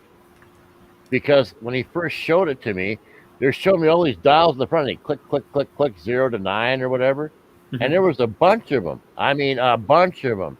And he had a well over here and a tray over there and a squeak plate and a bunch of sheets of numbers and papers on. And holy Christ, this looks pretty impressive. What the hell is this? Right? And at some point, he spun it around and I could see the back. And I was working electrical. I had just finished working industrial electrical at the time. So I knew to understand how electricity works, right? So when he spun it around and I realized that 90 to 99% of the things weren't hooked up, like, because each one of those numbers had a connector on it. There was a wire was supposed to be hooked to. And when you looked at the back, he might have had 4 wires, and it was sort of like stringing all around the outside. He was sort of like connecting this piece to that piece, and this one was connected to that one, and that one was kind of connected to that one, but none of it was plugged into the wall. And I thought, oh my God, this is insane. Like, who would even believe this shit works? All right, click on the next thing. And then later, I end up coming back to the same topic, but I found a different guy talking about it. And he was explaining how he works on hair, nails, or blood when it comes to humans. But other people have used it on, like one of the things I had seen was called the Borderlands Museum. I think I brought this up on another stream. And it was a museum of pseudoscience stuff that people said didn't work. The guy who made the museum thought it did or could. But he had passed away or got old and basically handed the torch on to these 2 young guys who kind of were young hippies and kind of cool to the idea that some of the stuff might work. And then one of them got into free energy and blah, blah, blah, blah, right? Well, to get to the story was, it's like those biometrics where I say you can hook up 100% silk instead of copper wire and it works. Right. Well, I think that's how, go ahead. I think that's how these things work, is that it doesn't work on electricity. So that's why you don't need the wire. But when you actually realize that this thing, or you accept or believe that this thing is working and it's actually getting, that there has to be something connected or affecting those switches, because he runs, I understand how it works. It's sort of like a squeak plate, and you keep turning this knob and eventually the plate will squeak, and then you go back one and you go down another. I watch this guy and I'm going, I don't know who the hell figured this out, because it's so like wiggy and sort of complicated all at the same time. But when this old fella explained it to me about how this lady had come to him and she had a problem and he put it in this tray and he gave her an answer, and then she got better, and then she got ill again in the future, like 5 or 7 years, and she went to the doctor. She just kept getting sicker, and at the 10-year mark, she phones this guy up and tells him the story about he's been going to doctors, she's just getting worse, and is there anything he could do for her? And he says, yeah, I can try. He says, well, I'll send you another blood sample. He goes, you don't have to. I got your old one. And again, smacking in the face of science where you'd have to get a new sample to see what has changed. This is sort of like freaky action at a distance, that he had the old sample and somehow the old sample was still connected to her today. And that he could figure it out as long as he had the old sample. And I went, what? Like, again, my head was just like breaking, trying to figure out, because this, if I was to tell you this is the quantum computer that science is trying to make out of pieces, is basically what it is. Because I can't explain any other way that this thing works than it's somehow connected to the verse. Like somehow the verse is interacting with that thing like a damn Ouija board. Only I don't think it's that spooky, weird, or even evil or dark in any way. Like I don't even think you could do anything negative with it. I'm sure if you thought long and hard enough you could, but that's not how it's designed or what it's been used for in the past. Let's put it that way. Because these young guys that I've seen, they had heard and seen the same stories. And the machine, that there's more than one person made the machines. They all look different. They all have different sizes of numbers of buttons on them. But these other guys had heard somebody who had made one where they had taken a picture of a field that was infected with pesticides or something, and they put it in this tray, and then they put some chemical in the other part of the tray, and then they go out to the field and all the bugs were dead or gone. And I went, what? And same as the guys who had heard this, they heard the same thing. We had a tree outside that had ants on it. So they went outside, took a picture of the tree with ants on it, come back inside, and all they had was black flags. So they put some of the, sprayed some of that in the dish or something, went back outside, most of the ants were gone or something. And I thought, okay, can I take a picture of my garden and then put like a pinch of compost in there, and it'll compost my whole garden? Because that'd save a lot of time and money if I could. Yeah, Anyway. you got something. Wow, that's deep. I'm definitely gonna look more into these subjects. It's fascinating. I'm gonna probably have to give you a link to that that machine, because it took me forever to find the guy. Again, they really hide the crap out of this stuff. Right. Let me just get up here, see if I can find you a link before I go to bed here. I gotta call it Awesome. night. Yeah. I was actually, I almost nodded off a couple times last few Well, minutes. I'm laying down. I'll just go to sleep, and I won't even say goodnight. I'll just be gone. Yeah, I was afraid that was going to happen to me, actually. Anyway, I'm offline here in about 10 days, so I'm just spewing information. Yeah. Let me see if I can find this, though. Because I did bookmark it, because it was so hard to find. His name's like, I want to say Bannerman, but it's, I never get his name right. That's why I find it so goddamn hard to find. Even the Borderlands Museum one was hard to find again. But that one video of the Borderlands Museum, if I can find it, it basically talks about all of this stuff. Just briefly, but it covers it all. Including the Oregon blanket and all kinds of stuff. Nice. Let me see. I'm at the bottom here. I didn't do it too long ago, so it shouldn't take me too long to find it.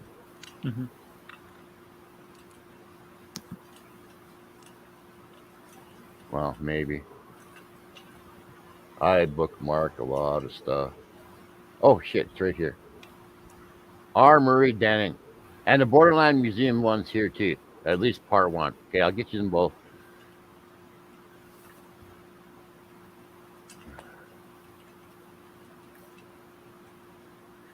I guess And you sent to my email. I guess well, I'll post it into the. I'll put the name of it into the YouTube chat, but I can post the link for it in private chat for you. Okay, I mean, I guess public chat's okay. I mean, well, I'm going to put the name in public chat just so anybody else who wants to see it can hunt it down. But I'll give you the. I can't post link because I'm not a mod. I'll go to chat first here. Just put this into YouTube. You should find it. Is the name? Oh, that's a. Sorry, I copied the wrong thing. I go back.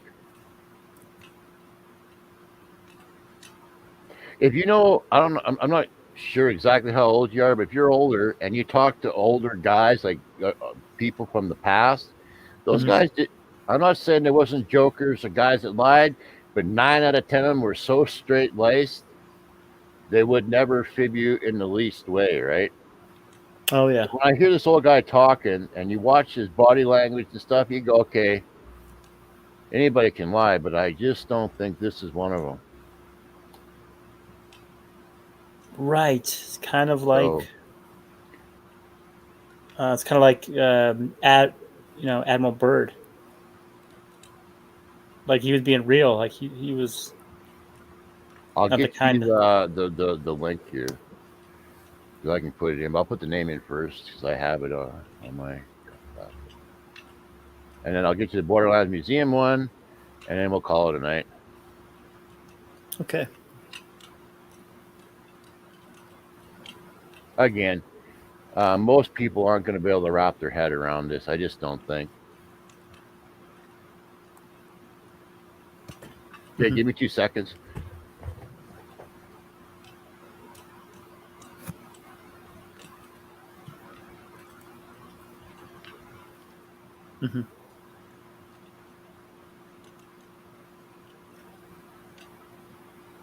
All right.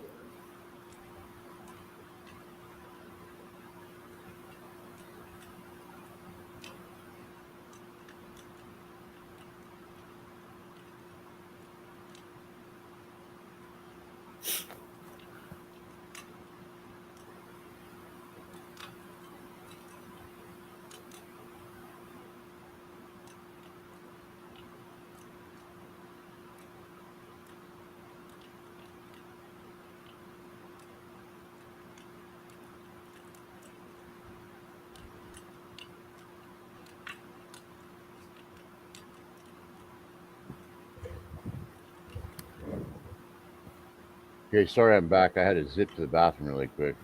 Oh, it's all good.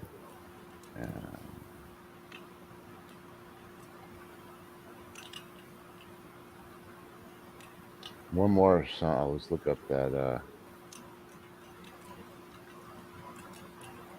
Borderlands. Since you seem to be interested, you're going to find this Borderlands Museum one interesting.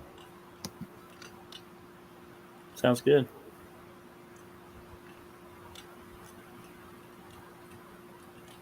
They have these like tectonic plates or something. There's 2 discs that sit in between 2 chairs. Don't build that. Don't even try. It works. It's just clunky, and there's easier, better ways to do it. And it's called an orgone blanket. It does the same thing, but it's way more usable because it's a blanket and you can do when you lay down as long as you're away from Wi-Fi. You can't use any of this stuff around Wi-Fi, power lines, cell phones, computers, any of that stuff. Here's the second one. I just found it. I'll punch the name in first, and then I'll get you the link. Okay. And then we'll go to bed.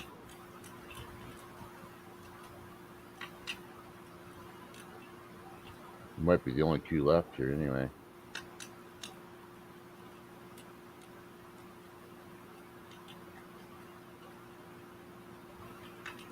Yeah, this is an interesting tape.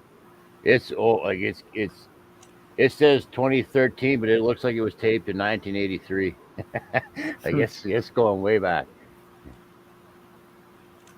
This one guy, if you're into the free energy, you'll recognize this one guy. He was a big guy in the free energy for about 30 years. Again, he tapped out. I just heard I seen from him about a year or 2 ago. He was tapping out. He'd had enough of that free energy stuff. He was passing the baton to somebody else. Again, there's probably something to it, but yeah. Oh, I think there is. It's just it'll light a light bulb. I don't know if it's going to move a semi type thing. So you say here, tour of the Borderland Museum, Part 1. You have the Yeah, description. I put the second link in here is in Steam Yard Okay. or whatever is the link to that one. I can post it in the other one too. I just don't know if it won't show up as a link. It might come up as something you can copy and paste. So you got two YouTube videos so far, right? That you yeah, sent just me? the two. Yeah. Okay. One was the radionics interview with R. Murray Denning, and the second one is part one of the. There's part two that you can find it of the Borderlands Museum as well. Again, they cover some interesting stuff. If you got an open mind, I'm pretty sure most of it's legit. It's just how usable is it, right? Like I actually built one of those Oregon blankets to see if it worked because what they said was you can overcharge. You can actually, what it does is it recharges every cell in your body, and that's why it heals. Wow. Is because right, but you can only use it for 45 minutes, or you'll overcharge. And if you overcharge enough, you'll get irritable, you'll get like hot, you'll get nauseous, and you'll end up throwing up. And later, I realized these are all the same symptoms to heat stroke. Okay. Identical to heat stroke. So I'm guessing the kids running around outside in the daytime are getting overcharged with Oregon energy, because that's why the heat waves are sitting on the ground on a sunny day, and on a rainy day, those Oregon blankets hardly work because that energy is way up high in the air because the sky flip flops, right? I'm guessing there's positive, negative in the sky, right? And when it rains, the charge is on the ground, and when it's hot out, the negative charge would be in the air and the positive charge in the ground. I'm not sure which is which, right? But that's how that works, in my opinion. I can get you some of those links too, but it's pretty late. Yeah. You can look up Marcel Vogel. There's many videos of him giving classes, and Wilhelm Reich, you pretty much have to look his work up. There are many people that talk about Oregon. They renamed it. They got different names for it. Oregonite, I think, is one of them. And anyway, I wouldn't listen to any of them. I think they're all shills. I think they're all trying to divert you in one way or another. I can't say every single one is, but most of them are. And the information I trust was his. So I thought if you could overcharge with one of these blankets, then that proves whether it's real or not. Like lots of the stuff I've seen in Borderland Museum, how do you know if it's true or not? Can I get a radionics machine? Am I going to go buy all those switches and put one together and I don't really know how to run it and find out it may or may not work? Whereas this Oregon accumulator, this Oregon blanket can be built. It's odd numbered layers, 3, 5, 7 or more, up to 12, I guess you can go. I guess it's not an odd number. It's a prime number. I'm not sure if you can go 12 or not. What he said was this energy is everywhere. It basically moves from west to east, and that you can concentrate it. And that's what he did in the box. The box, that's where it's to the denatured. So they made him out of these blankets where you can wrap around an arm or leg that's injured or whatever, or you make it big enough you can wrap around your whole body. Right? So I thought, well, I'm going to build one, and then if I can overcharge, well, then I can prove it works. But it's hard to overcharge because everybody does the same thing that I've noticed. As soon as you start to overcharge, you get irritable, and as soon as you do, everybody does the same thing and takes a blanket and chucks them off of them like it's wet. Just chuck it off of them. It's okay, I'm done. It's like boom. It's like a buzzer went off. People are good, and it's instantly done. I'm done. Get me out of this thing. Nobody ever sticks around long enough to get like irritable or nauseous or anything, because you just instinctively, as soon as you've had enough, you get irritable. You just want to get the hell away from it. Now, what he said you could do is you could do it multiple times a day. You just couldn't do it for more than 45 minutes. Like 45 minutes was like a rule of thumb. You know what I mean? Mine was only 3 layers thick, so you could stay under it a lot longer, and it was a lot smaller, so it wasn't like covering your whole body. Like if I was serious about doing this again, I'd make 2. I'd make one that you could lay on and one that you cover up with, because the Oregon accumulator was something you had to sit in for 45 minutes, right? Who's going to take 45 minutes the other day to sit in a box? Like, unless you think you're dying, right? Whereas if you could paint your room with that Y shield paint that blocks all signals or whatever, you could actually take a nap with it or whatever, even sleep with it at night. It wouldn't take up any time out of your day per se. And you could throw it off you whenever you felt like you were done with it. Anyway, I've looked into this thing. I can't convince anybody in my life to that I know what I'm talking about. I had a family member try it. He says, "Yeah, I kind of feel something," but nobody ever really wants to like really admit to it. And it's a faint energy, like it's faint. Like I don't know what else to tell you, but I think it does amazing things if you use it in the right form. But that radionics machine, I think, is like the good version of a quantum computer that they're trying to make. Okay, let's call it a night. Well, okay, sounds good. Thank you for the links, and thank you for the great conversation. Appreciate it. Sleep well, sir. Nice Thank chatting. you. Thank you. You too. Okay, bye. God bless. Peace.